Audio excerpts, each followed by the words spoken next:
A very good morning to you, ladies and gentlemen, and boys and girls around the country. If you are joining us this morning on the final day at the Standard Bank Heronbridge Invitational Festival, where we've really been spoilt with some very entertaining matches across all three codes, namely the rugby, the girls netball and the girls hockey. My name is Barry Wilson and I'm here on this final day again to enjoy the first match, which is between Kagiso Sting and Sutherland Invitational. I've been calling on you in the matches to get behind your team, so if you are watching from afar and you are a family member or a staff member or a coach at school and any of the learners, let's hear you from the lounge. turn that volume up and let's enjoy the efforts of these two teams in their final match. Our referee, Richard Bruno, gets the match underway. That's a good kick. That's a great bounce there for Sutherland. Referee says knock forward by Kagiso and has called them to order here now, and he's saying, come gentlemen, let's settle down for the first scrum of the match. Referees have been good at set phase time where they have been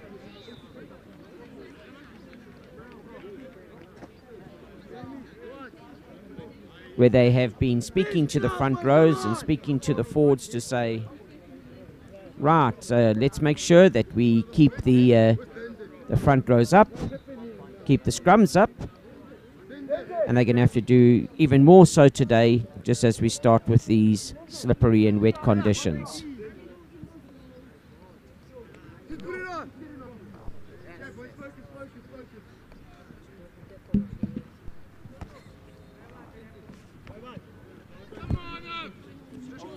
Let's go there, boys. Push. On the ball. Hey. On the ball. We're losing our own scrum. We're winning.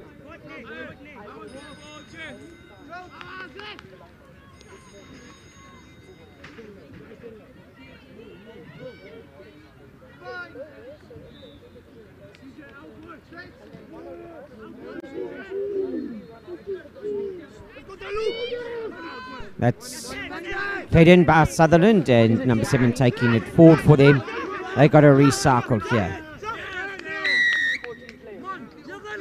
Would that be Lubalalo Madibe, the scrum off for Sutherland?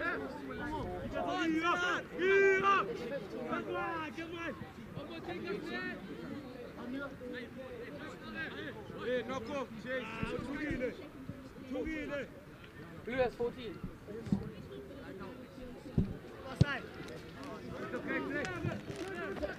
I don't know.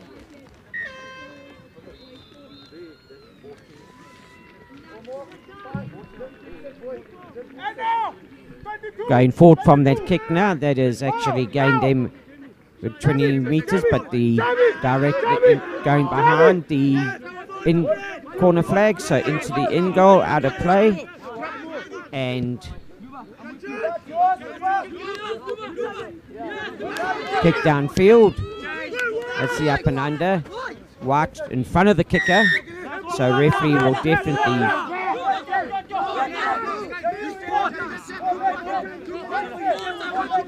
be calling them back.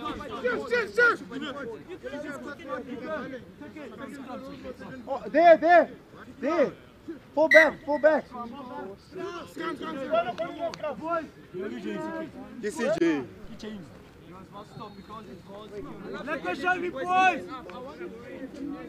Big scrum, boys. Right, scrum down again, and it's now time for Tumo Mayobi, the scrum off for Kakisa Sting, to put this ball in.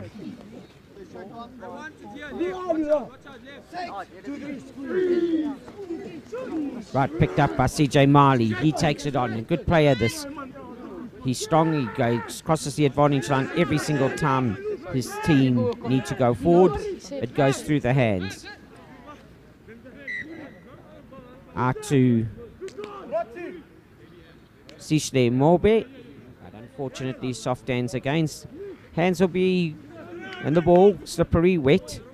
So the breadbasket hand catching is needed here. Make sure that you bring it into the chest and hang on to that, because the simple dry play is going to make it very difficult.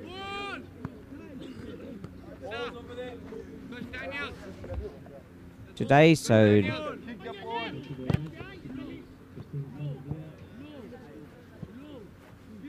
referee Bruno looking for change in rugby ball.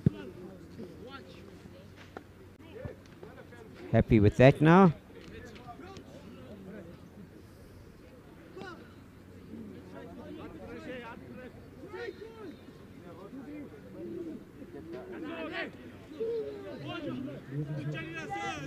Right, through the hands again. Out it went to Sishle Morbi. This is good running by Ninjabola Moslongula. Can they recycle? Yes, it is done so. Just that by Tumo Mayobi. Through the hands, taken on. Once again, can this come through the hands? Going forward. Got to get clearing out here. Is there time? Yes, there is time for scrum off to get it through to his fly half, Matthew Goliath. Well done. Watch it react. Time on it. Sutherland scrambling across in defence. There seems to be a turnover ball, and correctly so. Referee Bruno saying stay back. Kakiso.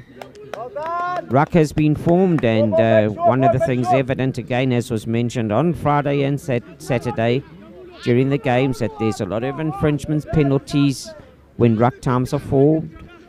Either hands in when players on the ground, or otherwise players going off their feet.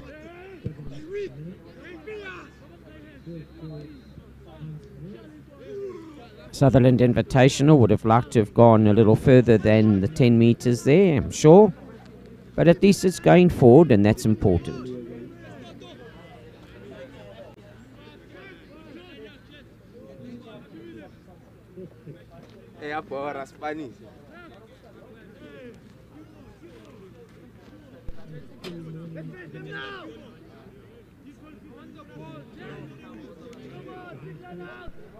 Right, we're waiting for a clean iron out from Sutherland Invitational.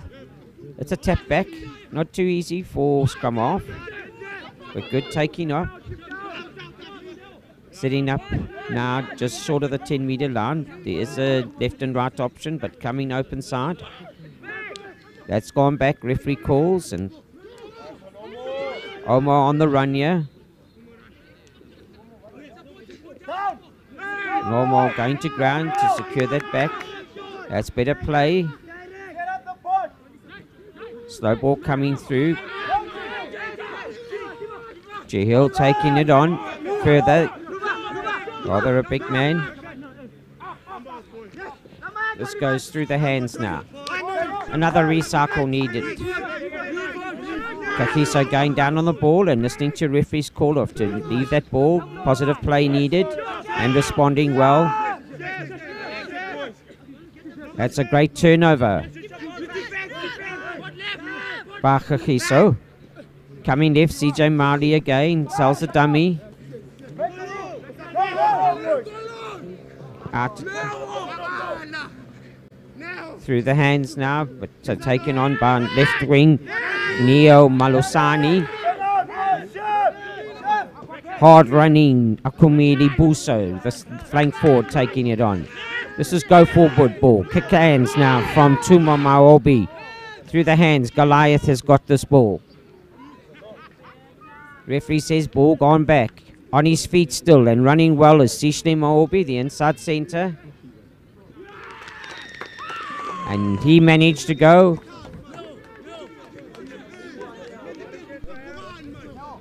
All the way through, and Sishle had to put his ears back and really make it happen as he had 30 metres. But lovely balance and definitely running with determination to get over that whitewash. So a great try to Sishle Maobi.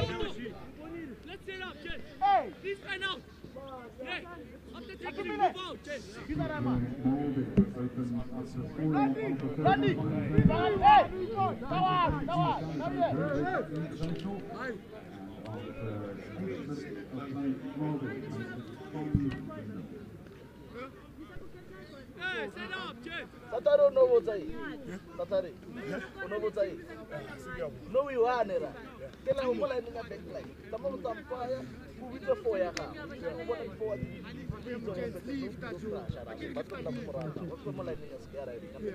No, lift down.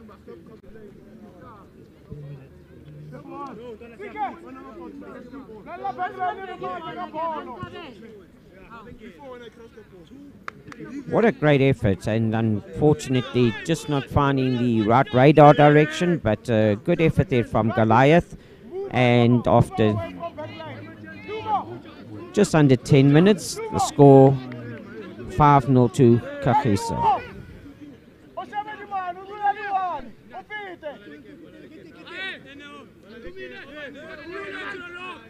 Right, this would be fly half Omolimo Shale for Sutherland. Invitational.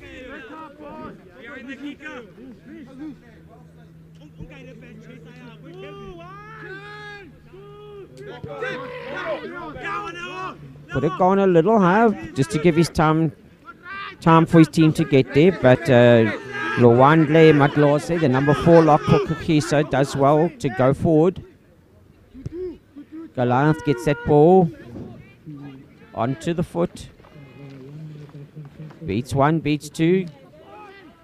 Kagiso are there in numbers, but there is good support play. This will be Sidders. He's had a good tournament. On Saturday he would have been celebrating as he came on for the first team and celebrated with a try as he had come on. I'm sure that would have been spoken about over this weekend. Sidders back in action here, the live wire hooker for the invitational side of Sutherland.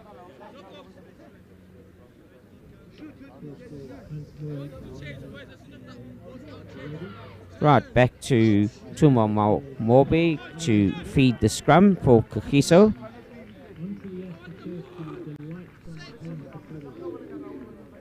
Mali looks like he's going to be breaking into the open side, and it does so with much advantage. He's into the 22. Is he going to go all the way, this CJ Mali? He is too. And what a run from the right-hand side of the field, some 40 meters. The number 8, who's had a good tournament, CJ Mali.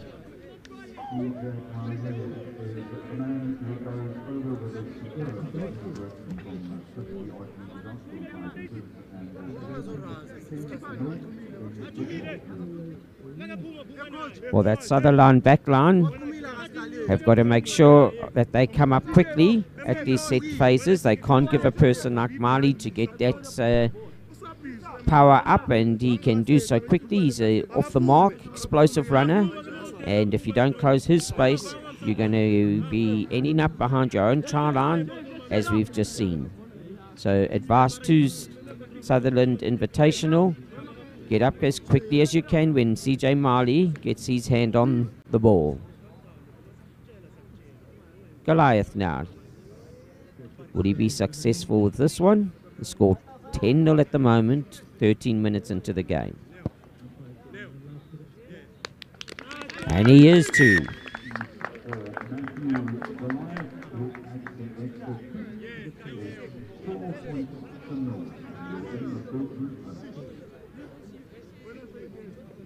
With those 2 points, it takes Kagiso to 12 points and 12 points to 0.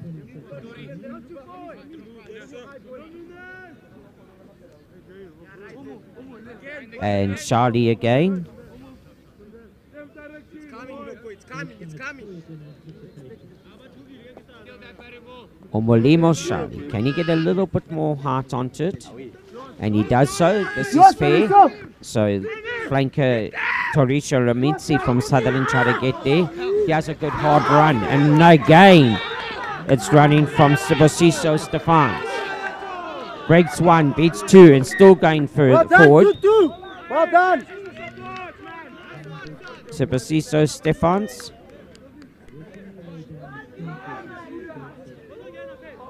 Right, knock forward after that 50-meter run. And how exciting to see one of the tight forwards running like a centre. So well done to Stefans from Kagiso Sting.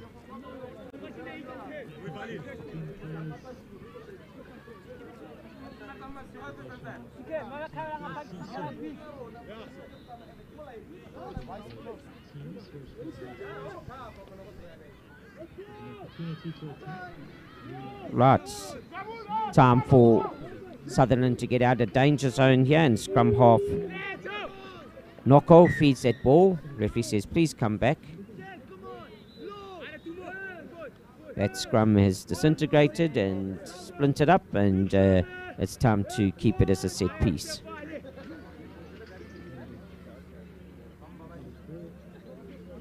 Noko again. Charlie has got a good boot on him, so if he can find his fly half early, I'm sure that he'll take Sutherland a little further down their half and take them away from this try line. Kagiso scrumming well. An interference there from scrum off Tuma Maobi from Kagiso coming around, not staying on side. The quick Charlie's been given the tap. And it's bounced inside, but he has gained 40 meters or so. Number 5 is there in Sam Melo. And well done, but through the hands to Takani Hadebe, the 15 for Kagiso. Expensive play here, referee hard tackle, I'm sure you could see that one. Hard tackle called. Coming in the 15 and then Sutherland having to retreat. And then off we go again. It's Tumamaobi through the hands. Marliji taking it. Quick hands through it was from Sishne Mobi to Nanjabula Maslungula. Tumo to get this ball back. And unfortunately, just the knock on. I did mention it the other day as well that if Kagiso can they get through gear 1 and gear 2, namely meaning they get through their first 2 or 3 phases, but if they can just be patient and just set up a few more constructive play, like 4th and 5th phase, then they will definitely draw enough cover defenders in and have the opportunity to attack from there. A little excited too early, and that does lead to many a knock-on. Early shove on the scrum.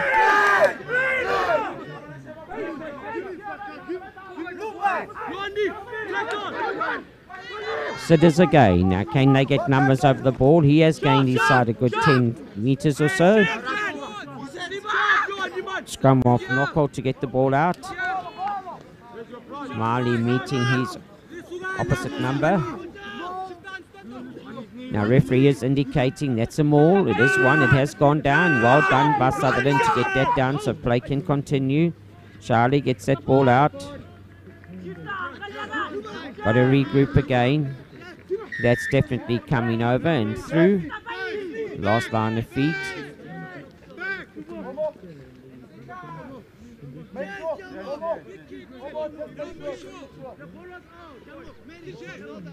What seats were Masheka. Sutherland scrum half. Charlie has got the ball out, but it's gone straight across field into touch.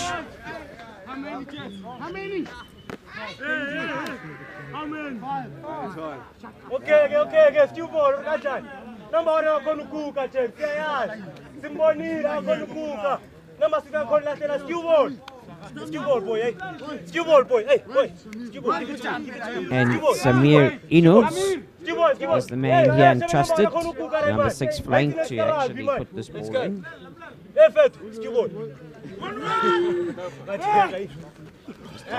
Just that, but it's taken by one Lolosi for Kagiso through the hands from Goliath. We got some great running by these Kagiso men out wide. Lovely balance, both feet there. You can see as they straighten the line off 1 foot, back again it comes onto flanker Tumelo Wesi.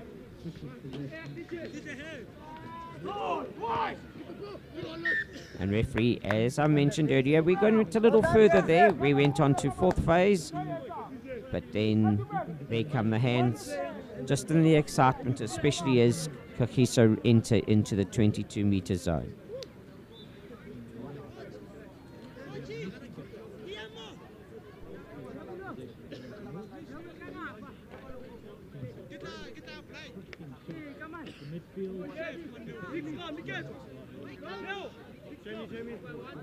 Masheke to feed the ball again.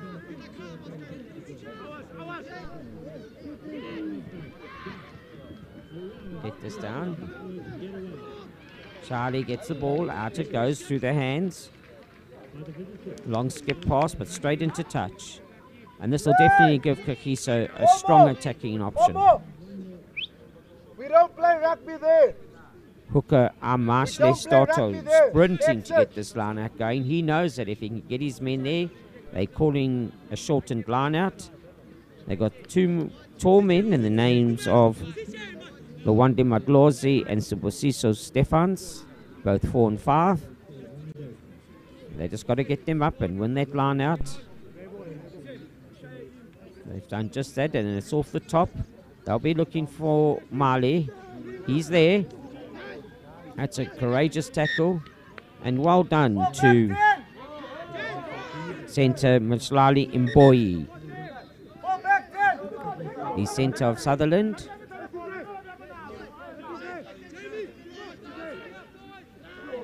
Referee saying advancing quickly, too quickly, Sutherland, but it's good to see them coming up. Goliath tackled. Ball goes backwards. Once again, flanker Akamedi Buso. Good play today from Sishlim, will be the centre for Kagiso, the inside centre. There goes... and that's our scrum off there. And today that is Tumo Maubi.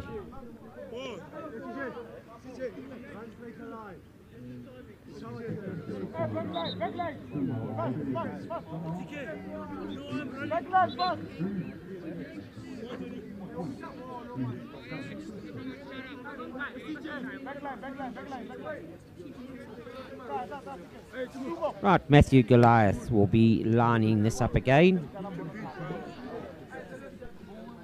Similar position earlier on. So he should have taken his compass directions from that earlier kick that wasn't successful. As we move into the 22nd minute, 17-0 at present, and I'm sure Goliath is determined to add the extra 2.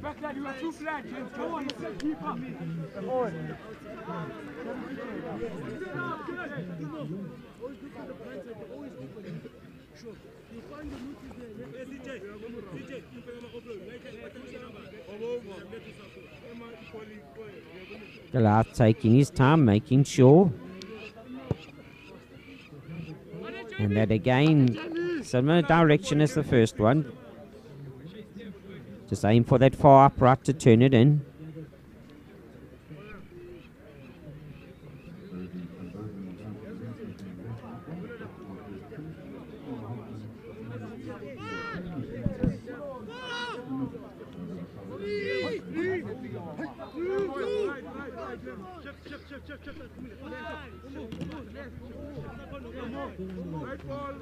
Charlie ready to get his team. The last kickoff was a good one. It had much better heart on it. This time he's going to the left-hand side. A variation. Has gone deep, and don't go too deep if you're not going to get up in numbers, because these Kagiso men will run straight back, as proved by flanker Tumelo Wesi. Scrum off Moabi, getting this ball out quickly. That's a good kick down the blind side, and definite gain of some 40 meters for his side in Kagiso Sting.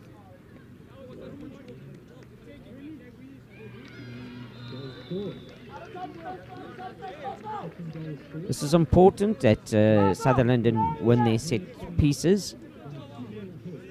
Tap penalty, a tap off the line out here, or quick throw will definitely put Kagiso on the front foot. So hopefully Sutherland will be able to take this cleanly and hold on to it and bring all their forwards in and try and take a drive. Let's see how they do it. It's to number 7 at the back, but that's why you'll see you get off the top, you'll put it straight through under pressure if your handing is not slick. CJ Marley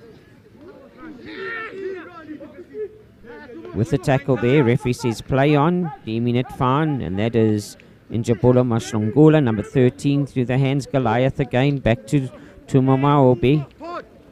He still wants a second try. Njabula Mashlongula through the hands, 13, Yaz Mali. Their numbers out wide. And there we have, said a good game today, is Sibusiso Stefans. He's been active. He had that good run down the touchline of 40 meters earlier on.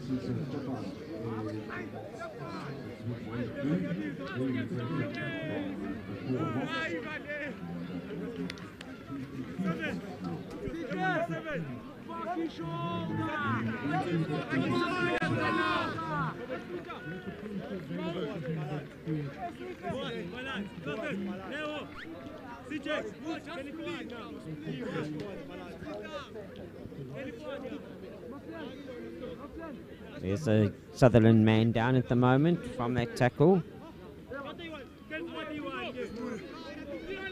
Referee could have had a slightly closer look at that.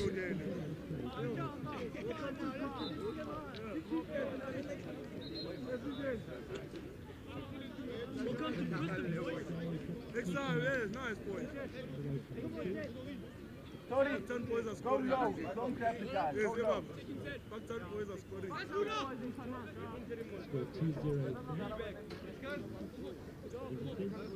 26 minutes gone. Last time he kicked off to the left, he's come back to the conventional side now to his kickoff.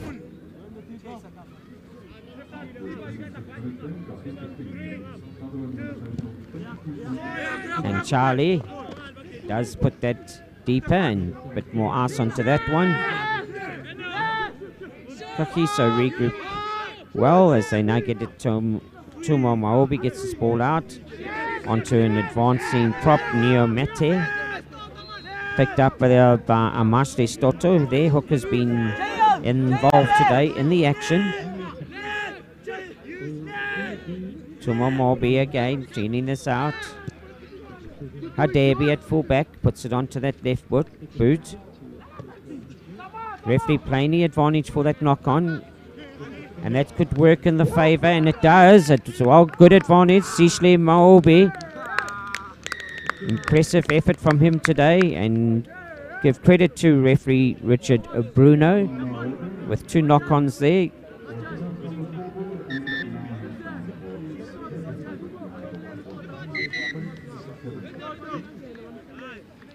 Referee allowing open play to continue instead of calling the boys back for that first infringement. And with that advantage played, it's definitely led to 7 points. I can't see Goliath. If he's the man entrusted, I'm sure he will be. Missing this one from with front of the uprights.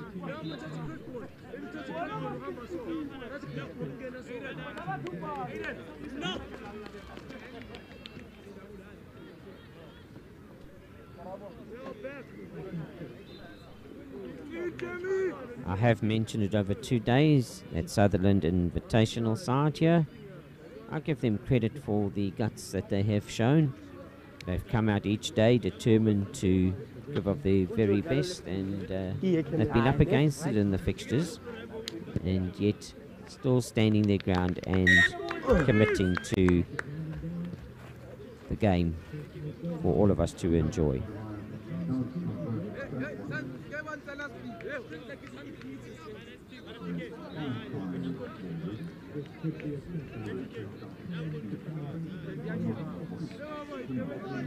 We've got a minute and a half to go here. Charlie is ready. His forwards need to get up as well. And Mr. Charlie, let's see with this kick. That's a deep and better kick as well. Taken on by Tate Dekitso Luluta.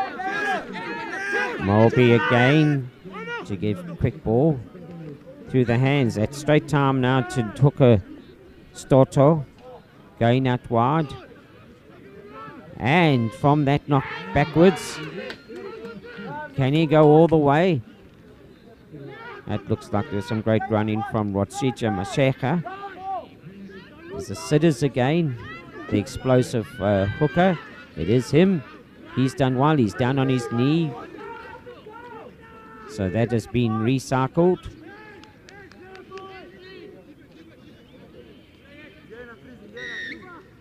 And referee says that they are holding on. Maybe a bit fortunate there is Kakiso. With that early infringement, there was positive play from Sutherland to try and get that ball back. And could have been some early hands in by Kakiso. But referee was on the spot, so he says play on. There's our lock again. Stefan's passing backwards. Fullback Hadebi caught in action.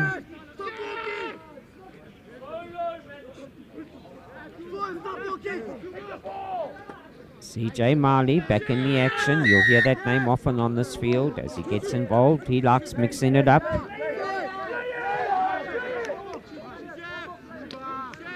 Turnover ball and penalty advantage. That hasn't been 10 meters, so referee will slow things down. And Sutherland can't rush it on the second option. Referee's got to get them 10 back. He's already advanced them 10, so on the second tap, everyone's going to be there 4 meters.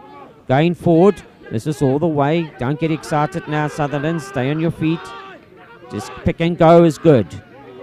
Can they get him down, though? Because Kagiso are strong in this area. Then you will definitely be able to keep that up. And as referee heard the siren, he also then says, with them all being held up, it's time to go to the half-time.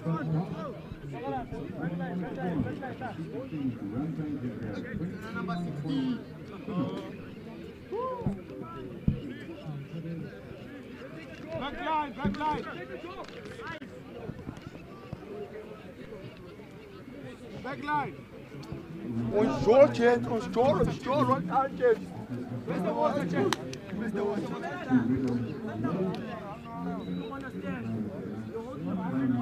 Where's the water? No one is running onto the board. The boss is standing and then the water runs out that way. Number 20, Viraj.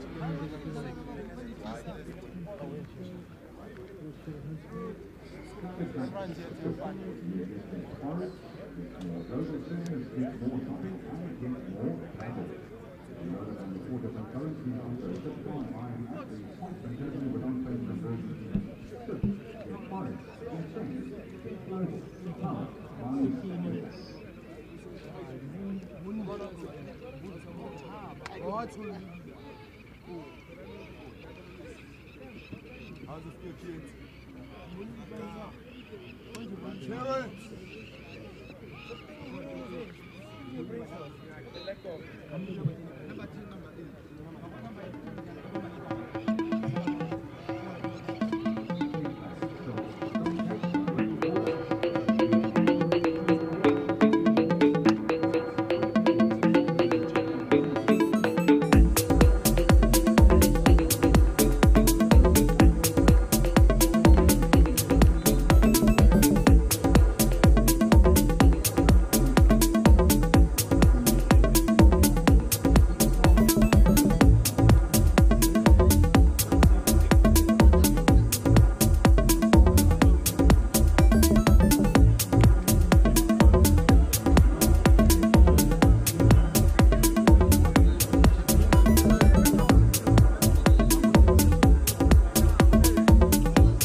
Right, if you're still with us, ladies and gentlemen, half-time here, 29-02 Kagiso. Sting.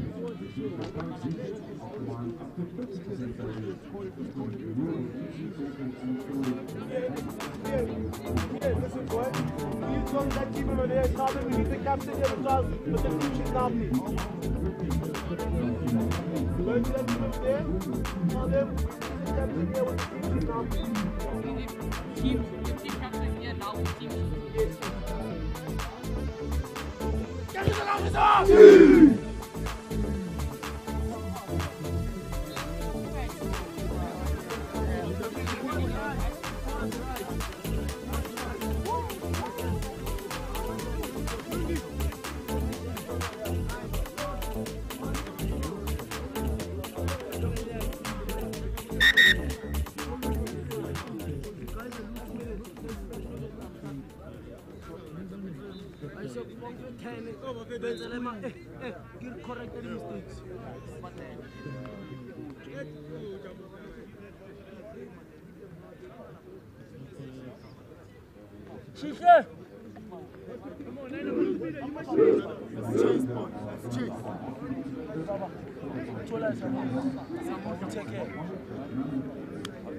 Oh, sorry.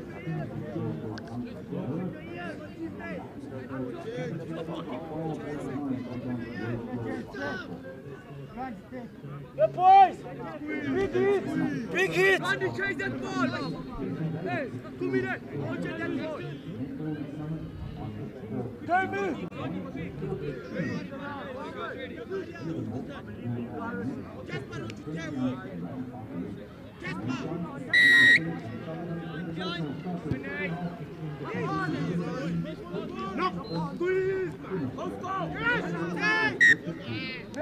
That's a great kick by Goliath. The fly half for Kagiso Sting.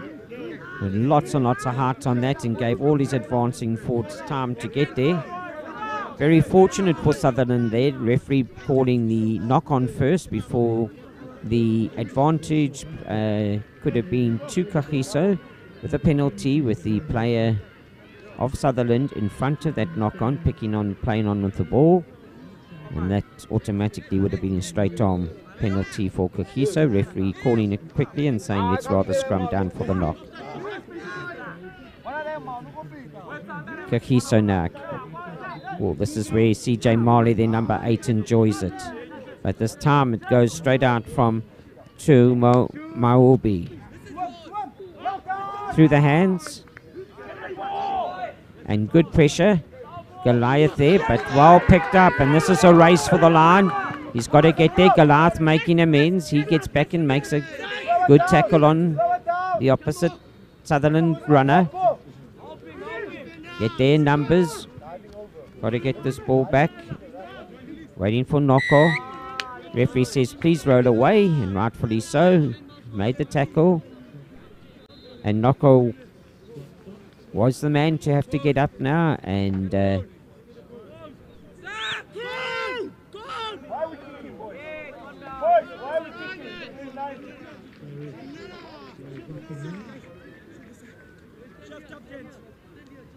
we're waiting to see now Charlie.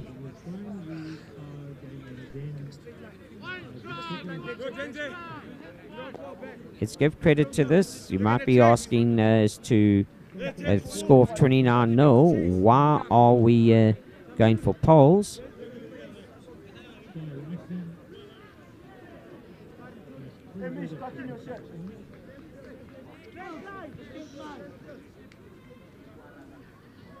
And Sutherland at least want to get onto the board.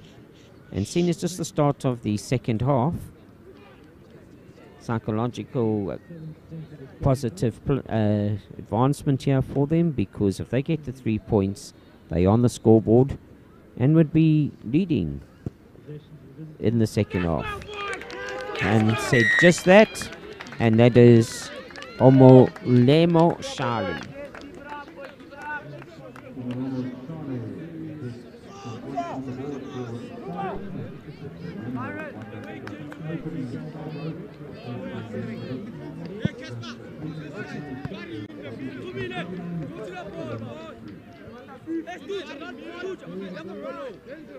Right, Goliath again.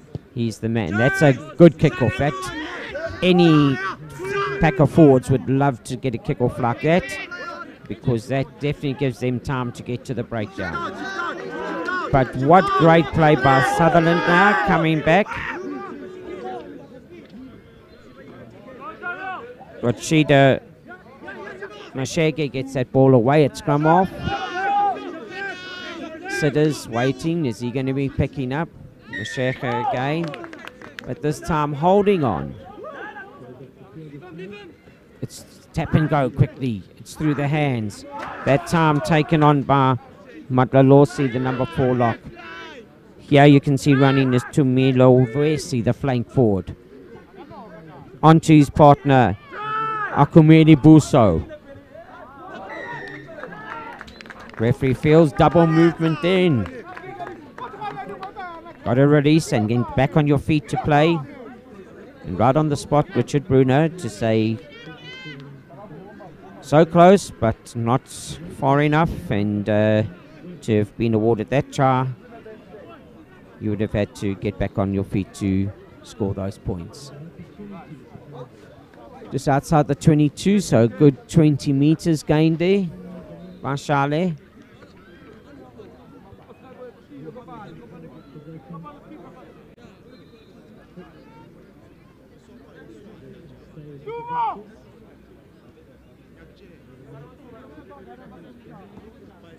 This will go again as they have been doing.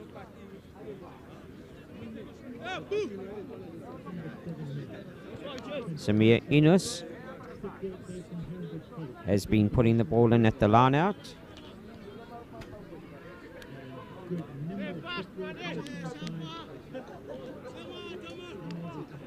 Change in play here. Player for Kagiso Sting.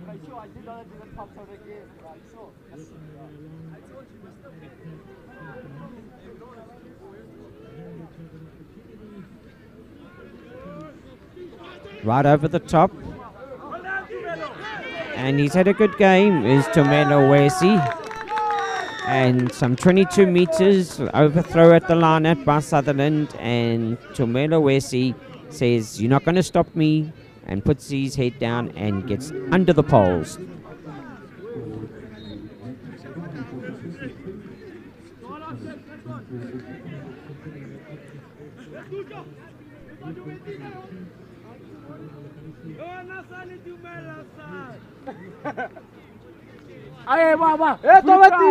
Kagiso have shown it throughout the weekend when they know that it is time to head for home, they being that try line, they do so with pace and determination.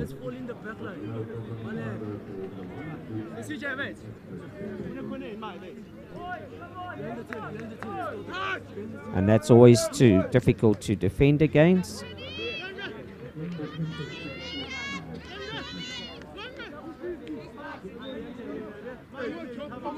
So 36 points to 3.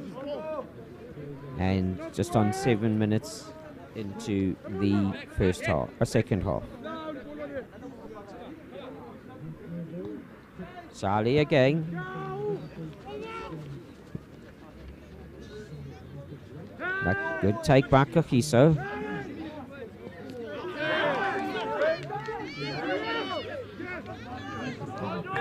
And Jahil Govender doing well there. Sidders again for his team Sutherland.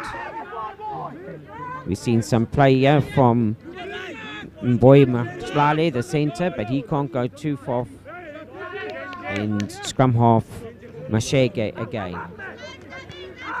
Charlie, a long ball out, but you're going to have to get numbers there, Sutherland, because Goliath trying to make the tackle, but he has been pushed away.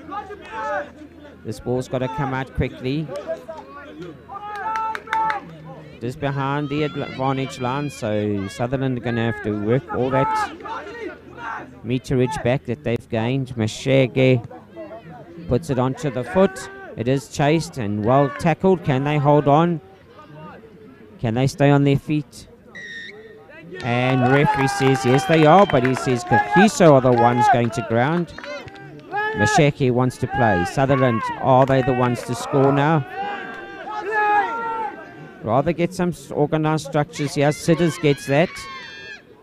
And Sidders takes more than 1 or 2 men to stop, as shown throughout the weekend. When he is 5 meters out from that try line, you're going to need more than just those 2 to bring him down. And credit to the man, again, as in Don Luke Sidders at hooker. Sabi, tell the boys to enjoy it now. We've got nothing to do. Let's have some fun.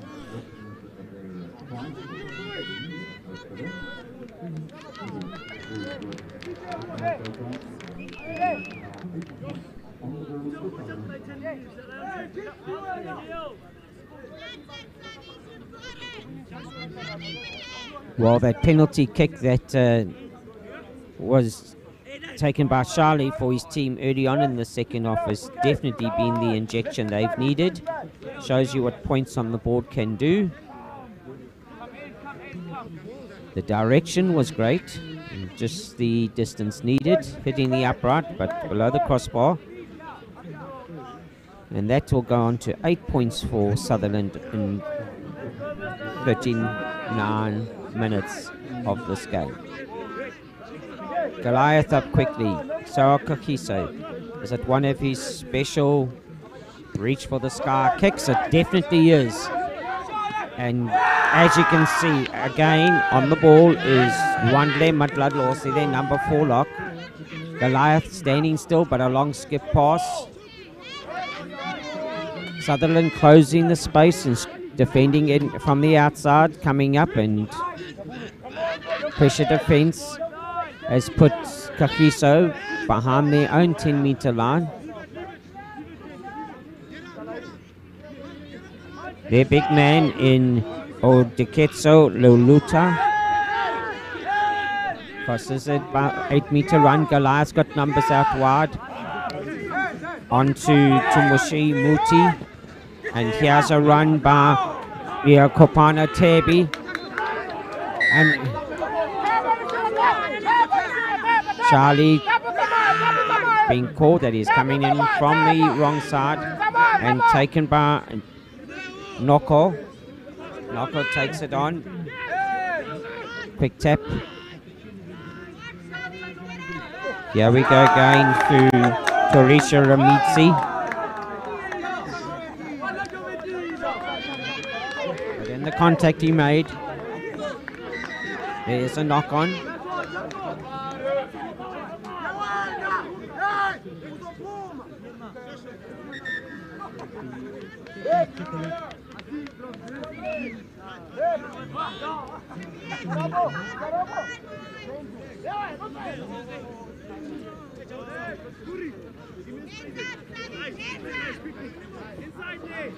Referee Bruno, rightfully so, just saying to both gentlemen, we've had a great festival of rugby and we don't need any sideshows here today.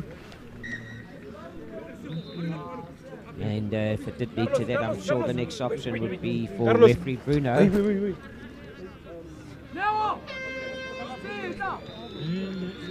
Referee Bruno would be going to his pocket and saying, rather go and watch from the sideline. Good to see we haven't got to that.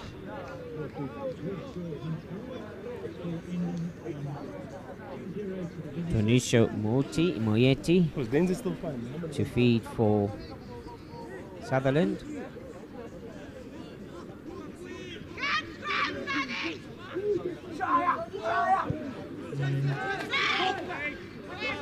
Is that going to work? Because it's a straight down. And runners in front of the kicker advancing, not giving Charlie an opportunity to put his Sutherland players on side. Noko now taking it.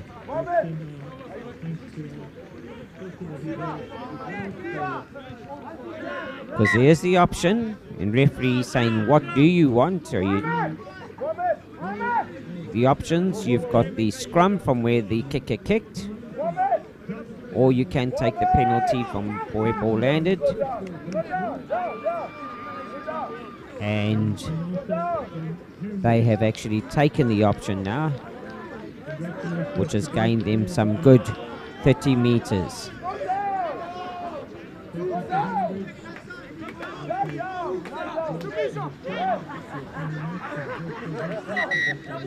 Right, and we've got our hooker here in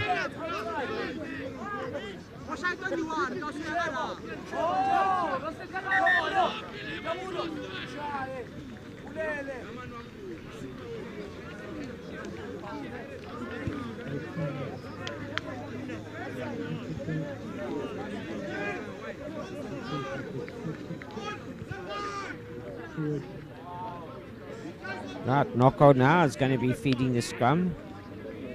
There's a variation at times between Noko and Mashege. play alternate between the scrum half positions.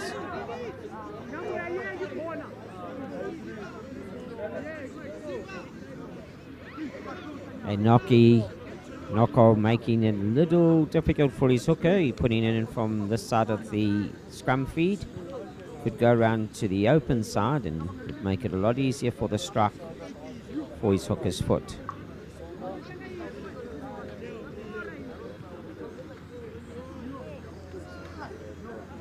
"44 minutes gone, close on halfway through the second half.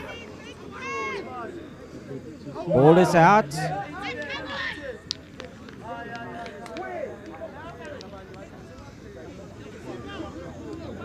And as that ball came out, trying to pick it up in Sutherland, and there was a knock-on from that.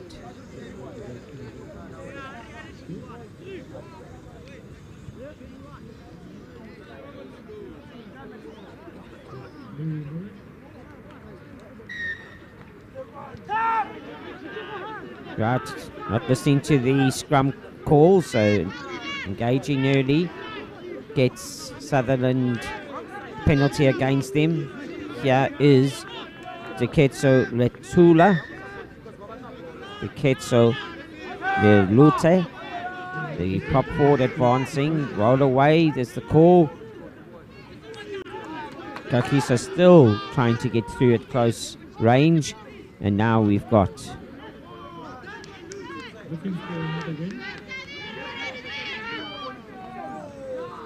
a hard running Mboyi trying to get over. Once again, ball gone backwards. This coming through onto Ramitsi Torosho.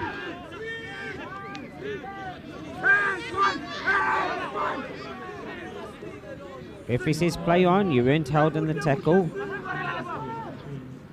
There goes Noko again. Pick and go by Amash Lestoto. Noko now, they know they're close.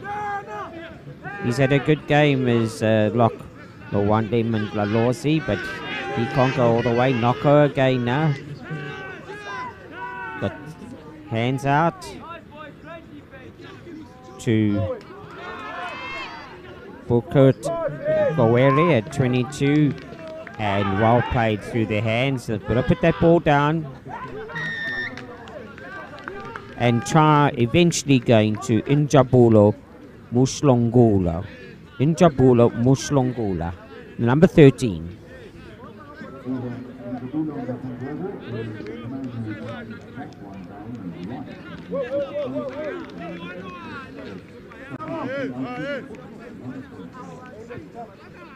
"41-8 the score. Kick to come, and I'm sure this will take it to 43. And we are in the 47th minute of the game. Changing kicker now. Bukut Gawera.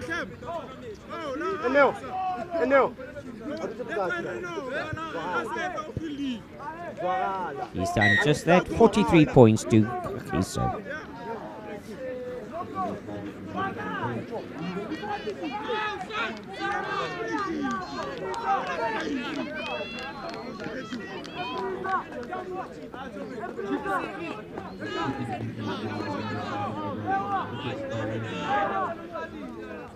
Right, Charlie makes his way up, calling his troops to say, come on gents, let's get going. Give them some heart there, Mr. Charlie.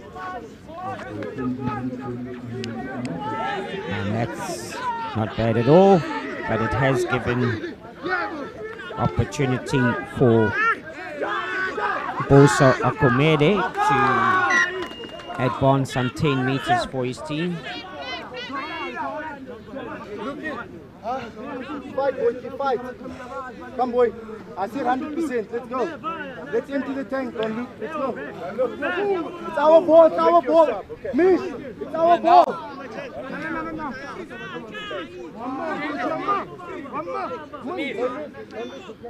Right, flanker again, as he's done from his flank position or number 8 position. Samir Ino to put the ball in. Oh, lots of talking there and not watching, but it has bounced favourably for Sutherland. They haven't been able to try and set up in the middle of the field. They have done, but again, man on the ground, feeding the ball back. With his hands, knockout goes quickly. He's gone through one, he's gone through two, he's gone through three. And now this young man, if he can get down to ground, but he got Sutherland players around him. Referee's already shown that it's gone into a maul. And coming away with it is Sutherland. Referee saying, leave this ball alone, please. Sutherland have won it clearly.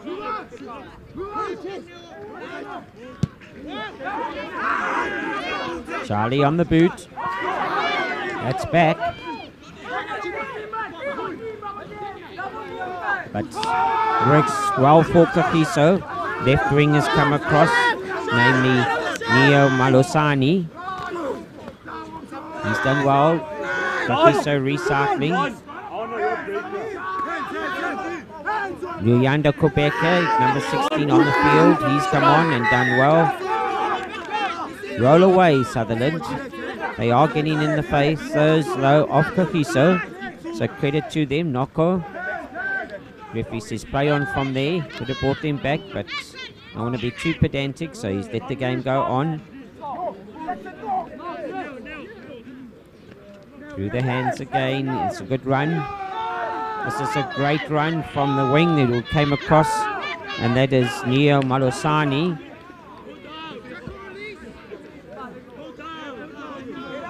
But Sutherland not standing back, driven their man, Kagiso man back some 7 meters. Can they hold him up? Or ball taken through. Stay on their feet. Kagiso an attacking option. Noko. Yes, and once again Malosani in the action. Through the hands. And is he going to go in for his next try? Injabulo Mushlangula. Injabulo Mushlangula. Number 13.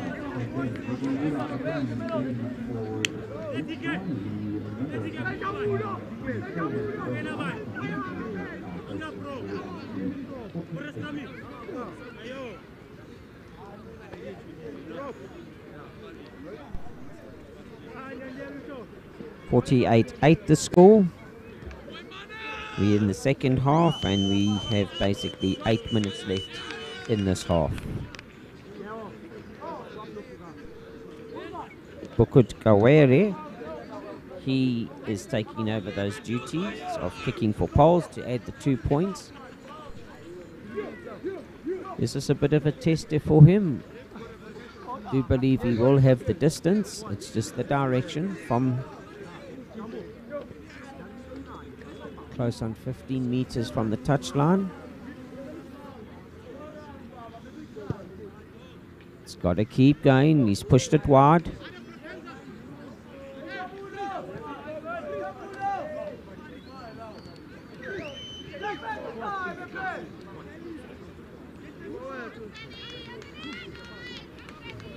In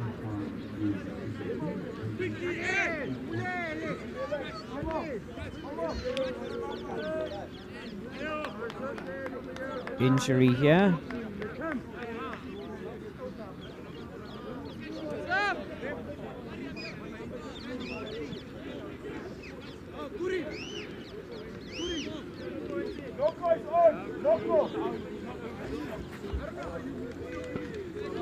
To a Sutherland player, and that is, if you are a fan of Intituko Nkosi playing in the 15 jersey today, he is making his way off. He is up, he's walking off, and the medics are just going to attend to him. So do relax, it all looks well for Nkosi Intituko. This is a great run again. Can he go all the way? And it's right wing, Kopano Tebi. But he's tackled just short of the line. That was a good 65-meter run.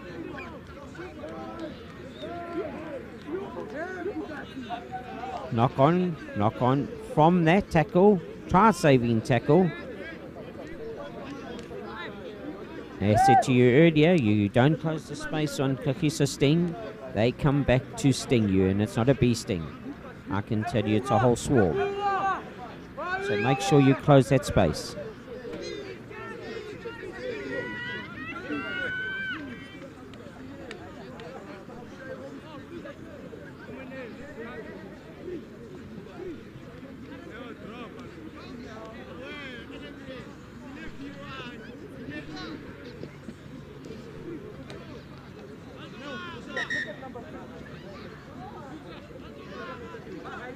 Close on 5 minutes to go. Just on 5 minutes left in this game.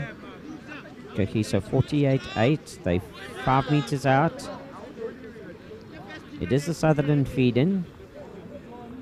Once again, scrum off, choosing to go on the opposite side. Put the ball in.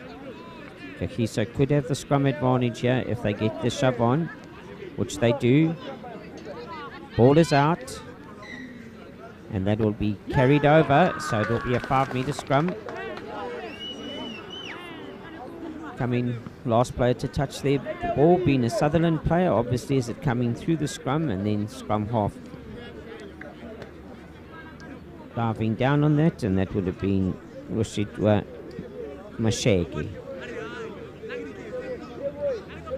So this is an opportunity now, Noko to feed.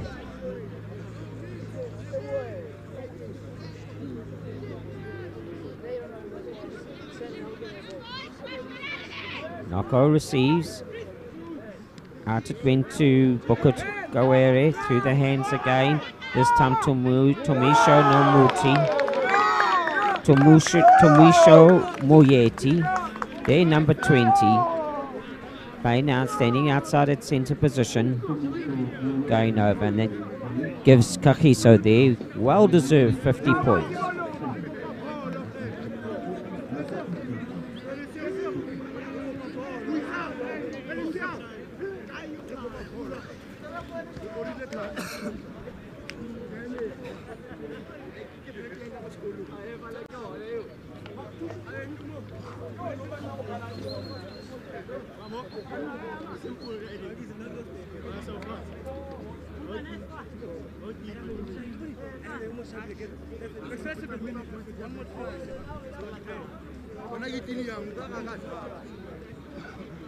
One more try, Buffett. One more try. There we go. It's 150, Buffett. One more try.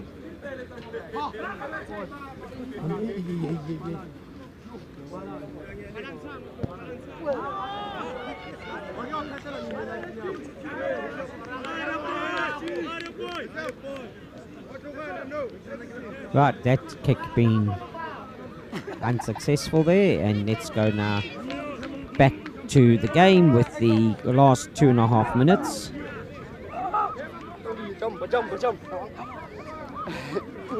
53 points to Kagiso. Sutherland Invitation 8.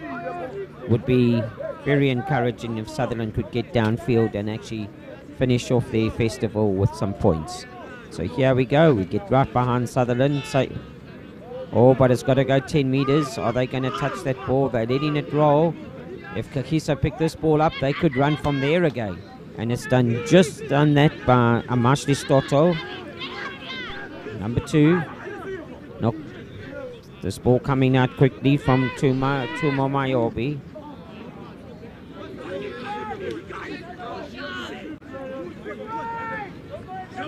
Tumusho Moyeti. Good tackle on Njabula Mushlungula. Turnover ball. Options. Right side is a good attacking option. Taken on by Sibaba Rediani for Sutherland. Going off their feet. Going off their feet.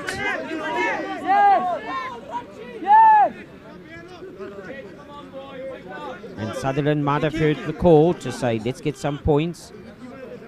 The right thing to do now for them is Omenlemo Shali, their fly half, to actually put the ball well down into the corner. But has he got this ball out? He most definitely has.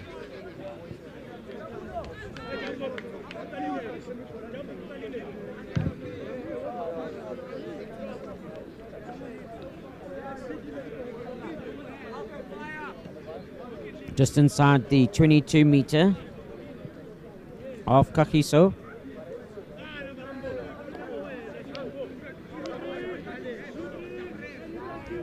Once again, Samir Inu asking referee Bruno just to open up. He's happy that the meter apart is there. Kagiso get the tap away. Moriabi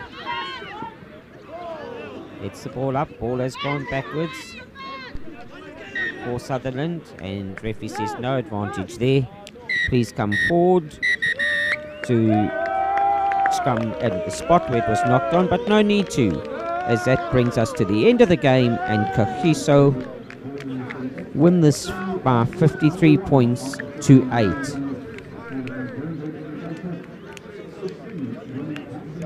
Just again to take the opportunity to say to both Kagiso and Sutherland Invitation side, to say to both of them, well done to all these gents for their courageous efforts, spirited efforts that they have shown throughout all 3 matches this weekend. They started off as the first match this morning, and they've definitely got this final day off to an exciting day of rugby. My name is Barry Wilson, and it has been an absolute pleasure to be the voice on the sideline with these 2 teams throughout their 3 fixtures. Thank you for your ears, thank you for joining me in support, and until we meet again, stay safe. Barry Wilson.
Good morning, ladies and gentlemen, and if you are joining us for match 2 of the day, the final day here at the Centrebank Heronbridge Rugby Festival, we've got Hoërskoop Swartkop Invitation up against Lowveld Ha.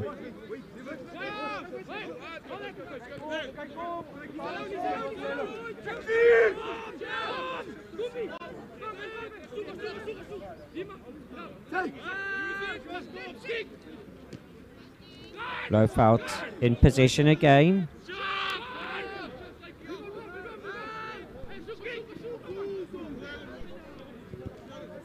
Treasure Gold is the name of the scrum half, playing under difficult conditions here as the ball has gone downfield. And slipping in there is Visser, trying to get it onto his big boot, but slipping and going down, just kept Swartkop in the game, the Swartkop Invitational side. And referee Giano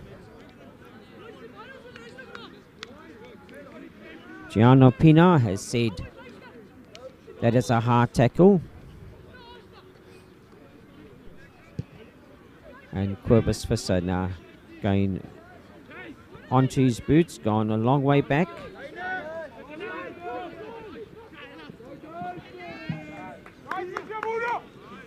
Right, ball is out.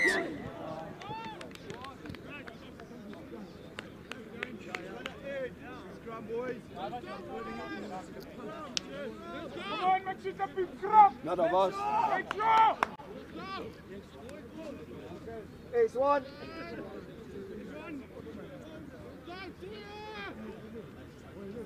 Right, Lowfeld to feed the ball in, and that's Master Goldger. I think also known as Treasure Gold to his teammates. Could be Treasure today, as he's a good little player, and let's see how he gets this side away. He's gone blind, he's still going. Looking to bring his right wing step, Shangwe in. And referee Pina says no. Stay up your feet, stay on your feet, and let that ball go. It was trying to come out there on the side of Lowfeld.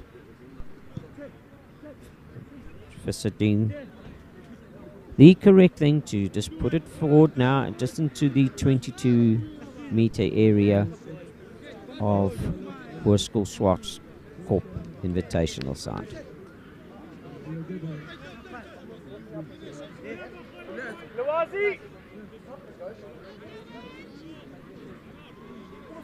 Right, Lowfeld needing to secure this line out in the 3rd minute of the game. Making sure, taking some time. Delayed throw, double throw. For that delayed throw, referee Pina says it is against the laws of the game, so it's a short arm to Centurion. And they tapping and looking forward to advancing from there. And good ground gained for Swartkops. They're recycling good. Body positioning could have been a bit lower, but they're still going forward with a good leg drive. Brace, brace. Xavier Rugby there, fly half taking it on a little more. Groenewald takes that ball up. It's come off for Centurion. It's out again. Referee Pino has it. It was a quick drive through from Lowfeld, and that would have been an offside position. But referee trying to play positively with regards to the advantage that needs to be played, and he's done just that with advantage being called over as Xavier Rabi puts it onto his boot. Lowfeld full of running today, and that is the wing Mamelodi Koyedi. And then Lowfeld getting there, but also diving in and not staying on their feet at ruck time. You would have heard me repeat that time and time again during the festival, with arriving players going off their feet.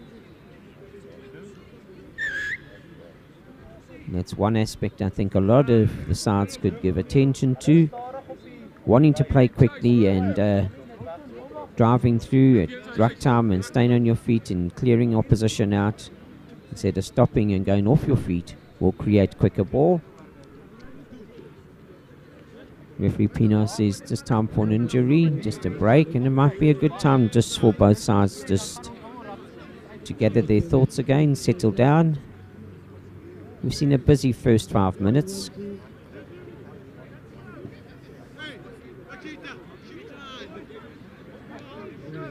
And this is the call. Do Swartkop have a look, and do they actually take the 3 points on offer? They're in front of the poles. I do believe that the distance is in range. Good to see Mamelodi Koyedi back on his feet. He's had some good involvement in the game so far, and a good kick taking Swartkop Invitation now just onto the 22-meter line of Lowfeld.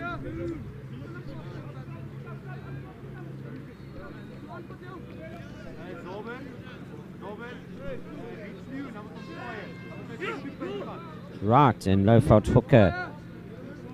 Senior Zuzu Peterson.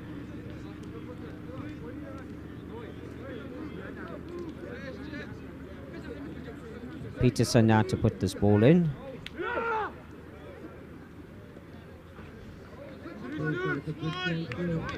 Coming around once again is Owen Schroeder.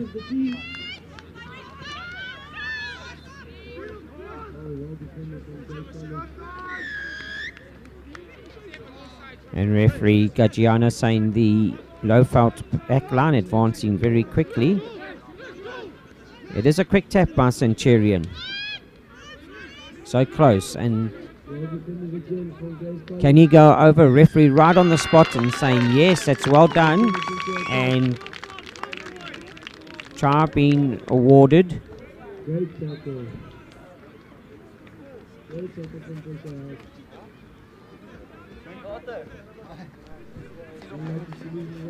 To Dave College. Down the attack.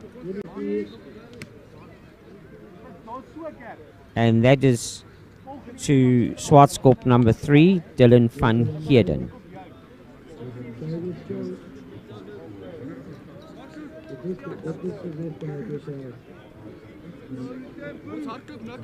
So Swartskop, Hoërskool Swartskop, they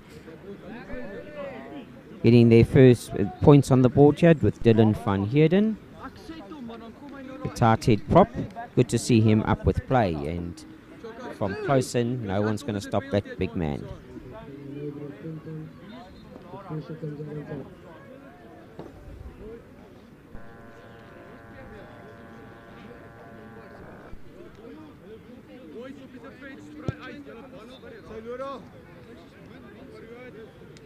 And that conversion unsuccessful, and it was close by Luert Groenewald, the scrum half for Swartskop.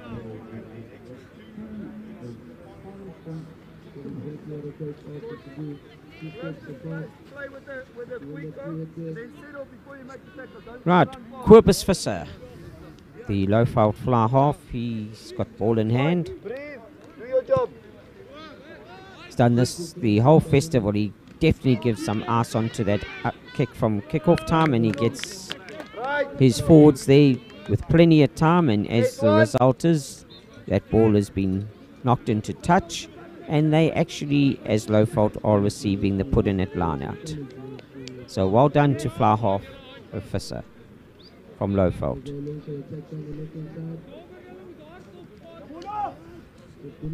Always remind teams that kickoff is an attacking kick for your own team. You're not kicking to the opposition, you're kicking for your own team, and Visser proving just how valuable that is.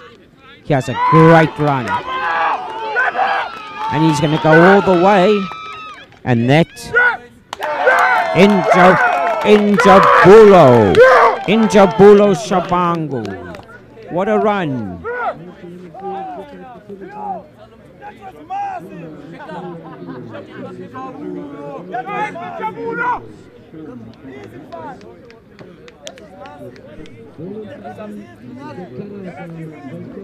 Hey, Jabulo!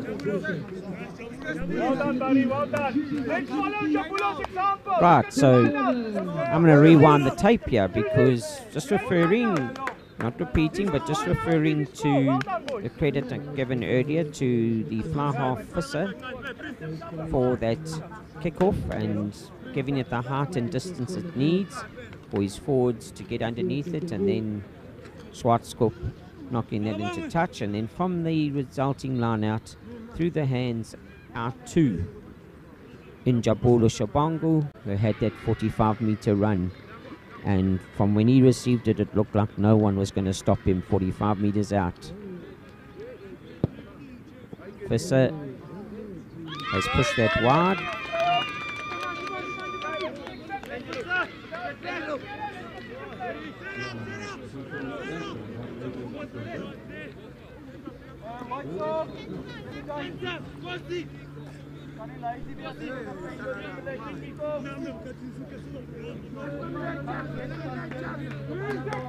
Luert Groenewald He's also given that heart and the necessary time for his forwards to get there, and there it proves how important the kick is, because Schwarzkopf have come away with the ball from their own kick-off. Referee's arm is out. They have got the advantage. Pick and go. Then look like Owen Schroeder taking it up. Rugby through the hands. Referee Pino says, please come back, gentlemen. Offside lines at that first ruck infringement. And Schwarzkopf going to take this to the corner.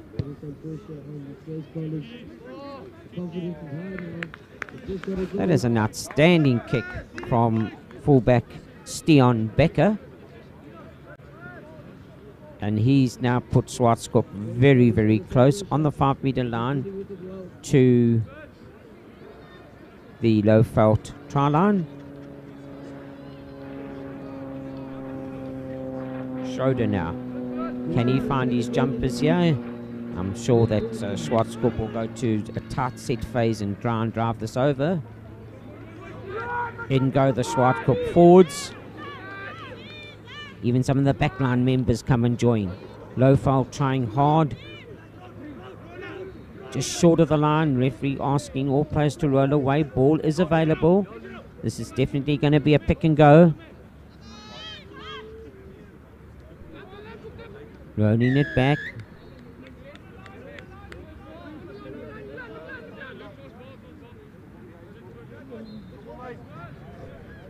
Right, and referee saying, coming from offside positions in the efforts here to keep Schwarzkopf out, and that's Lowfeld putting the pressure on, but you've got to stay behind last feet.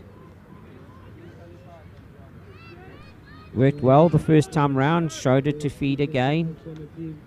They go. Schwarzkopf get in. Here come the backline reinforcements. They're taking it. They're staying on their feet. We just need somebody to go down. And Schroeder himself. Well, good to the man. He put it in well. He came to join the line out. Got help from the back line as well. And hooker Owen Schroeder going over for Hoërskool Schwarzkopf. 15 minutes into the game.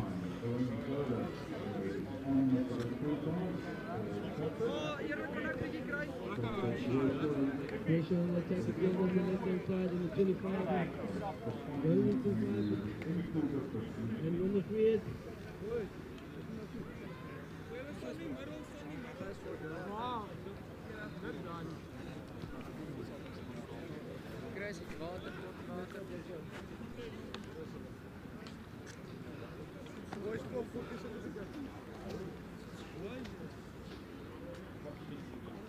Good bit of skills there. Good hard driving to the 5 into the deep. Saved by the keeper. Well done to Gas College there for dealing with that attack.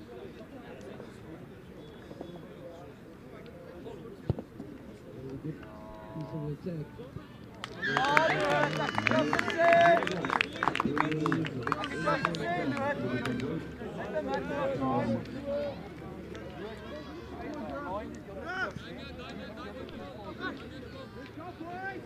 Right, conversion. Again on the attack. This time on the right hand side. All in. Oh, it's a little bit high. Over it goes. Catch the ball. 3, 2, 1. Backwards, flight. Bom, zoek het toe,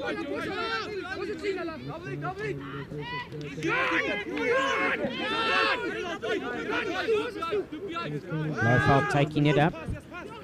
12 points to 5. There's the score. This will score. And well taken by Johan van Heerden. Press it! Press For it! Schwarzkopf.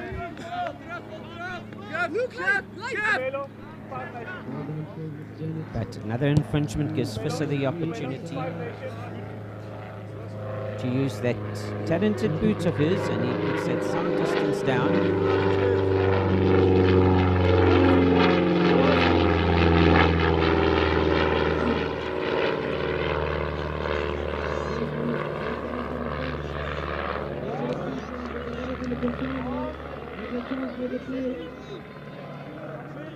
Right, can Lofelt do the same from line out? Can they secure their ball? Just as Schwarzkopf have done in their line outs. This is important take, but unfortunately that's not straight. And Peterson not putting that ball in straight for Lofelt. So an attacking option has gone to waste, and referee Pina says please come into the 15-meter mark for scrum down to Schwarzkopf.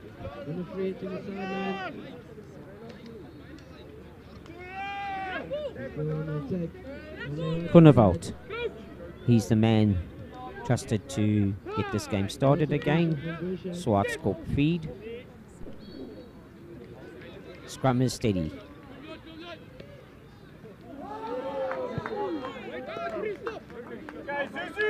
And having to get himself out of trouble, there's fullback Stian Becker, and doing just so, and gaining some 20-odd meters for his team with the boot. And Ken Peterson now put it in just a little straighter. Can they keep it open at the line out to make it easier for him? And he's done just that. That's a great take off the top by Lofelt. The kick through from Visser.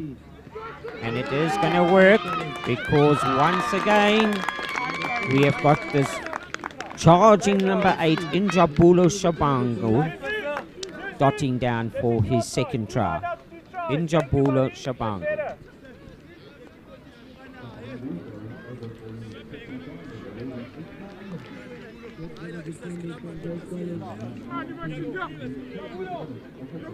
Just joined us. Pressure is currently 1-0 up. With 4 seconds to go till half-time. Half-time. Right, so this kick for Visser, it should be relatively straightforward. We'll level the scores in the 20th minute. But let's wait for the ARs to raise their flags from behind the poles.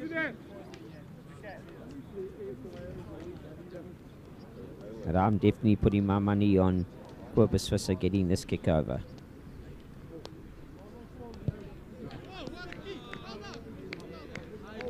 Well, that's interesting. That's why I'm a poor man, because there goes my money.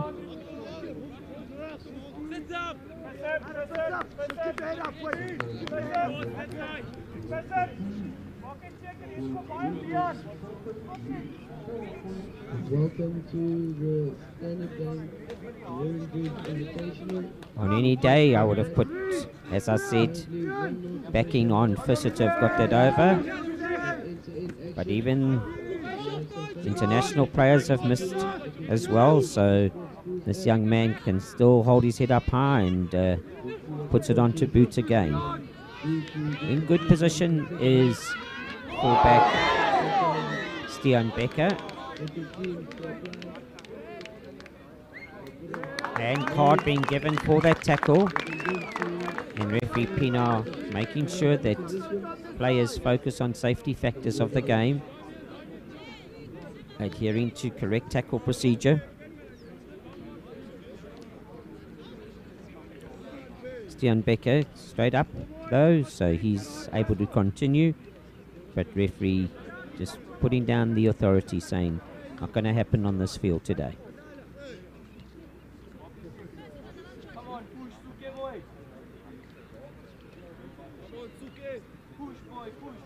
So Schwarzkopf here getting the advantage for the hard tackle.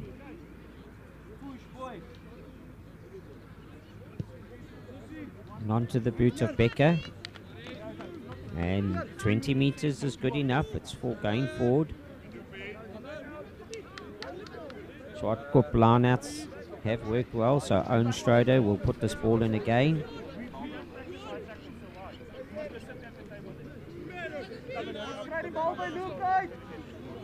Right, and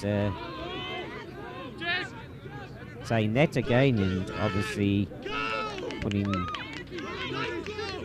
little bit of a jinx on here because Swartkop not winning that line out. Back onto the boot. Referee seen a first infringement.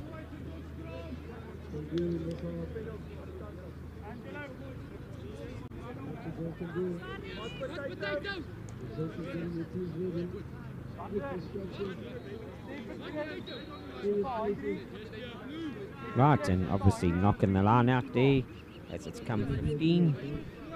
And once again, our treasure gold to feed the Lowveld scrum.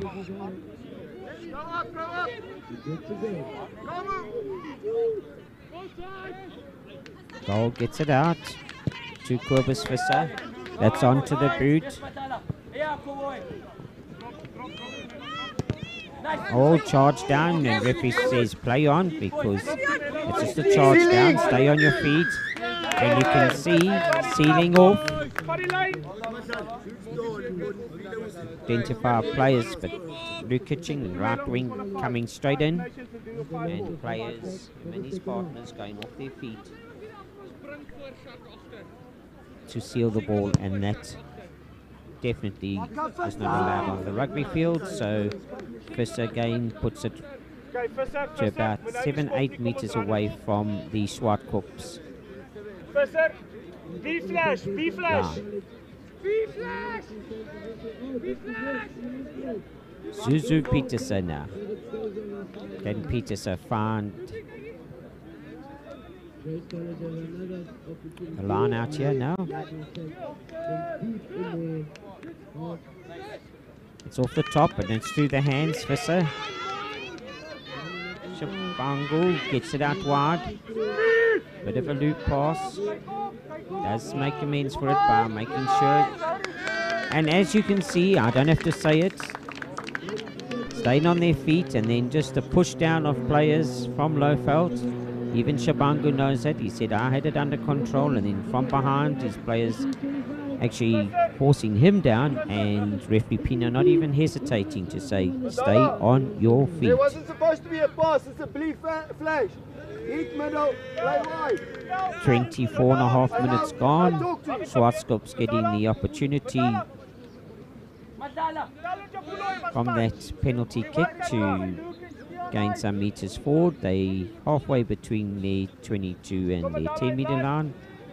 Schroeder to put the ball in. And Eric van der Merwe gets fingers on the ball for that, for Swartskop to get it back to his side. Pick and go time. Groenewald looking. What are his options? Straight back to Robbie. Right, good recycling of the ball there and trying to set it up by Stian van den Berg. But Mandlala taking that ball away for Lowveld. Players did think there might have been a little soft finger knock there, but referee right there saying play on. Visser, out it goes to Shabangu. He's been present today. He's definitely here, meaning business on this final day. Treasure Gold gets the ball out wide for Lowveld. Recycling. And Zuzu Peterson wanting to take that up at hooker, but you're not going to get too close and like it. And Stupenta gets that ball away. And this is going to be try number 3. Into Shabangu. A hat-trick in the first half for this man from Lowveld High.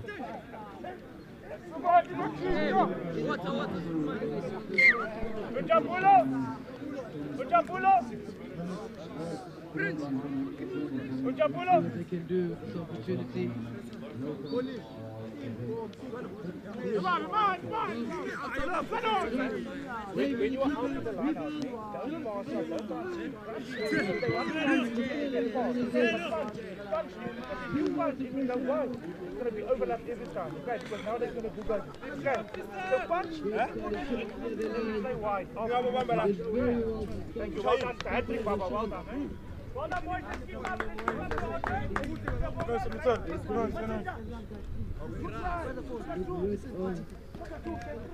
Right, back to Corbus Visser. Can I get my money back now? Hey, it's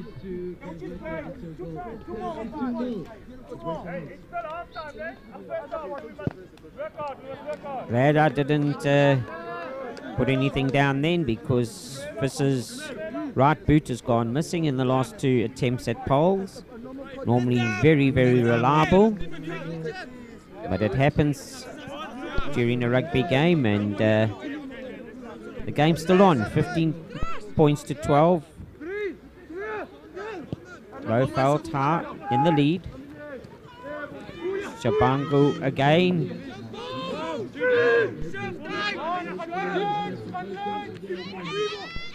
Treasure Gold getting that ball out to his waiting runners. Once again, Gold gets it out wide. Visser through the hands. And an intercept now.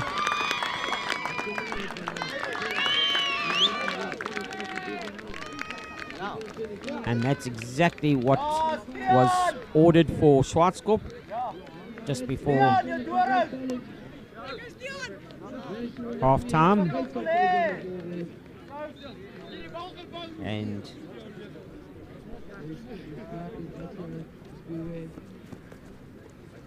Stian van den Berg, the outside centre for Schwarzkopf.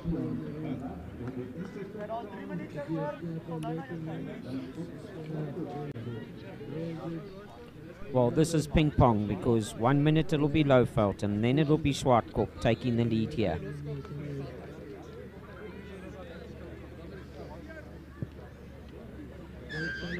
And Groenewald not wasting any time. Lured Groenewald puts that over just before half time.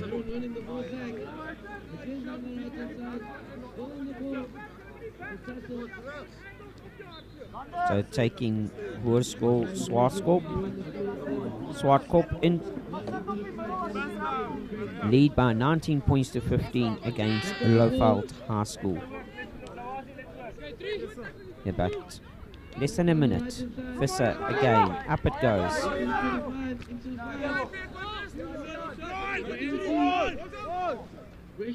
Collision in competing for that ball. 7, Heinrich Geiser taking it up for Schwarzkopf. Got a recycle now. No, stay on your feet. No silly penalty issues here are needed. Schwarzkopf seeding off well. As you can see, everyone is on their feet there. Through the hands of Flahoff Robbie. Out wide from the centre, Stian van den Berg. Try scorer, back to Groenewald. Just looks like trying to just take the clock time, but referee has said stay there. He's still keeping the game going. It's gone on to the boot.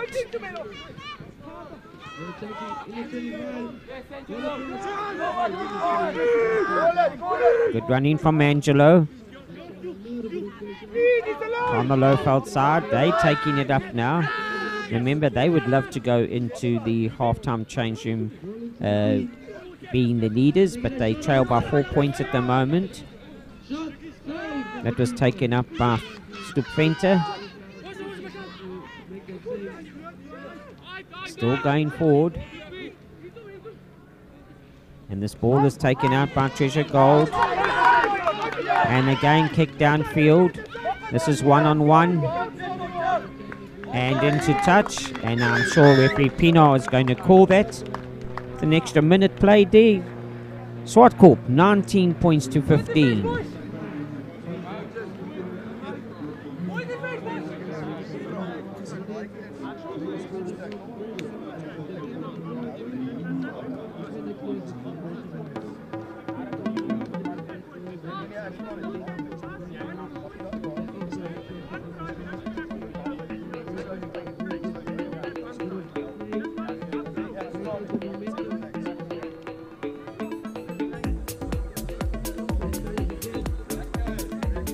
Moms and dads and supporters, time to get that second cup of coffee for yourselves, and as we go into this half-time break, and if you're watching from home, do just that, because you're going to need it. The second half definitely is going to be won that's going to get us sitting on the edge of our seats. This game could go to any of these two sides.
They have just considered a short corner.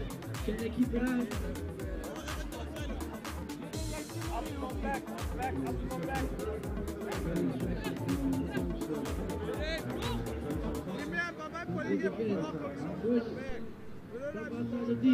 Back to push up.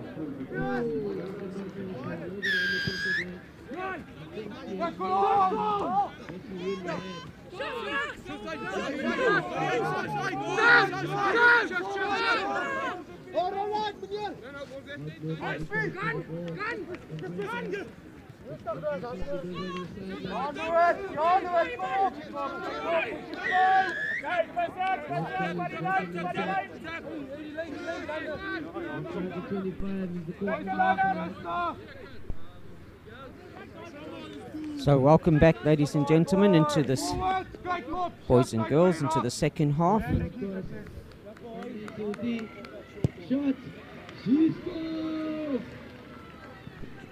That is a great kick of some 35 meters from Quibus Visser for Lowveld.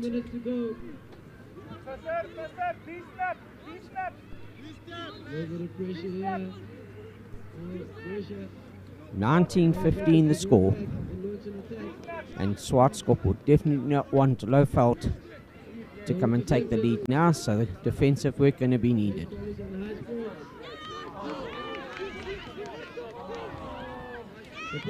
Playing backwards, but he has a great run. And can this man be stopped just short of the line?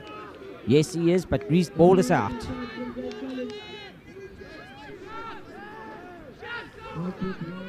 We need quick hands now. Is it going to our try scorer? He decides no.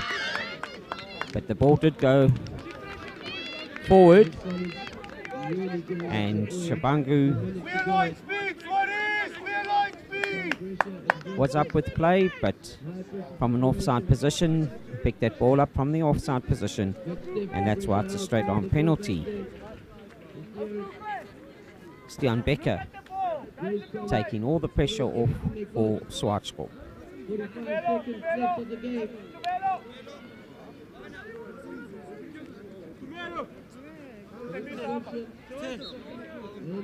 Pressure managed to win the free hit. 3 seconds to go. Can they manage this? Last bit of play well. Right, Owen Schroeder. Are Swartskop going to find their line out jumpers? Yes, they do. Off the top again. Rabi gets the ball out wide.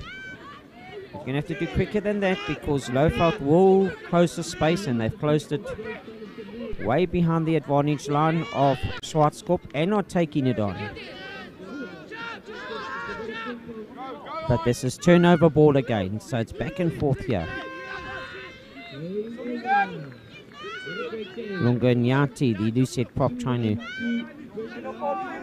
put an end to that drive from Swartskop. But once again, taken on by Christian Rousseau. Block forward. And onto the reliable boot of Groenewald. And where Yedi gets that ball and feeds it back inside. A turnover ball now for Swartskop. And coming through is Schroeder, diving right over. Coming through was 7, and that was Causa onto Schroeder. And that disrupted play for Groenewald to get the ball away. Referee Pino saying, please stay on your side. There are 2 players of the match. Players of the match for Bushel. Schroeder, the hooker for Swartskop.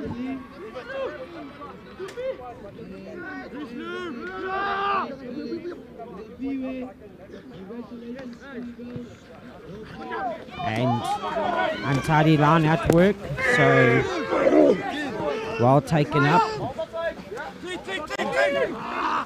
That ball won back by flanker Eric van der Merwe.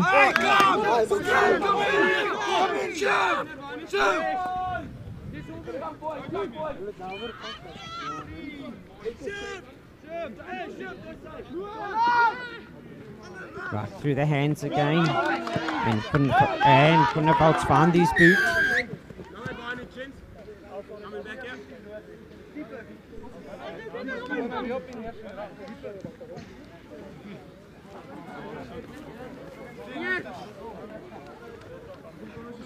Referee says offside advancement, so stay away from those law infringements. And fullback Stian Becker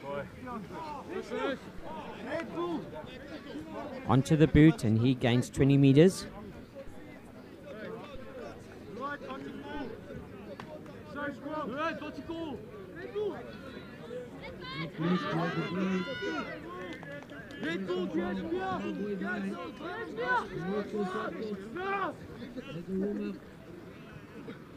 Right, and Schroeder finding his jumper, but unfortunately it's knocked forward by Swartskop in the line out.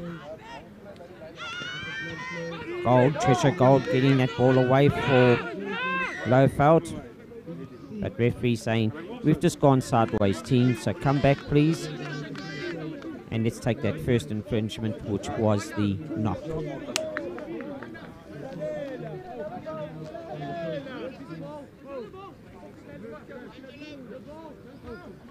Still 19 points to 15. 6 minutes gone in the second half.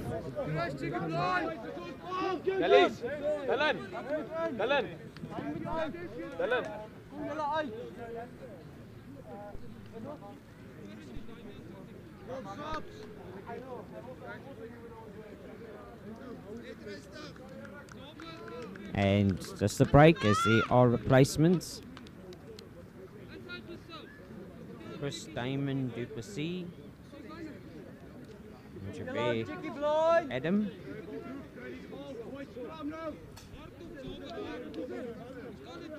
Coming onto the field for Schwarzkopf.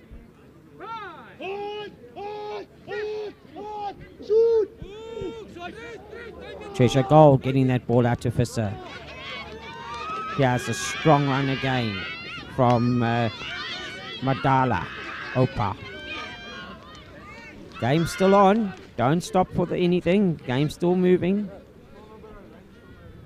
Through the hands. Visser having to play scrum off there. Good recycling of the ball here by Lofeld. Visser again looking for advancement through the gap. He's got that. Treasure Gold. Here is Lunga Inyati going forward. Ball is available. Bringing everybody back now.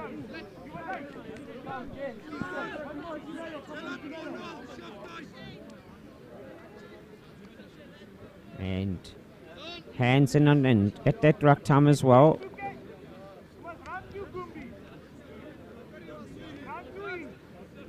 So tap Bufferson and taking it on.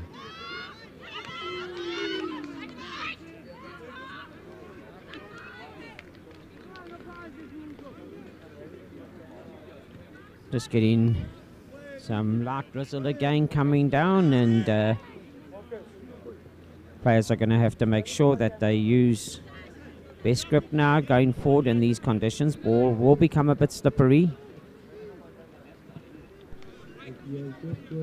especially here now at line out time, going right over the back.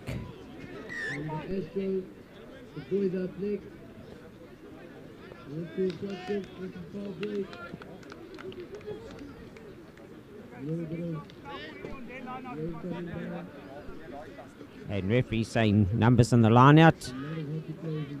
One too many.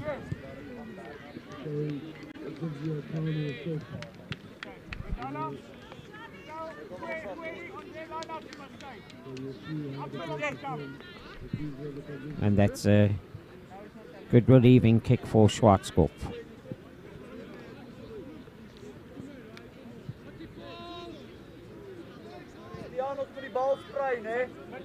Medala. I don't get it out quick. What was I saying? Stay. In the defensive line.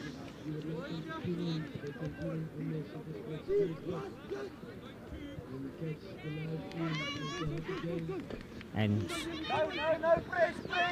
here again, low fault. There goes onto Shabangu. He's gone forward. Treasure Gold wanting this ball back. This is a very good run by Lunga Inyati again. Treasure Gold artificer on the blind side through the hands of Shabangu. And that's a very good run by Opa Madala.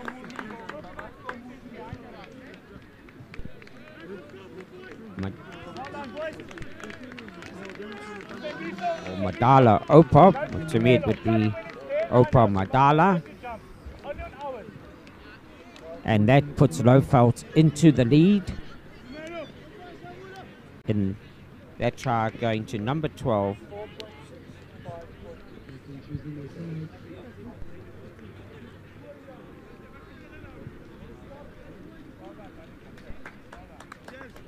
Looks like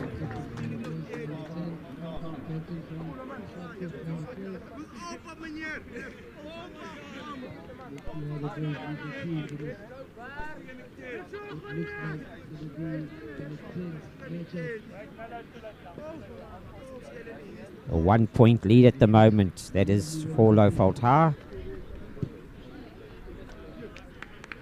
And the kick not successful, so the score will stay 20 points to 19. I did say to you at half time, get ready for an exciting half, and you can't get it closer than this.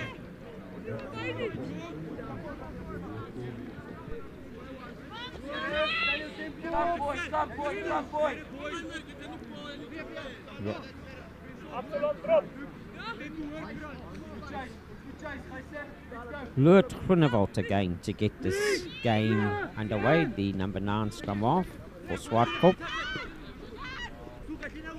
Well taken by Lowveld as they recycle. Please roll away is the call from referee Gagiano Pina.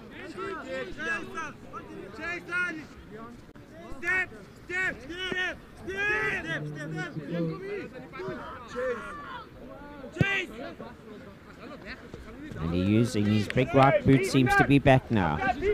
And that's a good 25 meters, 30 meters that he's gained.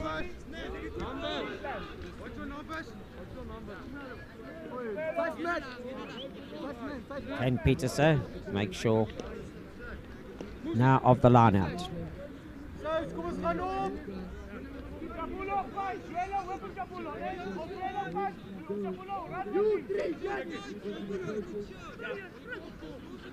Through the hands, but it's gone straight through. Tidied up at the back by Lunganyati. Visser offloads the middle of the park to Causa. Visser onto the boot.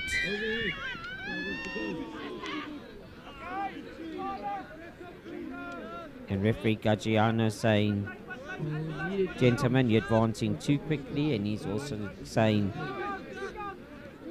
well, given an opportunity, when they're not looking at the polls, they say they want more than a 4-point lead, because Visser can slot it over. But he has kicked it into the in-goal area. Also been mentioning throughout the weekend, remember that a successful penalty over the poles is half a try. And that's a lot of points. 3 points on a rugby field is a lot of points. You get 4 of those, you get a 12-point advantage. And that would have given 4 points extra. And that would have meant that Swartkop needed a try to get back in the game. But it's still 1 point in it.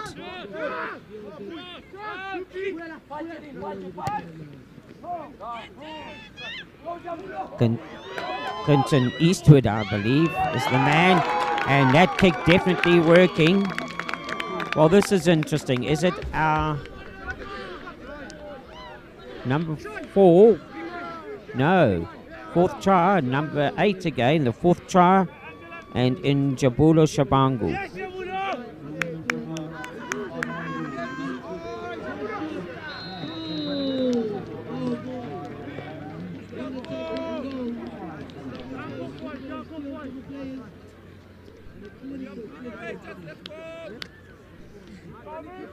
I don't think throughout this whole festival have we had any of the players in any of the teams scoring 4 tries in one match. And let's see if he can better that. 25 points to 19, Lowveld in the lead. And 15 minutes left in the second half. The kick still to come.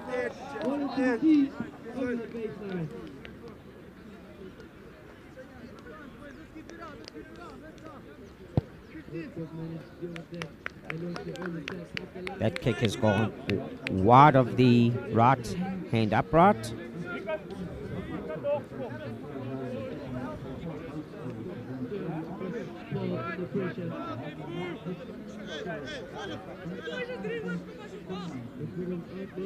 Right, a converted try needed for Swartkop to get themselves back in the lead. Can be done. A lot of time still to play in this game. And only into the 4th quarter now. Well secured by Lowveld.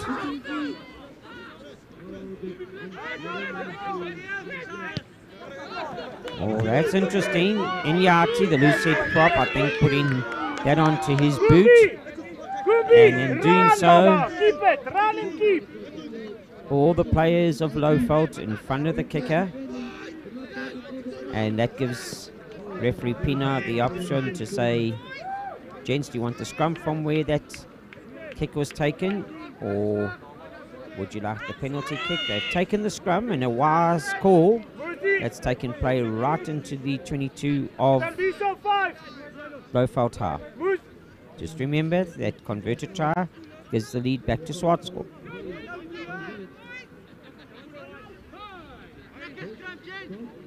Is Johan van Heerden at 8 going to be picking this ball up? Was it going to go? Yes, he is. He just needs some jockeys on his back. Can this be pick and go time? Schroeder gets his hands on the ball. Tackled backwards by Lofeld. Ball is still there. Here's opportunity for Swartskop again. Body height is important here. But knocked forward in that tackle and going to ground, and that ball was deemed knocked forward by referee Gagiano Pino.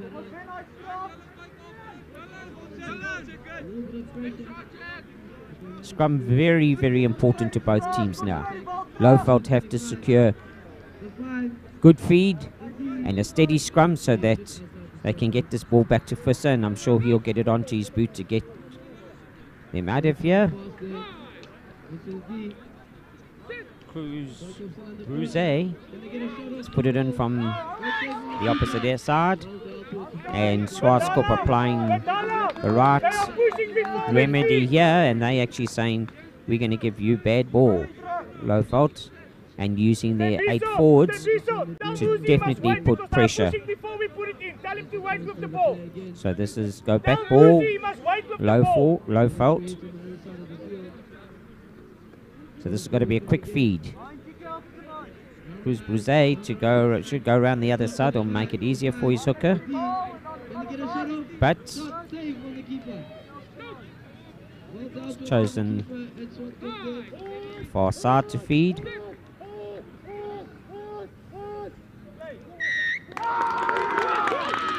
And taking time and tap and go, and Groenewald goes himself. He's not waiting for any instructions, he's taking it on. It's pick and go time.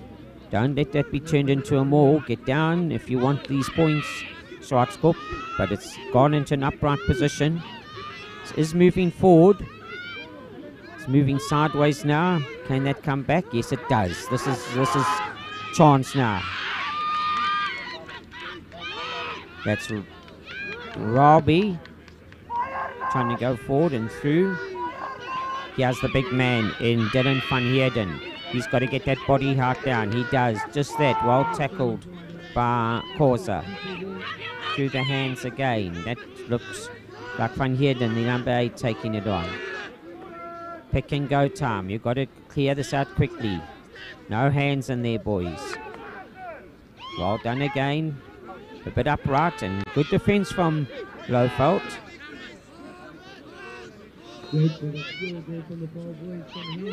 That's gone backwards. Robbie's still got the ball in hand.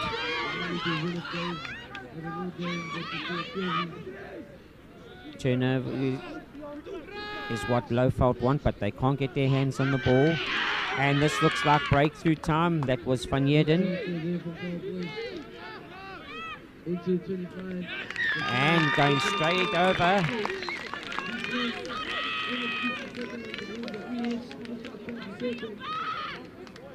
That's been the, looks like the Lavoie scrum half, Groenewald. Lured Groenewald. Yes, it is. And he's the man that's now also got to take the kick. And this is an important kick.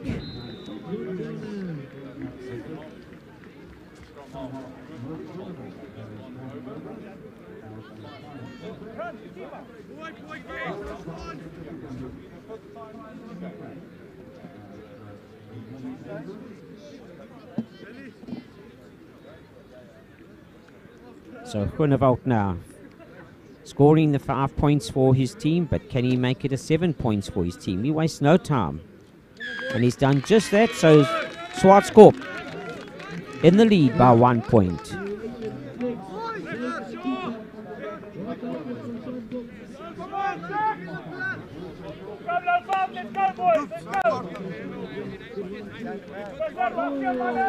So 26 25 to Swartskop at the moment, and we have basically 8 minutes left of this very exciting encounter. Visser, can he get the ice on again? Yes, he's done just that. Can the forwards get there? Yes, they have, in the form of Koza. And but the ball does come out on the Swartskop side. Robbie doing the right thing. He puts it on to boot.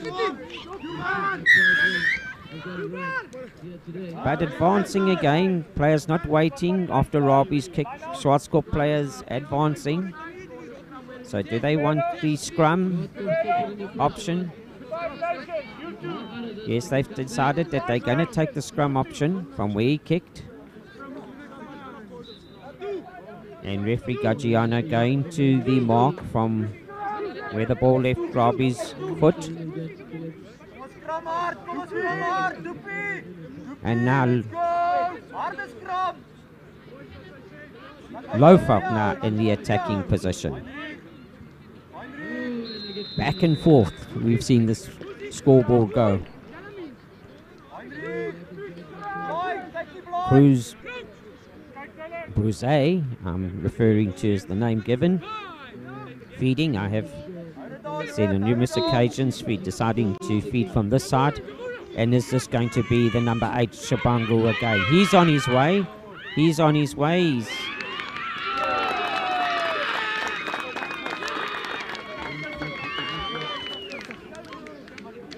And that going over to a well-worked try, and Shabangu picking that up.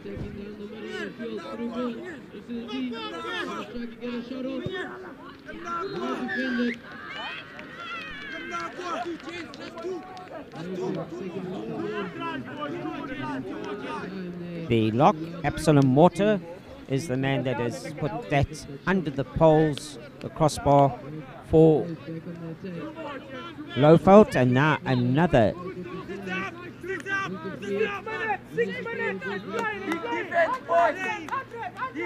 And it's no time wasted as it now goes to 32 points to 26.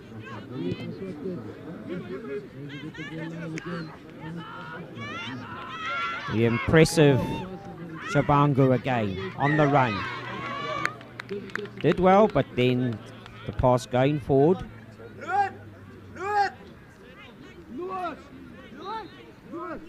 32 points to 26. Lofeld High School in the lead.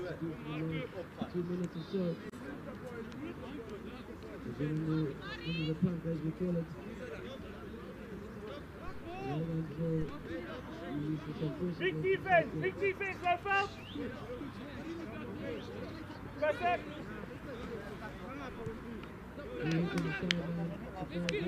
And Loert Grunewald coming off.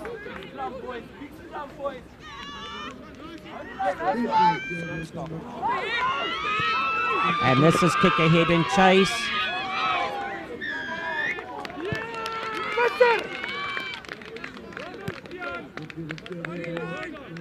Right, and referee now calling this, and this is what Swartskop are needing. And no arms used in that tackle. And where is this going to go? And to me, the right call by Stian Becker to put it in the corner, because they need the converted try to win this game, and we are down to 4 minutes. So hooker Owen Schroeder from Swartskop.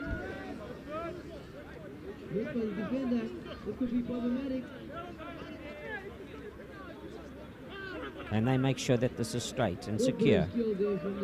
No taps needed here. Can they secure? Can they get all their forwards in and try and see if they can drive this through? The line out is good. They are getting their forwards in, as in the first half. Here come the back line reinforcements to join Swartskop's scrum. But it is a stand-up position at the moment. Is referee ready to call this if it comes to steady as a more? But no, because Looks like Schroeder, the hooker, has gone down for Swartskop. Put the ball in and to receive it again at the back and to put the points on the board.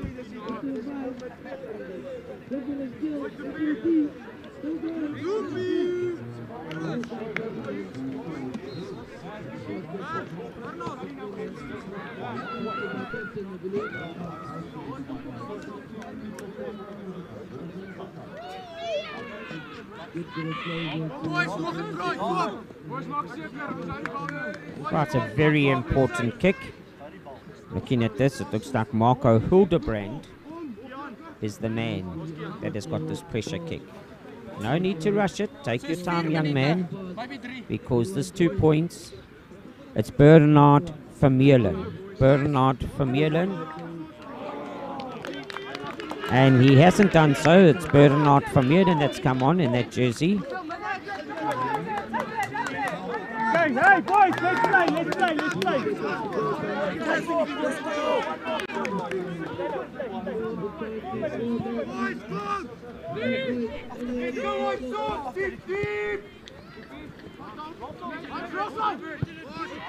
And that hasn't gone 10, and no reason for Lowveld Hart to rush it. They are ahead by 1 point, and they seem to want to get on with the game. It's positive.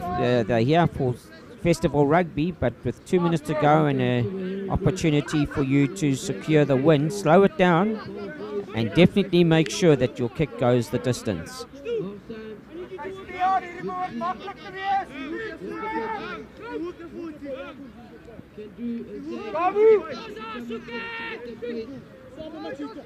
Marco van Noort, the scrum off, but again it's been won over, back by Lowveld, and referee will call that for a hard tackle.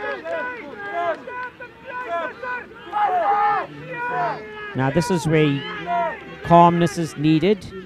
Visser taking the tap, Shabango passing it on, getting it back again. Was he over or just short? Just short is the call. And they're going over now for Lowveld High School.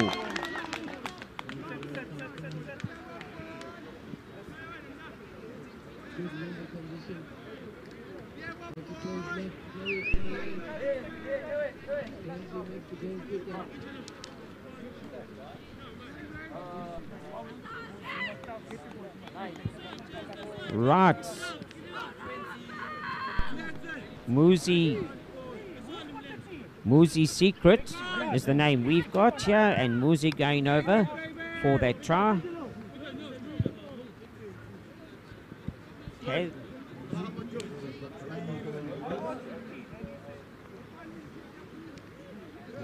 Lowveld, we must catch this. Keep the ball, we run it up, okay? Set up. Let's keep it, let's run the ball, keep it. This is a very important kick. It could be the siren hasn't gone, but referee Gaggiano might be calling it after this kick. Or will there be a restart? He's looking at his watch. So Fisher should take his time, make sure of these 2 points, or at least take the full time given for the kick as the clock runs down.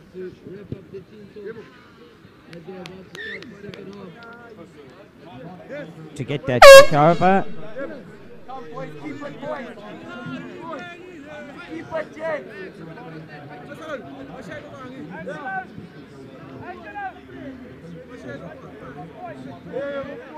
And advancing, interesting call that. Probably referees feeling that they'd advanced too early.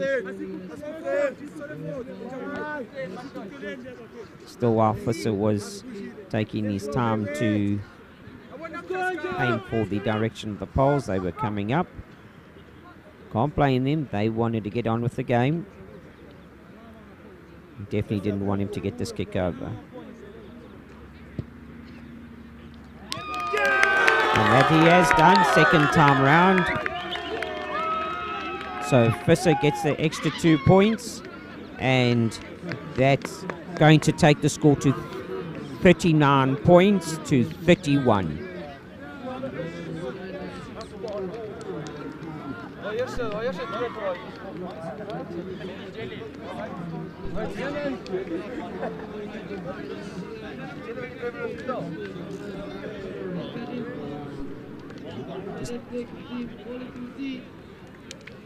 Right, and a great game. Back and forth in such excitement. It did keep us on the edge of our seat here, and that game could have gone to either of these two teams. Both sides have produced some exciting rugby, 3 games, and that ends the second game on this final day, and we've seen 2 great games of rugby so far. So credit to Swartskop for Invitational side for their spirited performance, and congratulations to Lowveld on their victory. The man of the match, Injabula Shabangu. Hurry up.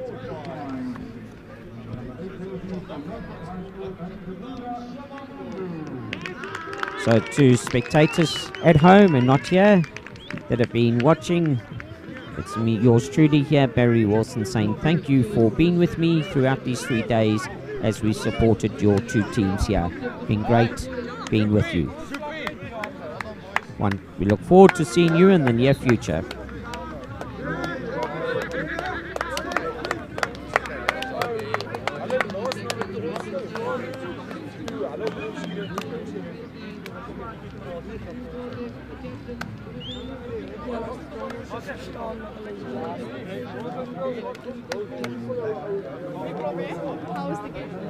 Game as well. We went very well. I think the kids were pretty disciplined and listened well. And yeah. Do you have any highlights of the festival? I must say the highlight of the festival must have been the Paul Boys Cares game. Yeah.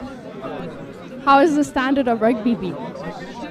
Some pretty good rugby. Obviously, you can see the boys hasn't played for a number of seasons due to COVID, but it's been really good. A good high standard of rugby, which means the coaches are doing their jobs off field. Thank you so much, Ray.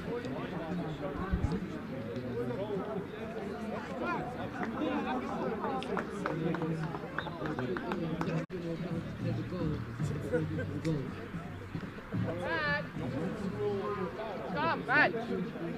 Matt.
Alles uit.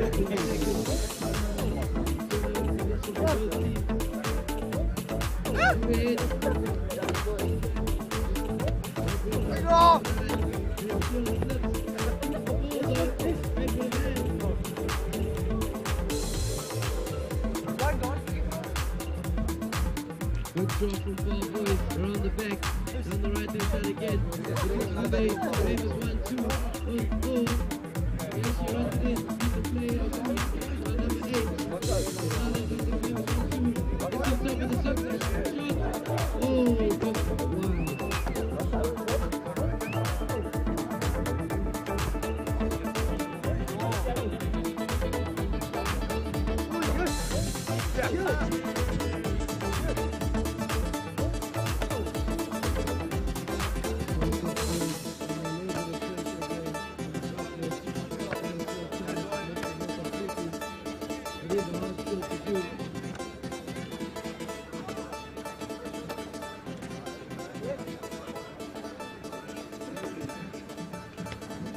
Right, quick move.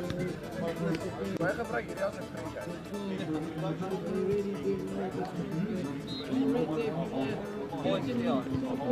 Yes, hello. Hello.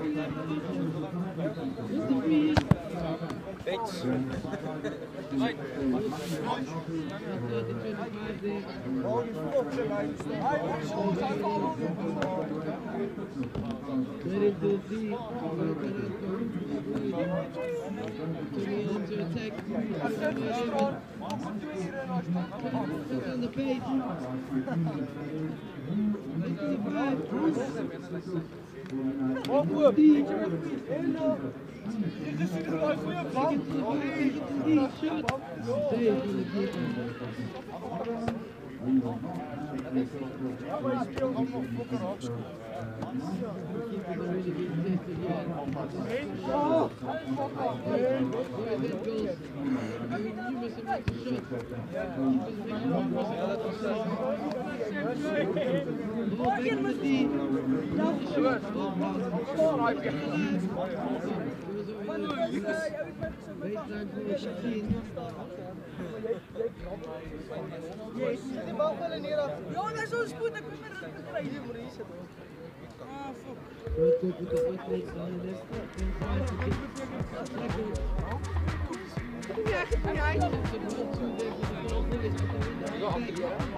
Good morning to you, ladies and gentlemen, or good day to you, ladies and gentlemen, and supporters of Power Boys High Invitational and Horseschool Centurion.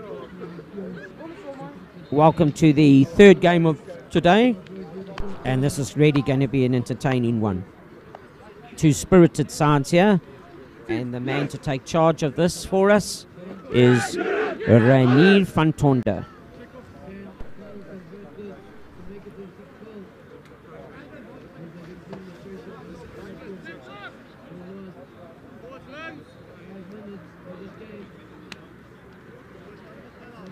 Tony, work hard. Daniel, work hard. Mikey.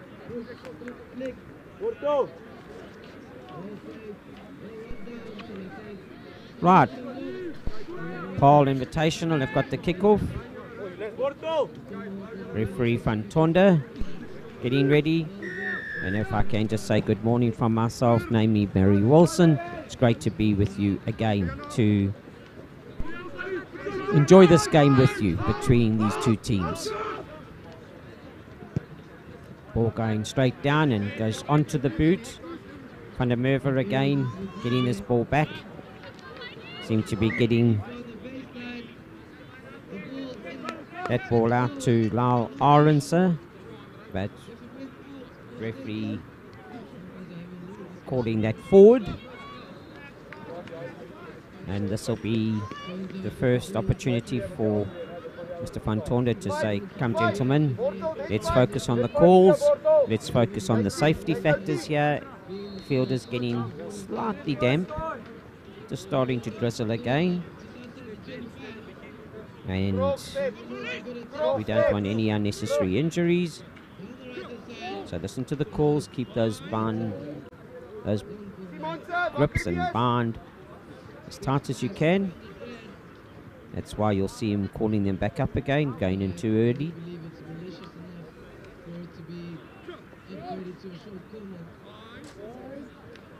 Gertkie Biesla is to feed for Centurion. And Macramon at fly half, through the hands it went.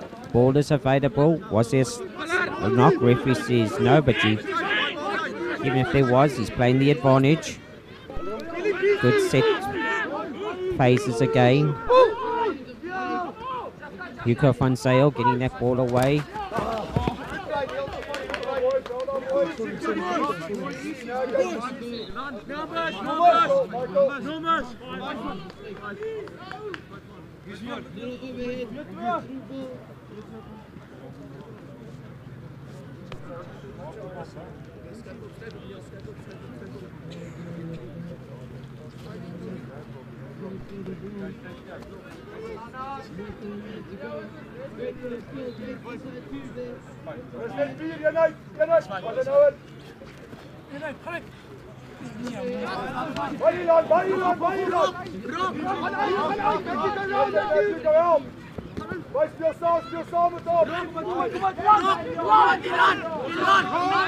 Right, good drive by Paul Boys, huh?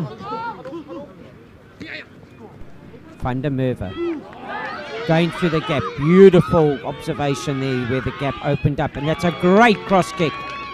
And that could be a magnificent start to the game for Paul Boys' Invitational side.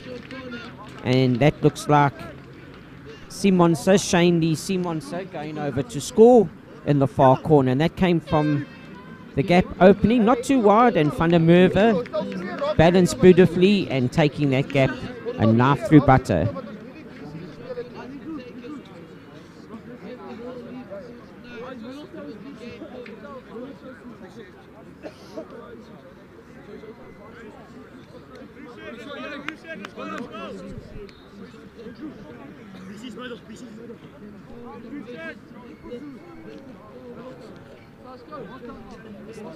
Let's go.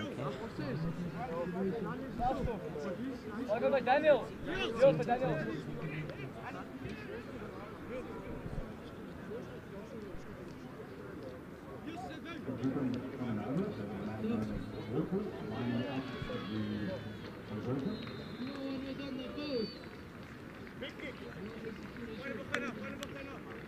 Exciting play that from Paul Boys High Invitation. They are here today. They got the energy levels going. I've seen the Centurion High School side over the last 2 days, and trust me, they're not going to take that lying down. They're going to come back, and don't be surprised to see them getting stuck in from this kickoff again. Boys, dominate, maak seker, né? Kyk die bal. 4.5 minutes gone, 5-0 the score to Paul Boys High. Maak seker. McCrimmon, Maak seker. Maak seker, Cody. he definitely adds the heart onto that. Cody having to make sure that he gets that secure.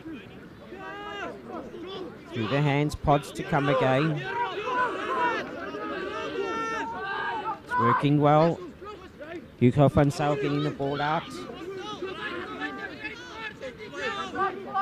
Paul Boys Invitational playing sensible rugby.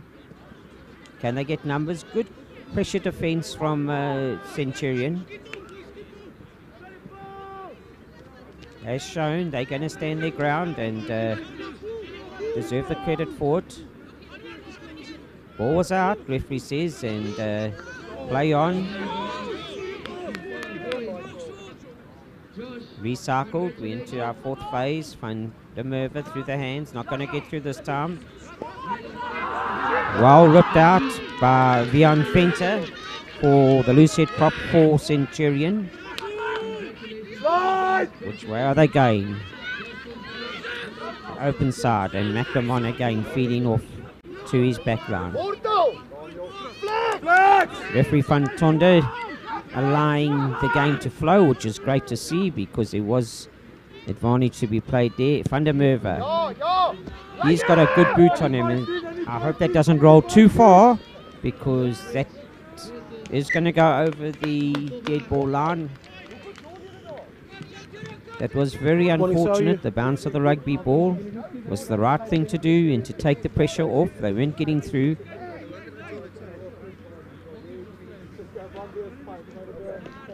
And good to see Renier van Tonder, the referee, actually going back to more or less the exact mark from where the kick took place. So many times we see as well that when players taken back by any officials or so, it can be a few meters off from the actual mark area, and that does have an influence on the game. So credit to the referee Renier van Tonder, basically on the spot from where Van der Merwe made that kick. And if you can have a look, that's a good 70 meters that could have been gained, but unfortunately rolling over the dead ball line. Back to action. Gertjie Biesla.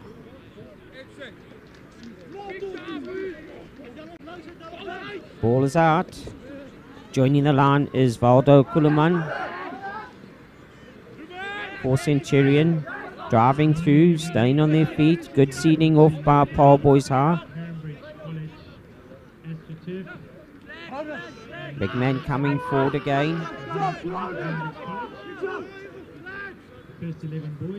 From Hugo van Zyl getting that ball back onto the boot.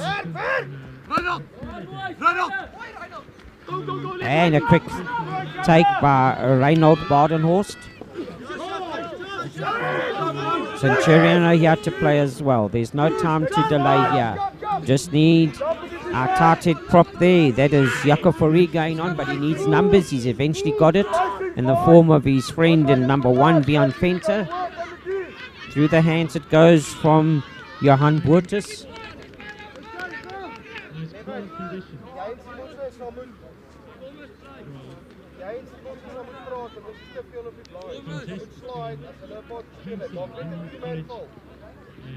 And that ball going straight down into touch as Centurion tried to move it. Daniel Kuchlenberg will have the honour of putting it in for the Paul Invitational side.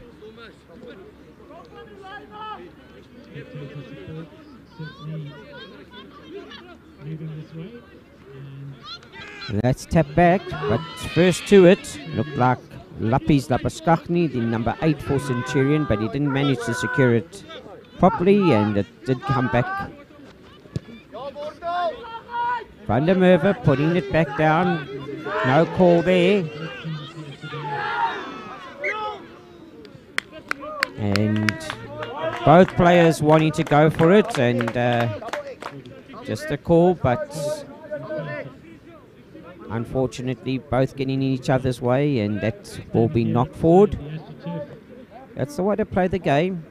Van der Merwe showing the right areas to attack, turning both wing and fullback around, and putting some ice onto the up and under, and has taken that now into the 22 of Centurion. Here we've got Hugo van Zyl to feed. That's a great scrum from Centurion, and referee, though, even though there was go forward play from that set scrum from Centurion, referee has to call it back and give it to Paul Boys as the law states reset it. An untidy finish to that scrum, so although going backwards, they still get the opportunity to put the ball in. So Hugo van Zyl will do just that.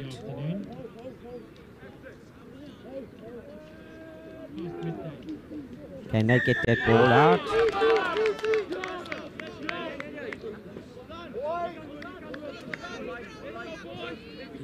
An inward scrum. Referee, as you can see, indicating wants it straight. And from the onset, it was scrumming in with the left-hand drive, which led to a collapse scrum, and that's why safety law comes into play. And referee saying, I can't have that on this field, so scrum straight, please. And the penalty going now to Paul Boys High. Daniel Kuchlenberg. Can they secure this instead of the tap off the top? I'm sure they'll try for that. It's over the top. It isn't to lose play. Van Zyl gets this ball out quickly. Body height is always important when you're in that 5-meter zone. That's why it's tackle back time. It's pick and go, but Centurion stands strong. Through the hands, Van der Merwe, long skip pass. Good running lines. Van Zyl needs to get this ball out again. He does just that. Turnover ball. That comes from rush defense and good clear out at ruck time. And a sensible kick from Ferki Biersla. It's gone backwards. Referee Rainier van Tonda calls. Van der Merwe gains 5 meters and then sets up for his team. Van Zyl again. Got the big men standing off. But the big men need to have clearers. They got just that. That's clear ball for them. That's great defense, but straight away, a sensible call. Straight away, that was big collision time. And referee Rainier van Tonda saying, we're not going to carry on. That he could feel and see that there was big collision. There is movement with the young man, and Medic! There's two!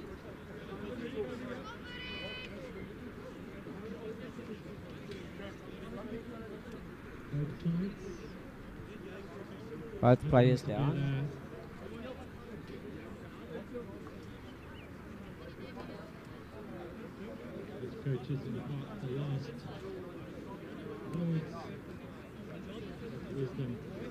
It could be a clash of the heads, judging by the medic working with the ice packs. And head injuries always need the time. We don't take any chances here. Good to see the medics onto the field, staff onto the field, and the safety to those two players of paramount importance.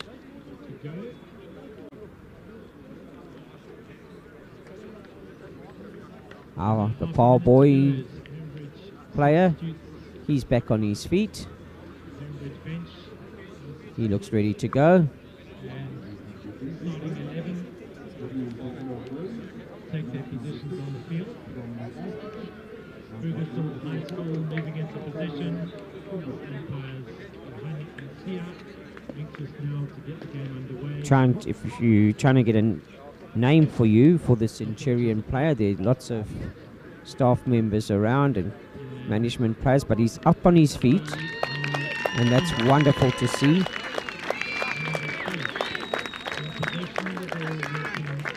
And you can see staff asking 3 or 4 times, are you able to carry on?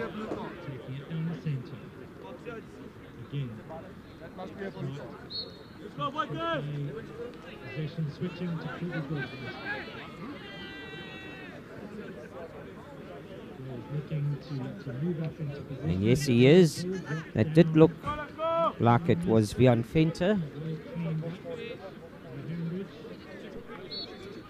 He's back. And great to see both players not having to leave the field.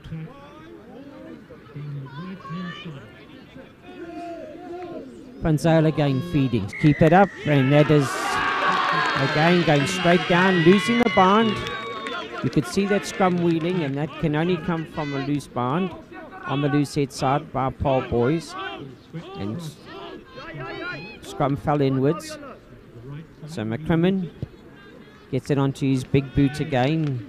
Noted that throughout the 2 days prior to today. And that's proven yet again with another 45 meters or so to put Centurion, Worskell Centurion, let's say on the 22 meter line of Paul Boys Invitation.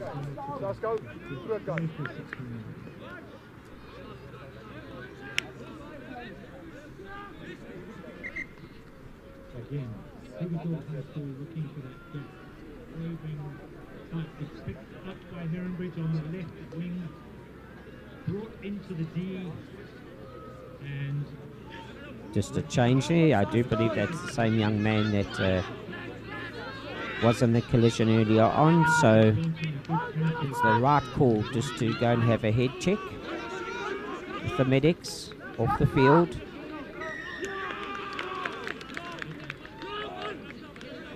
Roll away is the call from referee Rani Fantonda. And the excitement there, trying to seal that ball off.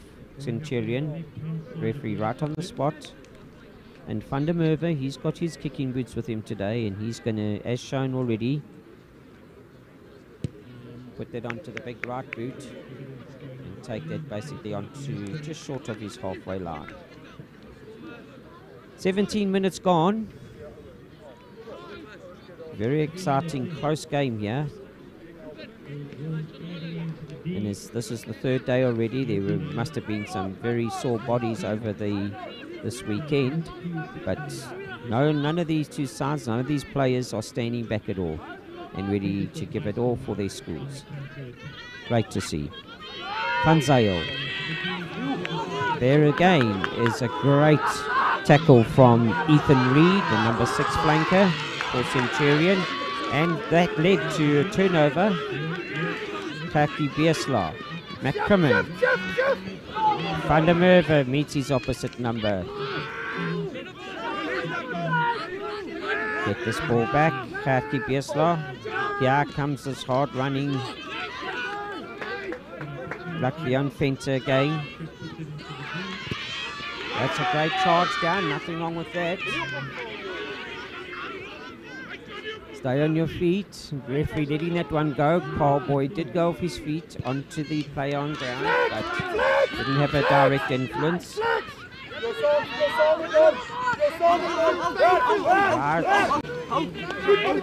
Good seating as Lal Orenser, the fullback, comes and joins to help his mate for Paul Boy's half.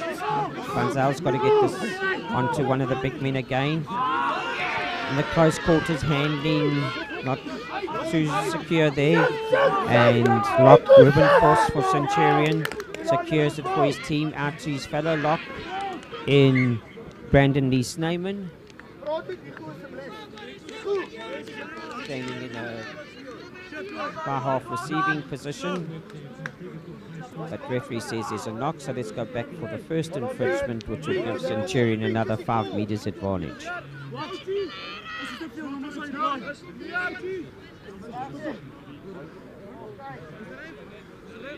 I can feel the aches and pains here. Just sitting on the sideline watching this, you can actually hear the crunch tackles that are being made and sending shivers through one's body. But these young men are tough, well prepared. And as said, they're not going to stand back. They want this game to finish off their tournament. Kaki Biesla. Mackerman. Out it goes. Long pass to Charles Stein. Centurion definitely have got a spring here in the go-forward play. Dummy run by Brandon Lee Snayman. Good drive, leg drive by Centurion. Khaki Biesla again, this time to his left wing in Reinhold Barnenhorst. All they got to do is just be patient. Just let this ball come back. McCrimmon again. Onto the boot it goes from Charles Stein. Van der Merwe reads it well. Back to his fullback, Lyle Aronsa. It's a long pass to his number 8, Lapis Labaskachny. That's fine, not held. Referee allowed one more roll. McCrimmon looking for a long flat pass. That's good hands again from Charles Stein. But just that knock forward. This is exciting. We could be having stop-start, but referee Rani van Tonder is saying, I'm not going to just blow for those knocks. Let's have you playing on. And sensible calls from the referee so that we can enjoy the running game that we're all looking forward to.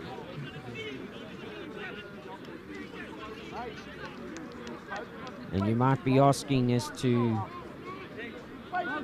he was in his 22, but why has that gone back? And I'm sure you've all read it already. That was passed back from outside the 22. And that's why Van der Merwe put it straight into touch. And referee Van Tonder saying, that's the law. Pass back from outside your 22, you can't kick it directly out. Number 7 in the lineup for Centurion is James Wu. It's gone forward off those fingers. The second knock. Second player arriving.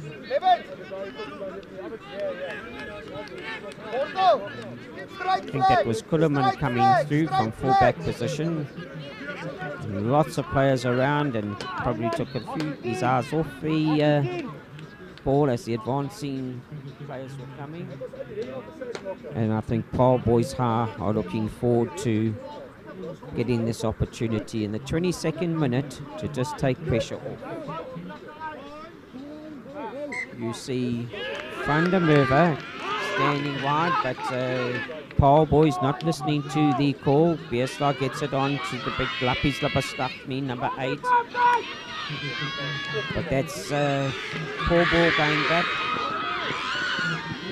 Can't lie on it. But there was a knock.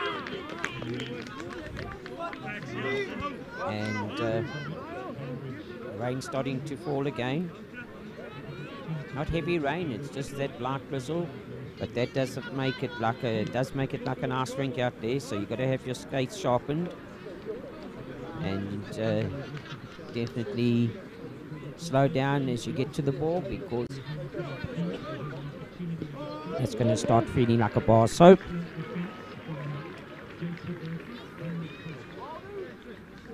Hugo van Zyl feeds. Picked up by Cody Adonis.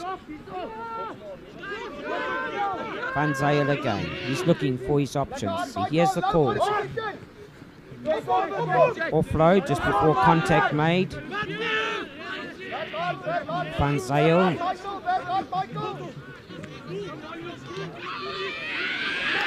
And through this is great. Taking on the advantage line is Paul Boys High. They're gaining meters from this. Van der Merwe. Got to be recycled. Van Zyl choosing a good option to go blind. He's got numbers out there. The jockeys are there to support their player. But over he goes and holding on. There's the call.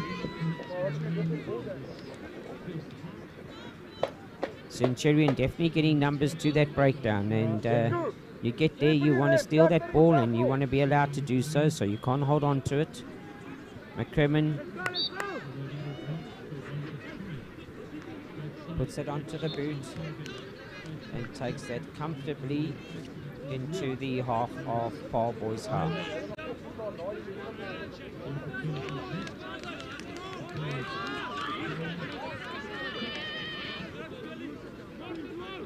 go, go!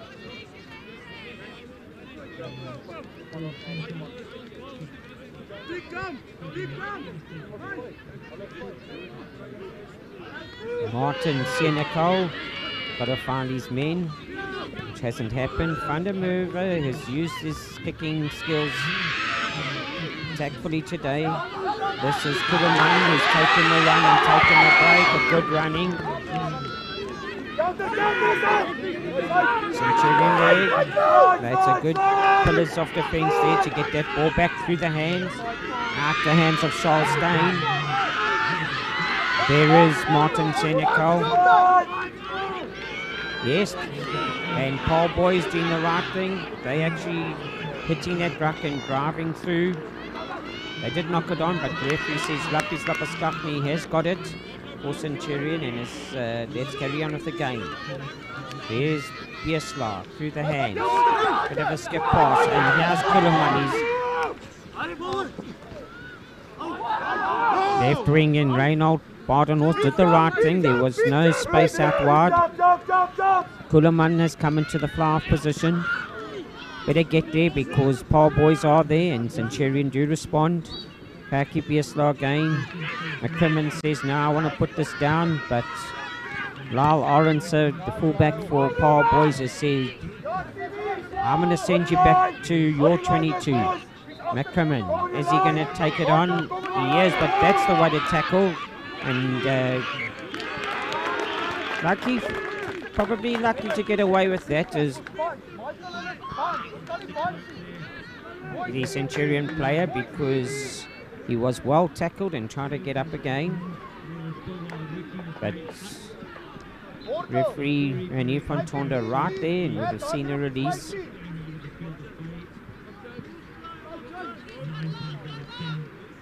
But the fullback, La Lawrence from Paul Boys Ha, invitation, definitely with that booming 60-meter kick, has hoped for an outcome like this, and he's definitely got it.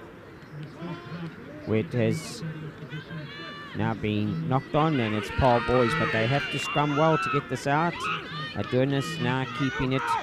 Franzel comes around, looping round through to centre. And that looping play has resulted in a great try.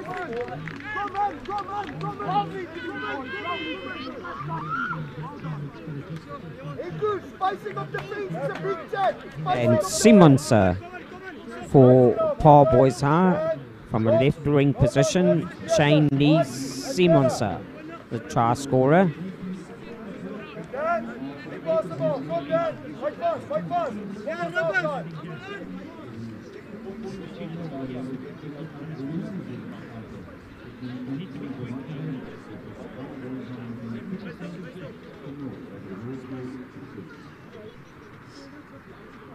$10-0 at the moment with the conversion to come from Ruben van der Merwe. I would like to believe that this is going to be 2 points for his kicking caliber and talents. Correct call, so that takes it up to 12 points to 0.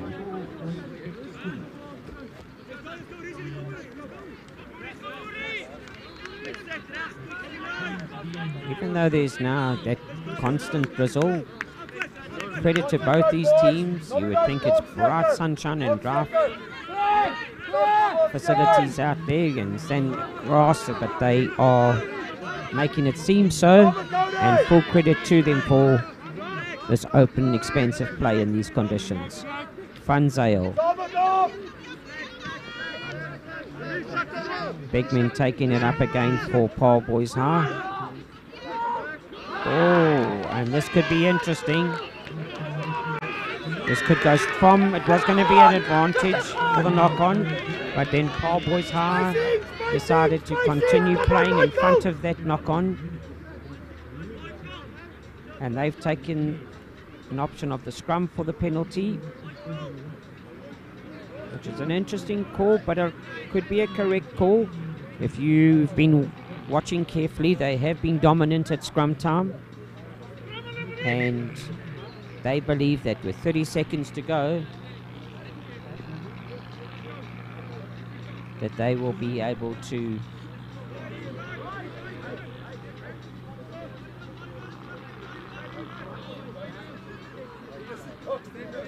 just a bit of a blood change here, replacement for Centurion.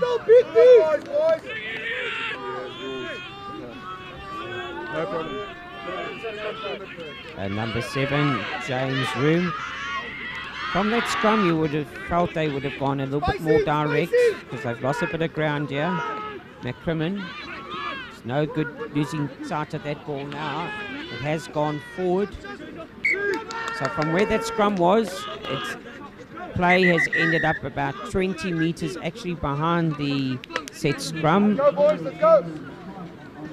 So that is the end of the first half.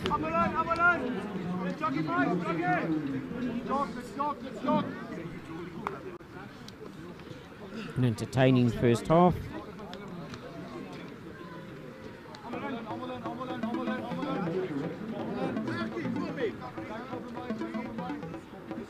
And I'm sure if you've been watching this from a schoolboy point of view and you one of the spectators at home or at school, in the hostel or wherever you are watching from as parents and family, or just an old boy of either school, I'm sure from around the country you are very impressed with your schools still showing and defending their colours and playing proudly for their schools. It's been a great first half, 12-0. Yeah. Still lots to play for. 30 minutes is a long time on the rugby field, and both sides will have the opportunity to recharge those batteries. And Centurion World School are still in this game. So, time for you and I just to make sure that we get a quick cup of coffee and just get ready for the second half, which again referee Renier Fantonda will be calling shortly. Enjoy that second half.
Right, and Kaki Biesla through the hands again. Oh, soft hands, but back and forth it's gone, and the right call for referee to say, let's play on, chaps.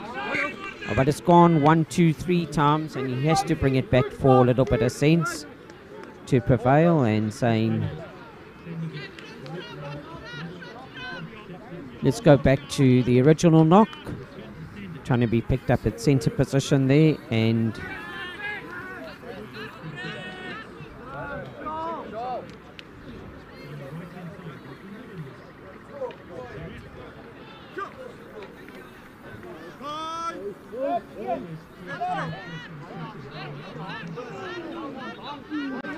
right, Van Zyl gets that ball away. Van der Merwe puts it up. Centurion wing in. Wynand Fishing gets onto that.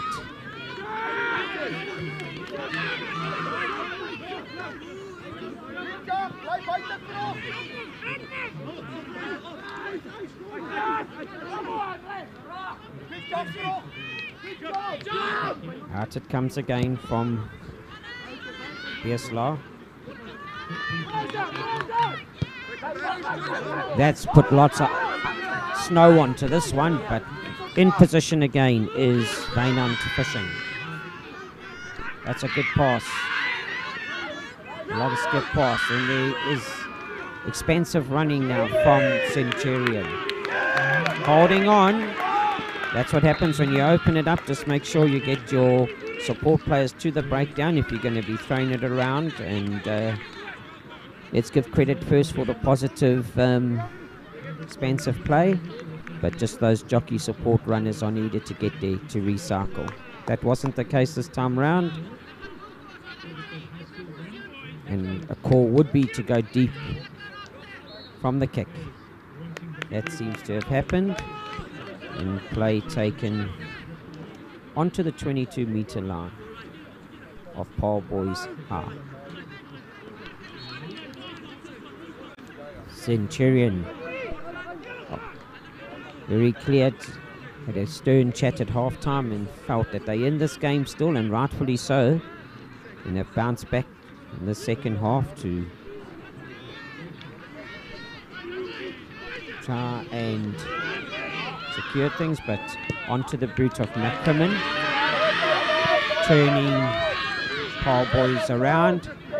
Centurion have got numbers there, forcing Lal Aronsa onto the boot. Good balance. This is the numbers to break down to help the Centurion player, McCrimmon. Paul Invitational crossing that advantage line very quickly on defence. You can see how Centurion are losing ground.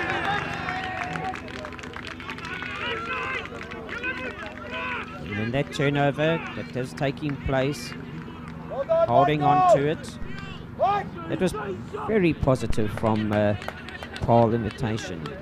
Without the ball for quite a while, but they still attacked on their defence patterns, and that led to them getting the ball but then holding on to it. That's a good 45 metres.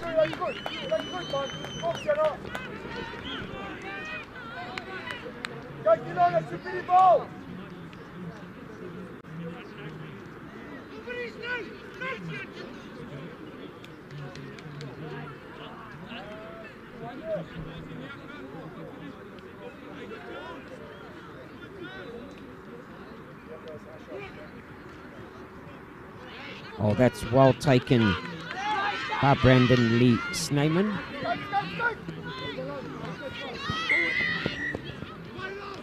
No arms in the tackle.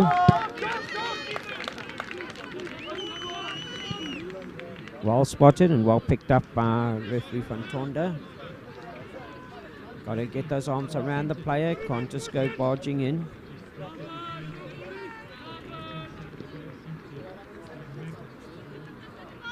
Deacon Boyson coming on for Paul Boyshar at fullback. He's replaced Lau Aronson. You can see that Martin Senecal, the Centurion hooker, he's very keen to get on with this game. He's the first man there and saying, come on teammates, let's get this one secured. Remember, they did do so in the first half. But you've got to get those calls right. But it's fortunate it has worked for them. It bounced correctly. And to get up with the ball.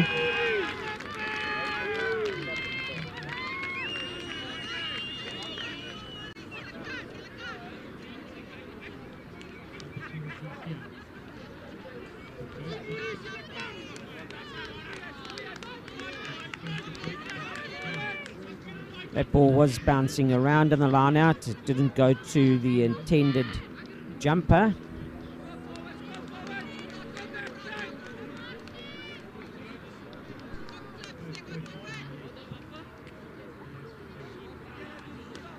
And to me, I don't know if that looked like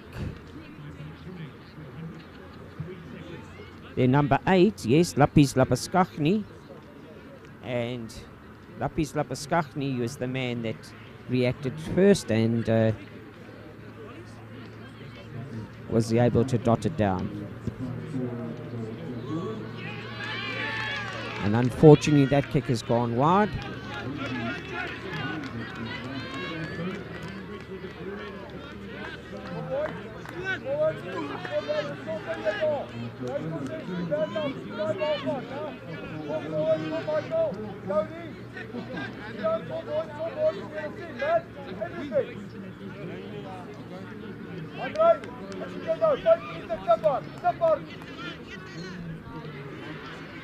Van der Merwe, he puts it up again.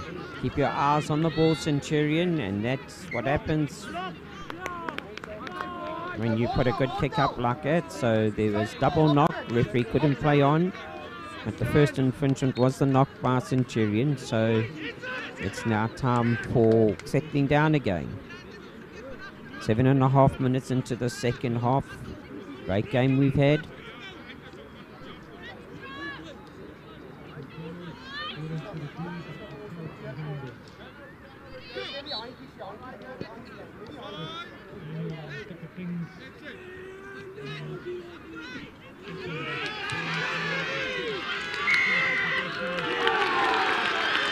They've shown it throughout the game. They've shown that dominance at scrum time, and they've been determined to put Paul Invitation on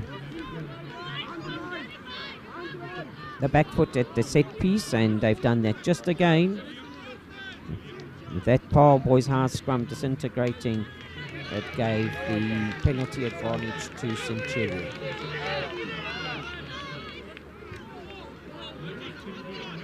Ashraf Zeman is the man that has come on at scrum half for Paul Boys Invitation. Hugo van Zyl did have a good game at scrum half for Paul Boys. Here's credit to him for his efforts. But that hasn't gone in straight. So what a pity. Good scrum from Centurion. They gained a great advantage from the deep kick. But then just needing to secure a straight throw. Interesting that Paul boys have gone to the line out for their choice for the skew throw. Bringing their numbers into line out position now. And Centurion saying, yeah, we made a mistake, but we want it back. But they've gone a good couple of meters back into their half, though. They crossed their 10-meter line. It's been put onto the boot. And that is Deacon Boyson, who came on. He's still going strong. Still going strong. He's got the big men around him. He's got the support play. There is Centurion trying to clear. But Ashraf Zierman, the replacement scrum half for Paul Boys, gets that ball away quickly. Set up in the middle of the field. Zierman again saying left or right, where do I go? He gets it out. Cody gets away. He's going to go. Someone's going to have to bring him down. Just done just that. And the tackle made. Stay on your feet is the call.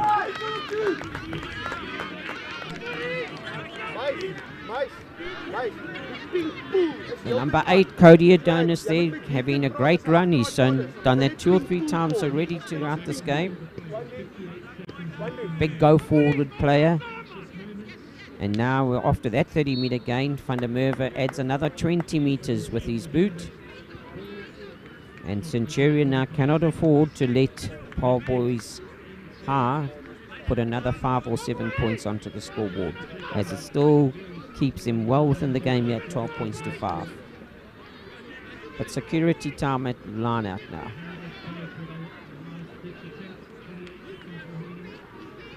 It's gone over the top, but has been regained. Lapis Labaskafni, the Centurion number 8. He is the man to recycle that. And they have got it back. And referee saying no. Hands in that, in the ruck, and they bar Paul Boys hard, trying to get that ball back. And just when everybody thought Paul Boys hard scored, referee ran in front on the saying, sorry, I'm right here. And I could see how that ball did come out illegally. Crimin with the ball in his hand, and he's going to be saying, I've got to get my team out of here. He's got the boot to do it. Once again, there's been some big hits, and let's give the Centurion team and staff management with the medics time to look at the safety of one of their players. He is up, and that looked like centre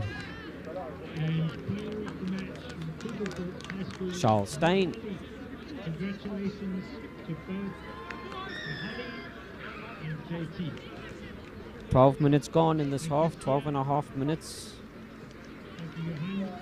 Still got time, plenty of time. It's close on 17 minutes still to play. 30 odd meters gained here with that boot. So McCrimmon definitely saying, we're getting out of here, boys, and he's done that for his team. But now, this has got to be one. Martin Sienekal.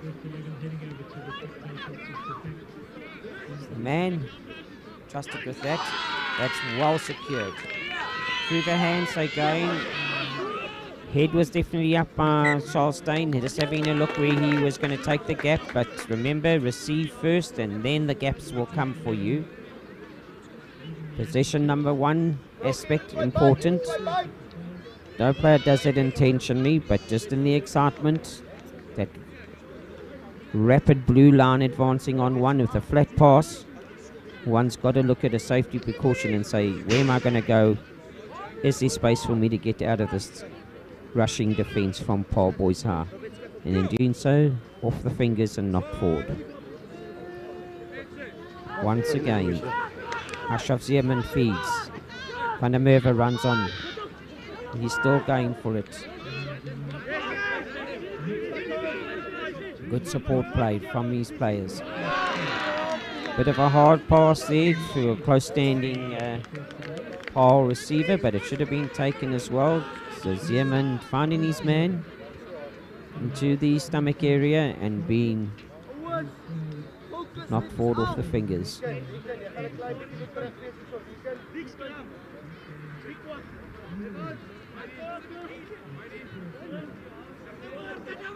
Assad, discipline, but put pressure on. Pressure. But discipline.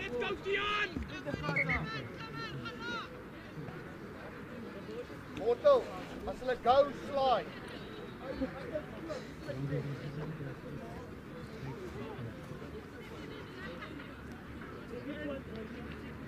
You can see McCrimmon lining up directly behind the set phase. Early.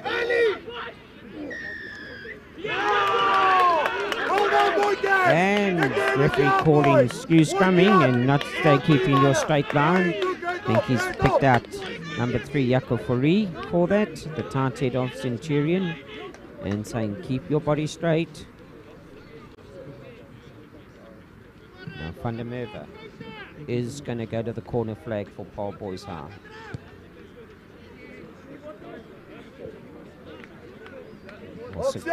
Centurion did stand their ground at the last line out when it was so close.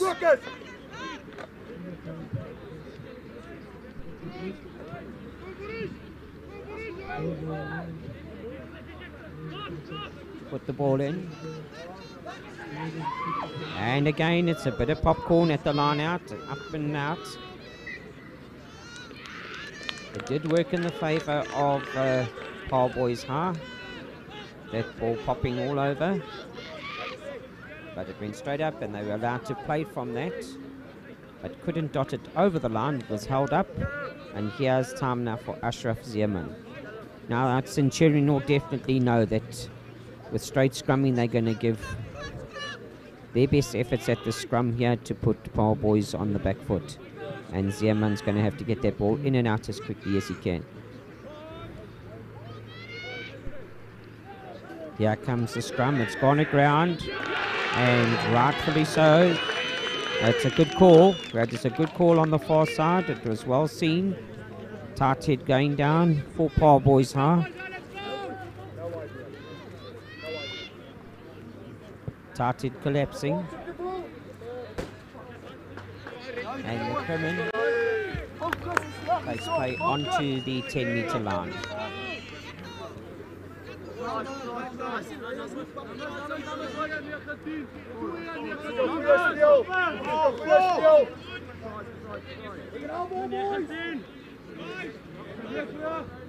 Right, Senecal again. He's the man.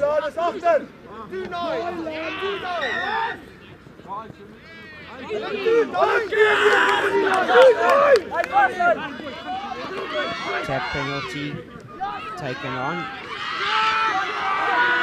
Advantage by Centurion there from that penalty. They've decided to take the game to Paul Boys High. McCrimmon getting the ball back off 2 or 3 phases, saying onto the boot, and we're now going to go on to the 22-metre area of Paul Boys.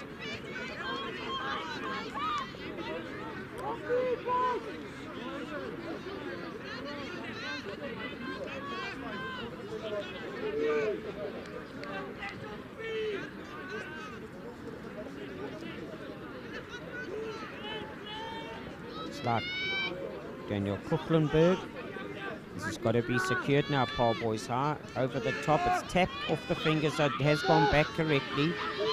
Loose ball though, being tightened up. Ashraf Zeeman gets the ball back to Van der Merwe. Unlucky not to find touch, but well received. And Valdo Kuleman still going. Those legs were definitely working hard to go forward. McCrimmon doing the right thing. He's found some space Careful to let that bounce. Well read. And that is well read by Deacon Boyson.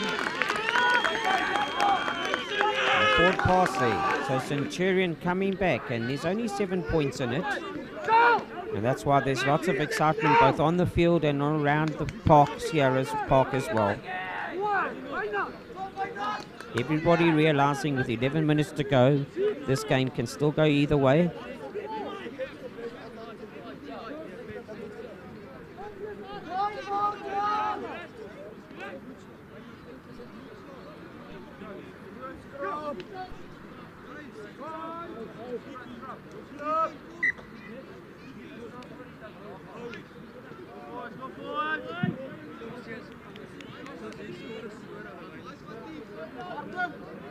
Right, Centurion, scrum straight. You've got the dominance in the scrums. So you'll be able to put yourselves definitely onto the front foot here from the set phase. Kaki Biesla waiting to feed the scrum.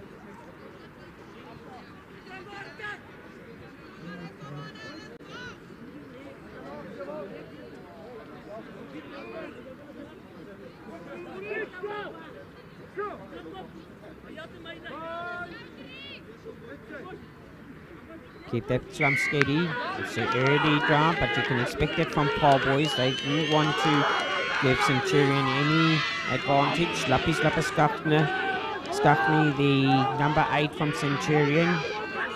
Is that going to be called collapse? No, 10 meters called. 10 meters.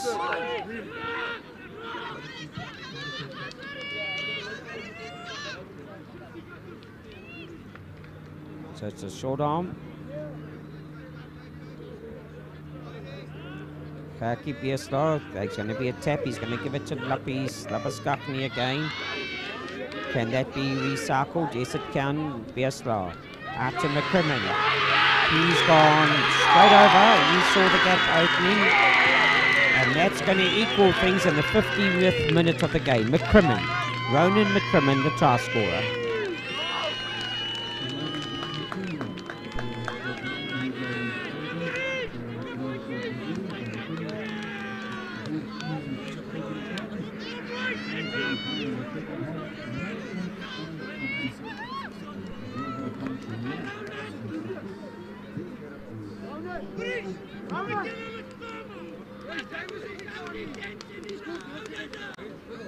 I don't think we have to remind Centurion how important this kick is.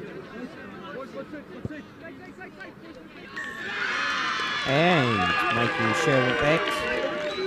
It's like Johan Boertes.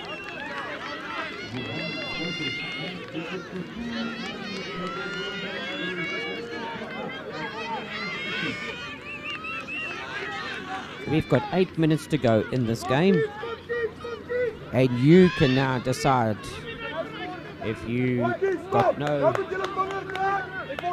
side to support you and you're watching this game, you can make the call. Who do you think is going to come out victorious here? Both sides, it's a call, a 50-50 call. Centurion got their tail up at the moment, but Paul boys are known to come straight back. And once again, that's just been shown. Penalty though, straight off their feet.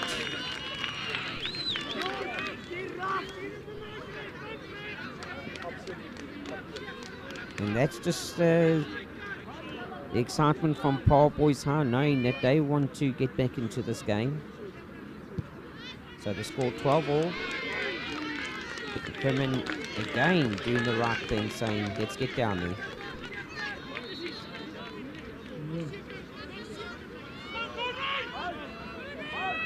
Seven minutes left.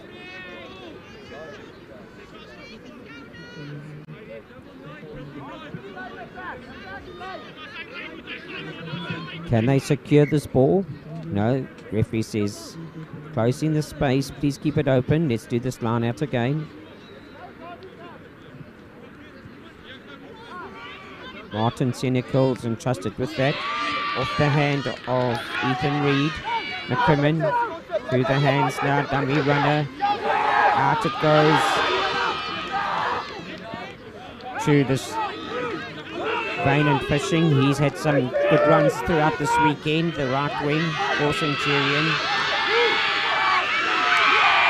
Again, some great running from Valdo Kulaman. This is pick up and go. Looks like Lapis Lapaskakni, the number 8. Haki Bieslau get this ball back. McCrimmon through the hands. That goes to Charles Stein. He's going to set it up. Coming in to help him is Johan Boertes. Bieslau looks to the left again. They got numbers there. Paul boys are standing off.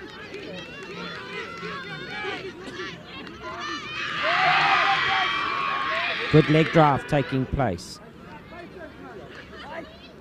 Bieslau. That went on to Brandon Lee Sneyman. Through the hands, McCrimmon again. And Paul boys are dangerous from such positions. Because that's turnover ball. That looks like Deacon Boyson is going to go all the way.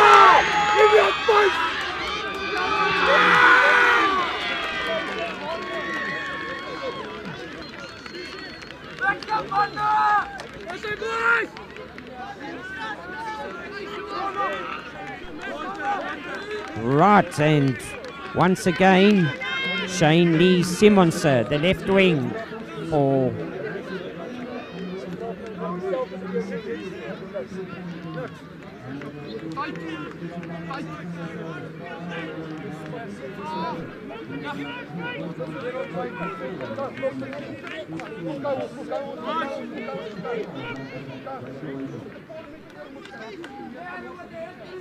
Right, congratulations to Paul Boys Hardy for that quick turnover and through the hands. And they can attack from anywhere on this field, and they've shown that just again. Centurion can't afford to drop their heads now. They were in an attacking position, had gone through 4 or 5 phases. Just that knock-on ball had created that. So nothing wrong with their play, and they have the potential to get back with 4 minutes left. I'm sure the message has gone out to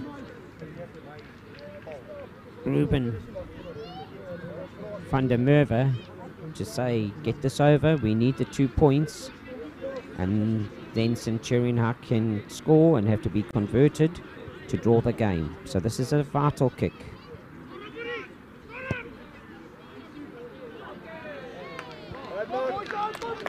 That's just to the side. So a converted try by Centurion could still give them the game. We have it at 4 or 5 minutes here to go. McCrimmon now. He needs to put this right up there to get his forwards underneath it. He puts it deep. Adonis gets that ball in his hands.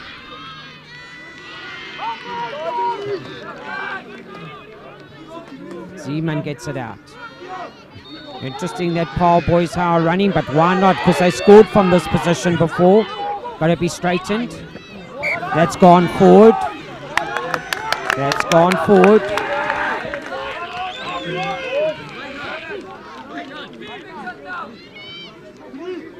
That's keeping Centurion in the game. Always in the excitement. It's worked for them before, but when you're 17-12 up, when you've got a man with a bullet kick like Van der Merwe, isn't it sometimes better to get it right down there and close the space quicker? Because this has given an opportunity for Centurion, with Haki Bieslau to feed. Can they get dominance at scrum time? This time, interesting scrum from Paul boys. And standing up. And Simons' try has definitely given the injection to his team players. And Centurion been dominant at scrum time, and Paul boys now have said, no ways are we taking it from you again, and wanted that scrum so badly, as proved in the advantage given from the penalty. On our clock, we're down to 2 minutes to go. It started extra time added on by referee Van Tonda. I doubt that there will be much.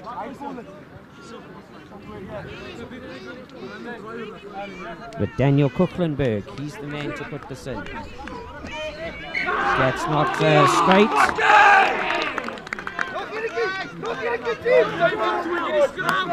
So Centurion are taking the line out. They've been dominant in the scrums, but obviously that's last scrum. It's just rocked their confidence, and they believe that they can win this off the top, probably in this line out, and set up a quick attacking play. Well, let's hope that is the case for them. And they have done that. Biestar gets it out to McCrimmon. So they have got the ball now on the advantage. And here is a run by the flying Wynand Fashion. And this will be a magnificent score if they can get Valdo Kuleman, can get this ball back. Kraki Biestar, they've got big numbers.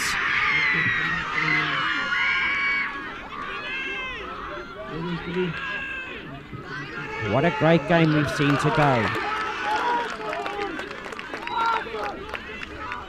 And there were knock forward fingers in that trying to pick up, and that going forward set of phase rugby, and this is a very important scrum, probably the scrum of the match for both sides. Centurion High need to get this against the head, and the only way they're going to do that is to use the presence of all 8. And there you can hear the signal going to say that's going to be it. So this is the scrum of the match. And Paul Boys High had scrummed well the last. It's been heard and kicked out.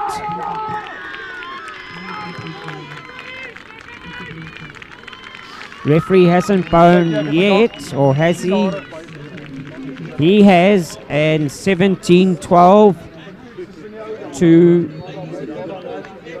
Paul Boys High, Invitational.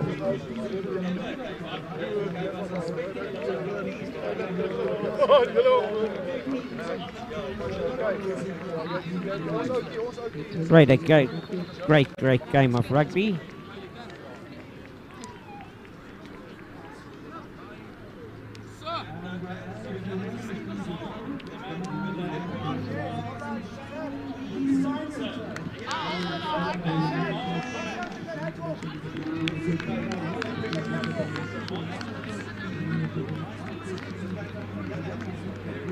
Well, what an exciting game we've had there. Just trying to catch our breath here with regards to seeing the energy shown by these young men in this field here today.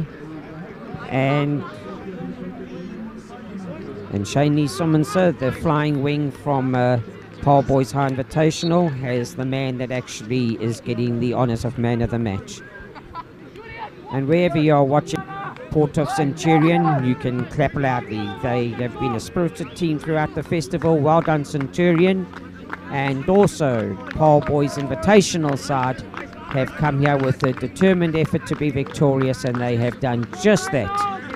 So, ladies and gentlemen, my name is Barry Wilson, and I've really enjoyed supporting these two teams throughout the matches that they have played this weekend, and I thank you for the time that you've allowed me to share the game with you.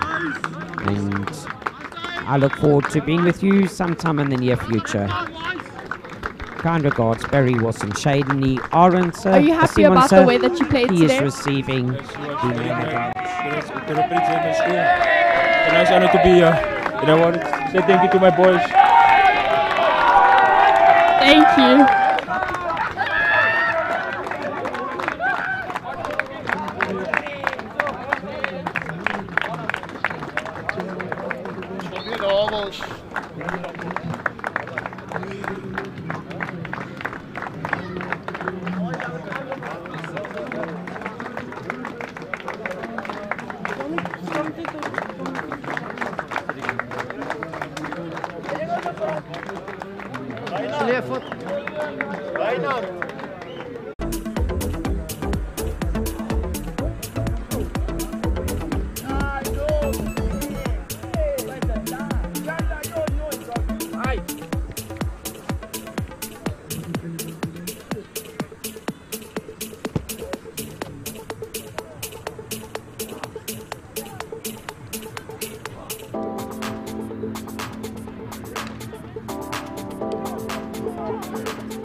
Softball. Or you need to touch them.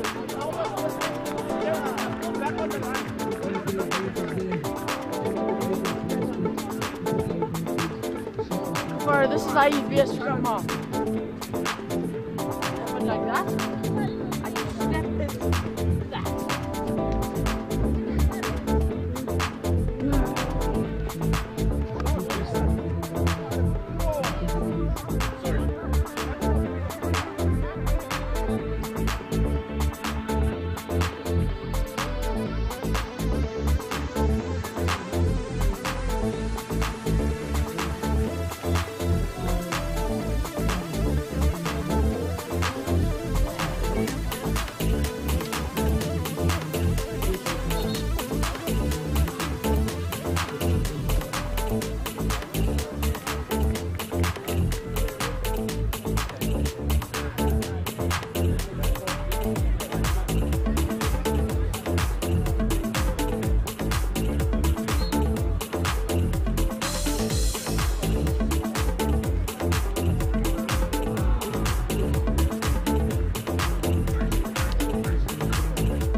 Great project as well.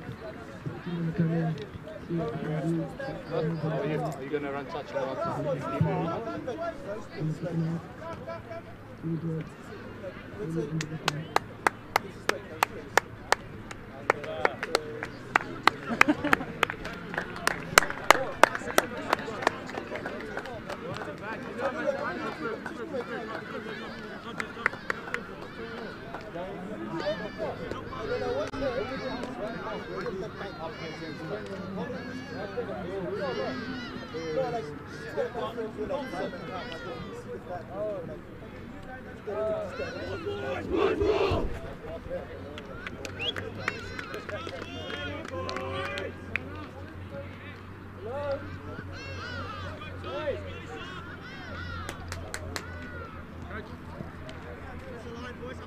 Very good afternoon to you, ladies and gentlemen, and my name is Barry Wilson here on the final day in game 4 of 8 to be played today, and that's going to be a very interesting game between Trinity House Rand Park versus Penryn College, and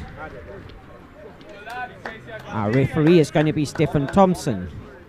So this again promises to be another exciting match, and if you're here, I'm sure we're going to hear you from the sidelines, and if you are away from the venue and you're a supporter of either of these schools, then let's still get into the spirit of things, whether it be from the lounge or from the hostel or from wherever you're watching.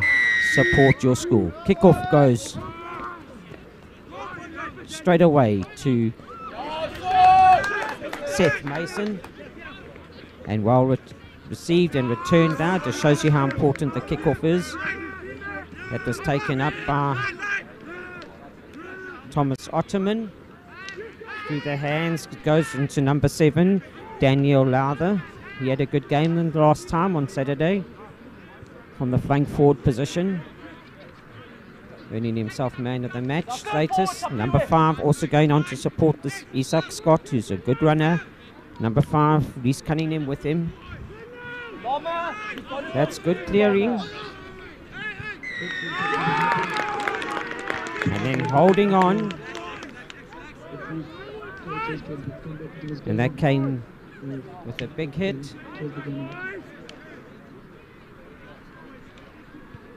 From the big man, and that looked like the number 8, Stephen Taylor from Penryn College. He's had a very good festival, Stephen Taylor. Dean, talk to Tom. Just up together. 10 from the line now. Basically on the halfway line now.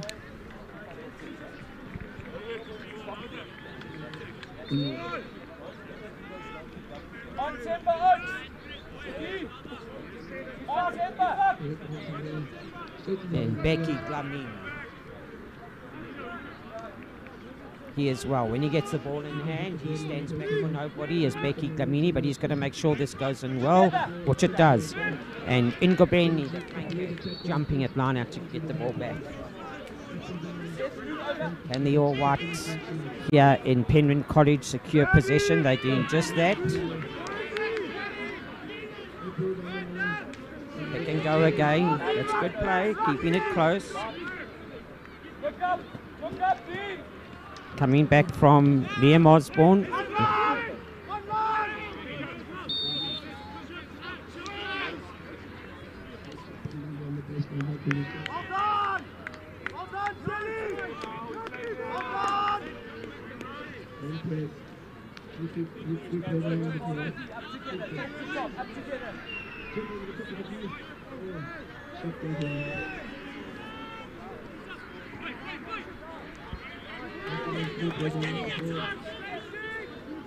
Referee's got his hand out. So there could be this penalty advantage coming for Penryn. Looks like Ndlova's got his hands on it.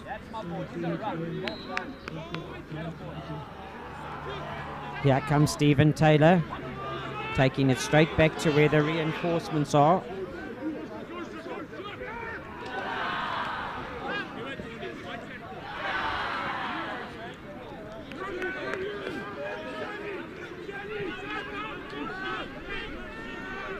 Pick and go again.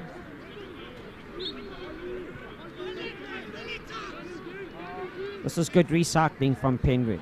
Becky Glamini again, but he's been met solidly. The Stephen Taylor coming, but equal to that is Lowther again making the tackle.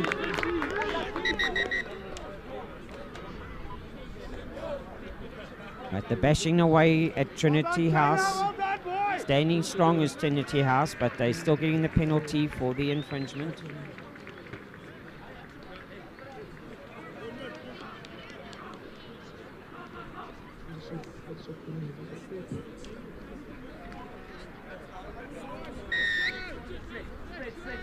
It's tap and go. Becky Glamini again. He's got his big men around him. Lungi Mchulu is waiting to get that ball back. Another infringement. It's pick and go. And that's a good steal by Isak Scott. He as well has been impressive during this festival. We've seen some talented number 8s in the respective teams. And Isak Scott again putting his hand up.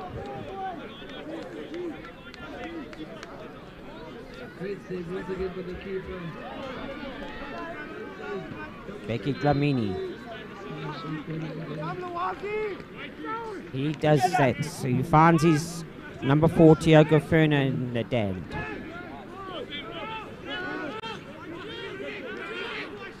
Lungi Mchulu gets it out to Benedict Makatswa. Referee has seen the infringement.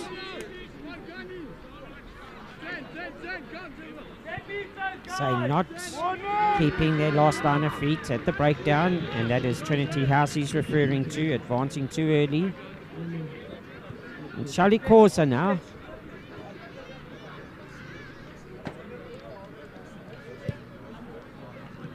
He's taking it forward. And he's gone on to some 25 meters to put Penryn in the attacking position.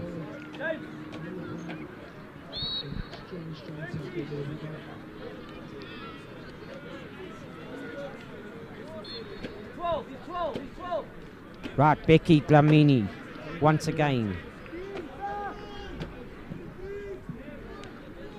to put this ball in. Ryan Bourneman gets that ball going just short of the line.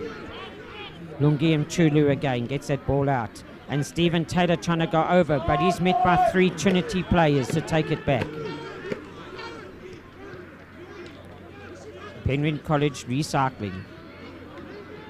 You're not going to come through here, says Trinity. But a recycle ball again. All pillars have got to be standing tall. Referee feels that is held up. I tend to agree with him that there was a player underneath. But he says all their efforts, still the pressure's on, because offside lines aren't being kept by Trinity at these ruck times. And this is going to Matata Corsa to tap and go. He wants to go all the way. He's just short. Now give it to one of the big men running on, and this could be danger. Benedict Makatwa again. And that is about the 4th time that referee Stefan Thompson has said to Trinity, gentlemen, I have to penalise you. And he's now talking to the captain, Isak Scott.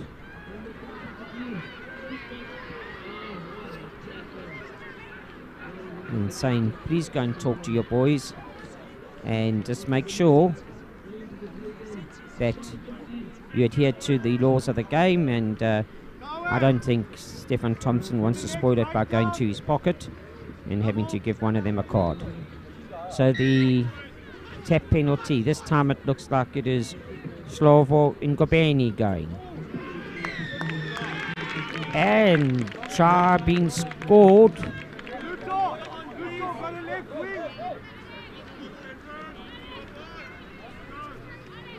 To me it looks like Slovo Ngobeni. And I'll be confirming that for you shortly.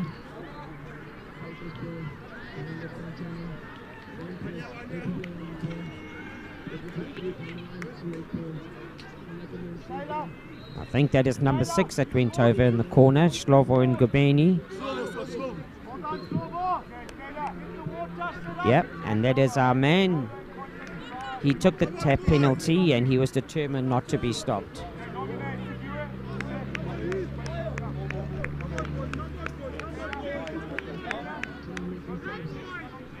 He's been that hard-working flank forward for Penryn throughout this festival. Definitely been noted over the 3 days. They've got some impressive loose forwards, have Penryn College, and Ngobeni is definitely one of them.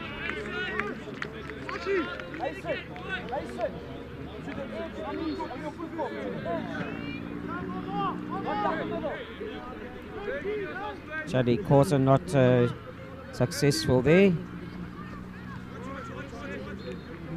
5-0 the score.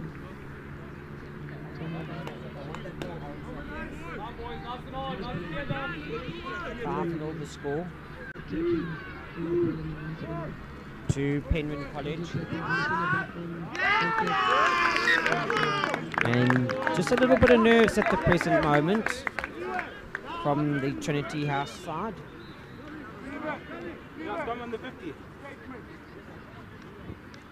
And putting that directly into touch.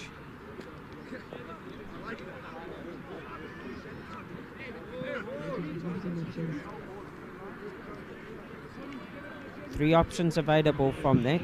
People know it as kick again or scrum, but there's also the line-out option, because it's a direct kick out on the halfway line. But both sides either go back to the set scrum, which is taken here, and Lungi Mchulu to put the ball in.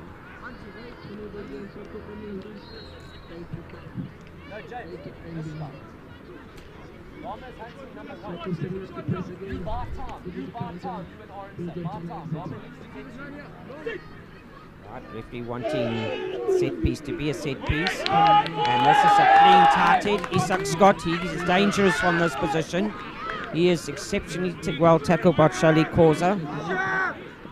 This comes through the hands again. A quick dive pass from Lung that came out to the Trinity side.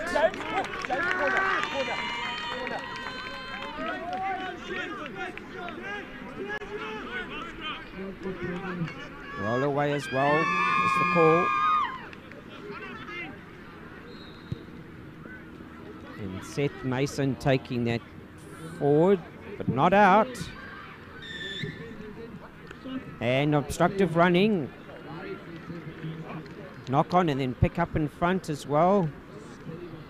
So referee Stefan Thompson right on the spot, and he's feeling that there was play in front of that Penguin player when that ball was knocked slightly forward, and he picked it up. That means he's coming from an offside position.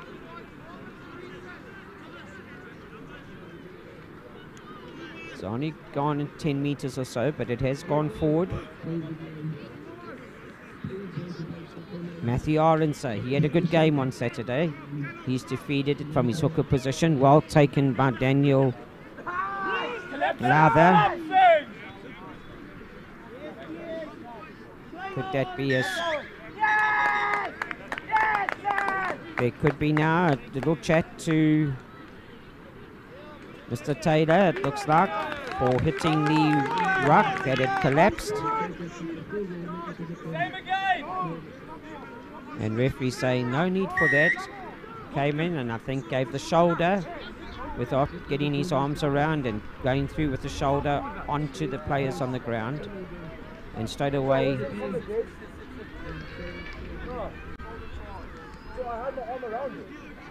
so referee showing quite clearly that that was a driving shoulder and diving down onto the player. Lothar again, off the top, it goes. Reese Lewis gets the ball out. Penryn are there, gets right on Reese Lewis again. He gets that ball out to David Aronson, Matthew's twin brother.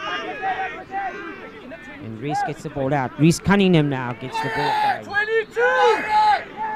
But this is good turnover play. Penryn have really attacked on defence, and they are not letting Trinity get into their normal rhythm, because this Trinity side do like to run onto the ball.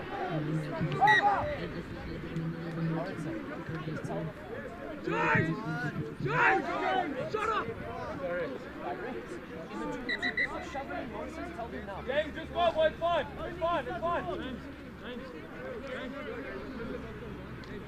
I think the referee's just going to have a quick chat.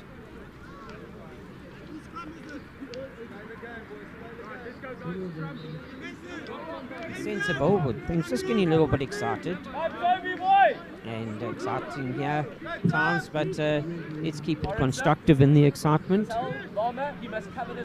In both schools here, and all players wanting to have the honour for their school, but it's got to be kept under control, and referee Thompson making sure that we can enjoy the aspects of the game of rugby.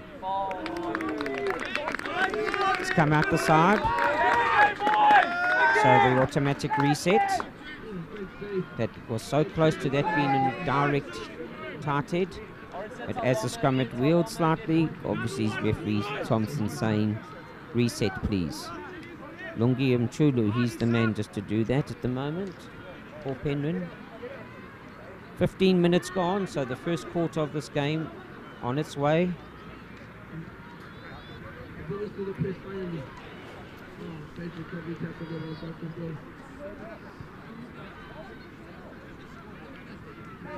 Great.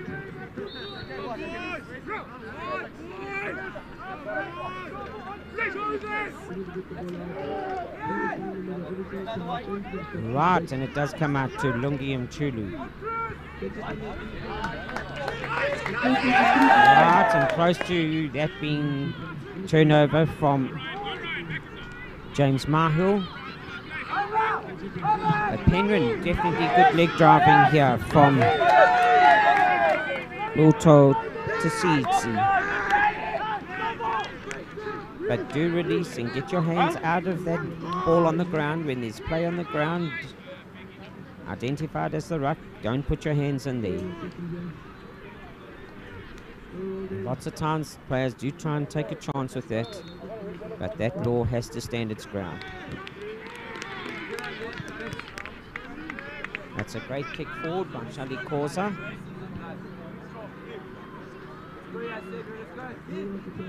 And just shows one infringement like that can cost you a good 45 meters. Becky Glamini now, he's the man for Penryn to put this ball in. Is it going to go again to number 6, Slovo Ngobeni, which they use often at line-out time? Yes, it has. He has tapped that back very untidily to his scrum off Lungi Mchulu. Bravely went down to collect that. That looks like Matutu Koza. They picked up and went with it. It's pick and go time again. Ngobeni picks and goes. He's got his jockeys on his back. But they need to get this ball out. Reese Cunningham picks up and goes blind, but he's taken into touch.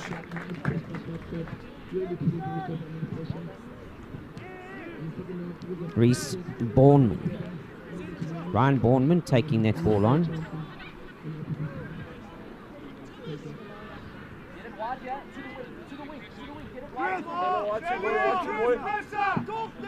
Matthew Orensa to put this ball in. Oh, this is going to be interesting, and that is not straight. Once again, congratulations on closing the match. Referee asking, what would you like, Penryn?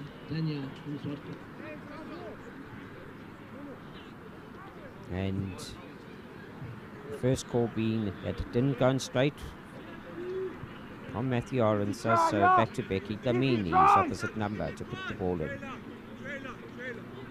Will it go again to number 6? This time, it's right over the top, missed call there. And that looks like David Orensa that took that ball on. Reese Lewis. Soft hands. That's a good run by David Orensa out wide. Great turnover by Ruazi Manisi. Accidentally there. Coming back to the knock-on. Knock on by Blue, you hear the call quite clearly. On the halfway line, just inside the half of Trinity, almost on the halfway line for Lungi Mchulu. Just a slight knock. It was good play by Wazi Manisi there for Penryn, just to get across and secure that as the loose forward. Set. Long boy, long jump, long!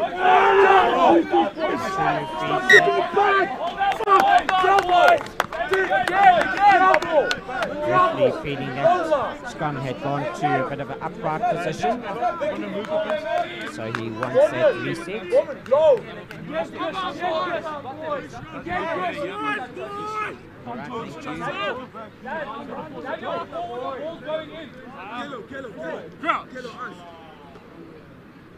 Lungi Mchulu got a clear opportunity to see the set scrum.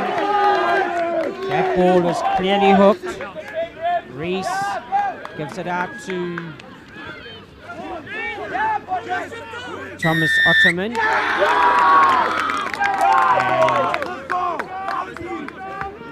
And holding on is the call.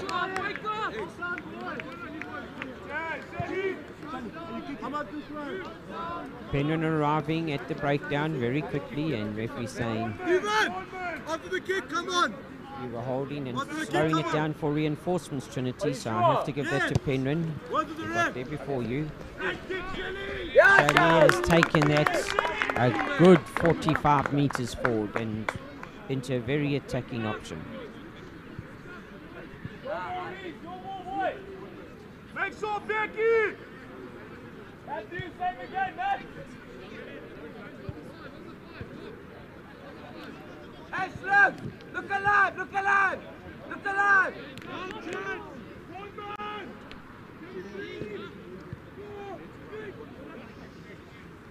Up it goes again. It looks like there was interfering in the line out.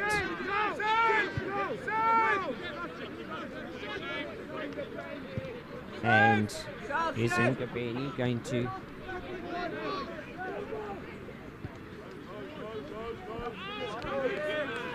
tap and go by Penryn? But Trinity standing their ground. And that if can collapse will go to turnover ball for Trinity. And referee has indicated just that. Advantage play going forward, but then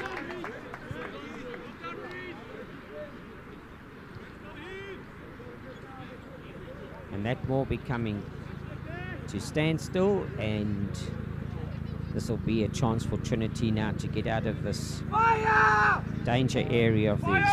Second call, 20 minutes has gone,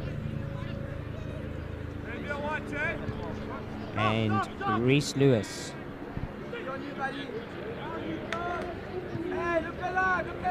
Penryn trying to put the pressure on. Isak Scott is the man to come away with it.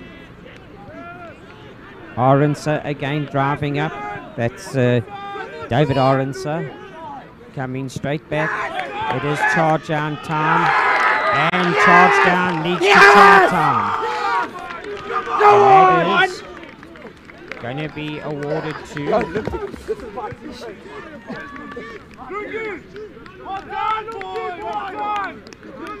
Penryn coming through there, putting a lot of pressure on. That came from that scrum time as well.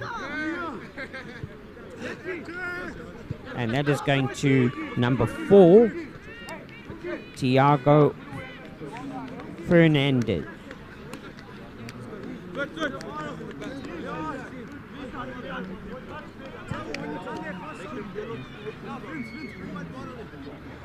Tiago can be very proud of his efforts there. And from the scrum out he came, popped out, and Tiago Fernandez then went on to the Trinity kick to charge it down. Shadi Kosa. He's pushed this wide.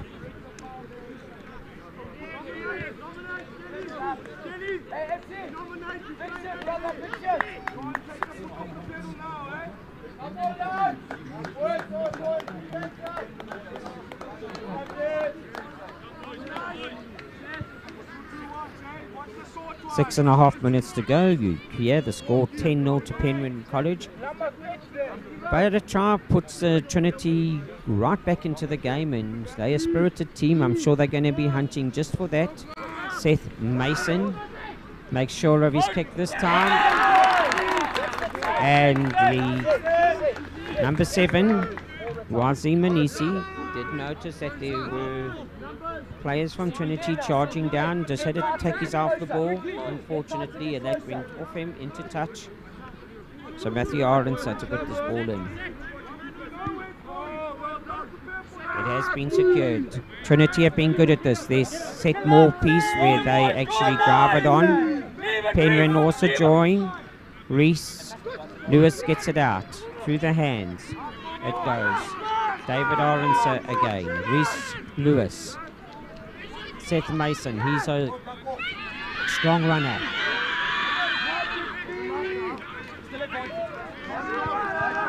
Right, they've gone forward. Reese Lewis again. He's got to get that ball out quickly. And referee saying infringement at the first phase of play. And all that happened there is that we went straight across the field, so there's no advantage. And coming in from the side, and rightfully so at that drive that Trinity were trying to get going. Penryn coming around from the side and spoiling that. So with a lateral shift in the game, he said, come back and let's give the advantage to Trinity, and rightly so. We're about 7 meters away from the line of Penryn, and Matthew Orange has got to find their man, and if they can get this again, they'll go to their set phase. I'm sure they're driving more. Referee says the call is good. They're getting their numbers in. This ball normally comes back to Matthew Orange. He's got it. A bit of an early break. Referee's arm out already from the side. Yeah, you go to Chris Whitley. Referee's picked it up from the side again. Isak Scott, he taps and goes. He's a tough one. And Isak Scott, you're not going to stop him on your own. You need reinforcements. He goes over that line.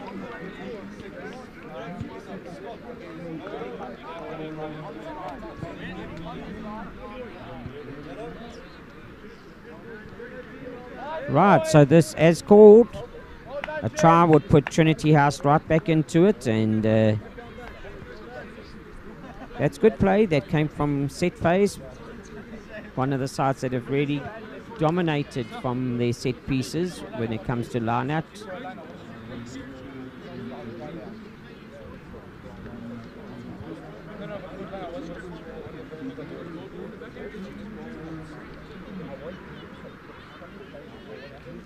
Now Seth Mason should realise he's a player with the ability and the skills and the rugby knowledge to know that these 2 points is very important, because that will only leave a penalty, a 3-point difference. And Seth Mason responds in the expected way to take Trinity onto 7 points. We're looking at 2 minutes left on the clock of this very entertaining first half, and time for you ladies and gentlemen at home to really get behind either of these teams. Shadi Causa for Penryn.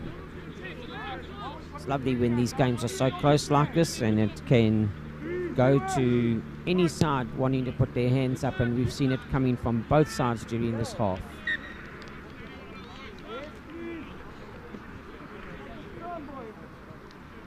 Right, and one apiece now, with both sides having kicked directly into touch.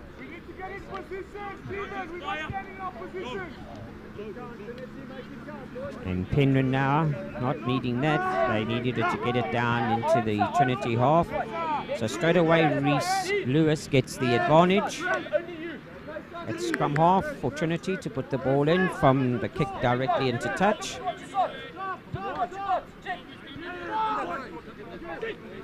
I've seen Isak Scott pick up in this position before, but there he goes again. And if you're not awake on that blind side, he'll gain the advantage. Seth Mason joins. Daniel Lothar again in the game. Holding on and going off your feet. Coming straight off, and Trinity were actually trying to be constructive there. This would be very interesting if Seth Mason puts it in the corner, and shows you how quickly scores can change in a game of rugby. A clear 10-point advantage just a minute or so ago to Penryn College. And if Trinity revert back to their trusted set phase from the line out and the driving more thereafter, this could be very interesting. They've still got about 20 meters to go. Lothar off the top. Referee says it's fine. It's given now. Scott will definitely go forward through the hands to Aronsa. David Aronsa. He's well tackled. He's got to get that ball back. Reese Lewis gets it back out to Isak Scott again. He wants his second try. He's just short of the... He's on the 5-meter line. It's going to go to Seth Mason. He beats one. He sells a dummy, but there are 4 men and ripped away. But referee has seen that all the Penryn players were offside from that original ruck when it went to ground with Isak Scott. And Penrith didn't regroup. That's the siren you hear to say we into referee's time now. Isak Scott scored from this the last time. He sells a dummy. Not rolling away! Rolling away! Is that ball going to come out? They got to get it. Close fringes. And try scored. He knows where that try line is, and Isak Scott looks like he's got his second try.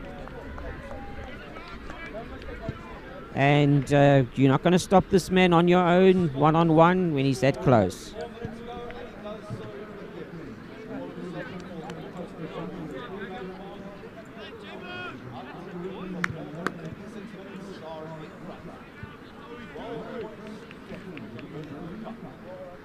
Well, the siren has gone, so there's no need for Seth Mason to rush this kick.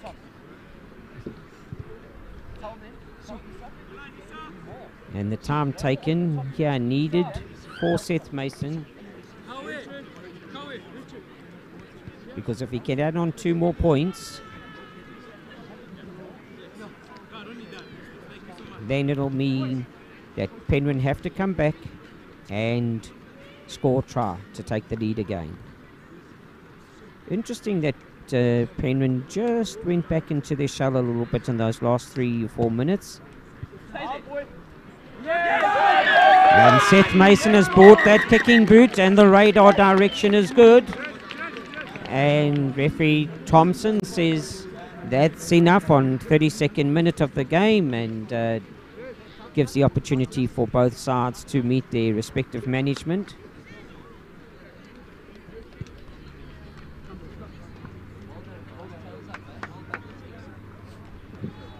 What an entertaining first half that has been.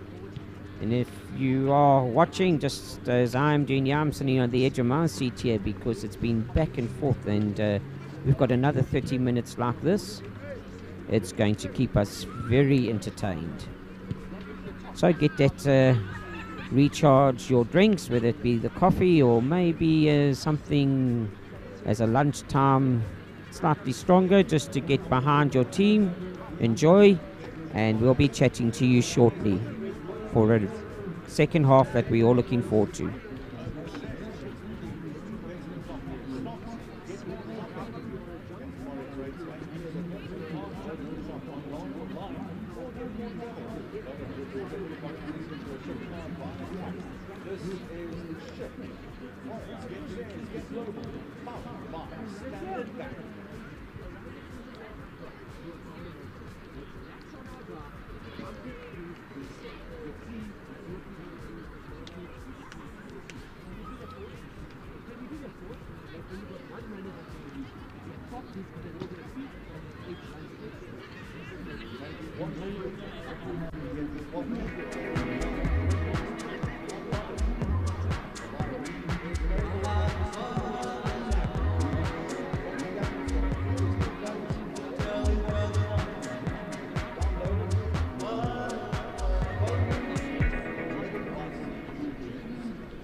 Welcome back to all of you for this very exciting second half, and that's taken by Reese Cunningham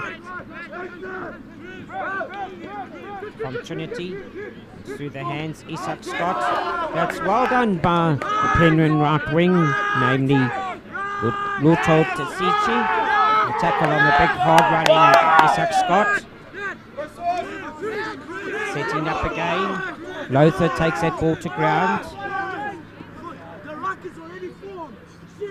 Early break from the advantage line by Penryn, so I think referee will let play go on, but will remember to come back for that. Seth Mason going forward on the blind side. There are numbers here for Trinity. That has gone forward. Is he going to come back for the penalty infringement, or has he called the advantage over? Advantage over has been called, and the forward pass. Maybe a bit unfortunate there is Trinity House, because plays did go through 2 or 3 phases, but it went sideways across the field and it's going to be corrected, but he had his arm out for offside by Penryn. But referee's call, he's the man on the spot, and felt that there was plenty of opportunity for Trinity to react constructively from that.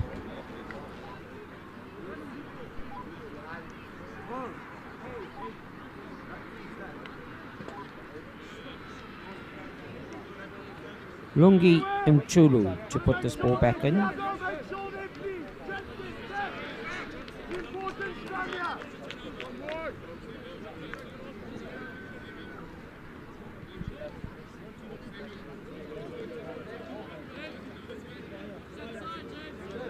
(14-10). We're only into the second minute of the second half.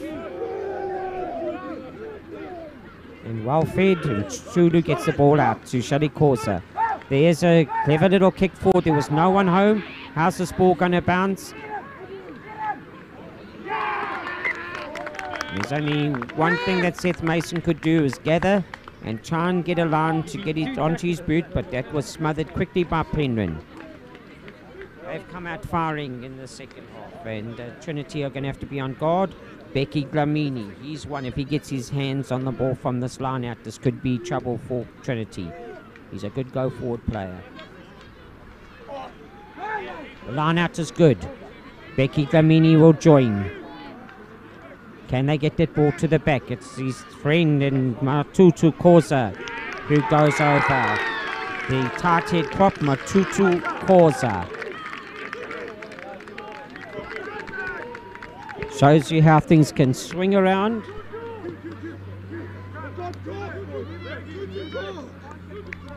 Matutu Koza, number 3 for Penryn College. He puts the points on the board, and Shali Koza has the ability now to add the extra 2 points. Slightly to the left of the uprights, on the 15 meters in from touch. For Shali Koza, this should be a straightforward kick. And Penryn College would definitely appreciate the extra 2 points. And he's done just that. So that now takes it on to 17 points to 14. And as we reminded you, shows you how this game, if it was ping pong, it's back and forth, and one of the aces served here already by Penryn College in the second half to take the lead back. That try scored by Matutu Koza.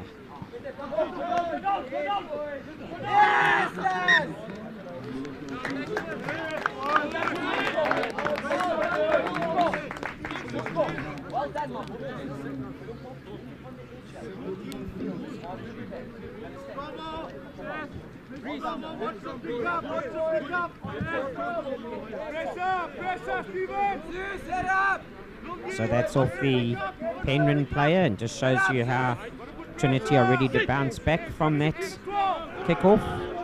Good scrum from Penryn, but Isak Scott picks up and feeds a 8-9 to Reese Lewis.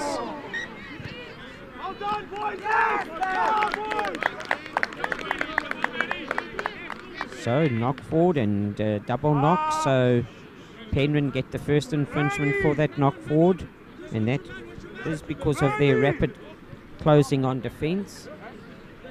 And if you're going to make your hard hit tackles like that, there's every opportunity for ball to spill forward, as was noted. Lungi Mchulu again. He's got to find his friend Shali Koza standing off. And knowing Shali Koza, he will probably go on to the boots.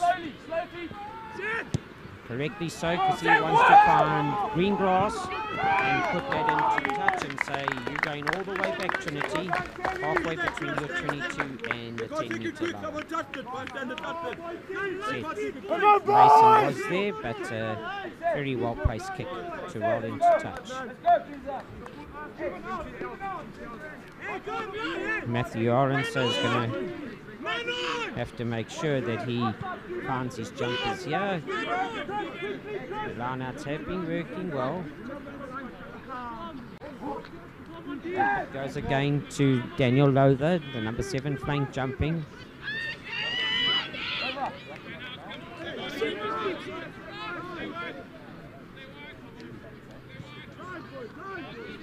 Well taken up. Got to keep this ball in play. That's well done by Mayhill and Matheson, working well at centre to get that ball back. Scott again, double roll, so referee saying I would have to penalise you, Mr. Scott, but I am going to go back because Penryn had infringed first. So before you lose the penalty advantage, let me go back to the mark where Penryn infringed. We just have a man down at the moment. The medics are there. That looks like it is Lungi Mchulu. It could be a blood injury.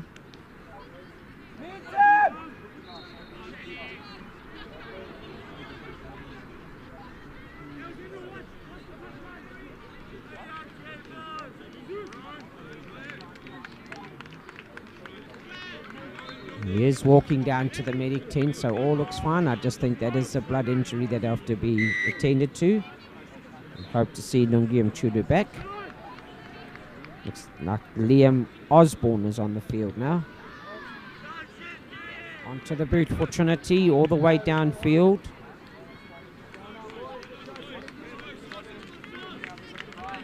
Just over the 10-metre line. 3 points in it. 8 minutes gone in the second half.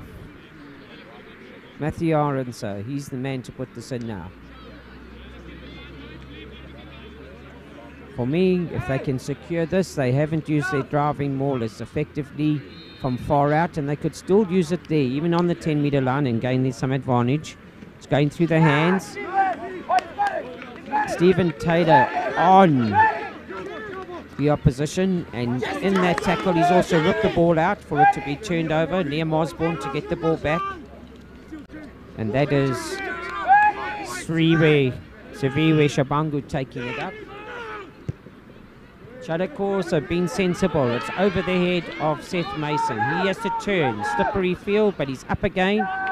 He can run from all over this field.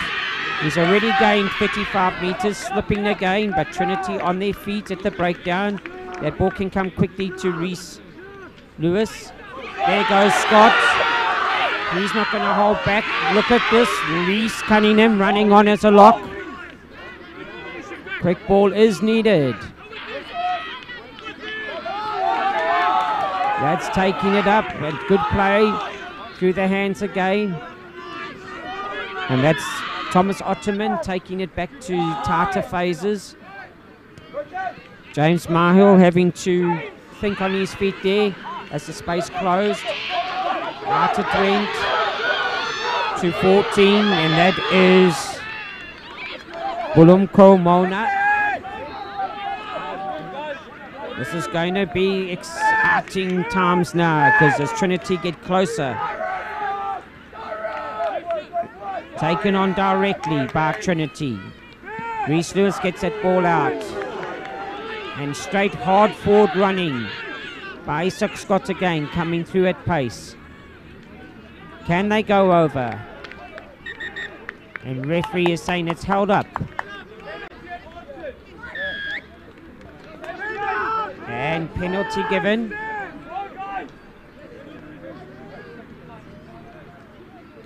To Trinity. Scrum called. It's an interesting call this. It is a secure one if you're going to scrum well.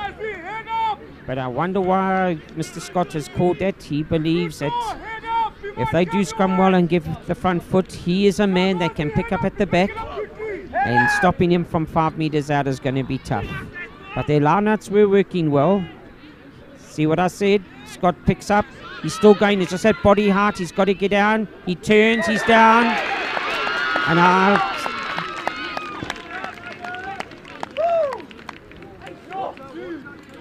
and that is a third hat-trick of tries for Isak Scott.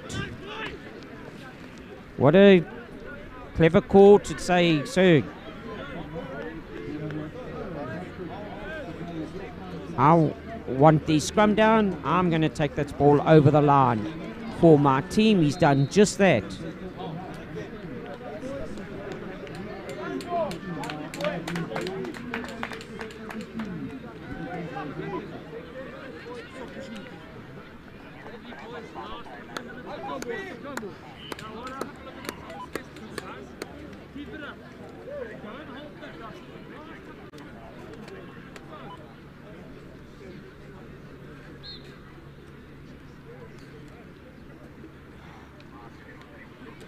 So, very important conversion now for Seth Mason. He's done just that.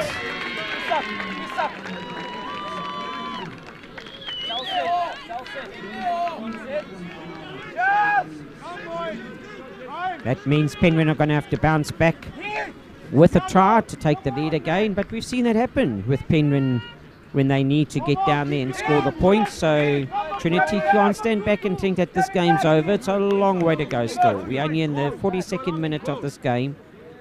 So about some 17 to 18 minutes to go. Shelley Causa takes his time and puts it in a perfect position for right wing. Luto Tasici to take it up. Penryn again can go forward. Gobeni is the man that takes it on. And here we come with a hard run from Ryan Bourneman. Oh, what a great steal that is.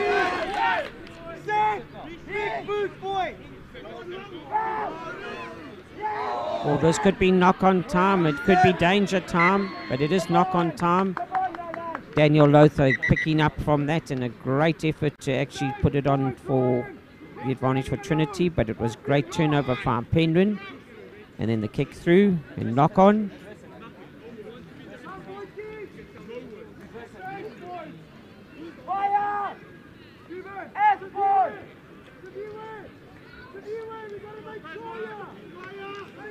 Right, so referee Thompson has noted that there was a knock-on, and this, as we said earlier, saying to you, Penryn get back, they need that 5-pointer, and they put themselves in a position on the 5-meter line because Stephen Taylor will pick up just like Scott does. Taylor's the same, and now from that effort, no lying down from Penryn. You've seen that throughout the game. This lead has changed several times, and number 8, Stephen Taylor, is the man to get the honours. You have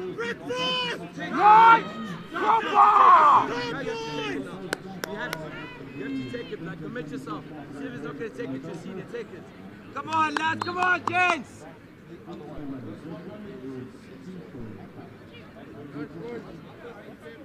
Now, Charlie Corsa, he's a knowledgeable rugby player, and he'll know the importance of this kick because his team are only 1 point ahead, and with the 2 points, it's going to make sure now that it's a penalty. Come on, Fab, come on, lads. Mix, let's go, Jack, come on, boys.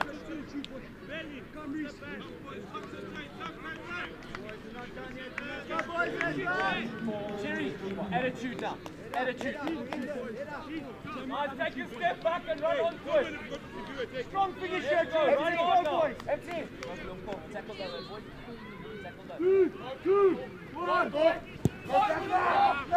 That's a good kick. That's got lots of ass, but it's on to the mountain man himself, Stephen Taylor. He gets it back, but it goes into touch. We got a rugby game here, ladies and gentlemen.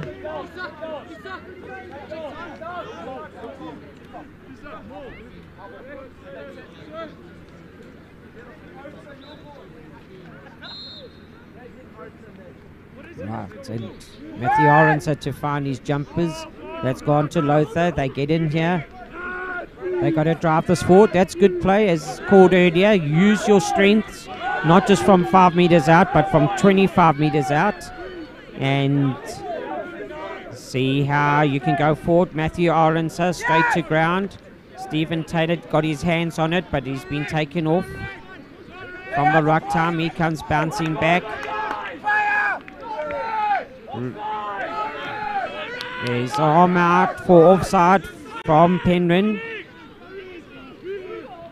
It goes to Isak Scott. He's got one man to beat. And here he goes again. So anything you can do, Stephen Taylor, I can do as well. So that's the 4th try for Isak Scott.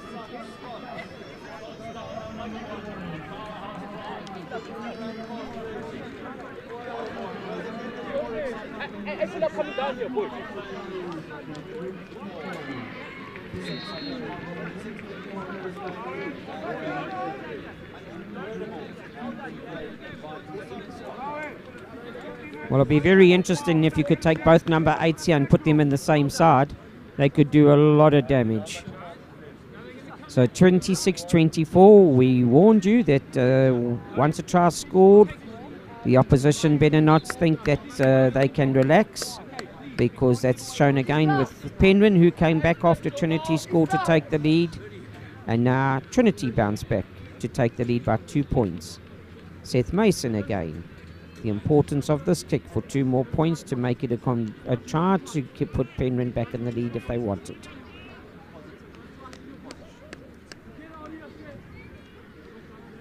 So this is very important for his team, Trinity House. He knows that, so he adds on the 2 points.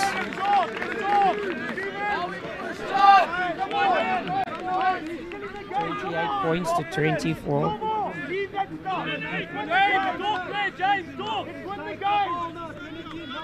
Charlie Corsa did well with his last kickoff. He put that ball right up into the clouds, and that gave plenty of time for Penryn to get underneath it.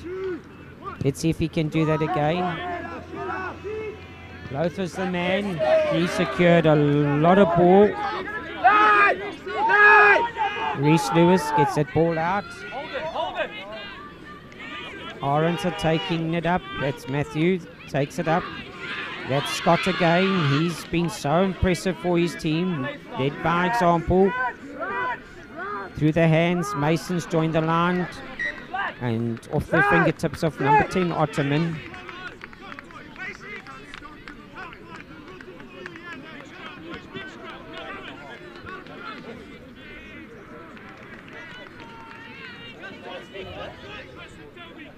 Right, looking at the clock, we're down to about 11 minutes. Liam Osborne, the scrum replacement scrum half for Penryn, has come on with that head injury to Lungi Mchulu.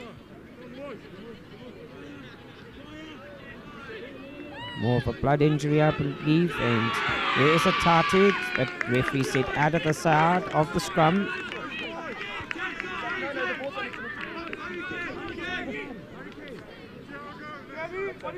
So watching this game, have you decided who the winner is yet? Well, you're a very brave person if you have done that, because with 10 minutes still to go, there could still be 2 or 3 more tries scored by any of these teams. Coming, good scrum by Trinity.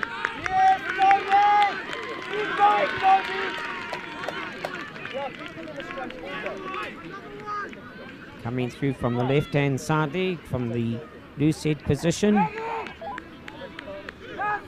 like that's Tobias Petrek. Patient, together. Together, shut the door. Tell Lee, together, shut the door. So interesting. We've seen good set scrums from both sides.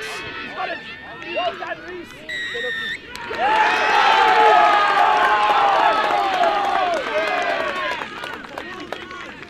Coming in from the side is the call.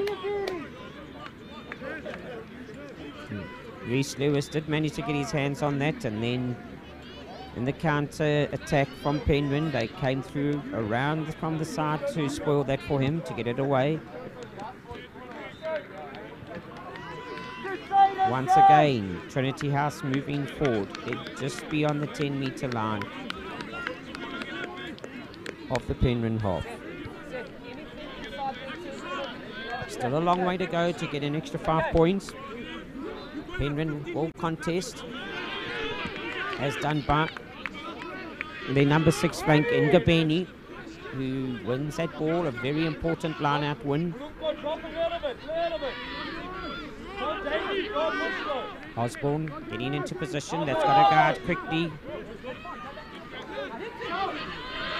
And that looks like Chris Matabula taking that up.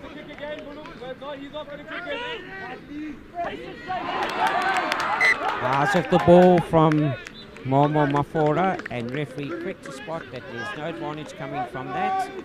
So he blows immediately to say Trinity come and scrum.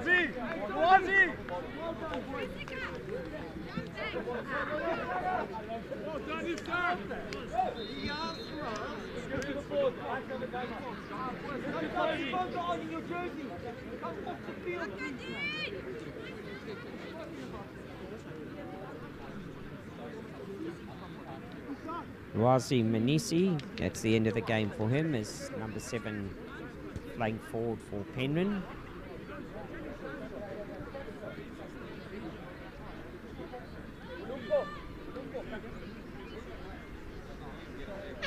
There's an injury at the present moment to a Penryn man.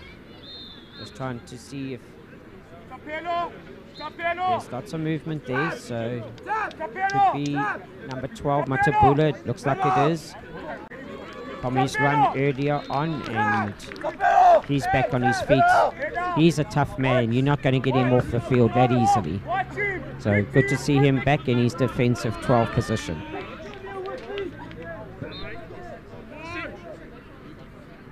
Reese Lewis now. Isak Scott, is he going to go all the way from here? He's not, because he feeds it out to his flying wing in Luto Tasisi.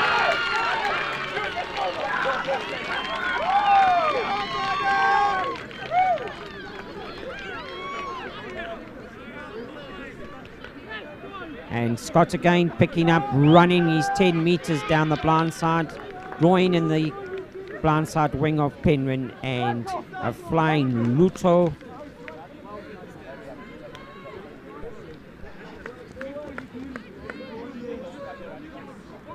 My apologies, a flying Bulumko Mona. That's your try, son.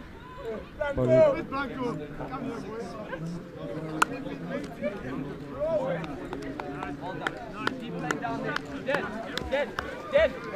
Keep us moving forward. We play down here. Hey, well done, Oaks. Well done. Bulumko Mona needs the deserved credit there. He still had some distance to go, and he ran his straight line with the touchline parallel. Just needed that covered defence to get to him and put it out. Seth Mason now knows. He's got the ability. He's 2 metres in from touch. Outside the 22. But that's going to the cricket nets and not the rugby poles. So that radar way off target. Good game management, boys. Let's go. If you want to come on.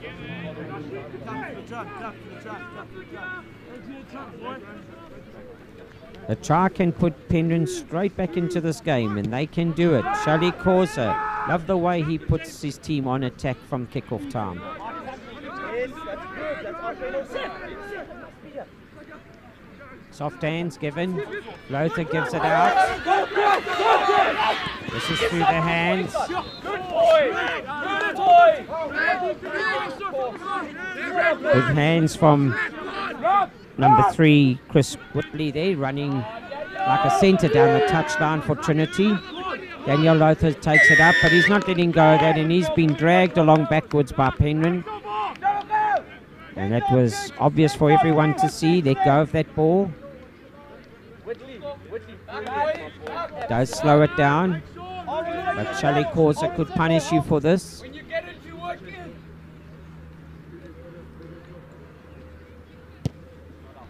Has he got this one out? And it's definitely out. What a great kick. And that's gone for some 35 metres.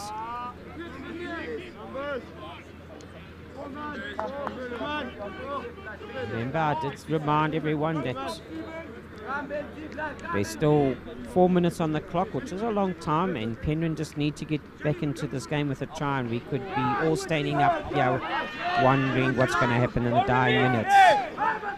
Clear turnover by Leo, taken on. Penryn driving forward. That was well done by Ryan Bourneman in that steal and turnover. Liam Osborne. Here comes Stephen Taylor, 8 on 8. Isak Scott makes the tackle. Diego Ferdinand, number 4 for Penryn, takes it up. Charlie Causa. Here we get the hard running Chris Matabula. He's knocked down. Charlie Causa picks up and deciding to go. He's knocked down. Pick and go is the call again. Trinity stay on their feet in their defence patterns. Don't give any advantage to Penryn here. Liam Osborne, he's going to set a little dummy, take it on himself. Stay on your feet, Penryn, because you are so forward, going forward. That's a big pickup from Matutu Causa. He's had a good game. Once again, Tiago Ferdinand can't take from there. Let's see what the referee says. He's going back. And a correct call for the penalty. Let go. Playing that ball on the ground, and this is going to be interesting. Could be a tap and go here. They're strong on this. A person like Becky Glamini, number 2, could tap and make this happen. There it is, Becky Glamini. But it's turnover ball. You meet hard running with hard running on defence, and the spill out and turnover. Reese Lewis puts it onto the boot, and that's the right thing to do. Under the hard ball, and well taken by Penryn. It's pick and go time again. Liam Osborne needs a take.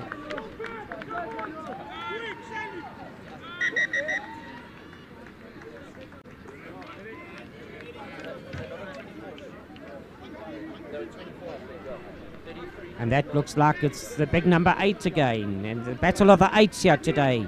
You're going to score, Scott. I'm going to score, says Taylor. Shock, shock, shock, shock.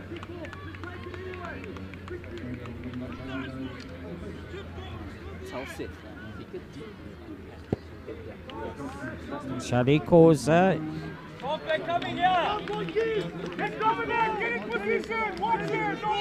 33 points to 29. Now this is going to be interesting. Where does Seth Mason, if he's taking the kick off opportunity, where is he going to take this? Is he going to take it deep?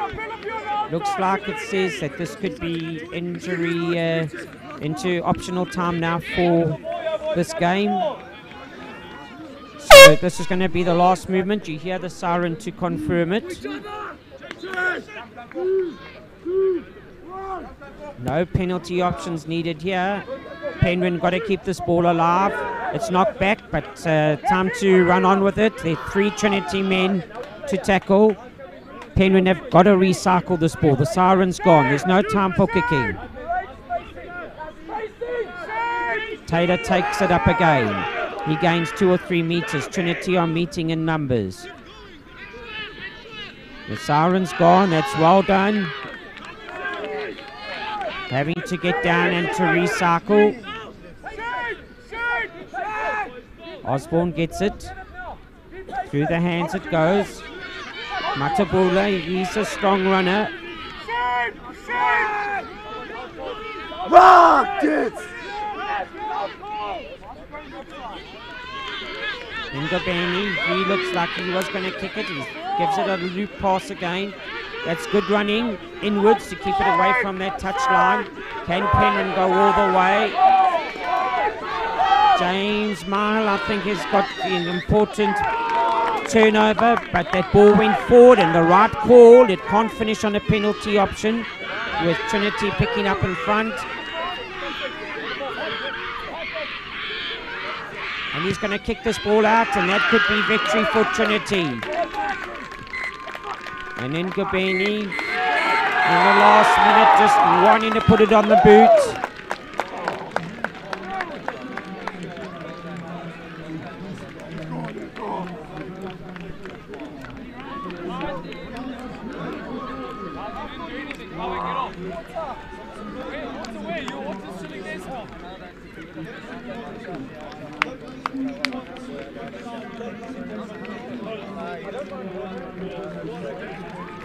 $33 points to 29. 2 minutes optional time being played, but what a game of rugby! And wherever you're watching this game, even.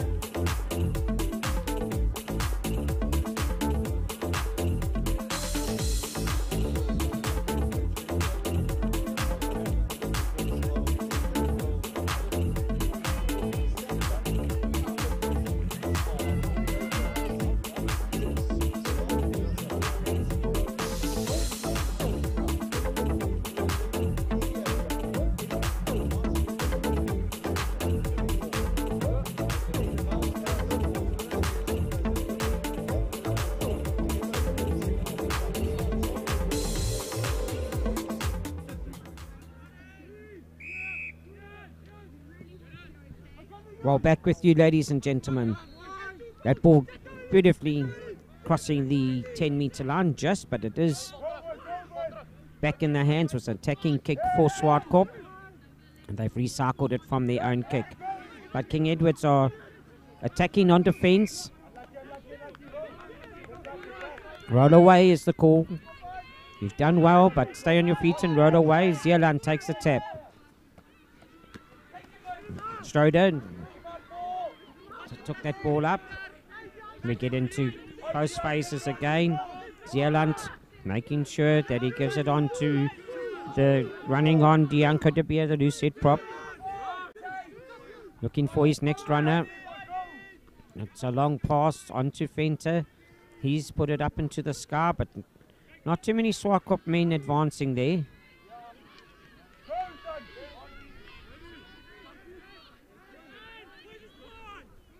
Caden Faris seemed to be the man that got that ball and took it on. And in doing that, off hands of Swartkorp, so referee says scrum down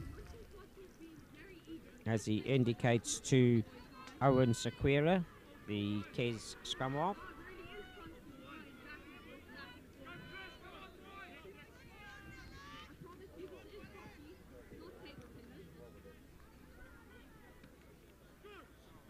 Just get those mindsets ready again, men in the front row. Listen to those calls, keep those backs straight. Keep those backs straight. There is a loose span there. Going early and loose span from the tight head from Kes. As you can see, going to ground. And Stroder making sure that Kes know he's here to play. Tap and go. There could be an advantage play here to Swartkorp. Referee playing it on through the hands. And this man has got wheels. He's shown it on the weekend, and that is a great try to 11, Shelton Ferreira. Now remember his 50-meter run on the Saturday.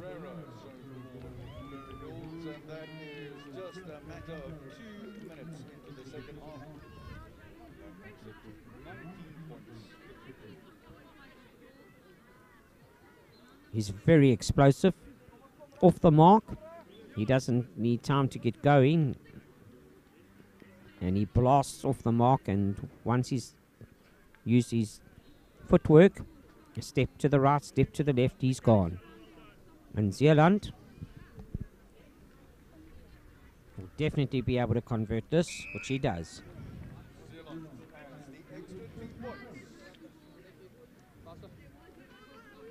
Where's the other team captain? Over there.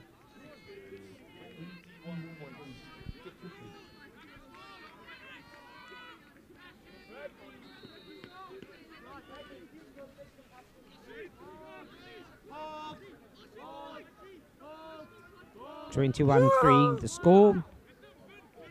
3 minutes into the second half. That's a nice deep kick by King Edwards. Taken to ground by Swartskop onto Zeeland's box kick boot. Kes letting that bounce. It did touch fingers, and then Zeeland gathers his own kick.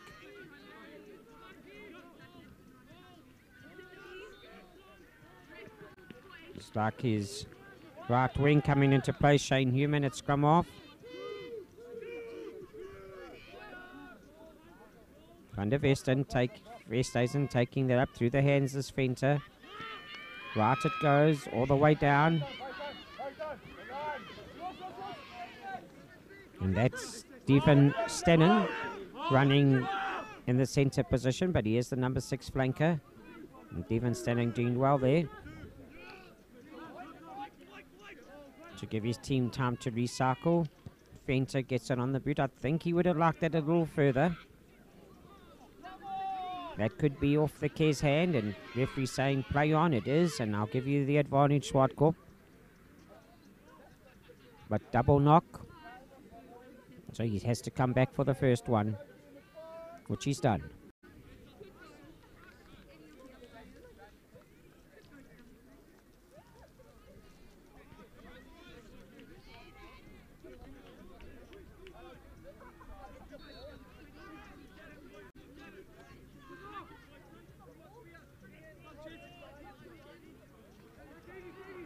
Jack, get tighter. Howling. Get tighter, you're in a half. Go closer to Jack. You're in a half. Don't get ahead of Jack. Jack, don't tap the lens. Zeeland just making sure front rows are ready. Get this ball out to Venter. Through the hands it goes. Straight away from Jason Jones. Out it goes. Here's the flying Ferreira again. You're not going to catch him. Must be one of the quicker men here out of all the teams this weekend.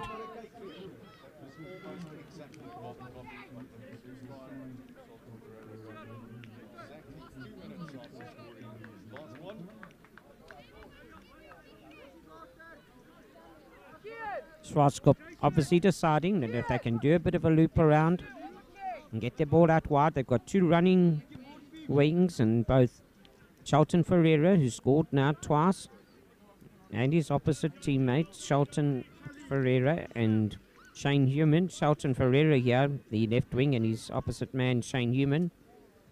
Both got pace on them. And don't give them any gap because they'll be gone.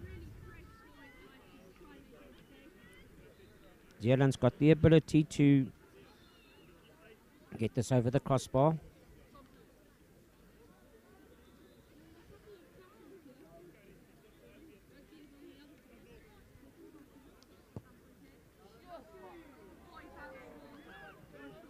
Push that a bit wide.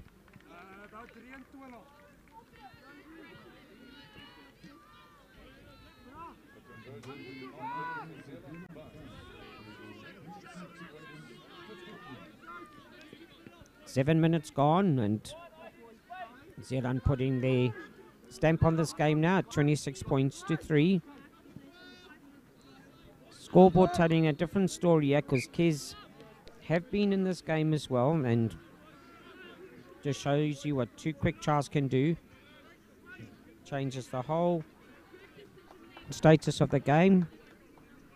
And it's very, very important when you just had points scored against you to make sure that you go the 10 meters and get your side on the front foot, which hasn't happened by Kes, and that actually puts Zealand and the Schwarzkopf team on the front foot.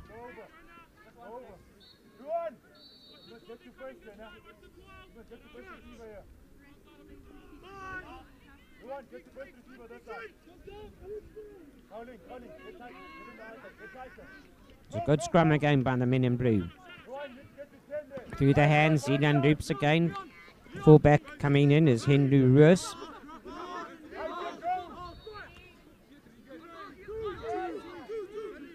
That's a big hit in the midfield.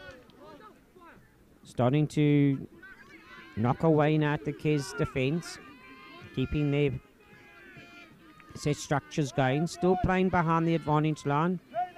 And look what's happened.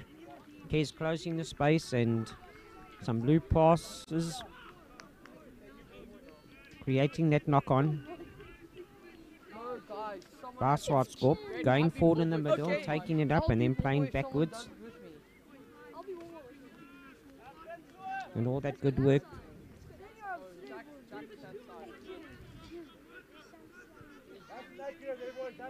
A bit demoralising for the big men. They've been punching away to try and get those backs in to run on. That's Schwarzkopf. Oh, a clean, definite clear tight head there with the hooker shoulder. Clean strike on that ball to get it back for Schwarzkopf. Zealand gets to the breakdown. Venter was on his feet. He feeds it back. Zealand and Venter again.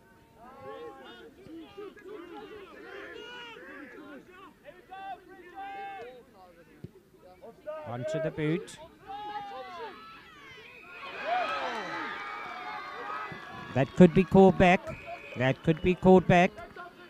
In front of the kick would be the call.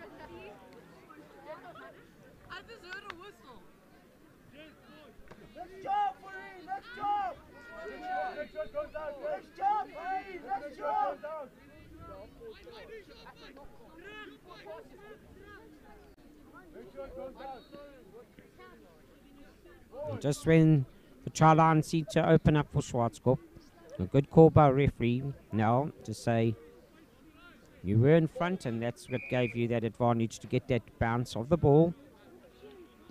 As indicated there with his arm movement by referee now to say in front of the kick.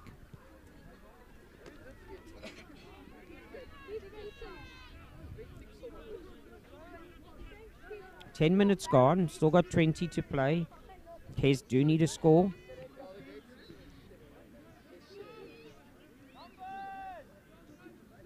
It's a good lineup. Get some numbers on that.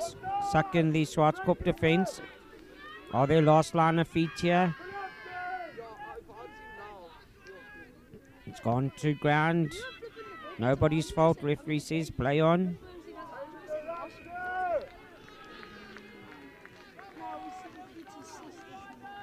Needed some support play is the case man there. He was isolated, and as per normal, Schwarzkopf getting to the breakdown. Hey, is your sister coming to soccer? Back on the boot of Zealand.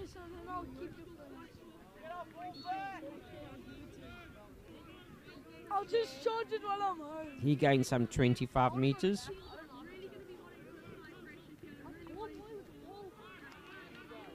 And that's a knock, but it comes back.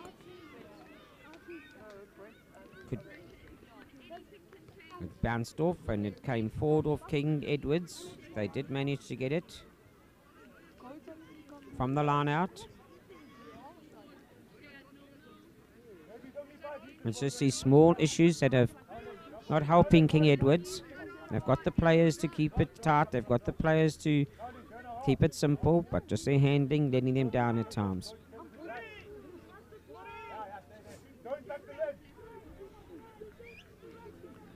It's a good scrum, so does Fenter decide to go wide or use that boot? They are going wide to the looping. Swartkop runner. Good positioning. Jack Brewer seemed to be in position there. Gone straight off your feet.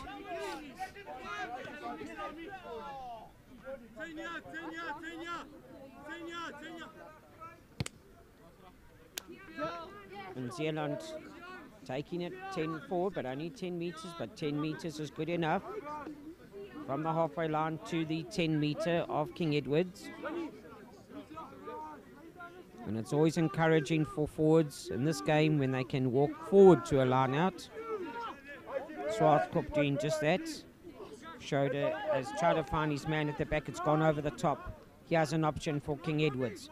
1 beaten, 2 beaten. Got to go down, but got to get numbers to that breakdown. Quick ball needed.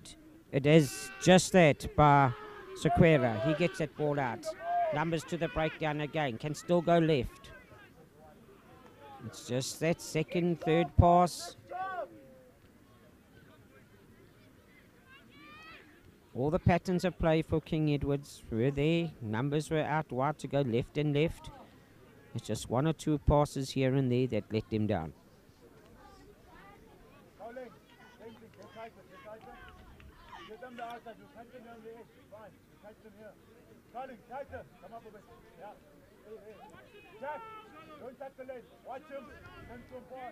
Zealand is it is again. If we just got to give time to the kids, number 8, to get ready. He is. Or that could be an definite early hit and immediate movement before the ball was even ready to be fed. So that's a direct penalty. Schroeder's had a good game today. He's been all over the place.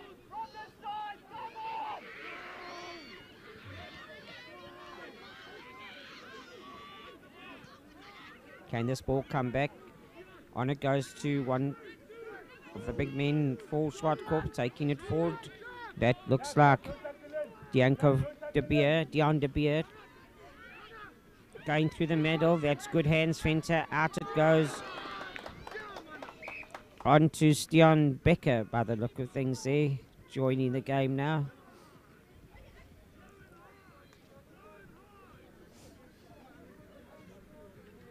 That could have been interesting because he had straightened it up. Guess who was on the outside? And that would have been Shelton Ferreira, and he would have had no hesitation in wanting to go ahead and go straight down that touchline and put it in the corner.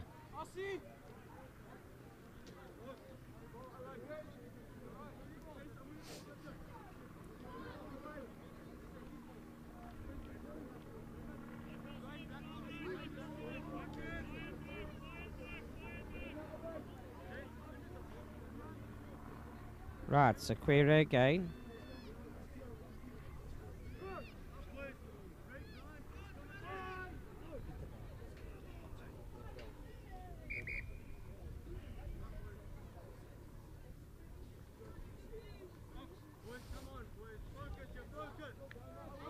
Lauren Sequeira to feed for King Edwards.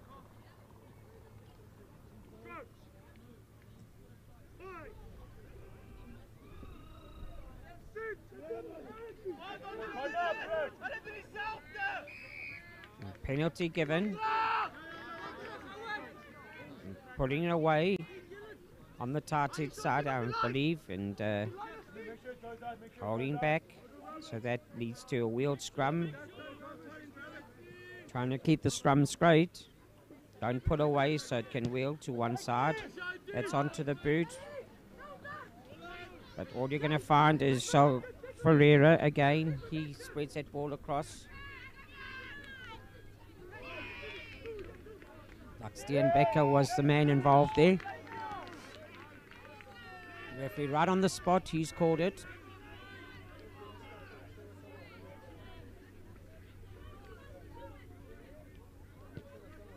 And that's a great kick to the corner. That's a great kick. And this is a definite opportunity now for King Edwards to actually score some points here from that constructive play.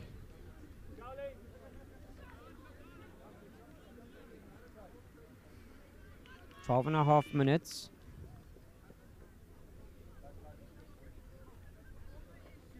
Up it goes. King Edwards take cleanly. They can go all the way. There seems to be a collapse there.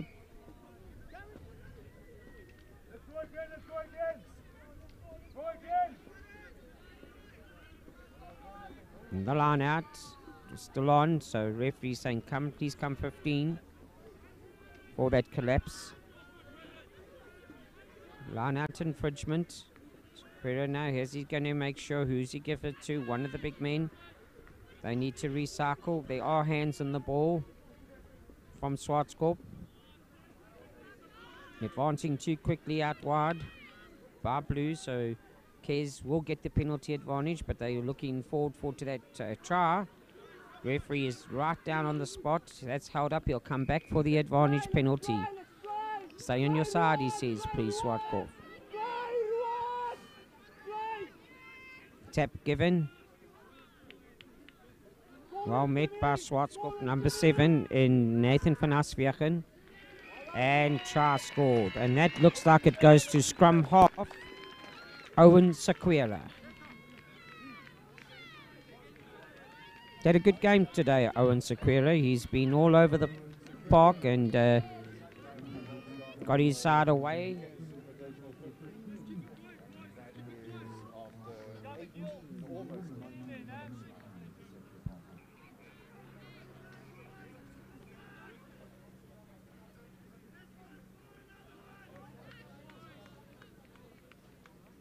So 8 points is the score for King Edward at the moment.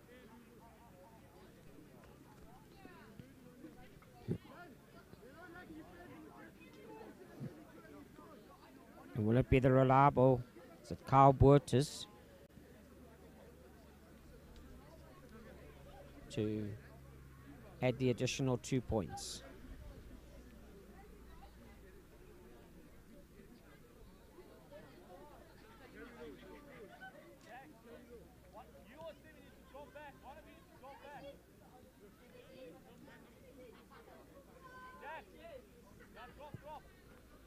Seems to have hit it well. But to the side of the uprights.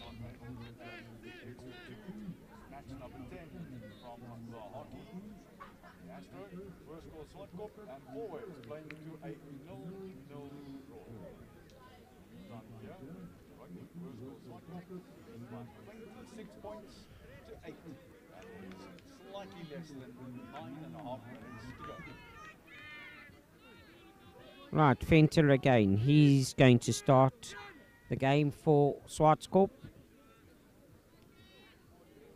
Well taken by Kez and an immediate swivel turn. Let it go. Give opportunity Swartskop for the ball player to release and place. And they haven't done that.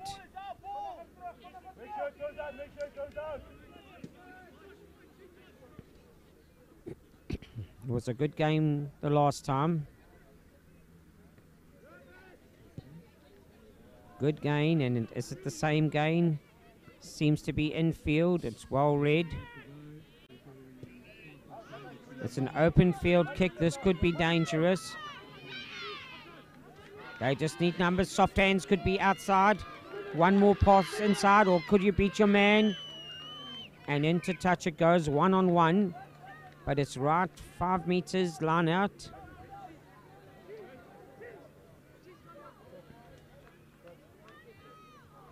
And 5 meter line out, this could go anyway, so Schroeder's going to have to make very sure much with regards to this throw, but more importantly,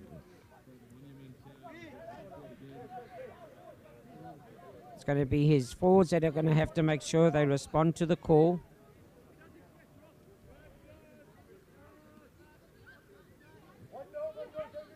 Let's see what happens here in this line out. It's taken by King Edwards. He can turn and drive forward just short of the line. And points will be scored.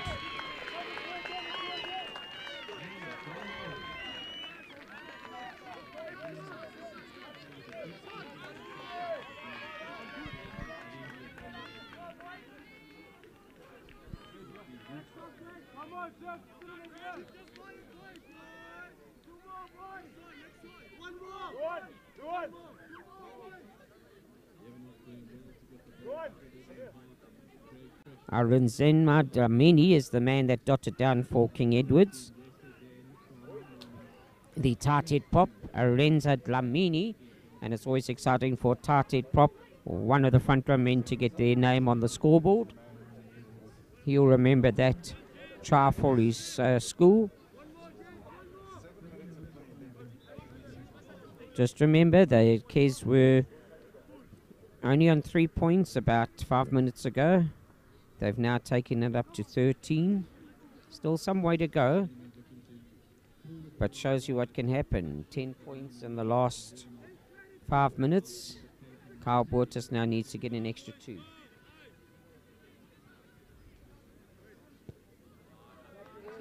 Not going to get it with that kick. So, halfway for King Edwards, 13 points, and Swartkorp 26.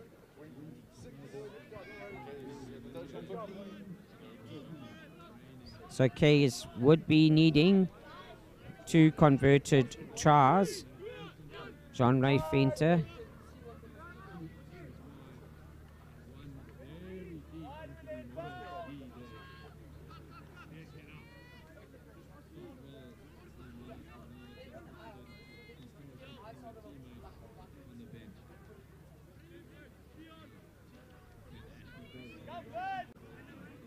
Right, K's to get their line out now. They can't lose this inside their own half. Well taken. Go to ground. Still 6 minutes on the clock, so they can make sure they go all the way down. But not if you're going to be isolated.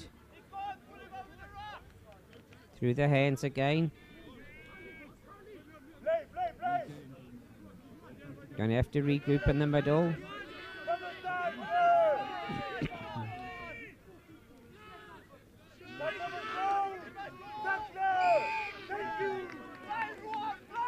Lying on the tackle made by Swartkorp, but lying there.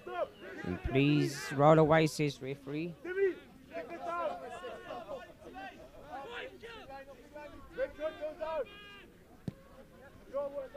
That could be a great kick, and it's got the distance. And interesting times now in this game. King Edwards, with 4.5 minutes to go, put themselves well back into the Swartkorp half of the field, just 5 meters outside of the 22. Taken in the line out. Zaquera gets the ball away. They are going wide. But those hands just spoiling it. The opportunity was there to attack out wide.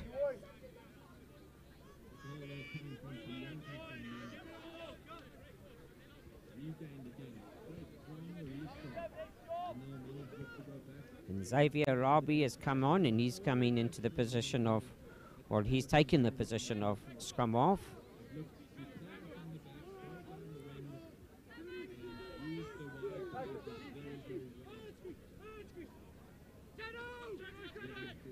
He loops around, does Xavier. Tackles need to be made here on Stian van den Berg. Running well with that ball. Recycled again by Xavier Rugby.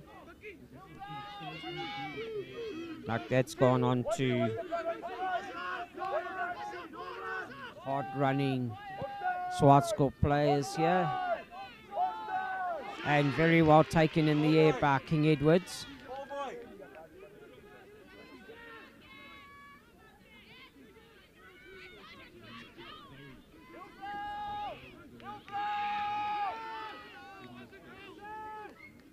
Let go, says the referee.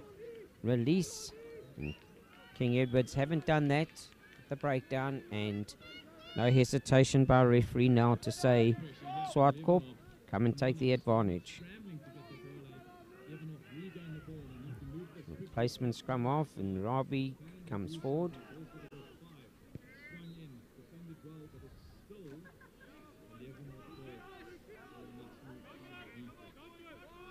Big pressure here from one end. Raven is looking to push the ball into a round space.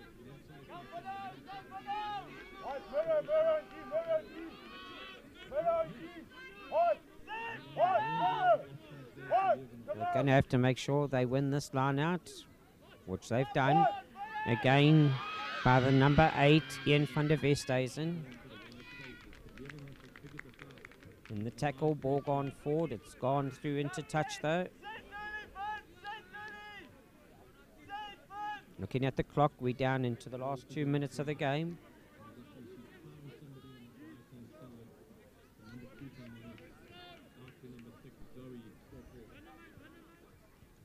Well secured by King Edwards. Through the hands now. The big men will punch this up in the middle. Good soft hands there. 2 folk running off each other.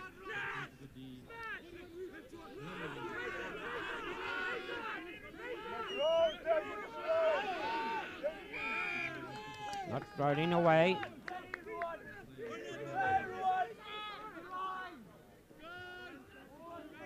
Right thing to do, because King Edward now have got to make sure that they use the width of the field to get through. That's some expressive running now. Good to see. Sequeira gets that ball back. But Swartkorp are making sure that they're going to close the space down as quickly as they can. We need some runners off the big man here. And there's onto the boot. Does it bounce favourably? There is a soft hand, and there will be try points scored now under the poles, just to the side of the poles there. So back in the game.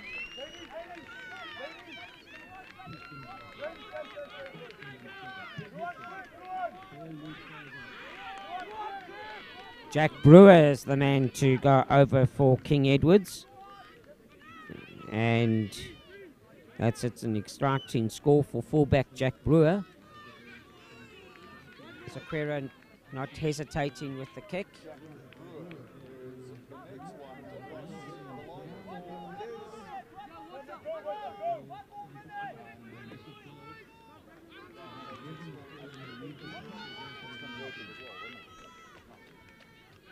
So unfortunate there, a rush kick.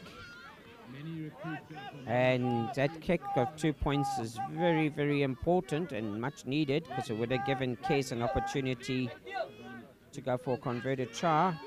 It looks like Swartkorp could be safe now.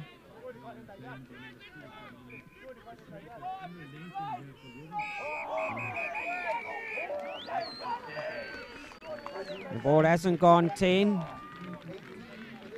26-18 is the score. Congratulations to Hoërskool Swartkorp.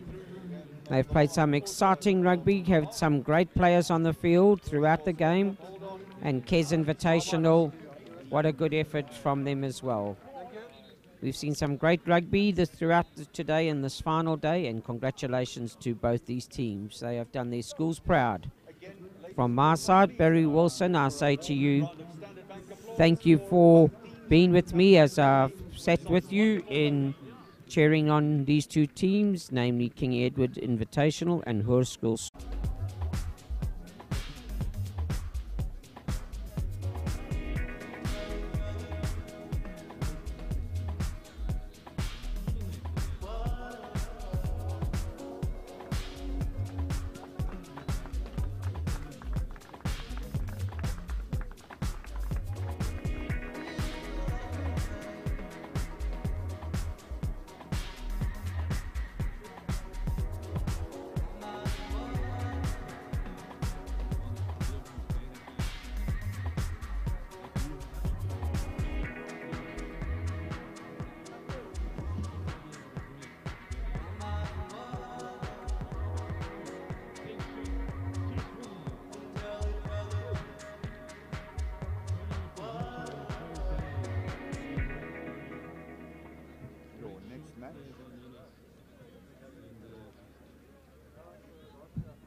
Worskol die Wolkers up against Heronbridge Academy.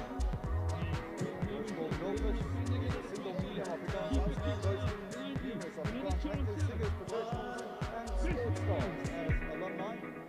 Worskol die Wolkers focuses on quality education through learning and development not only in the classroom but also on the stage or sports field. They found a way learners that complete school as well-rounded individuals that successfully make an impact in the workplace and the school.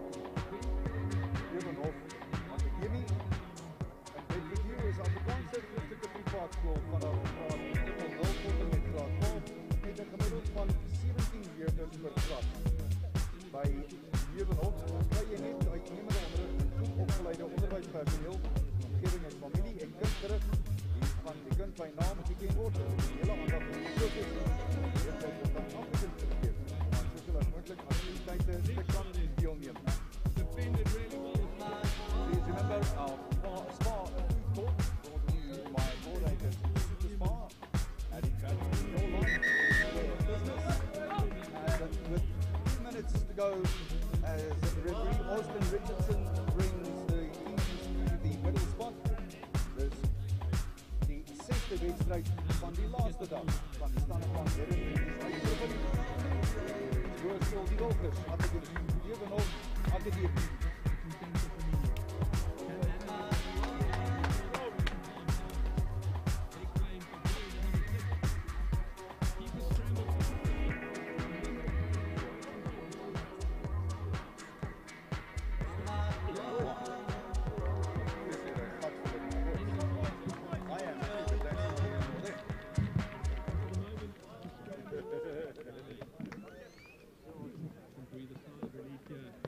One more time, our grateful thanks to each one of our sponsors of the inaugural Standard Bank Heronbridge Invitational. Standard Bank, our headline sponsor, Planet Fitness, Spa Broadacres, Germany, and Puma, as well as USN, That will be the last play of the game, and Commissioner Coordinate catching the ball. The sponsors of the various first aid kits, Thompson's Security. Ready for game number 6. Here is Worskol die Wolkers up against Heronbridge Academy. Austin Richardson is the 31st man on the park.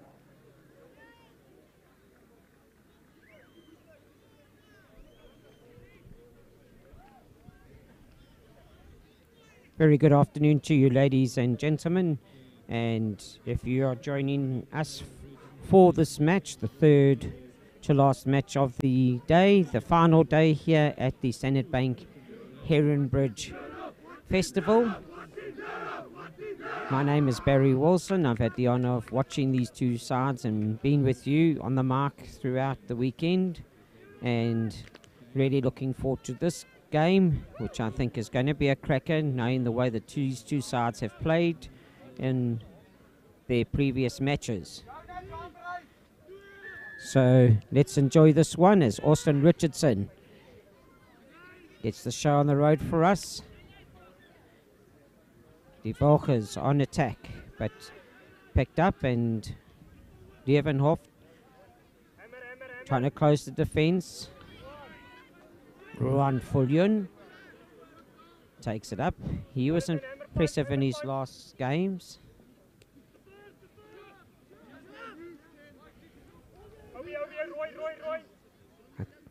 Can it come back again? Yes, it does.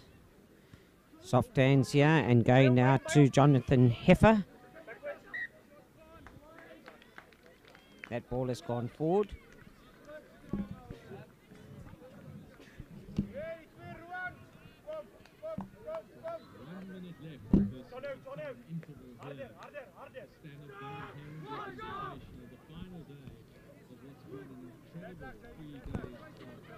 Rugby, hockey and netball, with a side offering Seattle.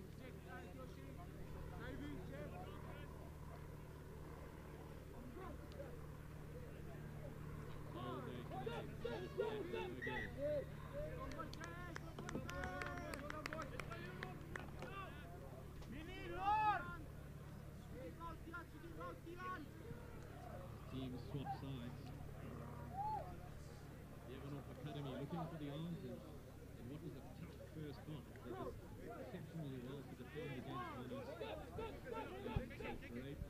Van der Bank now to feed the scrum, but no need to because Leven have had the advantage, but it's a short arm.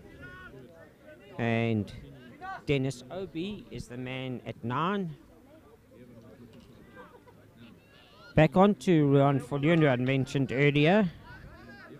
He makes his presence felt on this field.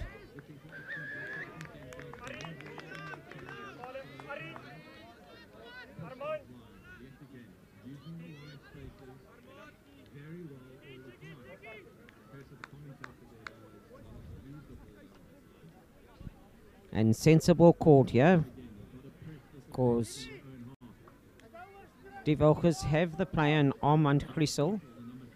He has the ability to put this through the uprights, and with only 2.5 minutes gone in this game, Die Wilkes doing the sensible thing to say, let's take those 3 points if they're available. We've got Grissel, and let's use him because he can give us the 3 points. Once again, I remind everybody that that's half a try. So 3 points definitely needed to put you on the scoreboard. Grissel has done just that. No question about it.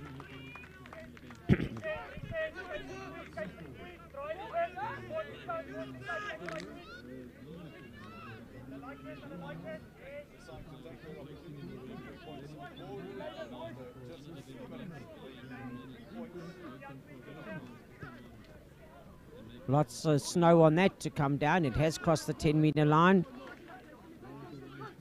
And that's a great start by Van der Bank. Standoff men.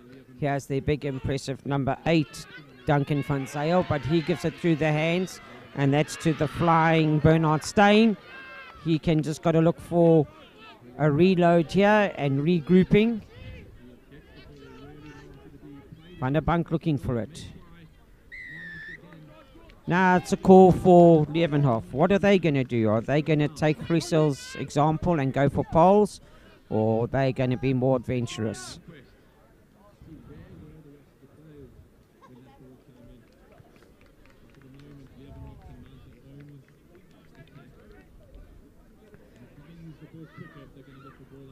And Van der Bank says, Mr. Grissel, if you can do it for your team, I can do it for my team. Because these 3 points will balance out the score here. So 4 minutes into the game.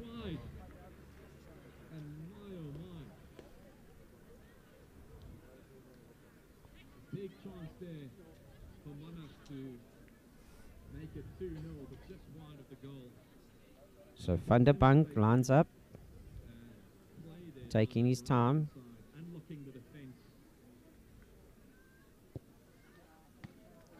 And that just shows you how important it is to have somebody chasing up.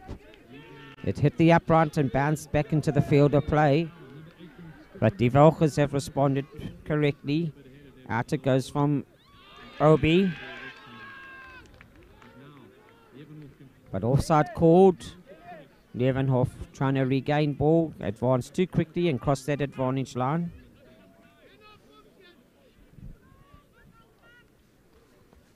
Many opportunities here for Leeuwenhof, number 7 of the ball here, looking to play the ball well into the D, not 5. The ball has to move 5 into, can't just be hit straight into the D. And that's a good relieving kick. For Leeuwenhof Academy. Ball changes here for Monash. And it's like a revolving door here on the hotel for Monash as players enter and exit. That's good drive forward by Leeuwenhof. Van der Bank again gets this ball. His hands onto it. Though it goes through to Bernard Steyn. Van der Bank again. Steyn again. This is beautiful through the hands. Out it goes to Armand Fourie. Not held in the tackle. Referee says this time held up though. A good effort from Leeuwenhof.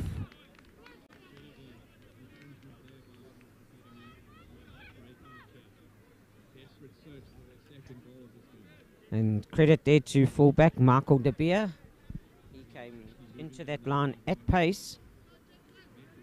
Tackled short but wasn't held on and could get up and continue again. And because it's held up as tried to cross the try line, referee has brought them back to 5-metre scrum.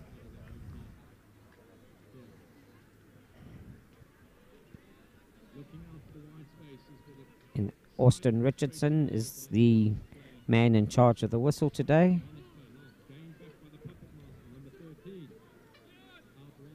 That scrum of Duncan van Zyl. He's difficult to stop in a situation like that. So that set phase goes to Duncan van Zyl, the number 8 from Leeuwenhof, who as that scrum wheeled, knew exactly where he was going to go.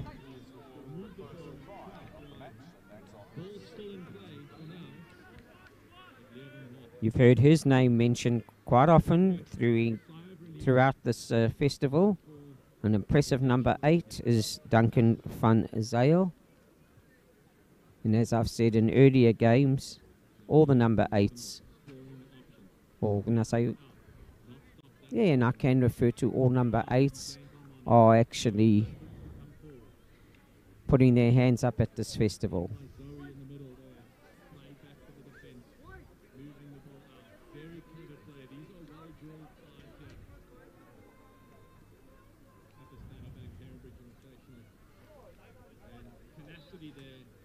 So can Van der Bank add on 2 more points to the 5? Not the case, so that score's going to go to 5-3.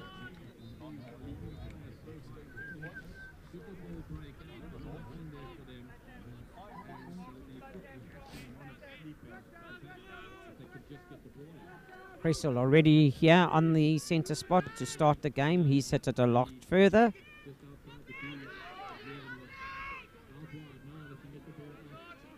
It's closing the space, and here comes Van Zyl again. He's away. He's going to look for somebody outside. Sells the dummy. Congratulations. Standing the ground for Die Volkers. Was fullback.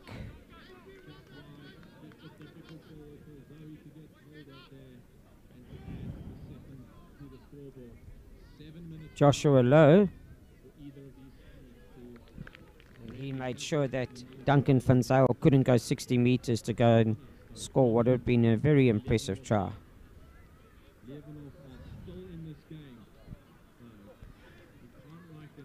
But Leeuwenhof get the advantage from that infringement.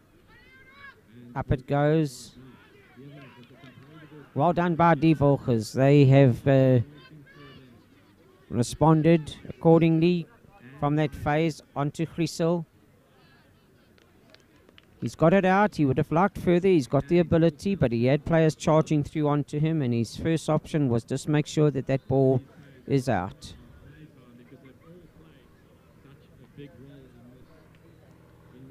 So we'll be looking at Crane O'Kun to put this ball in. Has been tapped back. Van der Bank again. And here, this is the way to go. Michael De Beer, he joined that line beautifully. Can this ball be recycled? On it goes to Ewan Wessels, followed by his partner Luke Olofsson. It's lock forward.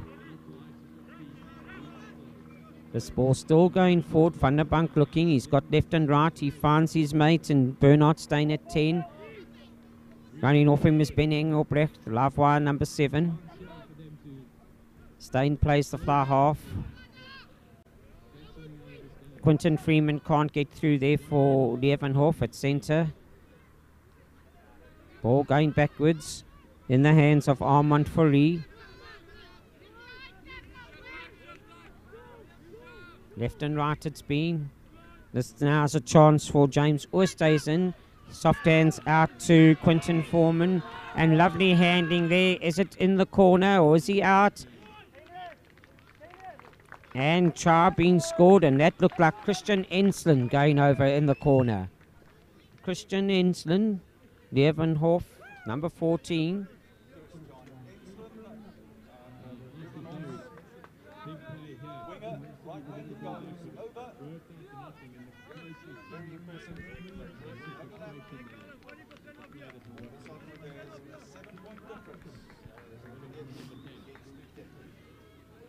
Rotation here from Anas. Very interesting from El Professor.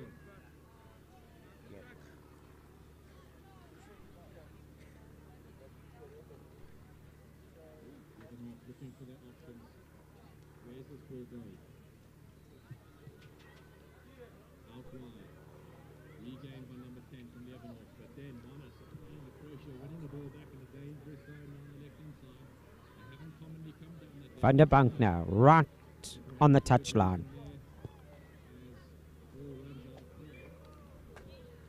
And to the far side of the upright, he's not going to add the 2 points. 10 points to 3, 12 minutes gone.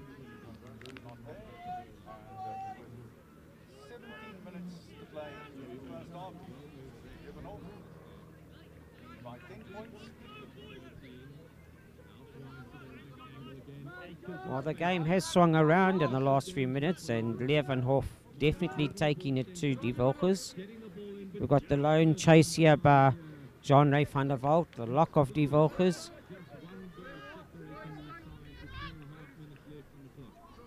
Hope the big men in Die Volkers aren't feeling the pace of the 3 games so far this weekend.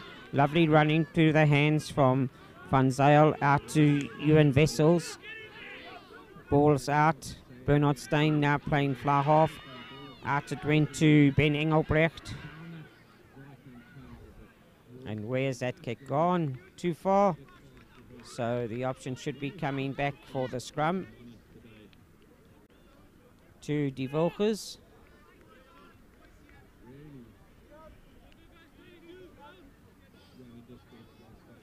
And I see that Leeuwenhof are trying to move the ball as quickly as they can. And probably trying to move it away from rather a solid pack in Die Volkers. And trying to see if they can open them up, and are doing so outside the wide flanks. Here we've got Kuku Mukuna, Mr. Mukuna here, kicking off. That ball went far enough over the 22 from the kickoff, but not forward. But referee says let's play on, but it's gone into touch. No advantage there, so let's come back and give Leeuwenhof the advantage they deserve for the knock-on. Austin Richardson, the referee, saying, your ball, Leeuwenhof. Van der Bank now talking to Van Zyl. If they can get a good set phase here and go forward ball from the scrum, don't be surprised if Van Zyl be the man to pick up. But the Volkers are not going to take any of that. That was an immediate strike. So as they engage, they used all 8.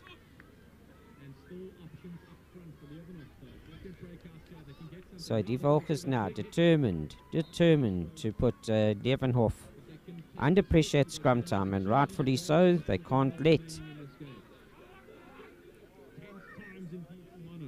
Van Zyl at number 8 pick up going forward, because that would be needing all lines of defence to be ready to bring him down. Hard runners, this Van Zyl. They'll look to go again down the right-hand side. Moved into the central area, though, for the moment being. Van der Bank feeds. There's a barn that's been lost by Lucid in Ruan Mini. You could see the barn slipping, and that goes to ground. So Van der Bank will be happy with this. He'll just put it further in the corner, because their line-outs do work for them.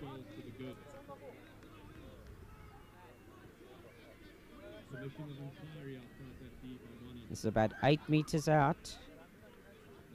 Trainer Kun. Taking the role from number 6, Zoe Stoffel, who's on the bench currently. Now, He's the man to find his jumper. He does so in finding Ewan Vessels. He's had a good game so far, Ewan Vessels. Hard running.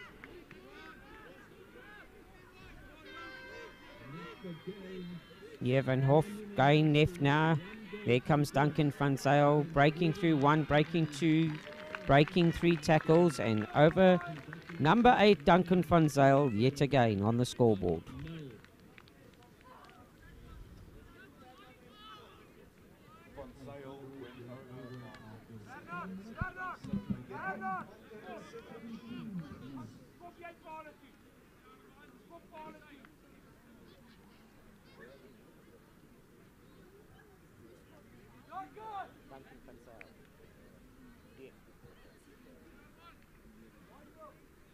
What is happening to Miss Reliable?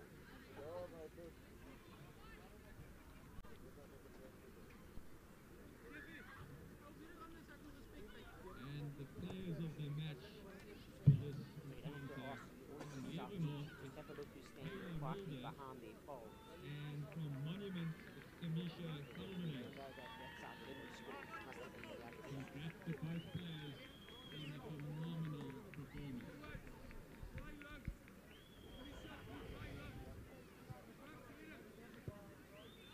Right, and Bernard Stein.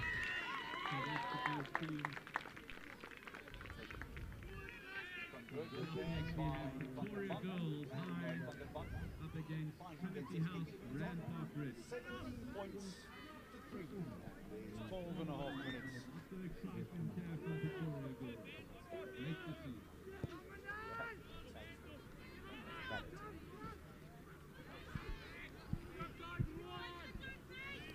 That's a good kick-off. Here comes Duncan van Zyl again. This is good running. This is good hands off here. Soft hands needed. It's gone backwards. And once again, that was a good original run from number 6, flanker James Oosthuizen. And soft hands. Van der Bank gives it out. Well taken, Crane Kun. Ewan Vessels there again. He's been impressive, Ewan Vessels. Van der Bank, that's a clever kick over the top. Bernard Stein is there. But while... Oh, this is some good foot movement there. And that looked like Dennis Obi at the scrum off, making sure that he could go forward for his team. Coming to his rescue is Mokwena from the centre to scrum off. But you're going to have to be quick if you're going to get that ball through the hands going back. As flanker Chart Duplessis found out, standing at centre.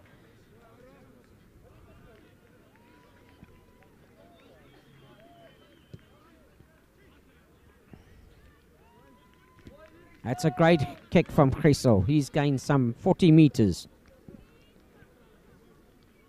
And that's taken pressure off Die Volkers for a while.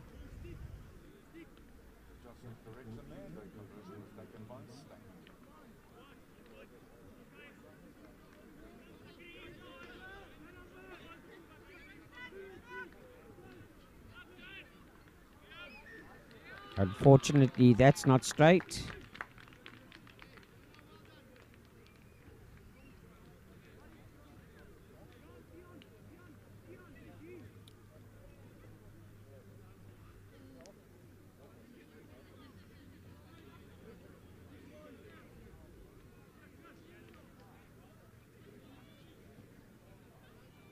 So Tian Jabir, like to have found his jumpers there, not the case, so it's going to be scrum time. Van der Bank to feed again, Levenhoff. Let's see the attacking options.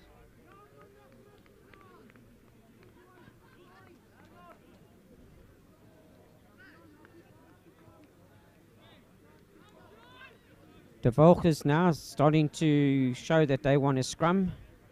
They've got the firepower there.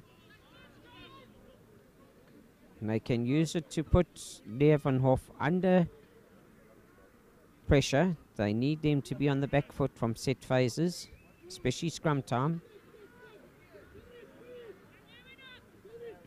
But Levenhoff have responded well. Van Zyl does well to pick up on the wheel.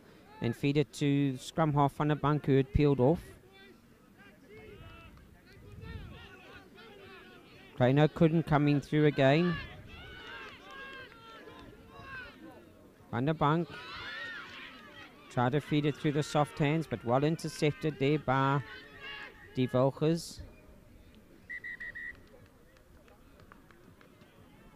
There is a man down here, and Austin Richardson not wasting any time to call the medics on, and they respond immediately.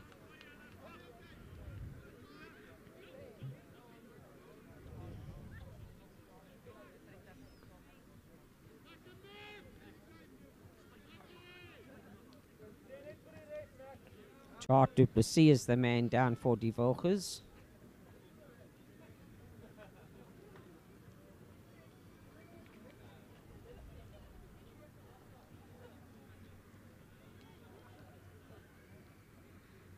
Getting his magic spray out. He's taking a bump on the leg.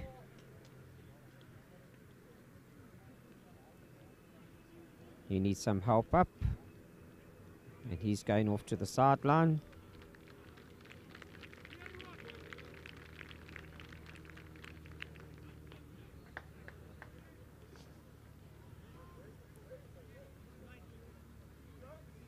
And that looks like Chart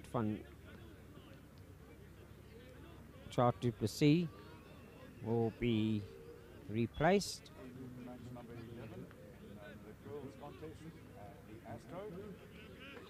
One men, one juvenile. No. Dennis Obi waiting patiently to feed.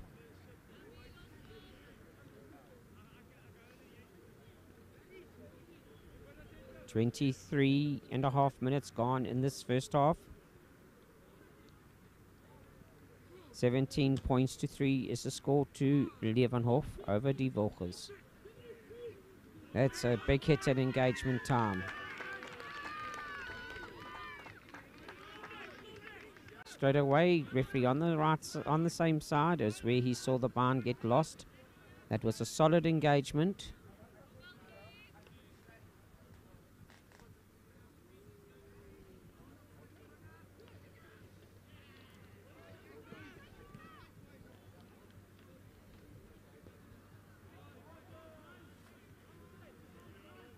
I think Chriso would have liked to have gone a little further with that.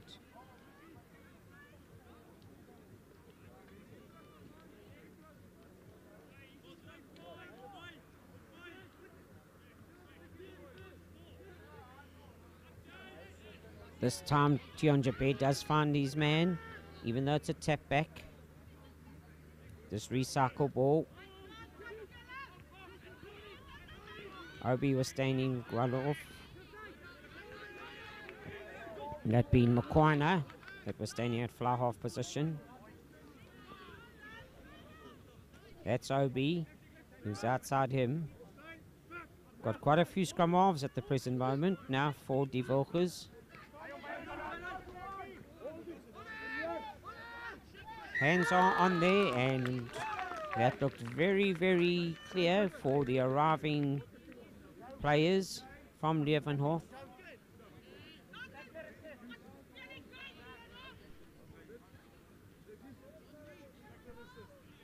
They were on their feet.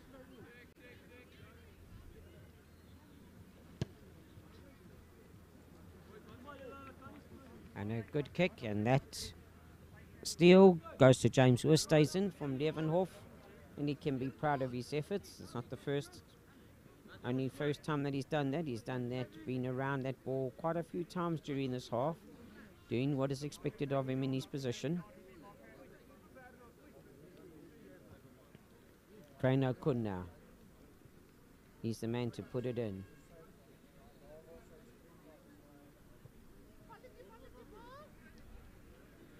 That ball coming back now. Trainer Kun had to just go and fetch it. Here it is. Can they find their jumpers? And well intercepted by Jean-Ray van der Walt for Die Volkers at the number 5 lock. Ball is out. And Mokoena again taking it on. It's pick and go time. The man who stole the ball on the line now, John Ray van der Walt, is standing off and gaining some meters now. Obi gets the ball through the hands to Mokoena.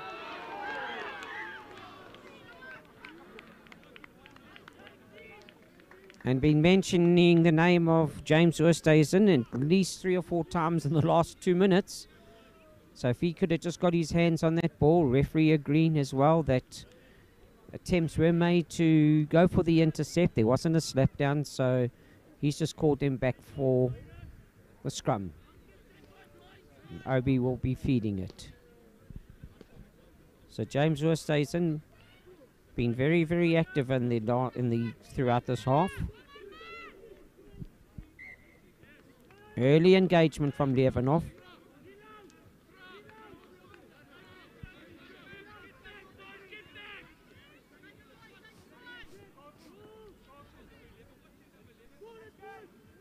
Tap it is. On to the big man in Ruan Fullion. He's solid. He's taken it up quite a few times for Die Wilgers during this entire festival. That's a clever kick from Mokoena. Well received, but the whistle has gone.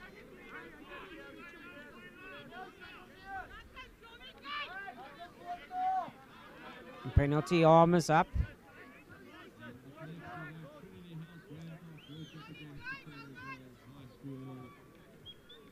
And Armand Chrysel, can he get the big boom boom boot out? He needs to leave that chipper out, and he's gained about 15 meters. Chrysel can hit it further than that. But as the saying goes, as long as we're going forward, so 15 meters is better than 5 meters. Line out for Die Wilgers. Tian Jabe. Got to find their jumper again. It's going to come through number 8 in Ruben Botha. Obi. Mokoena.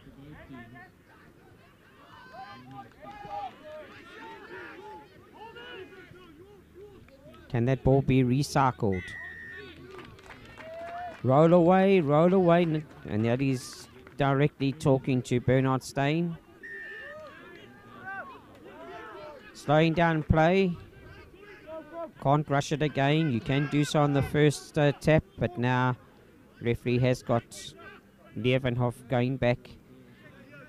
And Chrysel looks like he's coming to this far touchline. That's going to be an interesting kick. He does just that and does reach the touchline. And I'm sure his side are happy because there are only 30 seconds left on the clock in this first half. That's why you see Tian Jabe getting to the line out very quickly to put this ball in.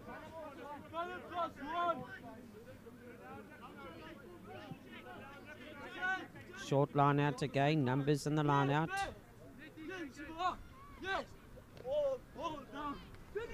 Ball taken well, numbers coming in now.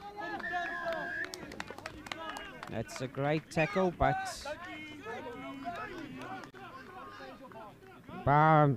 Proudfoot. But the whistle had gone for the penalty, so he will get the advantage.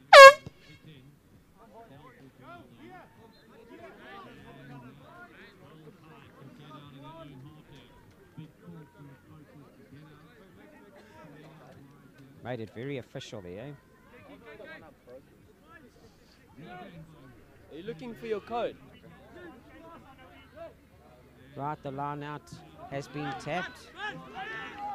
And that's great vision by Ewan Vessels, the lock, who went forward and then was able to hand that over to his fellow man in Luke Olofsson.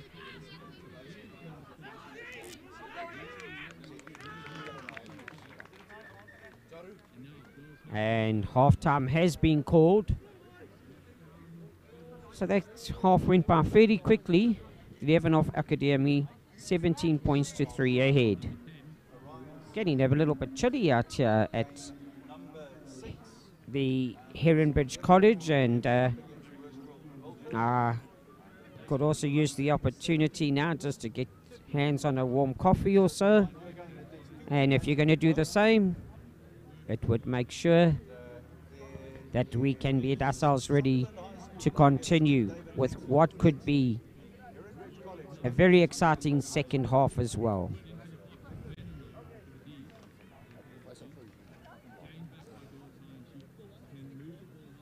There'll be some very stern chats here from both coaching staff from both schools.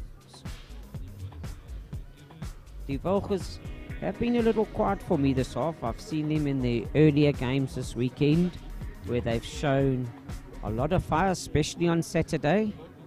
But credit to Leeuwenhof, they've been able to keep themselves for most of that half on the front foot, which has made sure that the Volkers have been on the defensive patterns with Leeuwenhof running at them. So it's a time for Griesel again at fly half for the Volkers to play the territorial game, get his big pack going forward at least with his boot, and then work from their set pieces once they deepen the Leeuwenhof half. Well, if you're at home, wherever you are watching, recharge the glasses, get yourselves ready, and we'll be with you shortly for the start of the second half.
Well, we're back with you now. And no time wasted as referee Austin Richardson says, road away please, the Volkers. Game already been started. And this gives an opportunity again to Leeuwenhof to surely call on Bernard Steyn to put this in the corner. He does come forward.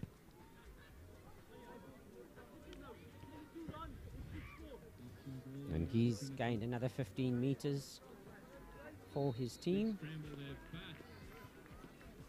Because of the play, they can win the line out, and they do so again, and James Oosthuizen. But clever play from the Volkers. As soon as he came to ground, they got their forwards behind and steered that into touch. So nowhere to go for Leeuwenhof. Now it's important for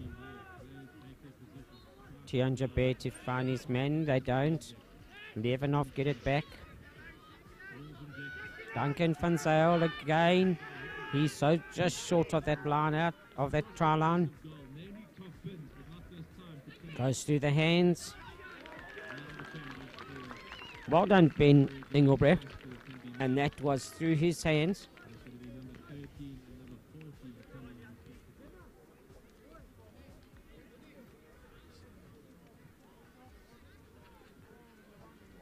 And that looked dark.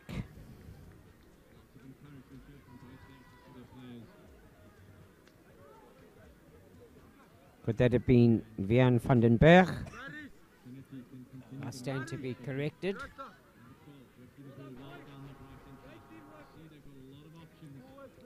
But I would emphasise again, Ben Engelbrecht, when he got the ball on the blind side, realised that he had the man outside him. And to me, that's Vian van den Berg. Will correct if necessary, but he's just come on. Emil Pretorius. Emil Pretorius is the man that actually went over there. So if you're an Emil Pretorius man, fan for Emil, an extra round of applause. And what a great kick from Bernard Steyn.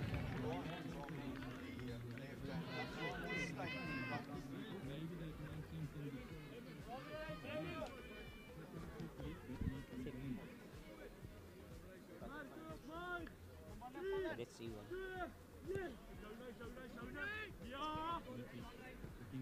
It's a great kick again.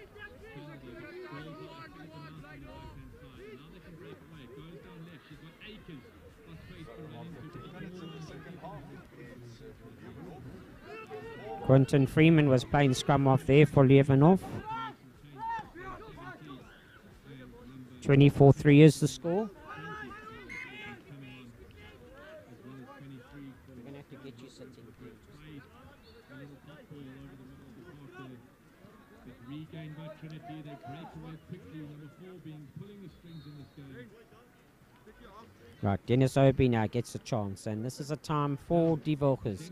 Can they use their powerful pack to put them on the front foot on the scrum? They can bring an 8-9 play into the game here now.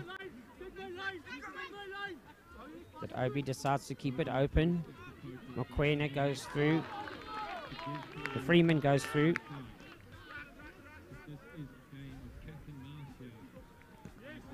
Through the hands again. That's good play by Die Volkers now. Macklin Proudfoot.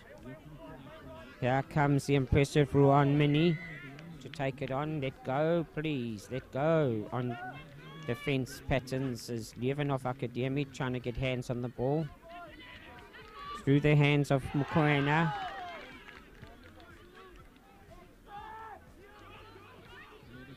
And now here come Leeuwenhof. That would have gone straight into touch.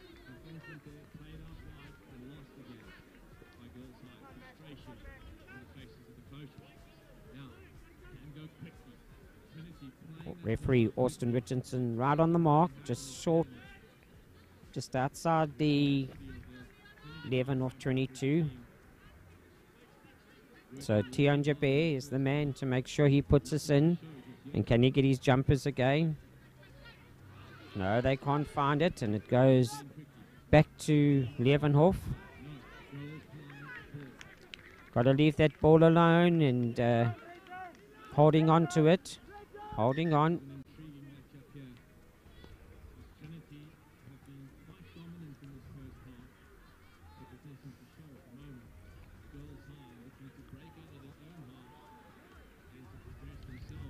Referee Austin Richardson just making sure that everybody settles down.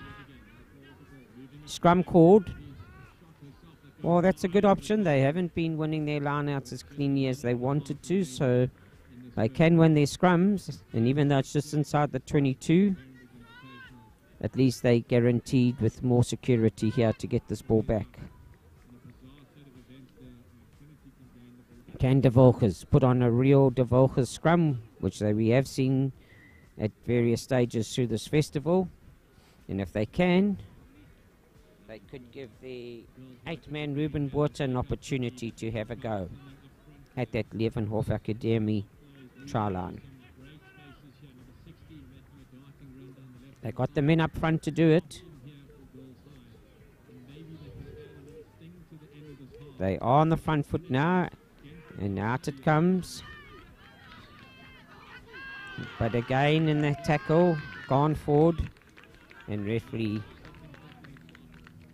has to call that back. And as much as Dennis Obi got that ball out, who has moved into fly half position during this game, even though also in the first half, has done well there. Got it through the hands.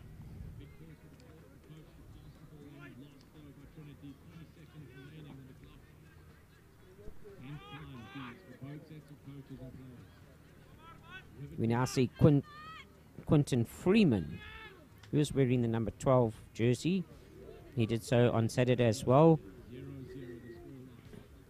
Suddenly coming in to the scrum off position.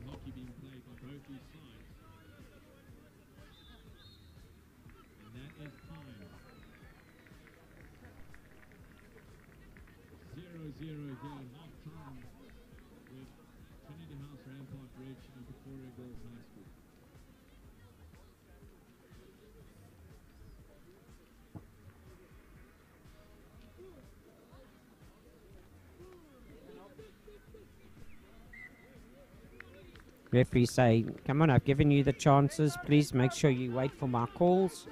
And early engagements has resulted in the short arm. Do they go back to the scrum? No, they're going to take the tap. And Johan Venter takes it up. Are recycling. Obi gets the ball out. Through the hands again. Obi, I'm sure it's going to go back to Johan Venter. Does just that. He's worked hard, this loose forward for De Volkers. Here comes the Ruan Fullion. Big man taking it on. Mokoena realizing he can't just set it out to Armand Crystals, so he takes it on himself. And he's gained this penalty for this. Offside line not being maintained. In front of the referee is the call. On the mark, please, Mr. Obi. So referee calling them back.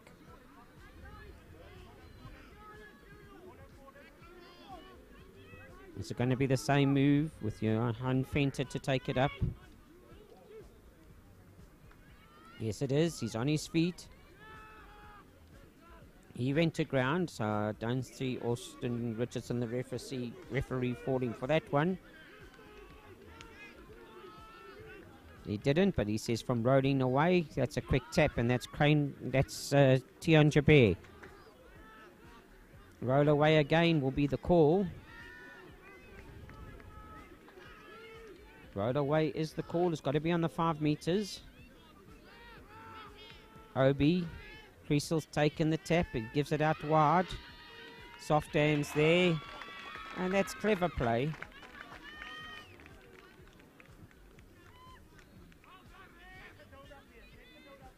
And Creasel came running in there. He realized there's no time to give Leeuwenhof time to realign. So he came to take the tap penalty himself. And quick offload made sure that they could get the ball slightly wider than where they were trying to crash through.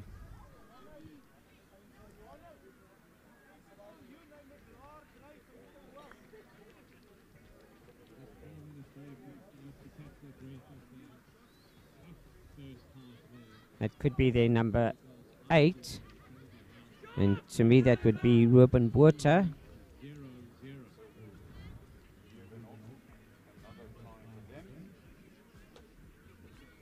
Die Volkers crossing over.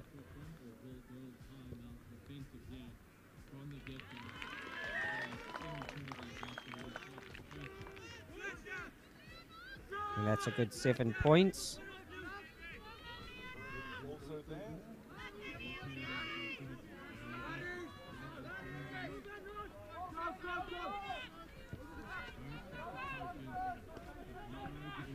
Die Volkers scored 7 points.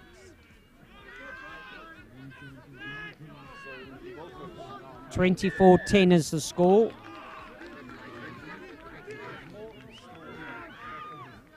(24-10) the score.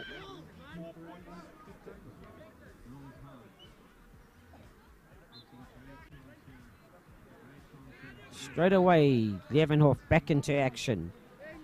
A very, very interesting call, and could be a good call.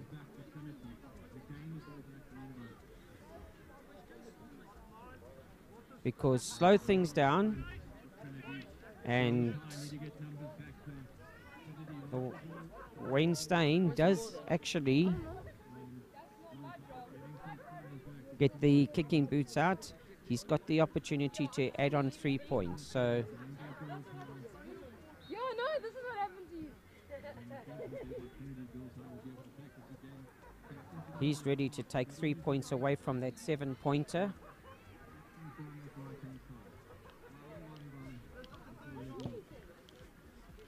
He's hit it, but he's not going to have the distance. 24-10 the score. Oh, that's out of the hands. Gentle knock.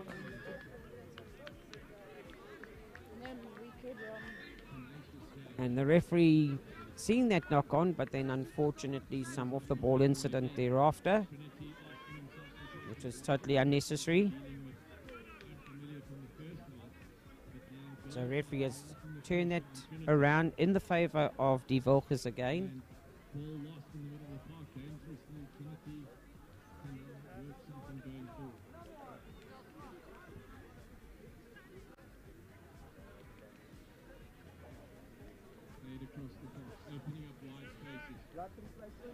He's back on his feet, so David Valentine was the man down, but he is going off.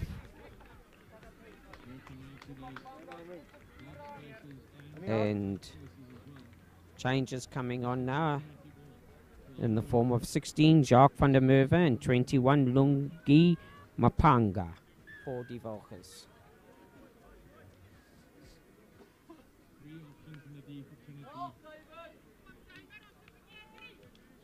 It's time for Griesel to really climb into this one.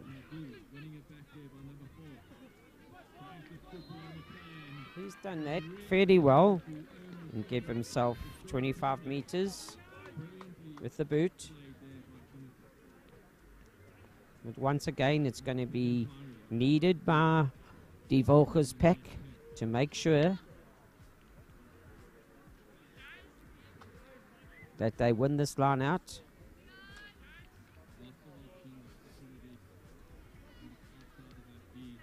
Tian Jabe is the man trusted to put this ball in.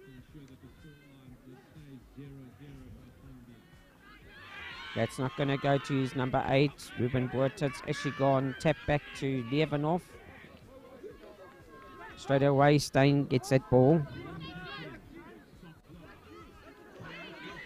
Referee says, sorry gents, there is that collision. And the ball going to ran into me, so let's give the attacking option again as they had the ball to Leeuwenhof Academy.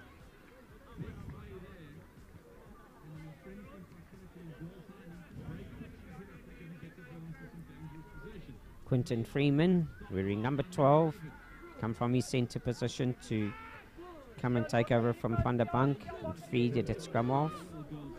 He's done just that. Out it goes through the hands of Stein. Well recovered.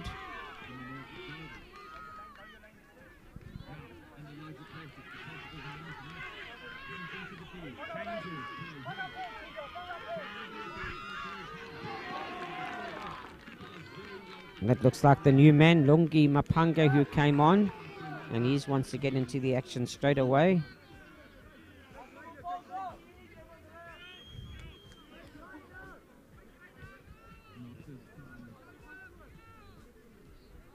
Really like to see Chris will take out the boom boom again and give us one of his long range kicks. Referee saying play on to that. Ball hasn't gone into touch, but Leeuwenhof have recycled beautifully. And Quentin Freeman is the man to get it going again for Leeuwenhof. It's the second phase. Through the hands now. Stein will give it out.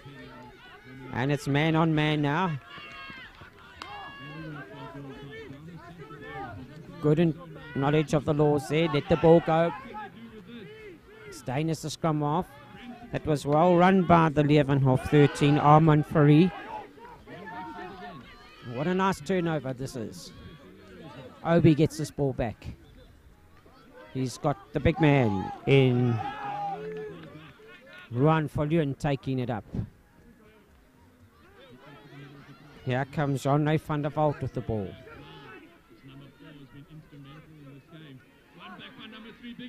Back it comes to Obi. Mokoena. I've liked what I've seen with Mokoena at fly half, and he's done well.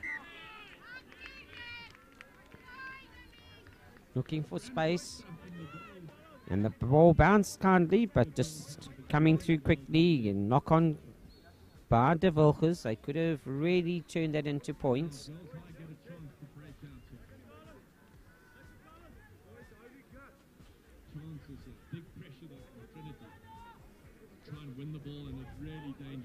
Referee Austin Richardson. Now getting the men to settle. 15 meters in. Quentin again. Quentin Freeman to put the ball in. Duncan Van Zyl picking up, but not gaining too much. Die Vilches have actually got their hands on that ball. And James Oosthuizen, the man seen holding on to that.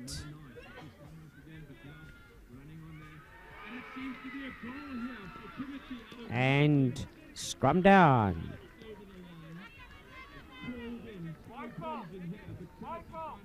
Might be saying why not onto the boot into the corner, but they haven't been doing too well in their set line out play, so this could be a good call from Die Vilches. Big scrum needed here. This is a good opportunity for an attack. Got all sides of the field. And now you've got Macklin Proudfoot picking up from the base of the scrum.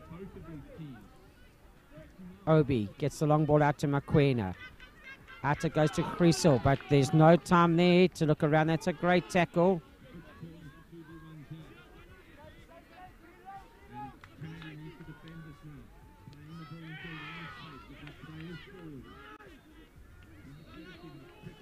Leeuwenhof making sure they attack on defense.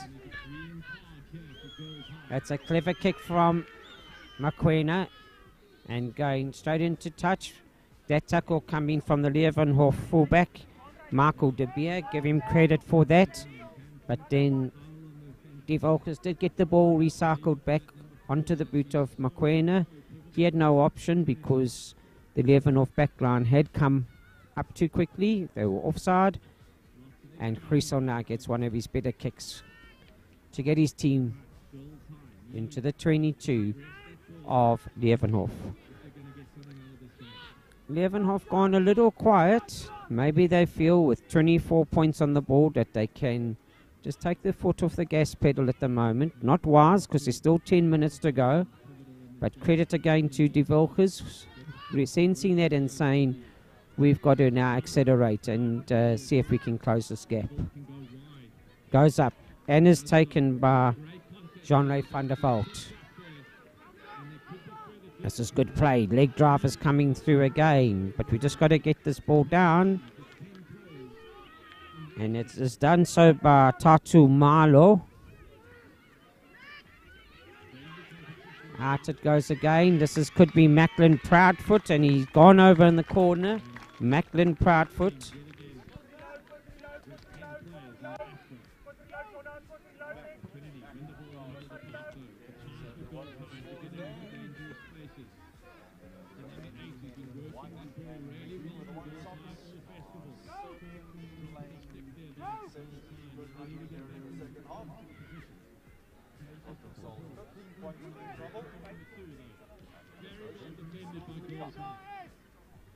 Double, cancel, with the gunner one. And now, girls high yet again. Could there be further discipline here? Double, cancel, gunner one. 24 points to 15. Right. 24-15, the kick to come. And can Creasel put this over? Because if he does, a converted try would level the scores. So this kick is important.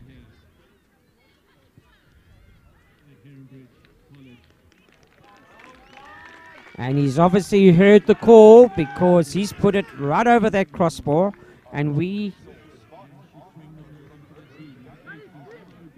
have got a 7-point game difference here.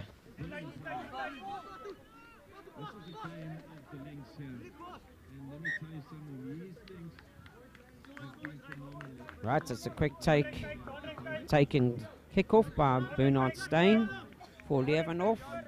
24-17. There's a change in this game now.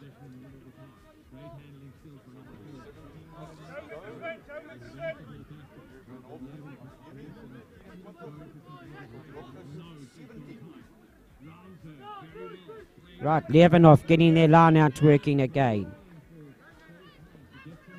Krano Kun coming forward from his hooker position once he had put it in to receive it at the back of the driving maul, and then when it went to ground, Die Volkers put their hands in to that ruck. So be disappointing for Die Volkers if they've got themselves back into this game, and again through unnecessary penalties allow Leeuwenhof to cross their try line. And I'm sure Krano Kun will want to find his men, and you watch if he comes to join the line out. Referee happy with the ping pong that is taking place in the line out. No knock forward, but you'll get Leeuwenhof, who are very, very attacking in this position. Out to Stein. Van Zyl. Bernard Stein it is.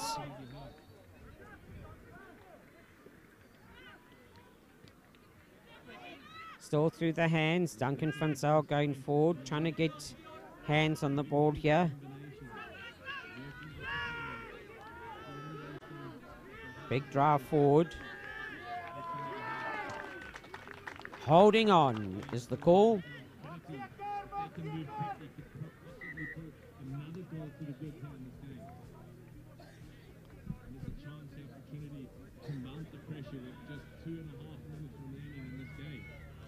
What a game it's been here at the Standard Bank Heronbridge Invitation. Way through to girls high though. 5 minutes left.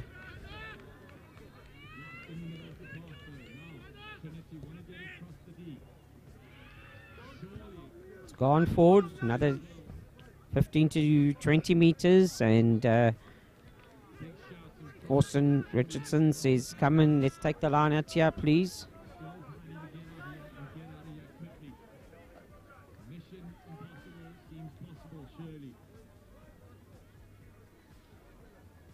Tianjip ready for this. Shorter numbers in the line out here.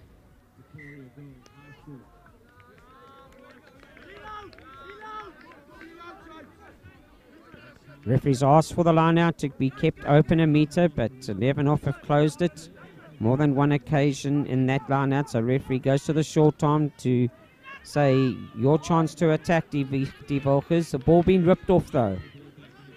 And as it's been ripped off, the ball comes out. And Stein again. He's got numbers outside. It goes to Willem van den Berg. Then to Emil Pretorius. Still on the attack. That's a big drive from Leeuwenhof Academy. Out wide through the hands. Yes, we know who that will be taking it for. That's Duncan van Zyl. And can they get it out? They decide to go on to the right-hand side. And it looks like referee has called that a knock and goal. He was right on the line. And Michael de Beer thought he was over. He might have been over, but he didn't ground it correctly. And referee was in the try line and having a good look. So give him credit to be in a position to read that knock and goal. So defensive scrum.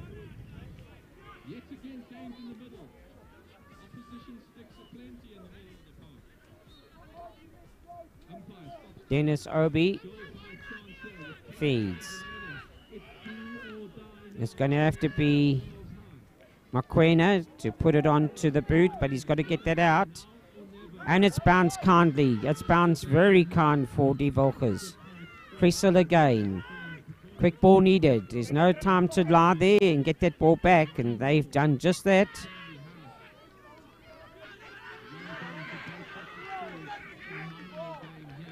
And Jonathan Heffer has taken that up. Obi needing to get this ball going again. It's onto the boot. But a beautiful pickup by Jan van den Berg from Leeuwenhof Academy. And a solid tackle being made. With all this action going on, we haven't even looked at the clock recently, and we can now tell you that there are 2 minutes left. There's only 7 minutes in the game. 7 points in the game, 2 minutes left on the clock. Tian Jabir and his men have to win this line out. They've done just that. But it's not secured. Up went John Ray van der Walt, and when he landed, no security on the ball from his teammates, and that ball rolled out into touch. But it did come off a Leeuwenhof man on its way down and out. So second chance, tap. That's interesting.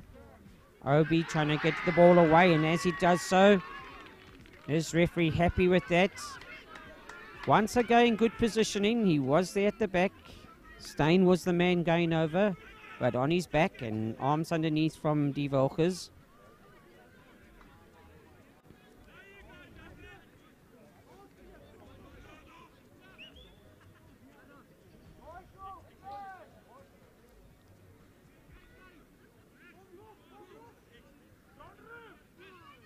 Right, Van der Bank back to his scrum off position. Duncan van Zyl, he knows one way, the only way for Duncan van Zyl. Turn, swivel, one arm stretch, and Duncan van Zyl has made a name for himself. His third try, so his hat-trick for the day. That makes it 4 hat-tricks today during the final day of the Standard Bank Heronbridge Invitational. By number 8. By number 8. Again by number 8, so the 8 men have been rampaging today. So takes the score on 29 points to 17. That's the signal to say that could be the end of the game, and I'm sure referee Austin Richardson is going to call it as such. A very entertaining game here, so that will take the score up to 31 points, and Stein makes sure of that. So 31 points to 17 is the score, and just to say to both teams here, thank you for a real entertaining performance. It's the third day of the festival, and Die Volkers, although not winning this game, have really performed exceptionally well at this festival. and full credit to Leeuwenhof. They've had some impressive players, and when they've really got their engines fired up, they've run with aggression, they've run with determined angles, and they come out deserved winners by 31 points to 17. Well, if you've been with me, I say to you, thank you for sharing the festival with these two teams.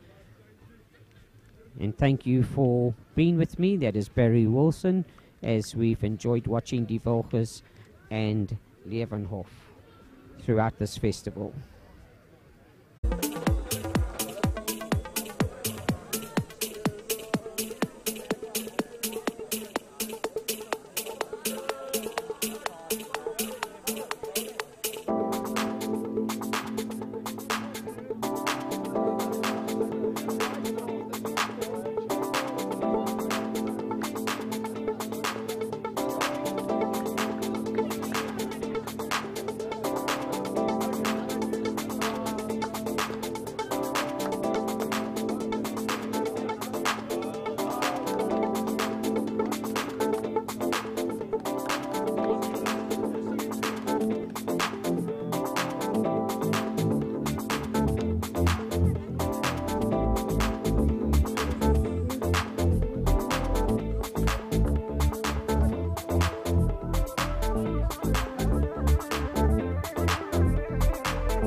Very good afternoon to you, ladies and gentlemen and spectators all around country. If you've tuned into this game between Sutherland High and King David Lingsfield, we've got Sutherland High to kick off, and my name is Barry Wilson.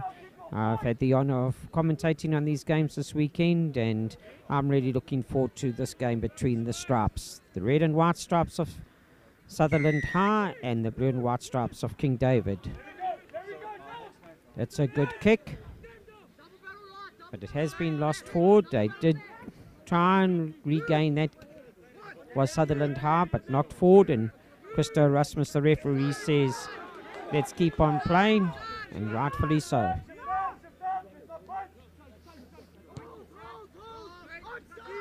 That's gone straight onto the boot of Michael Jengal.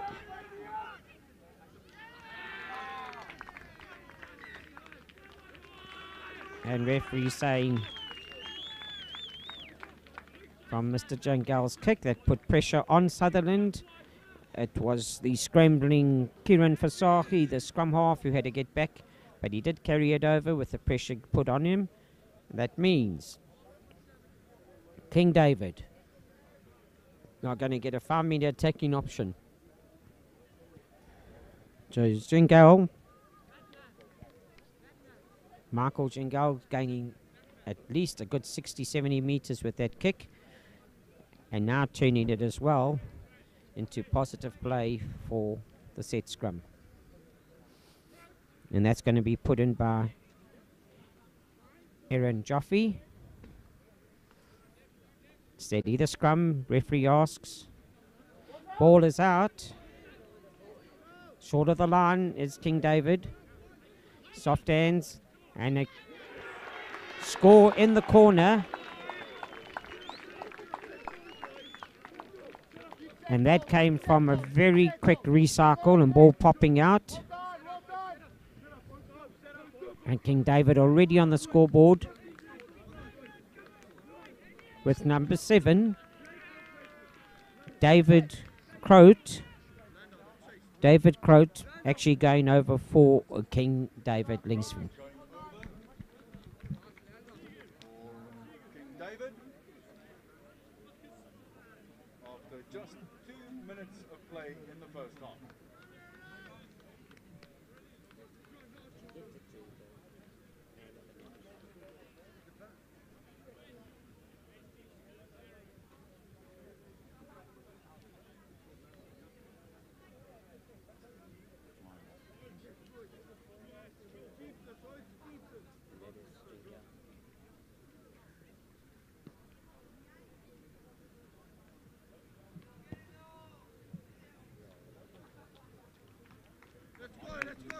Not able to convert, but after 2 minutes of play, it's King David Linksfield up by 5 points to 0.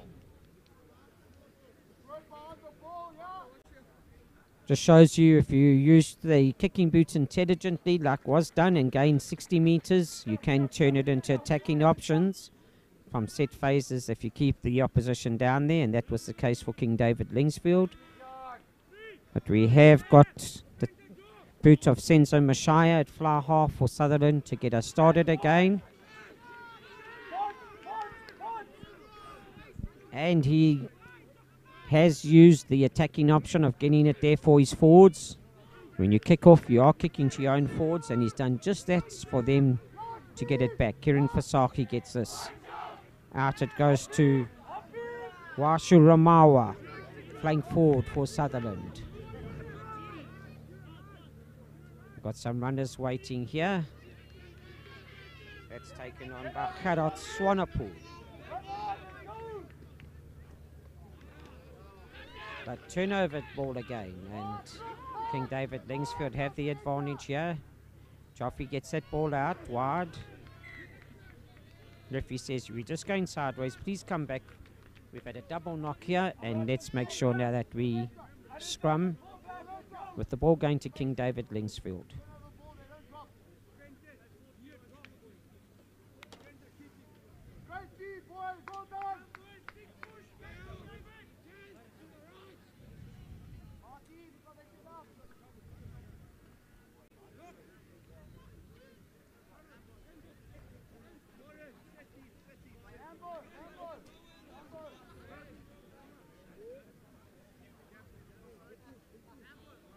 Right, referee has got scrum settled. Christo Erasmus and Joffe to feed.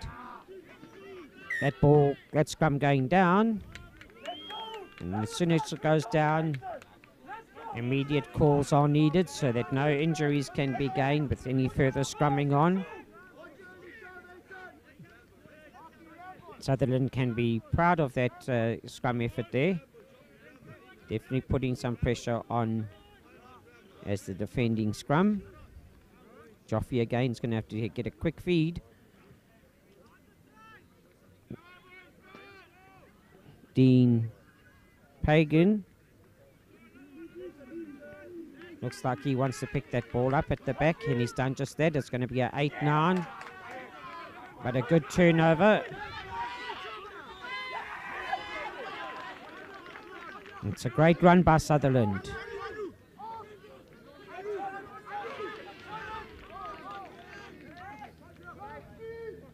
Good effort then by Kamelo Mataki in that earlier run.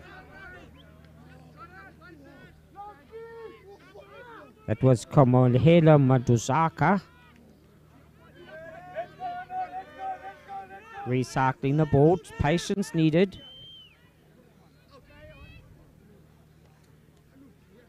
Taking it on. That looks like Karat Swanepoel. Kiran Fasaki. Looking left and right. And that looks like the number 5 lock again, Kamohelo Maduzaka.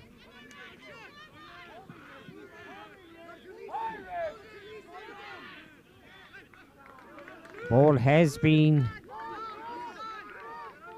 cleared by King David and coming out to Joffe.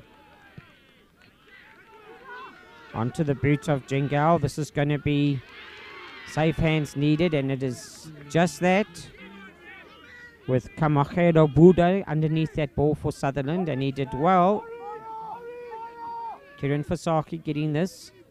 Karat Swanepoel, their number 8, coming forward. Can that ball be recycled back? It is out to Fasaki again.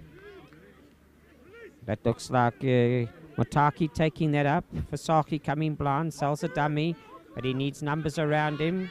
King David Lingsfield want to get hands on the ball.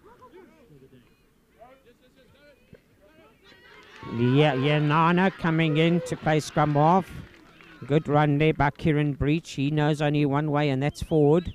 He's done that well throughout the festival. It's about 7 phases so far for Sutherland. Don't become impatient.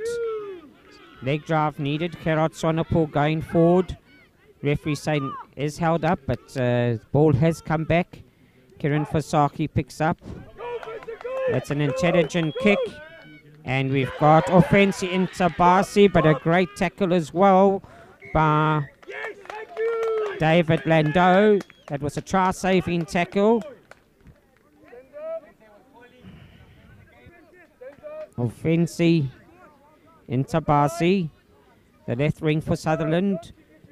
Had a good pick up there, but give credit for the tackle made by David Landau as well. That definitely was a stop of 5 points. As is done all the way through this tournament, Karat Swanepoel, the number 8 for Sutherland, will be coming into the hooking position at line-out time. There he is. Ball thrown in. It is over the top. Who gets there first? Explosive running here. That's great play by Michael Jingal. And if they can get, but a great counter act as well.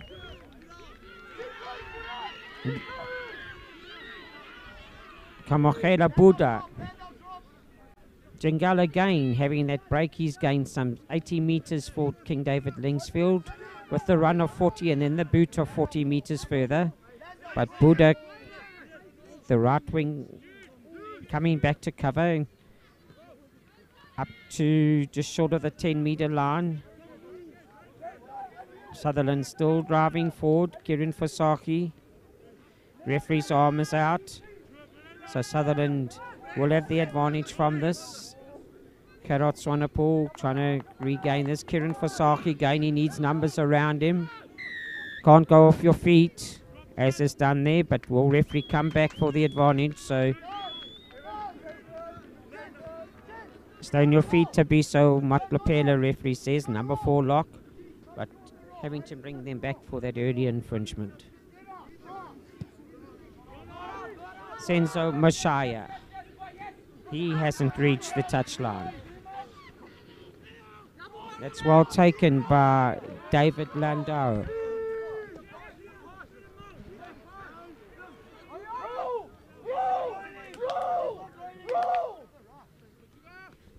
Kiran Fasaki again getting the ball. Tabiso Matlapela taking that ball forward. Pasaki again.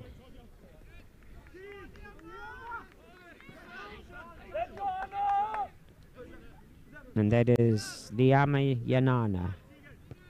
Kieran Fasaki says, we're not going anywhere, but he puts it down straight on to Aaron Maritz.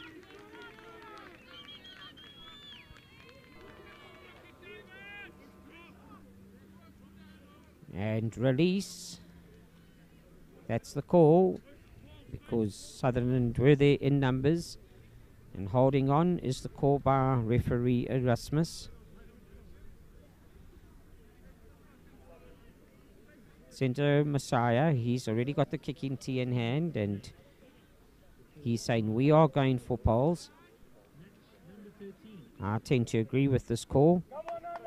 With 11 and a half minutes gone, with only 5 points the difference. Let's get 3 points onto the board, and that will definitely give us that psychological advantage to come back with a 2-point deficit. Sutherland are getting ready to chase just in case. And that kick has gone wide. So 22 dropout. Messiah with an attempt at a penalty, but unfortunately not there. So after 13 minutes, still 5 points to nil.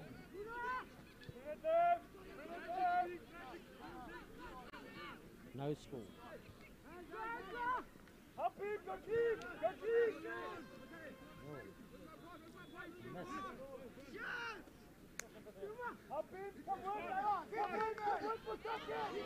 Oh, hold on to that and knock into touch.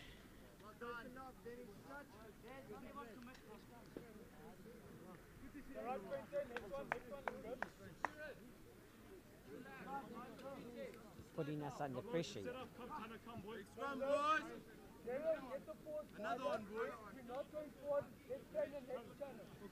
Right, King David Lingsfield will get the opportunity for that knock into touch. They come 5 in for the scrum advantage.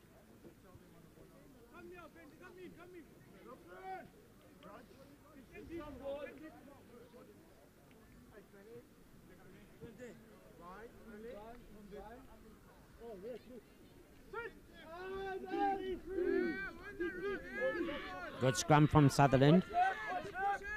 Joffrey gets the ball. Jingel. Out it goes one on the loop. Back to Jingel.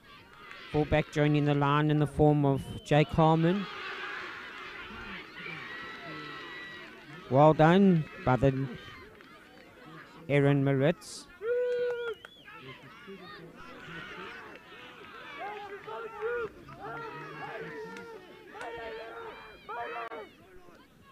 Some big running men here for King David. Roll away will be the call. There we go. Roll away. You've gone over Sutherland, and get out of the way, please, says referee Erasmus. That spoiled 4 or 5 faces in the game. A nice hard run there by Lock Ryan Jamie.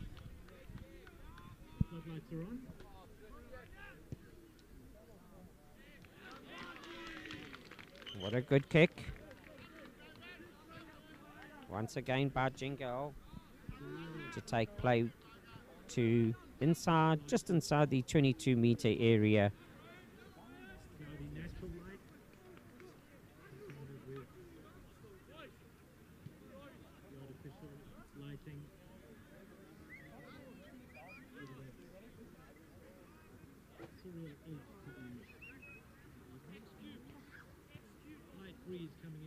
Right, hooker Ethan Edinburgh.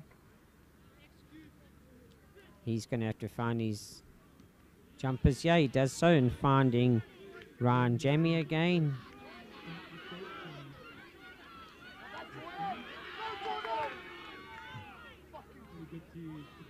Going forward now. Joffrey again getting this ball out. The big man of Eaton Miller comes forward from tight head position. Jake Harmon is even in. From the fullback position, trying to get that. The ball's gone backward. Michael Jingal is there.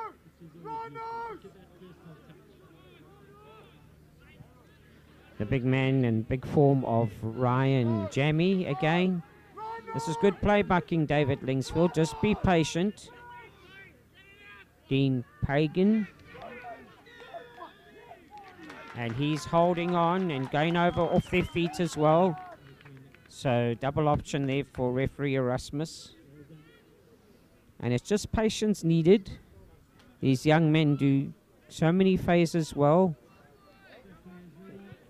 And just need to learn, just be patient. It will come back, even if it is 8 or 9. If the 7th phase doesn't work for you, just recycle like you've been doing and see if a better option comes from phase 8 or phase 9 instead of trying to force it.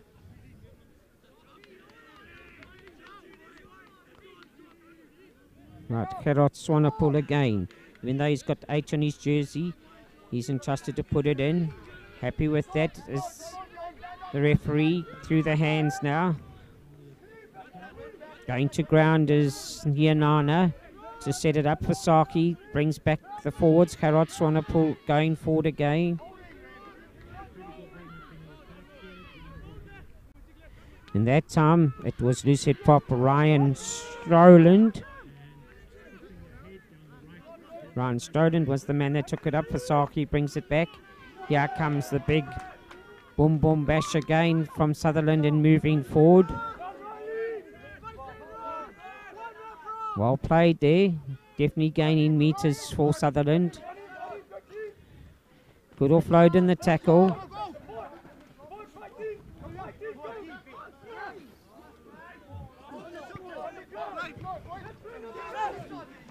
Right, and ball into touch.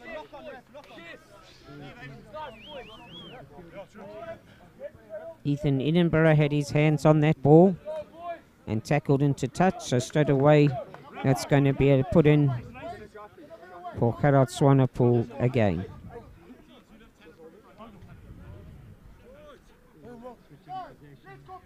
Really got to try and secure this ball now.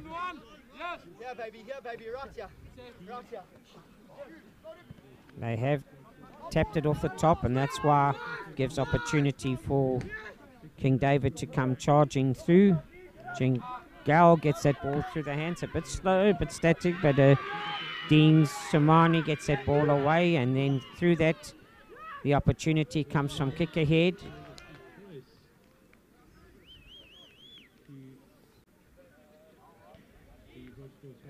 Referee says, let's come back, please. Accidental offside there. Player kicking it on to the man in front. And let's take the scrum down to King David. We're already into 19 minutes of this first half. It's kept us very busy. So to get some time on this game, 19 minutes gone. Joffrey again will be putting this ball in.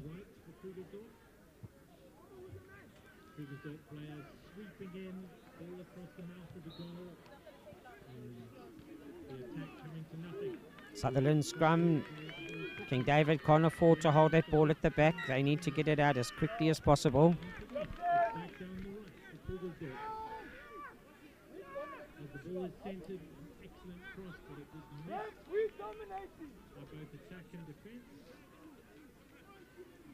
Try and make that call, and then I can only see as an early shove coming through, an early engagement to give that through to King David, because Sutherland had dominated in that scrum and it hadn't gone to ground.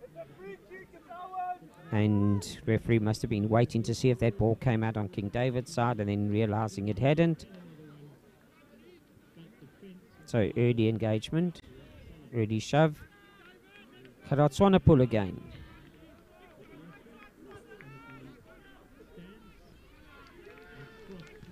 They do find their jumpers this time. It's through the hands, but not going to go too far. Vasaki gets quick ball now. This has got to be soft hands now. That's better running. And Offensi again in Tabatsi.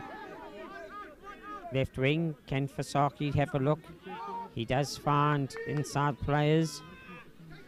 Crossing that advantage line. Vasaki again.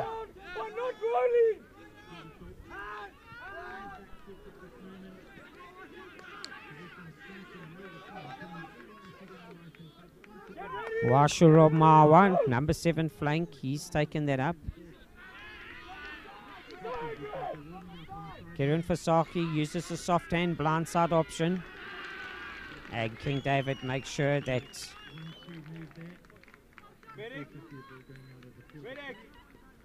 Sutherland are taken into touch.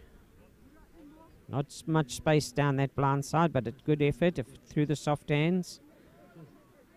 And cover defence scramble from King David. We're able to get Sutherland into touch.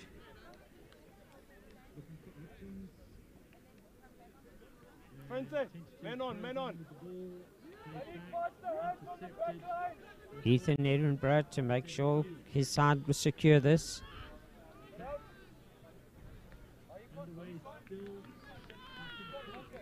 That hasn't been well taken at all by King David. And that could be Gerard Swanepoel. Getting that to the hands. Once again, it's Yanana.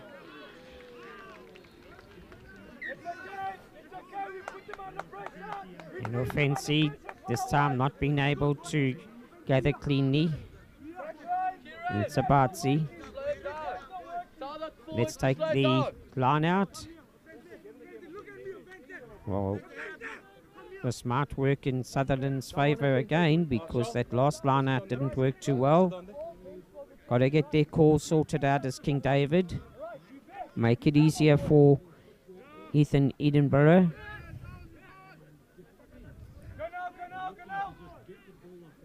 That's a better one. Joffe Jingal receiving. Can he take it further than the original line out? He has, but it's still in play. And Offensi and Sabatsi runs forward. Tackled. Sutherland have regrouped quickly.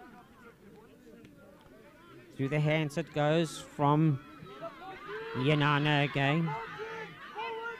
This is a good run by Sutherland. They have taken it from the left-hand side of the field to the right and crossed the advantage line. So good play by Kamachelo Buddha. Still on their feet, driving forward. Got to get to ground. Gerard Swanepoel doing just that.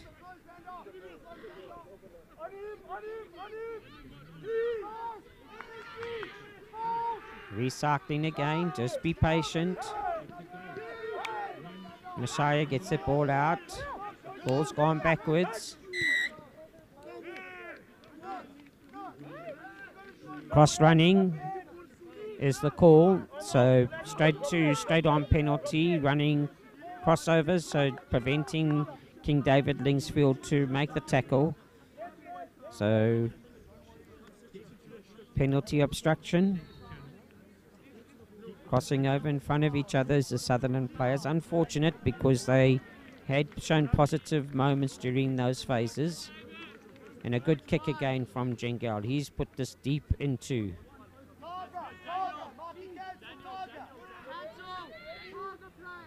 the 22 of Sutherland.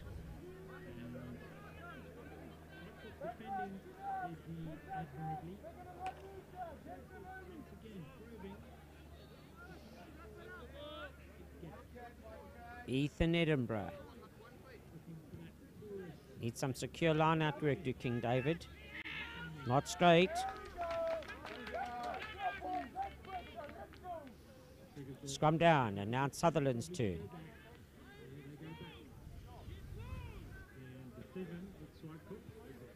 Five minutes left in this first half. Still the score 5-0 to King David Lingsfield.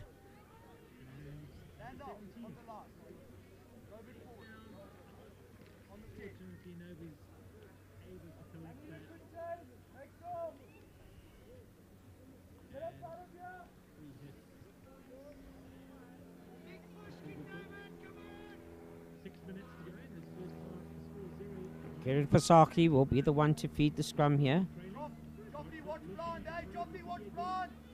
This is a better scrum from King David. Crossing the advantage line.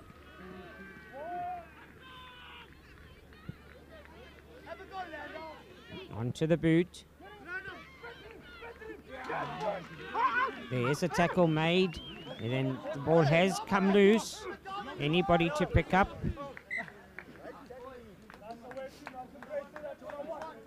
And Owetu Nodada, the hooker for Sutherland, did just that, but then went directly into touch. So time for Edinburgh again to see if this line-out will work for King David.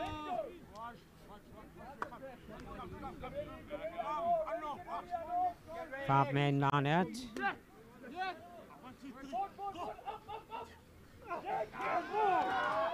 Disrupted yet again, and the ball will come out to Sutherland's advantage. Regathered. Hisaki again. Through the soft hands, all the way down the line. Into Kamakelo Buddha. That's onto the boot. Was there a knock there? That ball has been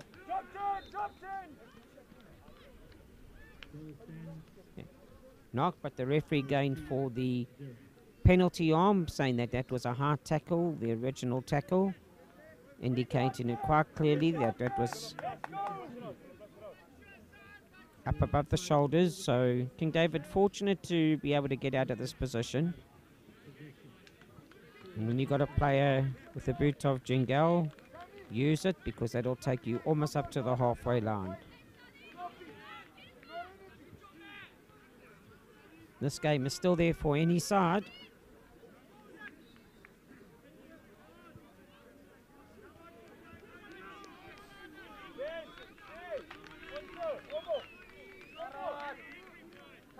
And with many line-outs taking place, Langsford are going to have to make sure that they tidy this area up in the second half, because there again they lose their line-out option. Stay on your feet. Ball coming back from Fasaki. Looking for his big runners. That has come in the form of Tated Onota Tida Mangwanda. Offensi is after this. And his opposite right wing have had an entertaining afternoon, getting to know each other well. Jake Harmon, the King David fullback, being tackled in possession.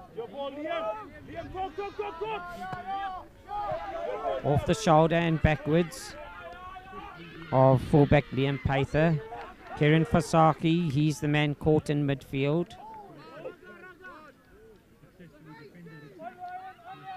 And Ryan Strayland as well. He's had a good game this afternoon. He's been moving around the field. God had one or two drives as well. Fasaki. Through the hands of Senso Mashayo.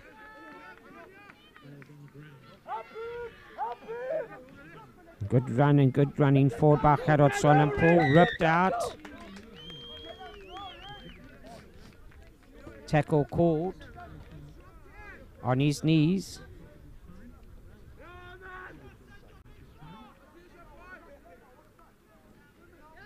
And Senso Mashaya, realizing that time is running out with 20 seconds to go, and it says, no, we can't waste this penalty option, and puts it straight into touch.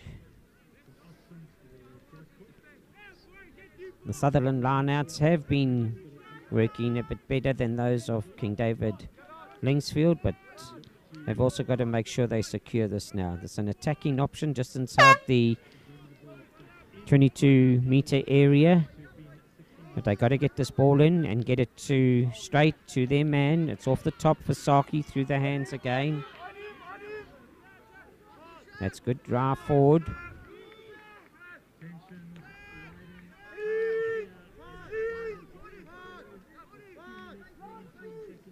Still moving sideways. And that's off their hands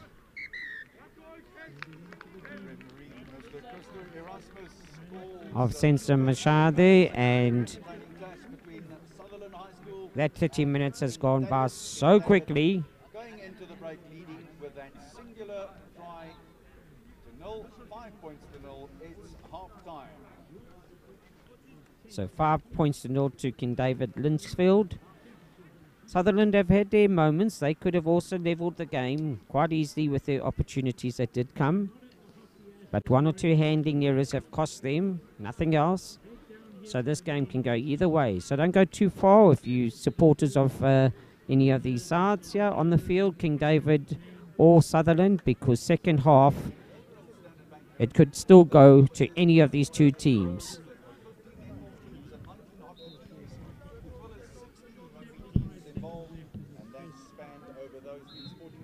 No less than 24 schools.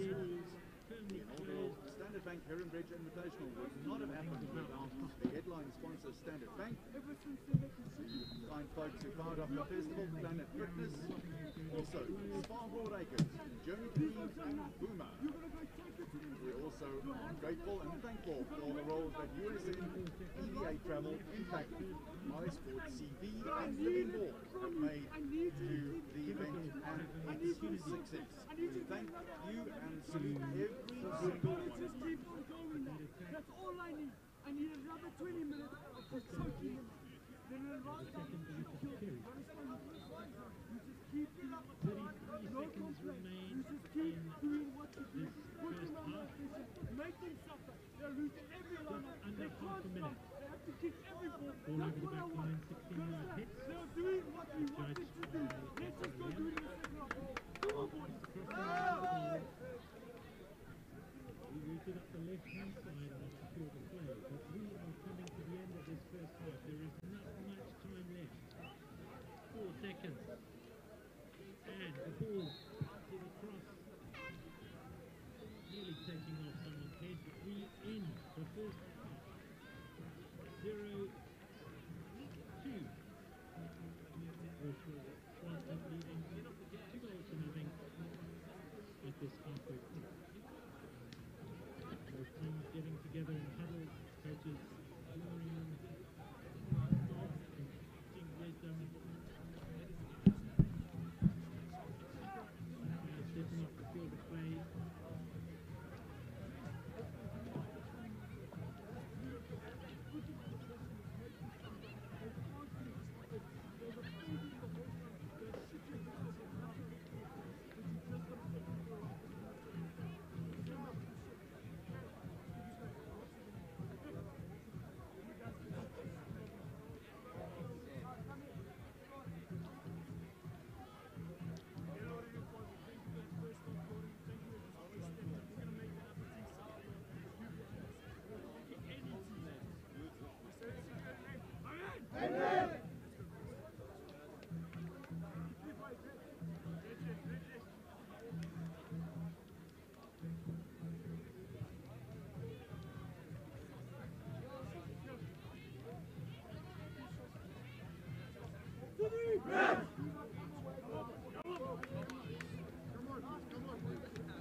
Erasmus has called them to the center spot as we're about to start the second half. Remember, following this one, Heronbridge College up against Krugersdorp High School.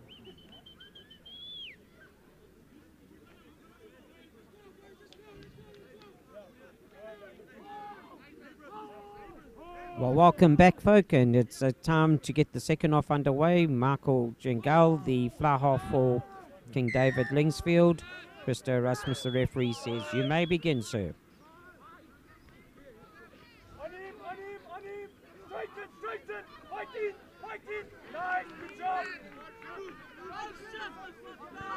And that's a good run from Mulemo Shale for Sutherland. Can this ball be recycled? The ball is out. Fasaki gets close to being intercepted. That has been knocked on in that effort to intercept.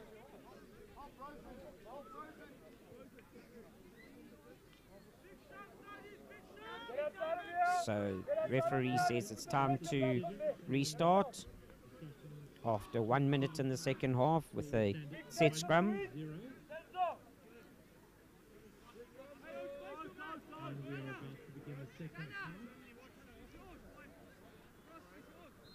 Kieran Fasaki, the man with the ball.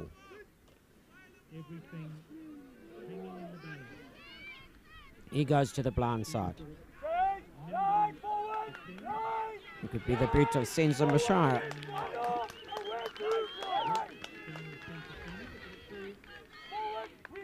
And good chasing there from Offensi Insabatsi, the left wing for Sutherland. Just making sure that there's no form of any quick throw. Barking David Lingsfield.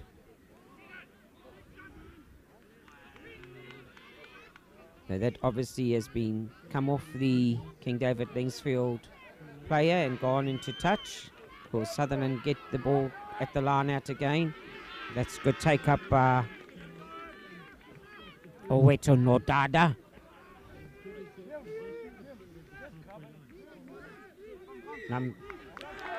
Holding on is the call.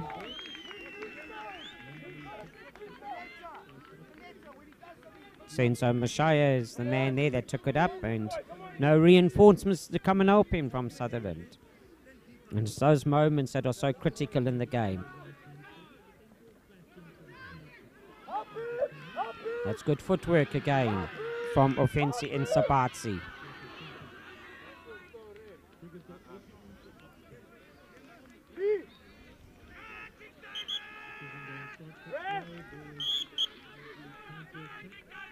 Looks like there's a change coming on here.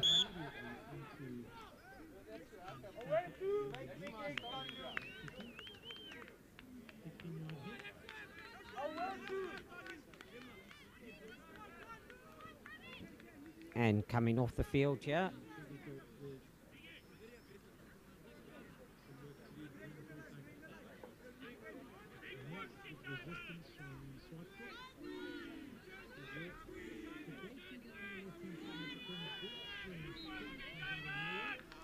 That is Oweto Nodadu. He is holding his head, so this could be a precautionary call by the team to say rather come and take it easy on the sideline here. And Don Luke Sidders, replacement hooker, is on already.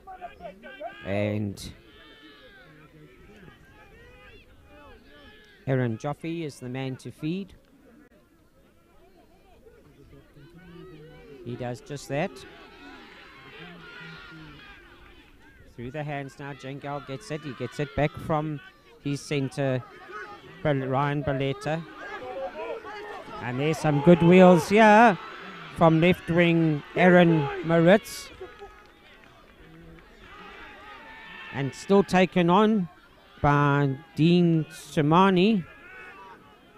So close now. Dean Samani again gets his hands on the ball. Just a recycle. Once again, it is so close to the line. There's a bit of body height here. That ball has been shifted out through the backhand. But referee has called offside lines. That's a long pass that's going out. And well read by fullback Jake Harmon.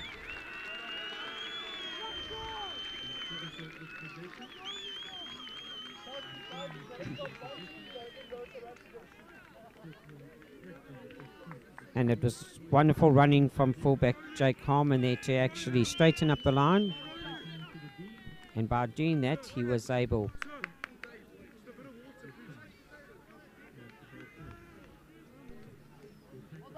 to get Ryan Balletta away outside him.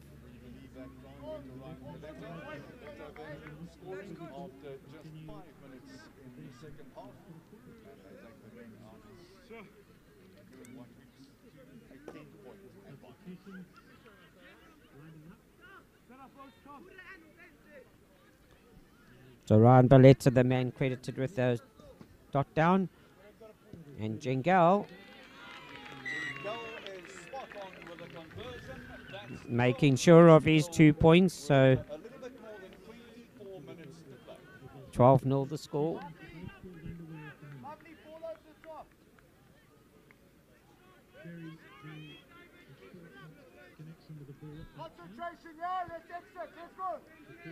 Give King David Lingsfield an opportunity to get near your try line. They are going to make you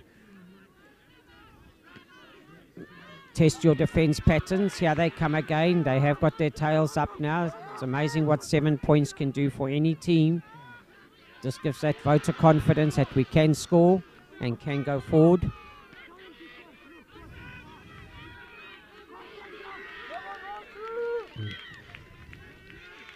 Penalty option called here, and referee also just calling medics on. So look at the Sutherland player on the ground. He's got the ice pack on the shoulder. We'll tell you who that is as soon as we can get clarity on it. Medics are on quickly, and let's hope that that ice pack can do its work. It seems to have done just that.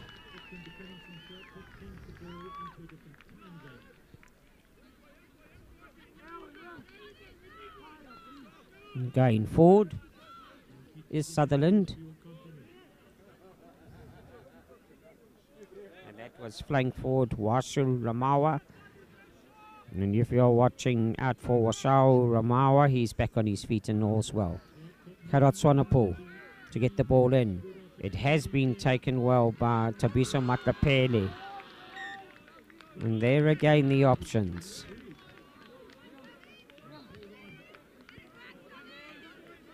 In replacement, and Don Luke Sidders, number 17, not happy with himself.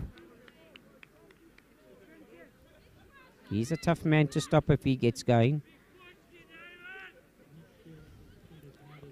So in him score 1 or 2 impressive tries over these 3 days. He has come on now as a reserve hooker replacement. He has played in the Sutherland Invitational side. Aaron Joffrey now is the man to feed. Big scrum from Sutherland, but well stood by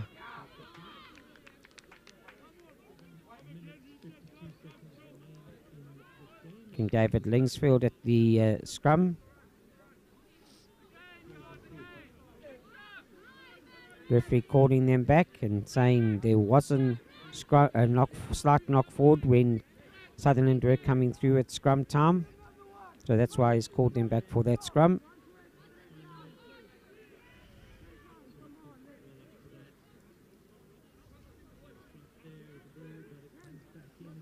Surely that Sutherland know that they did get an advantage in the scrum set piece, the last scrum. Surely they want to turn up the volume a little bit more now in the scrum and see if they can do even more damage to King David's retreating scrum.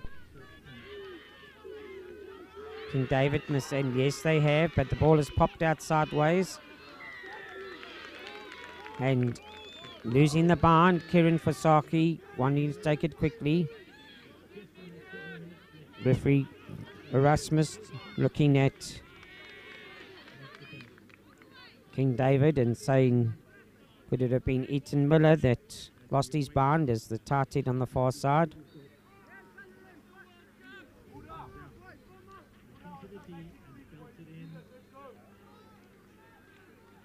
And straight away, 10 minutes gone in the second half. It's important that Senzo Mashaya comes forward. to strike this through the uprights. He's done just that. 12 points to 3.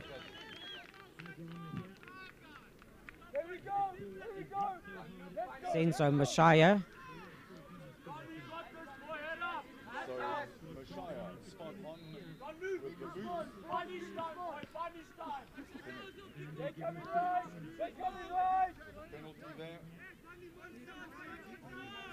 Right, Michael Jingala again. That's a good deep kick.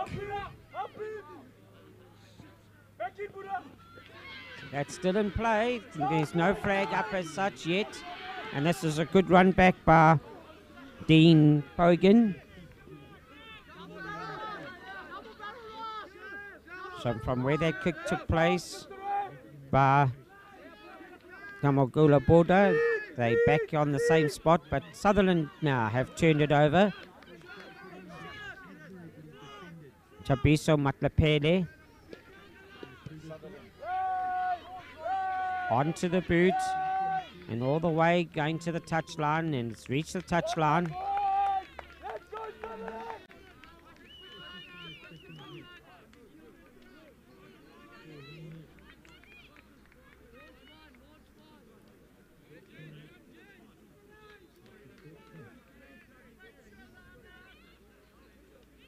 So with that penalty going over for Sutherland High, there's a 9-point game difference here. Can you imagine if Sutherland had to get their converted try? That would make it very, very interesting with a 2 points difference. And that's still possible with 18 minutes left in this game. Not straight. With all due respect, King David Lingsfield lineouts have not worked well this afternoon. So they cannot set any attacking options up from that important set piece in the game. And there have been many a line out for them this afternoon, which they have lost, and it's been turnover ball for Sutherland.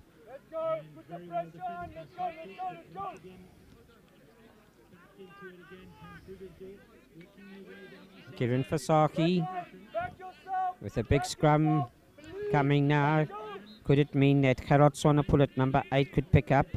He can do some damage if he gets go forward ball, especially from the forwards in front of him.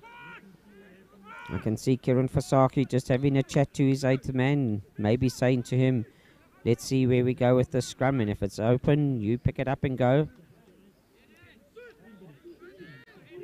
Right, that's obviously the plan, and they're wanting 8-9. Swanepoel has got away. The cover defense is good. But roll away is the call. You make the tackle, but roll away. You can't lie there.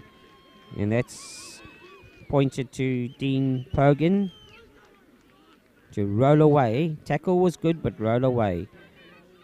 Senzo Mashaya comes forward now.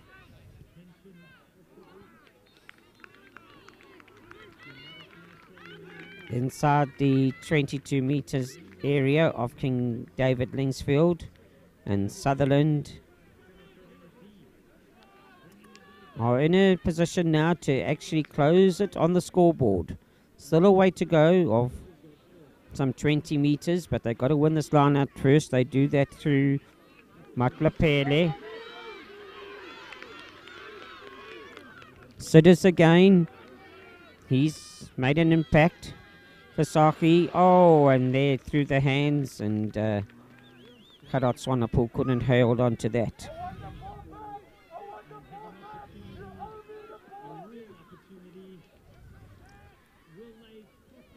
This is a line-out now that has to work for King David Lingsfield. They cannot afford to lose this line-out here. It is too close to their try line.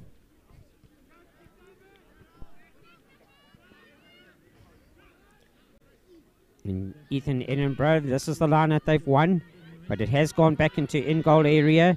The space is closed. Bar Sutherland is brought up onto the 5-meter line. Joffe making sure that he can find his kicker. Jingal is the man that can take pressure off, but he's only found Kiran Fasaki.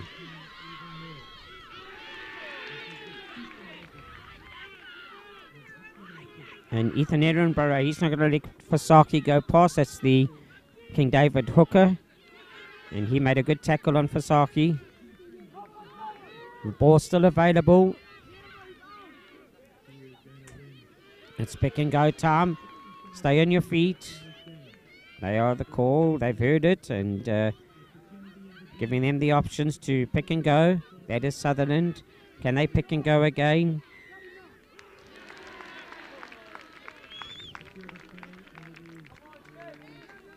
Players in front of the ball from Sutherland playing the ball, so they're playing from an offside position, and it's those small moments in the game that are unnecessary and can take away attacking options.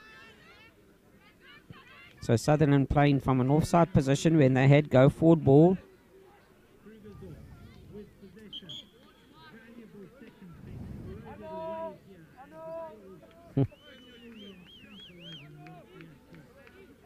And Luke Wilkie at number 18 coming on. And he's going to replace Anotida Mangwada at Tarted. Well, they won their last line out, so can they do it again? Ethan Edinburgh wants to make sure. You got to come down, Sutherland. And then, thank goodness they do just that, and it's taken by lock forwards here for King David. Good stepping.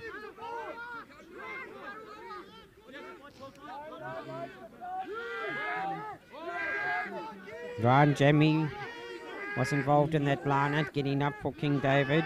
And then a good run forward by Ryan Balletta. We move on through Jingal's hands.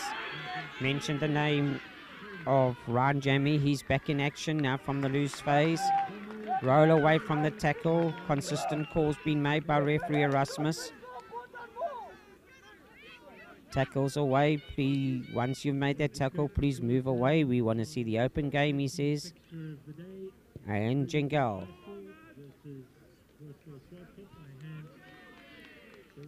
Making sure that that ball is out.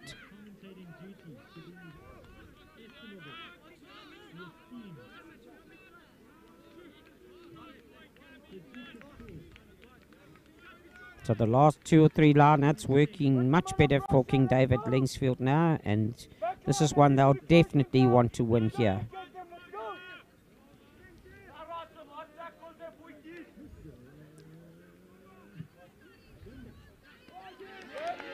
But that has been intercepted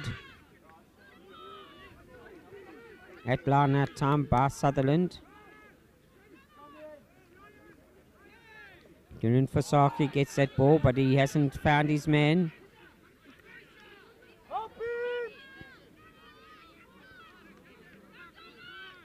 Senso Mashaya trying to tidy things up. It's pick and go time again for Sutherland. Just make sure you don't hold on, or just make sure you don't go to ground. They've done both of those things well. The big men coming again. Karot Swanepoel crashes that one up. Kiran Fasaki, the next man, onto the ball. Here come the big men again, but King David standing their ground. Just short of the 22-metre line.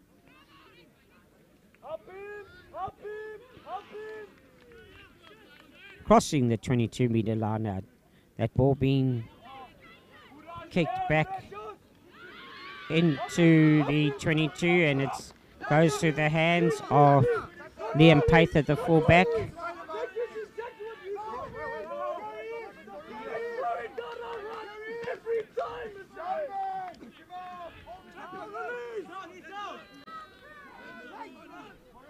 Through the hands now. It does go with Sutherland. Onto the boot from Mashaye. This is going to be interesting. The tackle has to be made. And there are some Sutherland men there trying to get that ball back.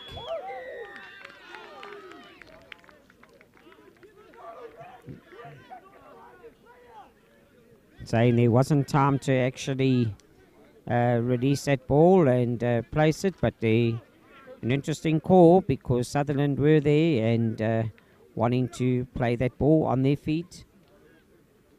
But referee was the man on the spot, and his call is that Sutherland didn't give the opportunity to King David to at least place and give it an immediate release. They were straight through onto the man.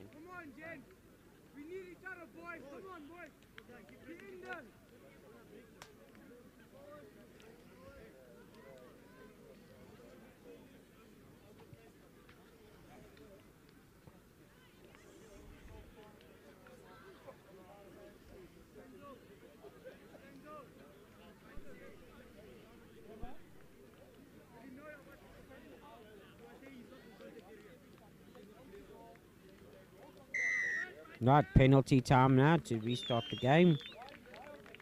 Jingal, he is the man in the side that can take it on that tight phase. Here comes Sidders again in the number 17 jersey. Kiran Fasaki gets the ball through the hands and now into the back line. Can they get soft hands out wide?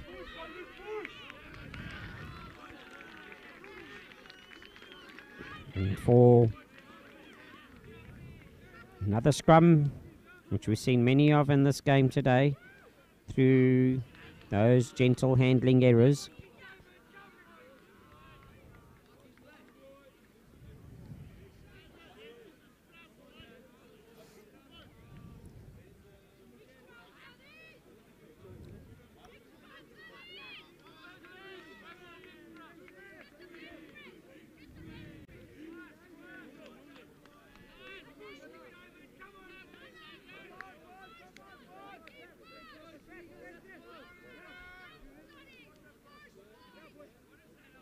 Joffrey now, he's the man to feed this. It's come out the side and referee says no, I want it back in the tunnel. Good scrum by Sutherland. 53 minutes gone. That means there's 7 minutes left.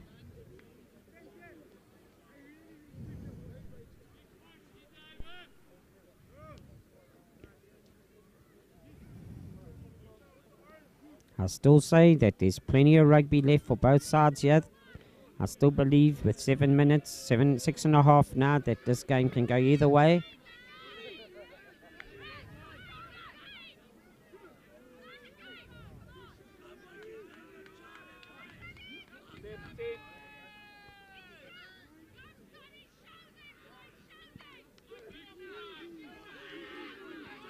It's a good scrum from Sutherland.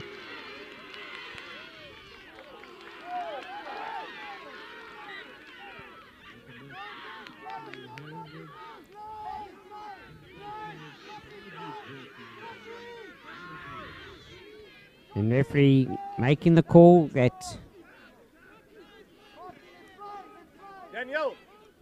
that scrum has gone too far, in the sense of that's Sutherland's aggressive scrumming and calling them back.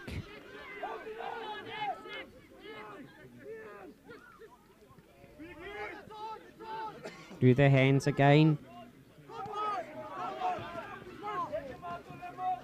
Right, good running by the wing, Aaron Moritz. Good counter options as well. And that is a good steal by Sutherland. And that was by Liama Yanana, the inside centre. Well played again by Ryan Strafford, the Lucette prop, in the number 1 jersey. Sidders taking it up. Arm is out. So Fasaki should know that they've got the advantage here. Nashaya gets that ball out wide. That tackled backwards is an offence in Tabatsi.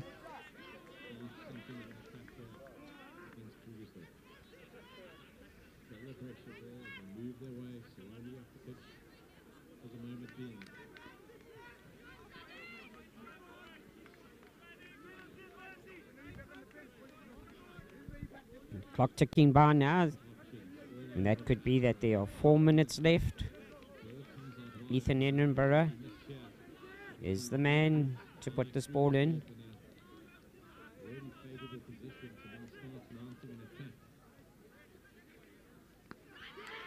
does try and reach number 5, which was Ryan Jemmy, but that ball has been intercepted yet again at line out time. Offense, he gets this ball going.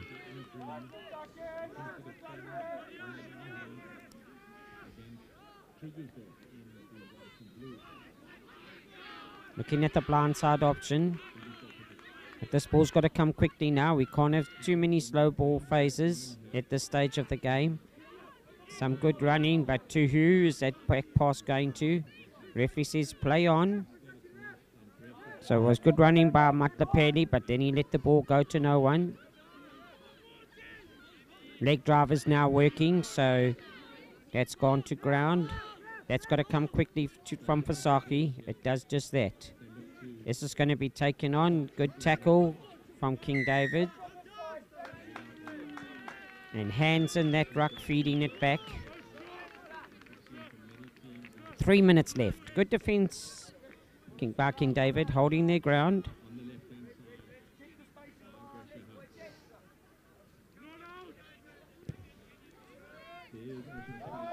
That ball is not out.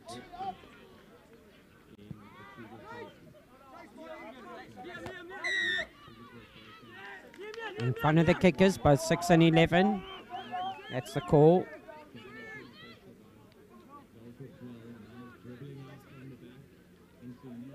Referee says charging in front of the kick, and that gives it to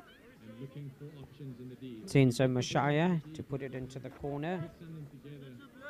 And he's done just that. 2 minutes on the clock. 12-3 is the score. King David.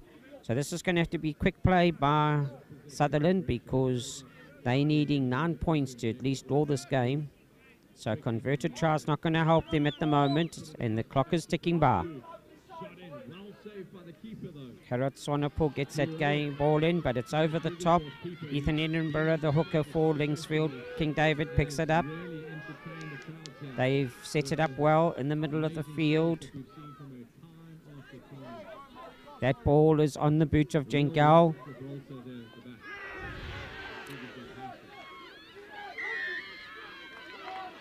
And referees called that there has been a shove without the ball.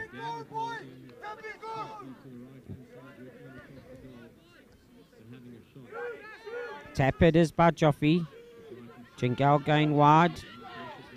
Edinburgh running well. Still going strong. Straight in on the ball is Sutherland, and there's a good turnover there.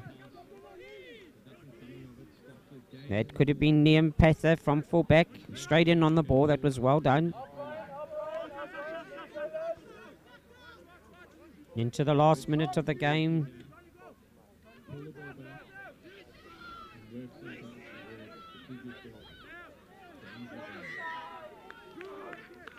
Roll away is the call.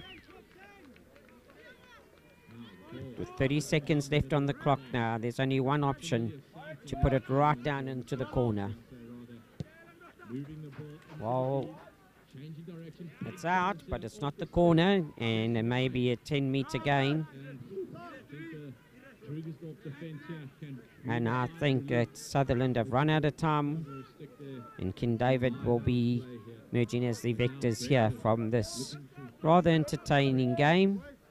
A little bit stop-start in the second half with some handling errors from both sides. And there again is one of them. In the pickup is the knock-on.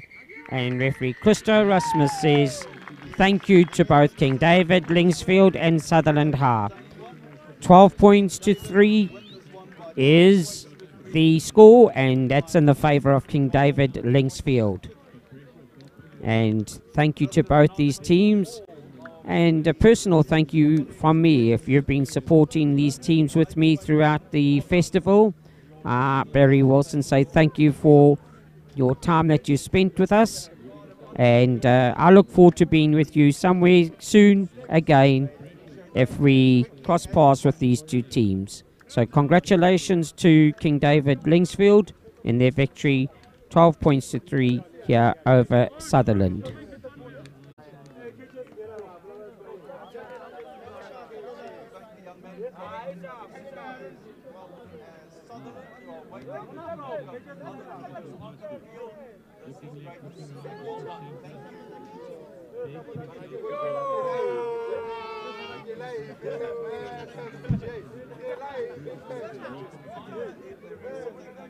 Big space in behind the break of defense. Somebody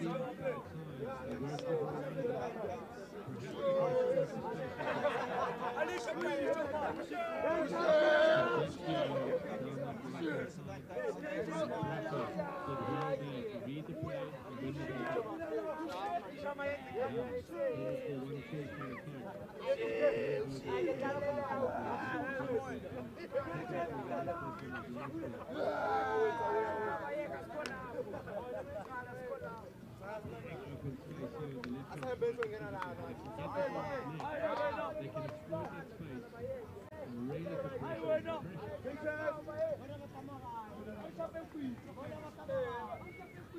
pressure on the Slick skills there from the pressure half. Link trying to get the ball forward. Now Krugersdorp break with 3 against 2. Can they make something of this play? Still in possession here. Ball goes into the D. There's a chance here for Krugersdorp. Stopped by the keeper though. Pressure mounting. And Krugersdorp with a great chance there. You can really put into practice what they've practiced for many times.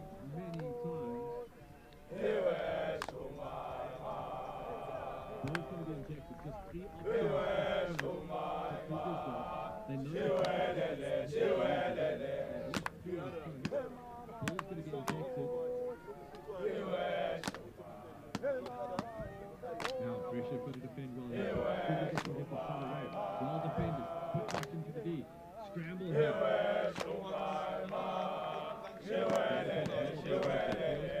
Safety. The bench breathes a sigh of relief here. Nail biting stuff in this game. Looking to make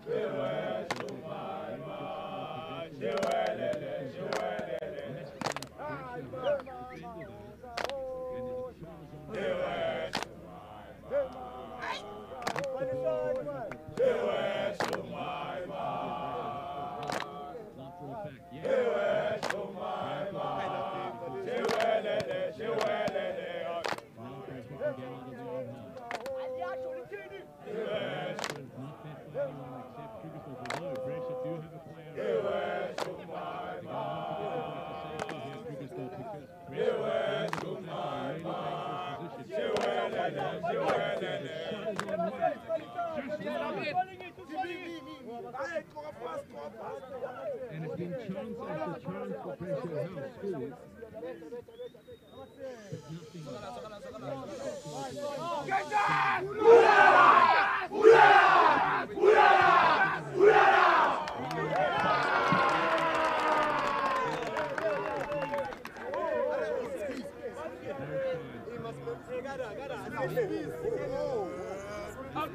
Well, a good evening to you, ladies and gentlemen. My name is Barry Wilson, and this is the final game, the 24th, game. We've had 3 rounds of 8 games per day, and this is the 24th game then, the final game.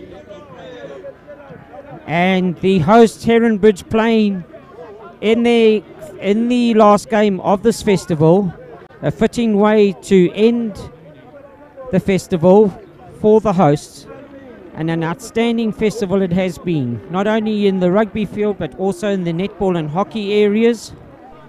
But if we go back to the rugby, thank you to Standard Bank for their involvement across the festival. And this is going to be an exciting game. My name Barry Wilson, and I've been with you throughout this weekend, and hope that we can enjoy this time together. If you're a Krugersdorp High School fan or in the host Heronbridge, and the sun comes out to join us now, and just to put the spotlight onto this amazing setup here at the Heronbridge College. Your referee is Mr. Invitational. Come little bit of confusion there. Kruger's bringing in another defender. To be injected shortly. 40 seconds left on the clock. Our referee is Mr. Peter Nell, and wanted opportunity it is for him as well to finish the tournament for us in the officiating position in this last game, which is the 24th game, as said earlier, on the rugby field over these 3 days.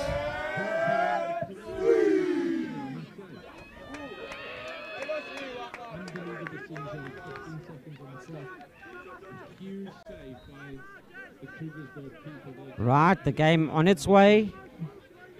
Coming out on the Krugersdorp side from Dylan Marks. Out it goes to the hands of Ryan Kumbula. This is attacking stuff shown early on by Orotele Lokomanyana. 14 on his back. Krugersdorp waiting to recycle.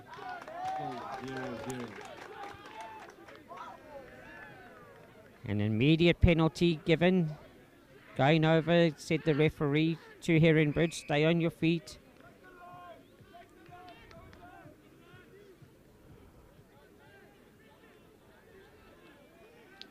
Just getting some order here. Stay back 10. That's the call from referee Peter now. This is going to be tap and go. It's in the hands of Timothy Goliath, the hooker. He does just that. Heronbridge have got their hands on that. It could be held up, but it has crossed the try line, so I'm sure referee will go back, and it's a 5-meter attacking scrum to Krugersdorp. Come out with lots of fire, have Krugersdorp, and I know the hosts would love to end off their own rugby festival with a victory, but they're going to have to work exceptionally hard if the first 2 minutes of this game are anything to judge by. Still a long time to play, but credit to Krugersdorp for the way they've come out. Dylan Marks, he's the man with the ball in his hands, ready to feed the scrum. This is going to be an interesting set piece here. 5 meters out. Early call. Number 1, he's saying, Eugene DeVette, going in a bit early. Be interesting to watch you, interesting to watch.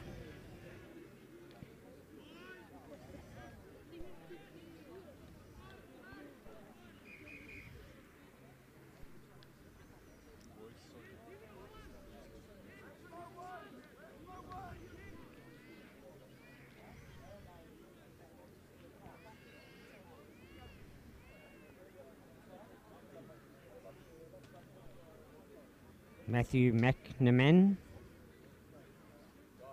the loose head pop here for Heronbridge.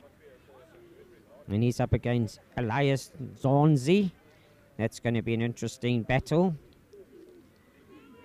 McMenon comes away with the victory there on the loose head position as that scrum went backwards for Krugersdorp.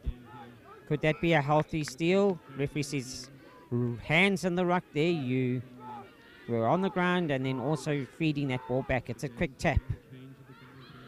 It's taken on by Wandile Buyani. Back it comes to his lock partner, Andrew Sataba. And what Heronbridge have been waiting for. They wanted that penalty turnover, and they get it because Tabang Ramakoma, their number 7 flank, was in on that ball to turn it over, and Krugersdorp weren't ready to release it. That's a great kick. That is going to take plenty of pressure off.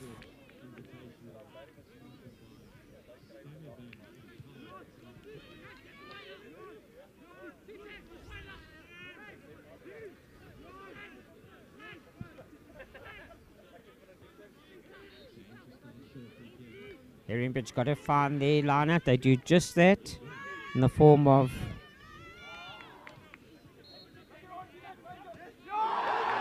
and a great cross kick and well received.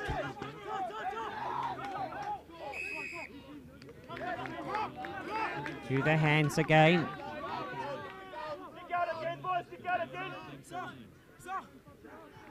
Jesse is listening to that. Jesse, good choices. Good choices. Referee saying offside lines need to be adhered to. And that goes on to the boot of Adam Tarr. Drop to the side.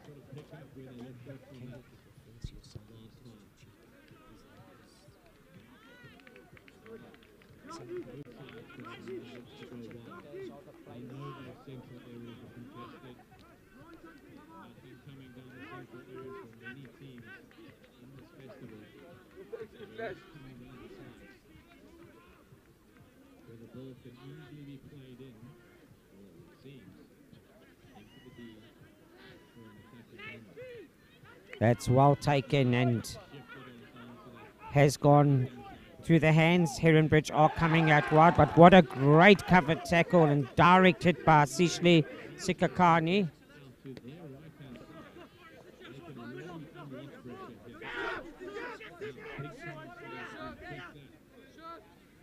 Number 9. Dylan Marks picks up and goes. Are they not 4 and 5 different?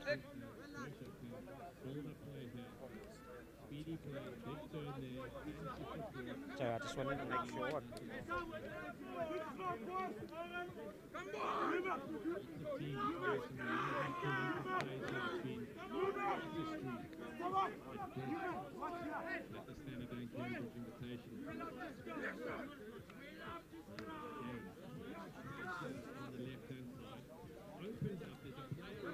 We just got a bit of an injury break there. There is a thumbs up. Referee asking the player on the ground, are you happy to continue? Yes, sir. Thumbs up.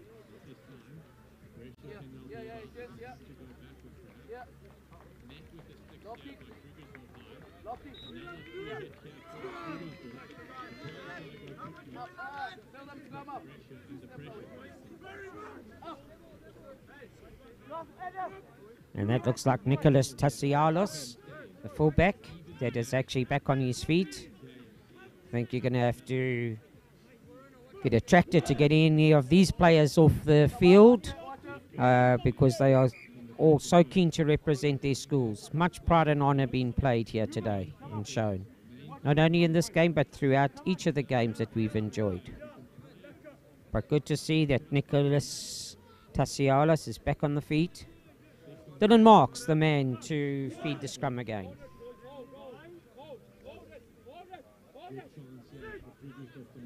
Is this time for number 8? Opeli Kuduga to pick up? No, he doesn't. Marks, he leaves it for Marks. That's joining the line is Orateli Lekomanyana. Omalila Koza, the number 11 wing, he's flying down the side as well, but it's into touch. Joshua Lofthouse across as well.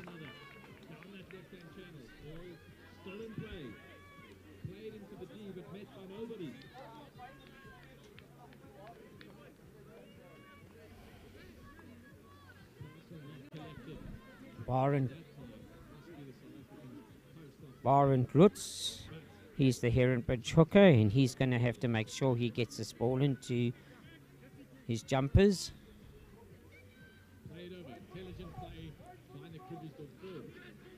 Could it go back? It's gone to number 8, Ethan Newman.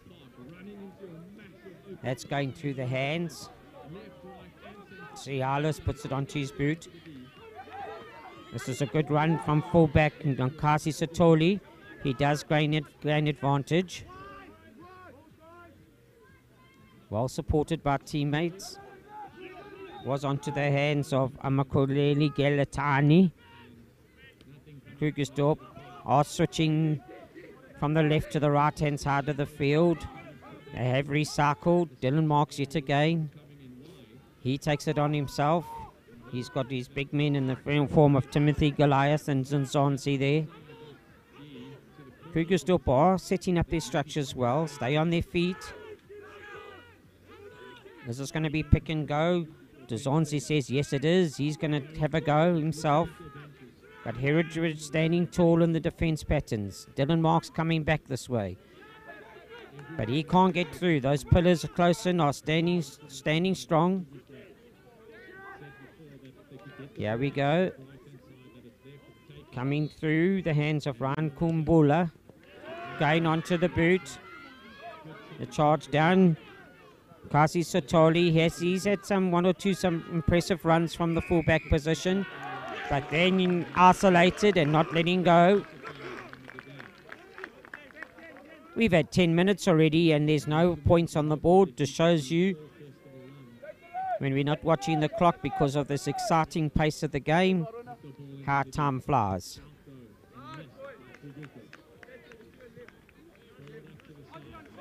That's a good kick. And that's taken play halfway between the 22 and the 10-metre line of Krugersdorp Park.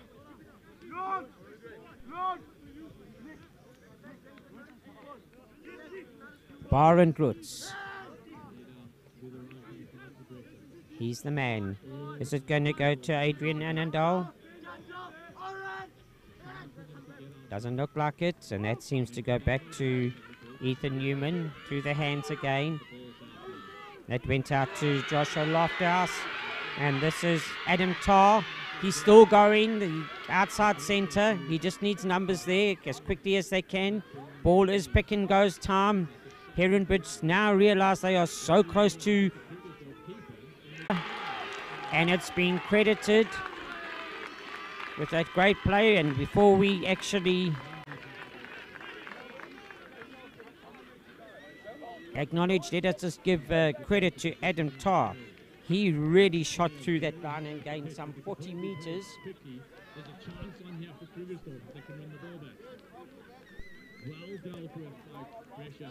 And Heronbridge did get to that.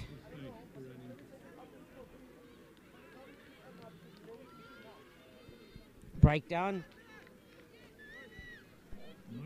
And what a great opportunity for Heronbridge now.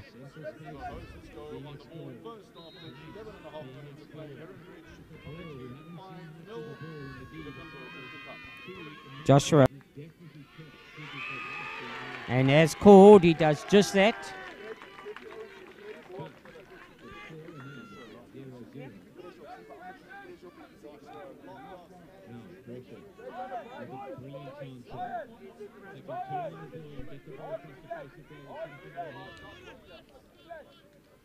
Ethan Newman, the number 8. He was the man that went over for Heronbridge.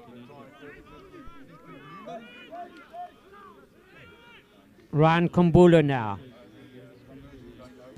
The number 12 for Krugersdorp. He turns his back, then turns to the left-hand side.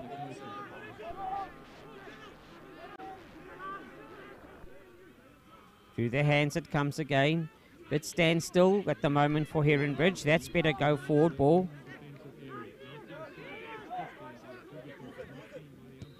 That's onto the boot. And referee says all in front. And the referee calling the offside lines and saying, Krugersdorp, you crossing that advantage line, way in front of it. And that's why ball had to go on to boot. No way through that the hands could be used by Heronbridge. And Adam Tarr, the man with ball in hand. Once again, he's been impressive in this first 13 minutes of the game. And he has gained distance for his team Heronbridge.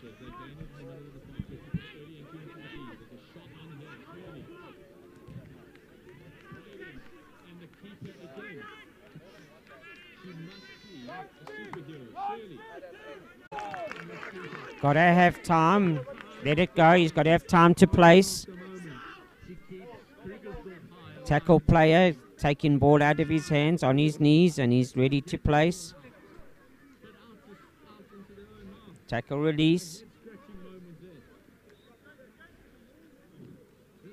Give the referee stating, give them the opportunity to at least recycle. Man had been tackled and no chance for the set phase to be set up again. Joshua Lofthouse. It's the right call this by Heronbridge. He's been very close with that last kick. It was just the distance. And this time, no distance or direction issues. And that takes it up to 10 points to 0. At the Heronbridge Astros, here on the banks of the Yexkay River. 7. Now a chance here, big space here for pressure to move the ball. Got to be injected into the D now. Big shot. Oh, can you believe it? Yes, it's happening. 10 That's of all. the score. The Cougars goalkeeper is unfortunately letting it go here.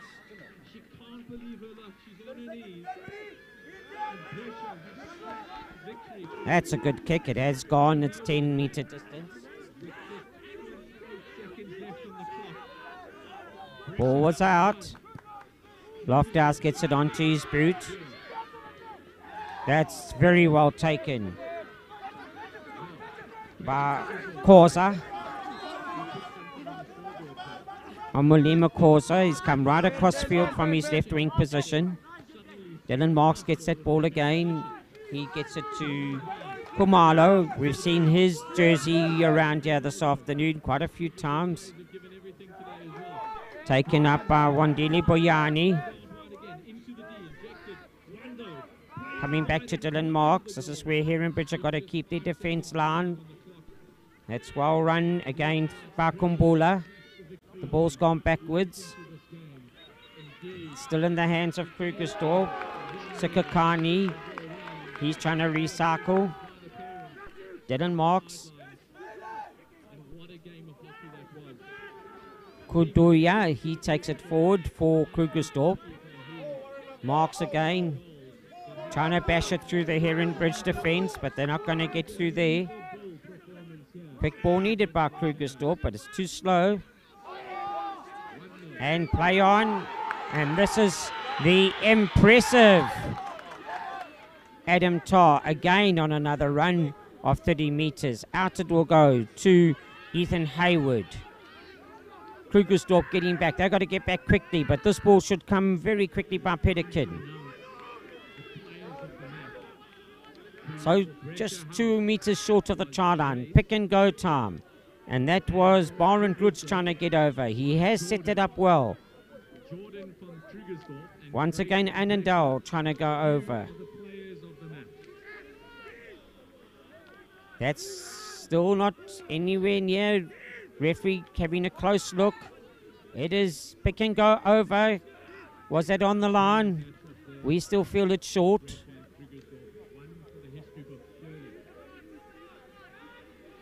Referee is there. Ball has been recycled. The best thing is if Pettikin can get it out. Lofthouse does to...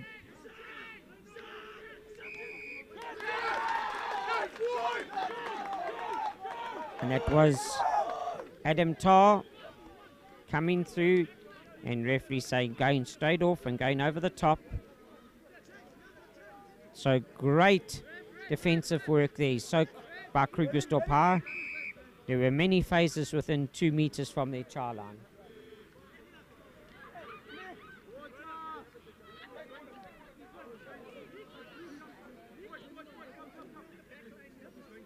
We have an injury at the present moment, and the staff are onto the field.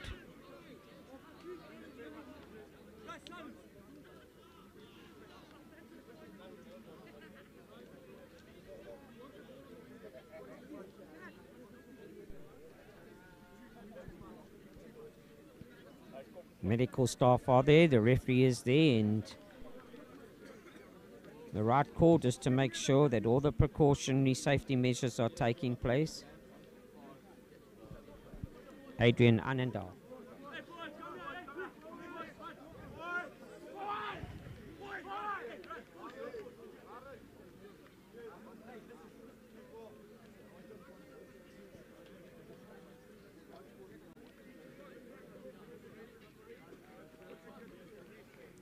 Just taking some time here now.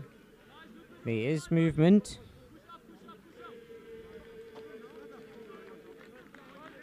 And that looks like the end of the game for Adrian Annandale. I do believe that that is a bump to the head.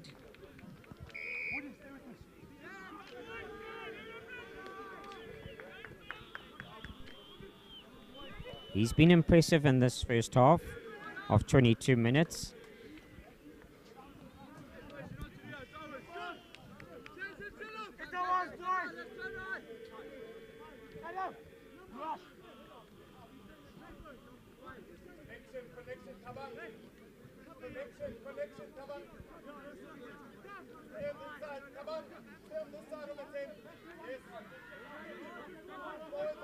And Timothy Goliath, he's going to have to put this ball in. He does just that.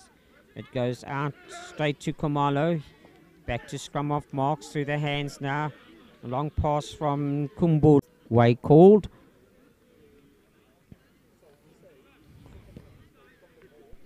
He's got underneath it. And the driver straight down the fairway. And Joshua Lofthouse now takes it on to 13-0 to Heronbridge.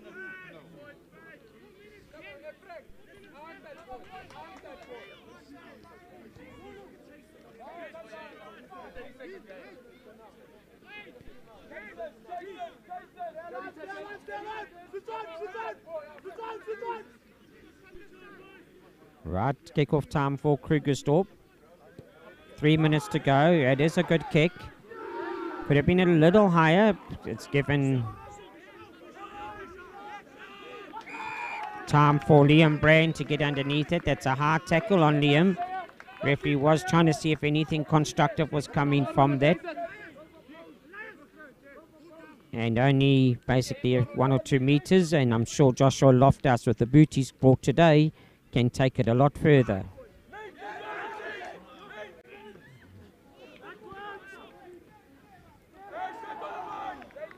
Right, and trying to pick that up was Warona Menyotsaoe, and he stood on the line and trying to do so. So that means we're going to have a line out to Krugersdorp High School.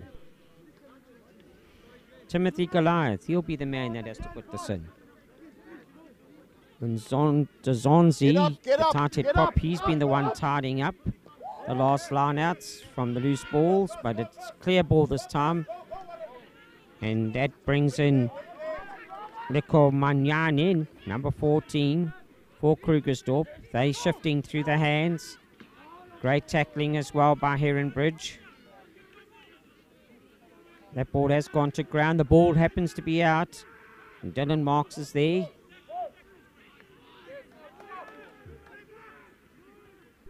Krugersdorp. That is moved across. Oh, and that has in the referee's call.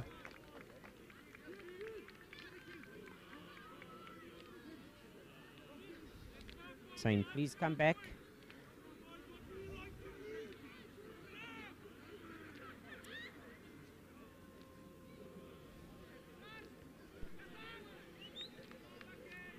For the forward pass.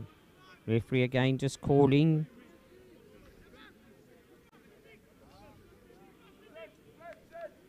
And Dzonzi, he's the man needing some attention.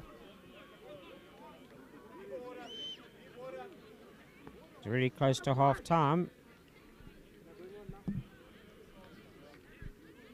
Well done, Mr. Nell, the referee. He's saying that he's aware that there is a bump to the head.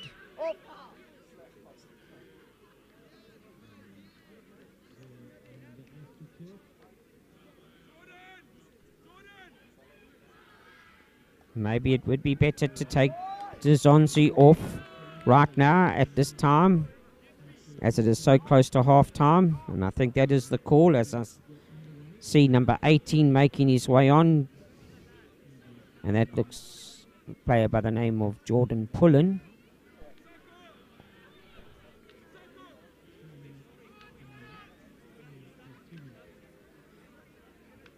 He's come on, but Jordan Pullen didn't come on for Dzonzi. Looks like Insako Maluleka has come on.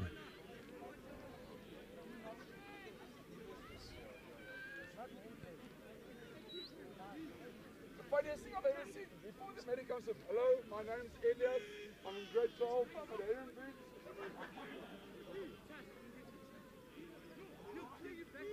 That's the best response I've seen to the concussion. Right, there the siren goes to signal the end of the first half, but Pettikin is waiting to put it in. Short time, referee has asked scrums to settle. From the mark.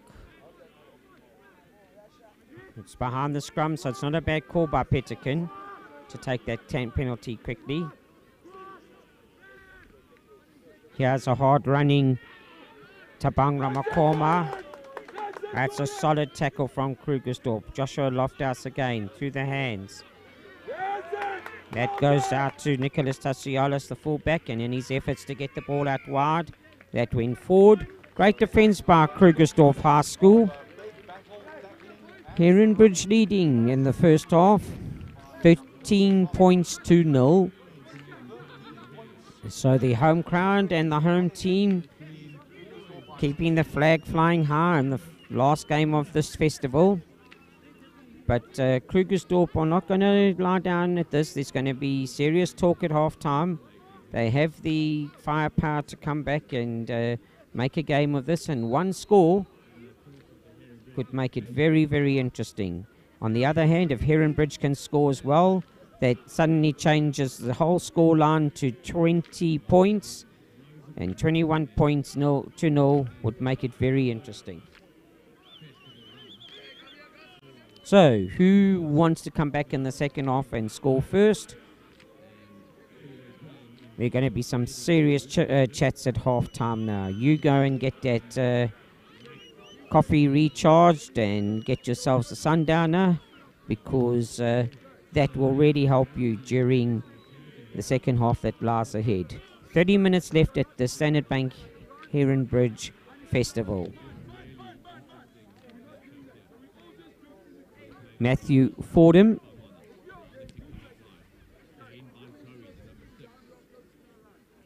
See, he's the one playing without the number on his back from Heronbridge. You get more Forex, more global shares, more shopping, more travel. Shift. Get Forex, get shares, get global. Powered by Standard Bank.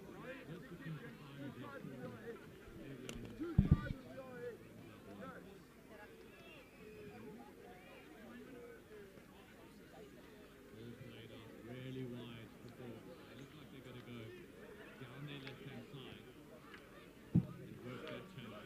Honest, looking to work their left-hand side. So really should be a back-and-forth game here at Heronbridge College. Boomer proudly supports Heronbridge College. Get the gift of education at school and at home. Check your coverage, boomertel.co.za. And also let's remind you of our other fine sponsor, Broadacres Super Spa, the Tars, and of course there's sun fishing in this game.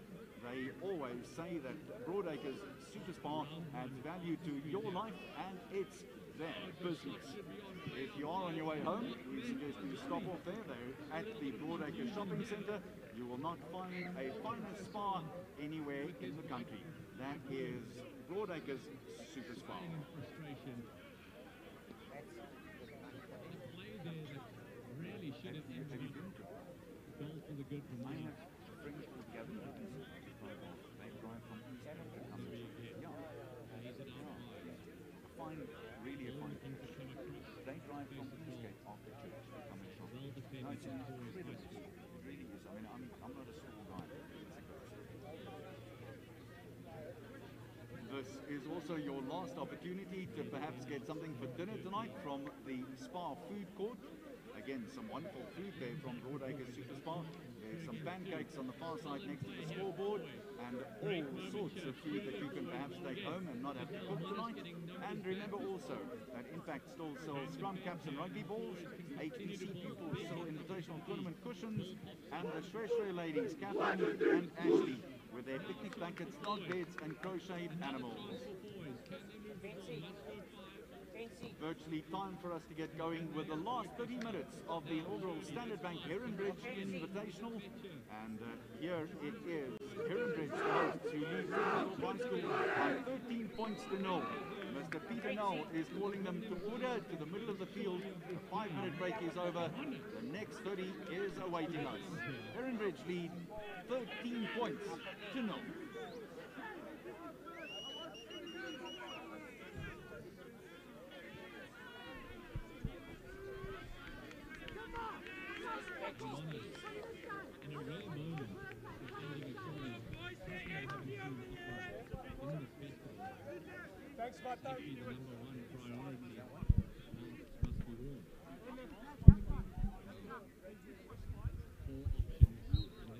Well, if you've recharged the glass, but I hope you've also recharged your batteries, because you're going to have to be on the edge of your seats now. 30 minutes left at this great festival, the first one at Heronbridge, and I'm sure it's going to be the first of many to follow. And that's been knocked forward, and straight away going to lock forward. Wandeli Boyani from Krugersdorf, hard tackle, signal to me Goliath. He's not going to waste time. The hooker, he taps and goes. Pull in the big man, takes it up. Dylan marks the man now. Through the hands of Dean Lingwood. Dean Lingwood again. Out it goes to Satoli. Stay on your feet now. Referee saying coming from the side, Heronbridge. And remember, it was stated, the side that's going to come out and want to score first could change the whole situation in this game. Sensible call now to slow it down, and Ryan Kumbula chips that into the corner. Could have gone a little further, I'm sure, but safety first. And Timothy Goliath, he's the man that says, we've got to secure this line out, and Krugersdorp have the confidence. They win this line out, they could take it towards the goal line of Heronbridge. But that line out first, and that's what's important. Numbers on the line.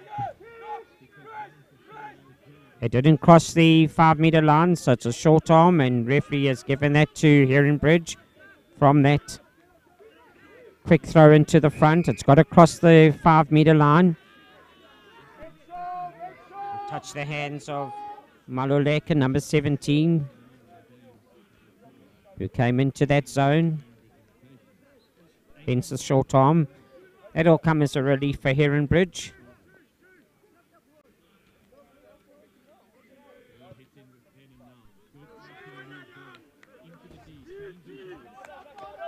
That's a great relieving kick from that straight arm infringement.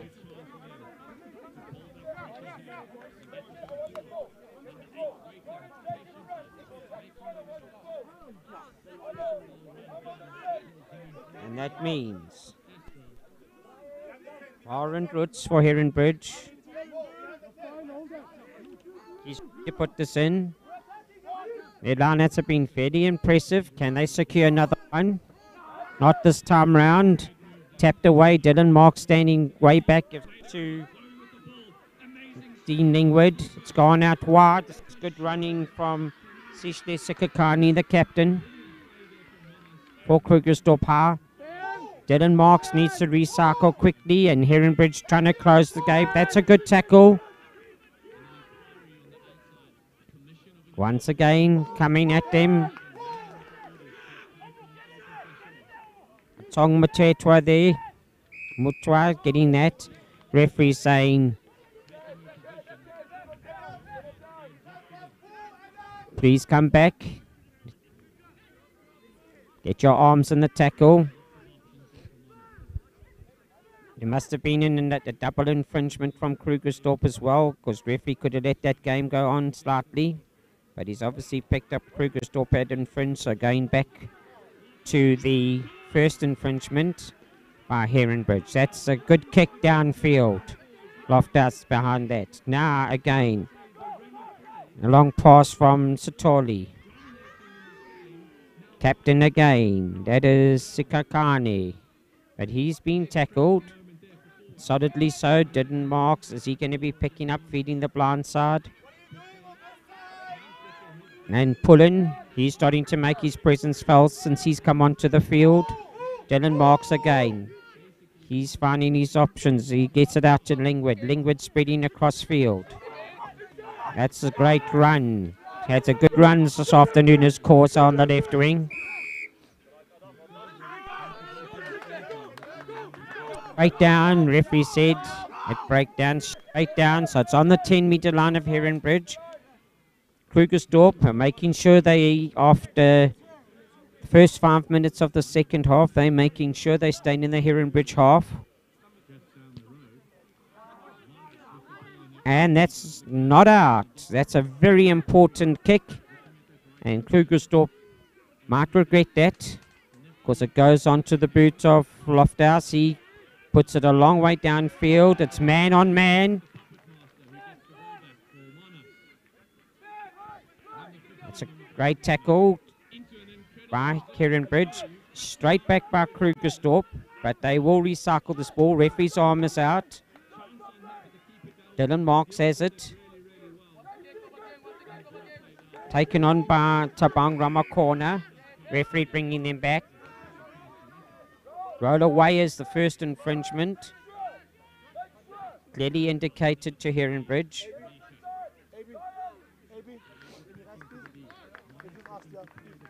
Actually go further that way.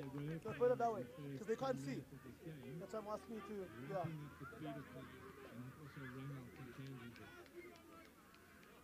Ran Kumbula gets it onto the boots. It's a bit of an up and under, so that hasn't gone into touch on the direct kick, but it has now.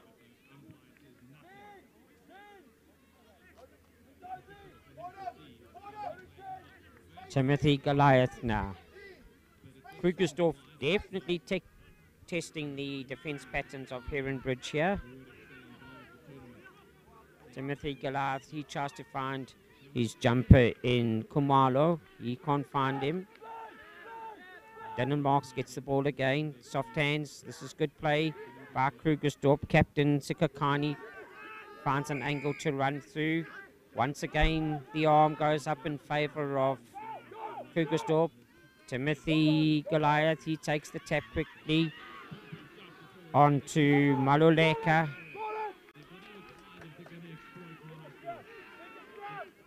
Hard tackle made. Questions been asked by onto Heronbridge now. It's 13-0 the score. Still plenty of time left in this game.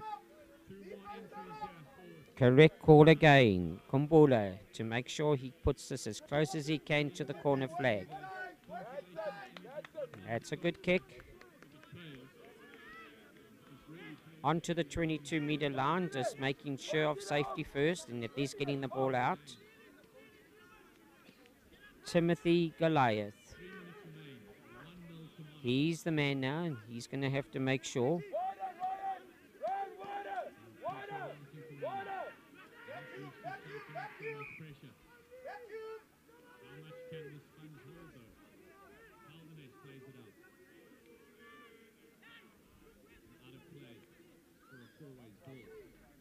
Right. Just waiting for a bit of a knock, and number 7 is back. Link Gotana. And that's great play. Driving forward. Heronbridge coming to the front here as well. Standing their ground. Ball. That could be the 4th or 5th penalty. That's Maluleka. He takes it on. Maybe that referee will be ready to call them for another 10-meter advantage. Let's see what happens first, because did Heronbridge retreat on time? Dylan Marks gets the ball. Coming into the line is Satoli. The ball is still out. Still going forward. That should go back for the Erit. Coming back. Heronbridge, give credit to Krugersdorp. They've had 5 or 6 penalties. 10 meters was the call. They hadn't retreated. And Heronbridge as well. Take a pat on the back for the defense that they are showing. Krugersdorp say, come on, let's be sensible here. Let's get this ball into touch, having a little conference and making sure they all know where it's going.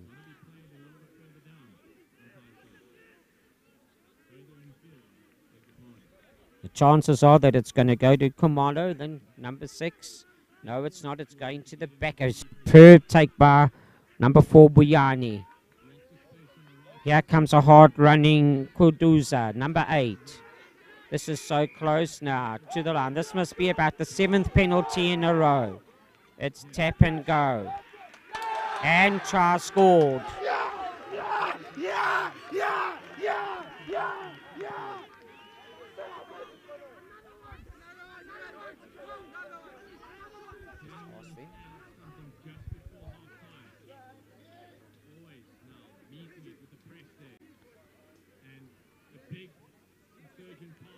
Number 7 there. Amu. 6 is Sishle Kumalo. 6 is Sishle Kumalo being credited with that.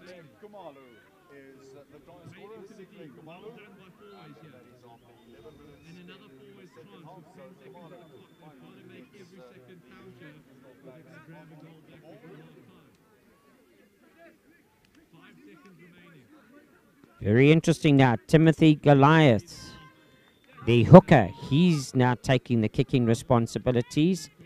He comes forward for the chip, and he chips it over that crossbar. Timmy Goliath.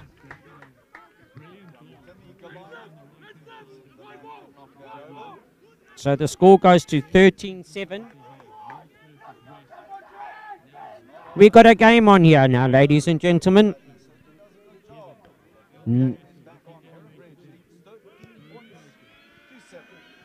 Loftus kicks it high and deep. Taken again by Lelatani.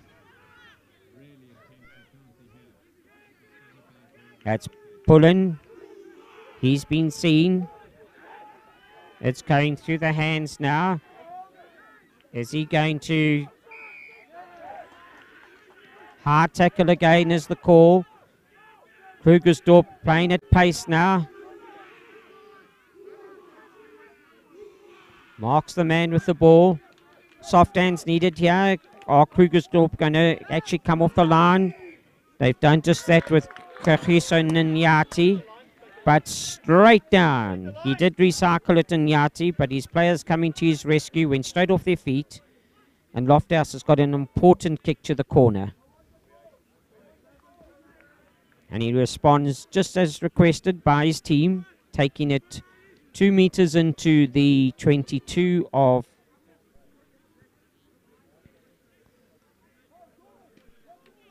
Krugersdorp High. Can Heronbridge bounce back immediately and put some points on the board? Where is it going to go to? It looks like it's going to go to number 8. And that, as we know, is Ethan Newman. Fair board here. Collapse Malls. Referee calls. Timmy Goliath seemed to have his hands around that. Well, he seems to be in the game in the phases. That is the hooker, Timmy Goliath from Krugersdorp. The hooker, he's throwing the ball in. He's kicking for poles. He's getting his arms around in the loose phases on the ball, and then making sure when going to ground, getting turnover ball as well. So well played, young Timmy Goliath. Dylan Marks now having a good look, trying to see where his assistant players are. Got to line up his targets so they can get it onto boot. Referee says, I haven't called anything yet, and it's gone straight to ground.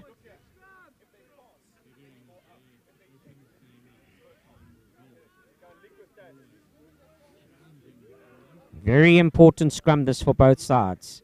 17 minutes left. Krugersdorp, we've got to secure this, and Heronbridge have got to put pressure on. Can they get the scrum going forward? Dylan Marks, that ball seems to be out. He did get it away. Well done to him. Credit. That seems to be on the boot of Kumbula. And straight away to Ondlalo. He's not wasting any time for that knock on. He wants to get on with the game. Knocked on by Heronbridge, but Krugersdorp have recycled. Ball did go backwards, and the original knock that we all saw, referee says not enough advantage gained from that.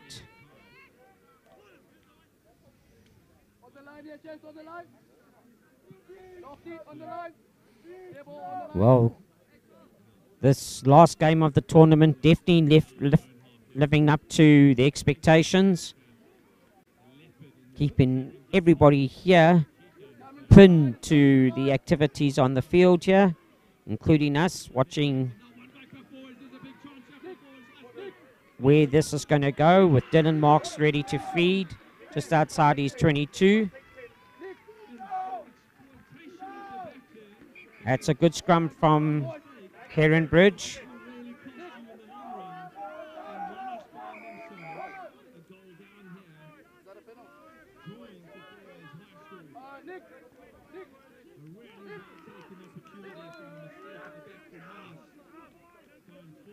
Medics are on straight away, the medical staff. Big scrum from Heronbridge, and they realise that if they manage to get a converted try, that they would actually take the game further away from Krugersdorp, and they would actually have to look at scoring twice again. And Krugersdorp know that if they actually go and get a converted try, that they'd be in a 1-point lead. So 14 minutes left.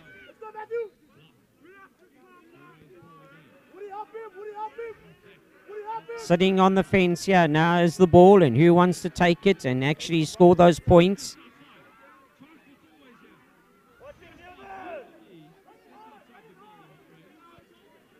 Referee making sure, as he did in the last scrum, please keep it up. Interesting one-hand feed by Dylan Marks. That ball not out.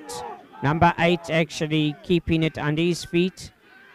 And Pettican coming through quickly, so referee will come back. That was well kept and controlled by Kuduya, the number 8 for Krugersdorp.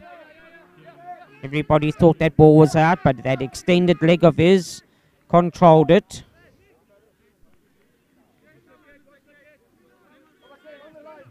Heronbridge have just got to settle.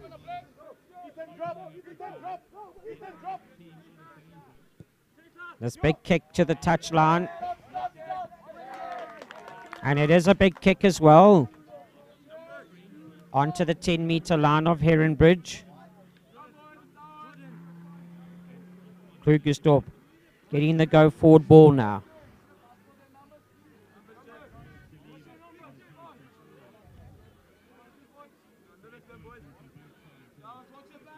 Timmy Goliath, he's the man to put the ball in. Over the top. Heronbridge do go for it now. That's a great run by Liam Brand. He's had 2 or 3 of those since he's come on. Pettican gets that. Still driving on the legs, there is Ethan Newman. Oh, that's a good handoff by the big man, namely Matthew McNiman, the Lucette prop. That's a very good pickup, because Heronbridge cannot afford to let this opportunity slip by.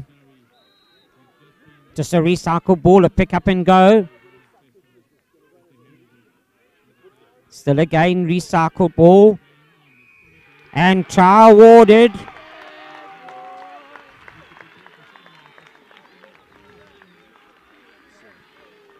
And that looks like that try is awarded to Tabang Ramakama.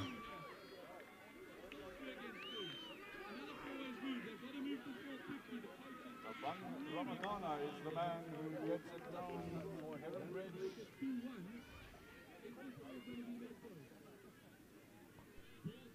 And that is the medicine that Heronbridge definitely needed to take right now, with 10.5 minutes left to come in and to score that try.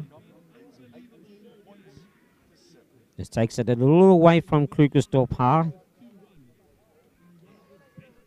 Lofthouse been kicking well. He knows that this 2 points is so important for his team. And you can hear from the crowd and the sideline just how important it is, and they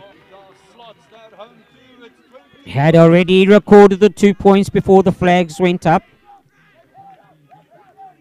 So 20 points to Heronbridge.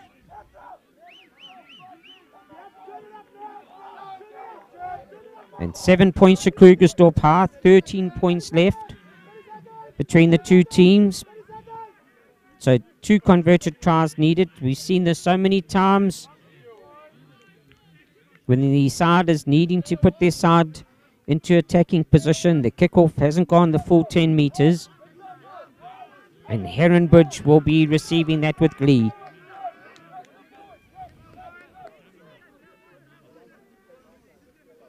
Troy Davies has come on for Heronbridge. Can this be another big scrum? They need solid platform here. And if they get that, Ethan Newman is a type of number 8 that likes to pick up and have a go, but he needs to get go forward ball from the scrum. Or could it go all the way back to Lofthouse and he to get it onto that boot and put it into the corner and turn Krugersdorp around.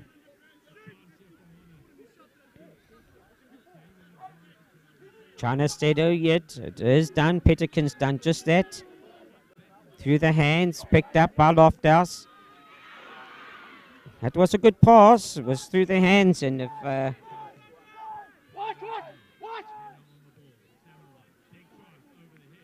Menyatso could have just held on to that, it could have been interesting the game for Heronbridge College. 20 points to 7 is the score. Referee says, let's take the knock on for that.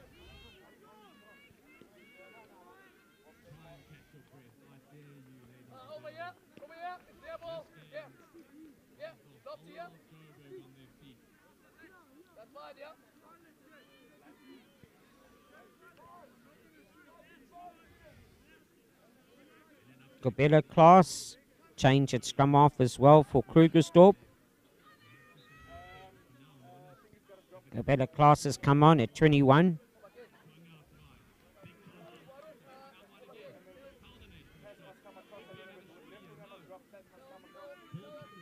Eight minutes left on the clock and ticking by.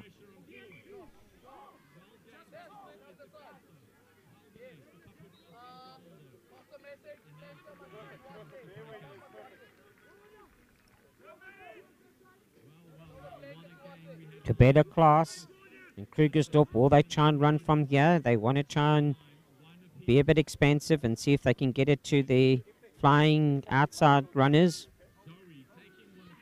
Got to win the scrum first. They definitely have done that. Through the hands, here they come. And that is backwards. Kakiso Nyati. That's a forward pass.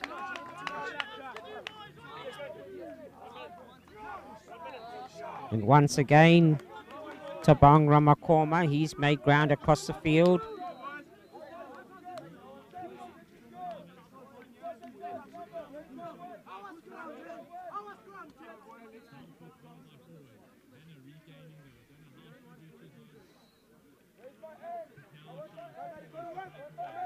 Right, Petterkin. He again is talking to his forwards. He's saying, come on, gents, we need the scrum. Concentrate and focus, and Krugersdorp realise they have to give every effort now with 6.5 minutes left on the clock. Can they put Heronbridge on the back foot?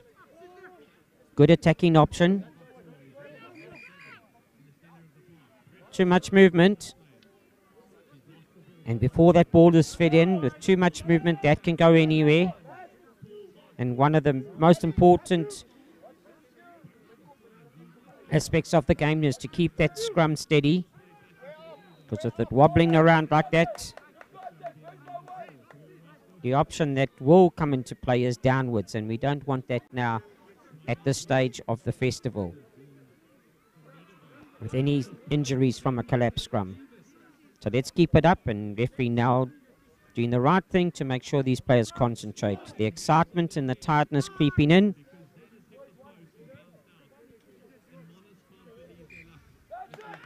But not listening to the call is Heronbridge.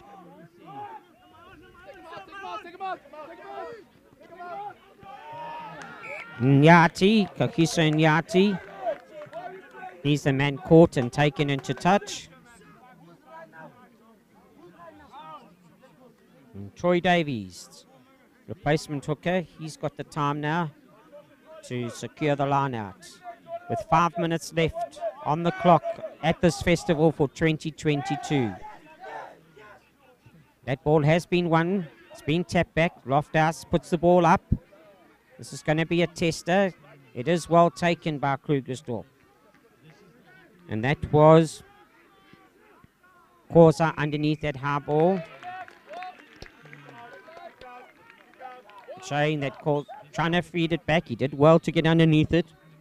And once on the ground, trying to feed it back with his hands, and the ruck had been formed. And that's an outstanding kick downfield. Once again by Joshua Lofthouse. And just putting Krugersdorp back into their 22-meter area. That does break the spirits, especially when you thought you had the options there. If you're a Krugersdorp player and now you're having to go back. But Pullen wins that ball. Klaas gets it back. It's gone onto the boot of Satali. All in front of the kick. There is an option of the scrum if they want it. Are they going to take the scrum from where he kicked? That could also be an interesting option because it was well into the 22-meter area. And players in front of the kicker there. And it does slow down the clock now as well. So Heronbridge now see themselves getting closer to, could this be a victory for them? 3 minutes left to go. And they've got the attacking feed in. Solid scrum needed. Remember last time, Heronbridge went too early, so wait for the referee's call. You don't want to throw this opportunity away.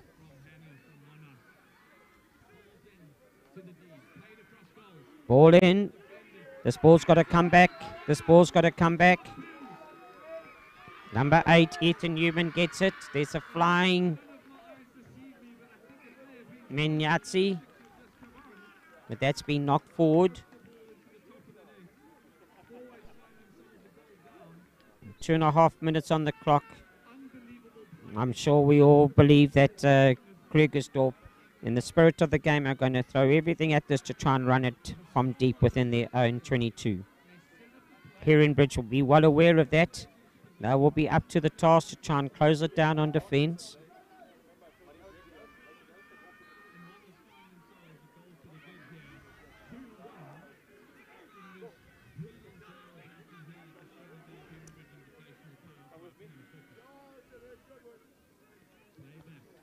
Scrum is set. Krugersdorp need to get this back. Broken blind side is brought into play. Needs to be recycled. Heronbridge don't not to go offside. They got to retreat when it's pick and go time by Krugersdorp. You can see the Heronbridge numbers. They're on the front foot. They want to charge it down. That's under the high ball there. And well received by Heronbridge. Off it goes again. That's a good tackle by Krugersdorp, and double roll looks like the call. Holding on. Tap and go. Barcosa.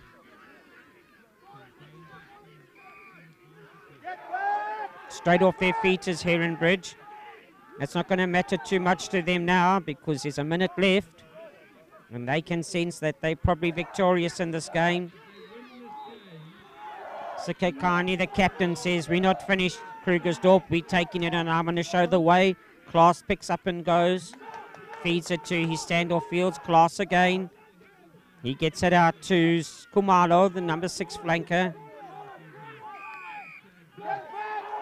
Please give me your advantage, line discipline, says referee now.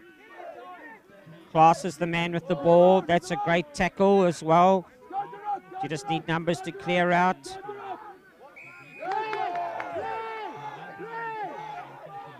Klaas again.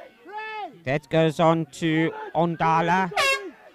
The siren goes, but Krugersdorp want to finish on a high. Kabela Klaas, he takes the blind side. On to Getani. Also there to help was Mutwa, the number 16. Through the hands of Captain Sikani. It just turnover ball. Siren is gone, but Heronbridge are saying, no, we want to go and score another try. We're not kicking it out. Penalty time. Now the options come.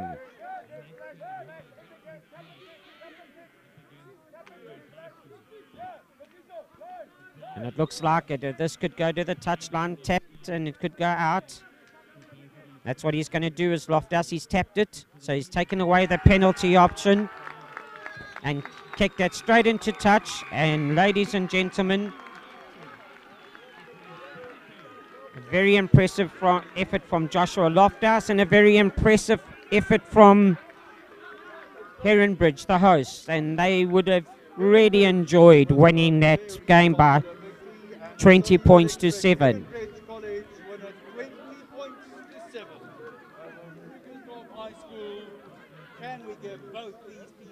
Well, ladies and gentlemen, that's a great effort from Krugersdorp High as well. They came here to add to the spirit of this last game.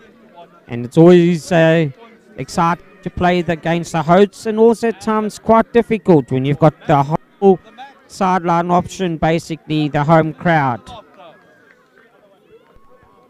Home crowd, and what a way for Heronbridge College to finish in their festival with a victory. Well, Joshua Loftus, he's the man that's been credited with the man of the match, and he has been very mature in that position this afternoon. He's kicked well, not only for poles, but also kicked well in general play and kept Krugersdorp well pinned back, well down their field in their half, which made it very difficult for them to run all the way back, especially with Heronbridge wanting to close their defense down as quickly as possible. Once again, thank you to referee Philip Nell.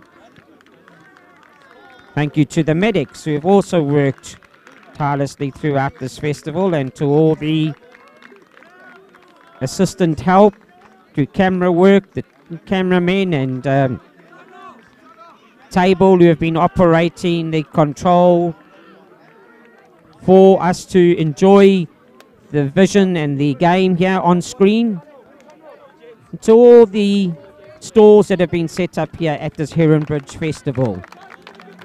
This has really been a community effort, and to Standard Bank, once again as the title sponsors, a huge thank you on behalf of Heronbridge to make this tournament such a great success in all three codes, namely rugby, girls, netball and hockey as well.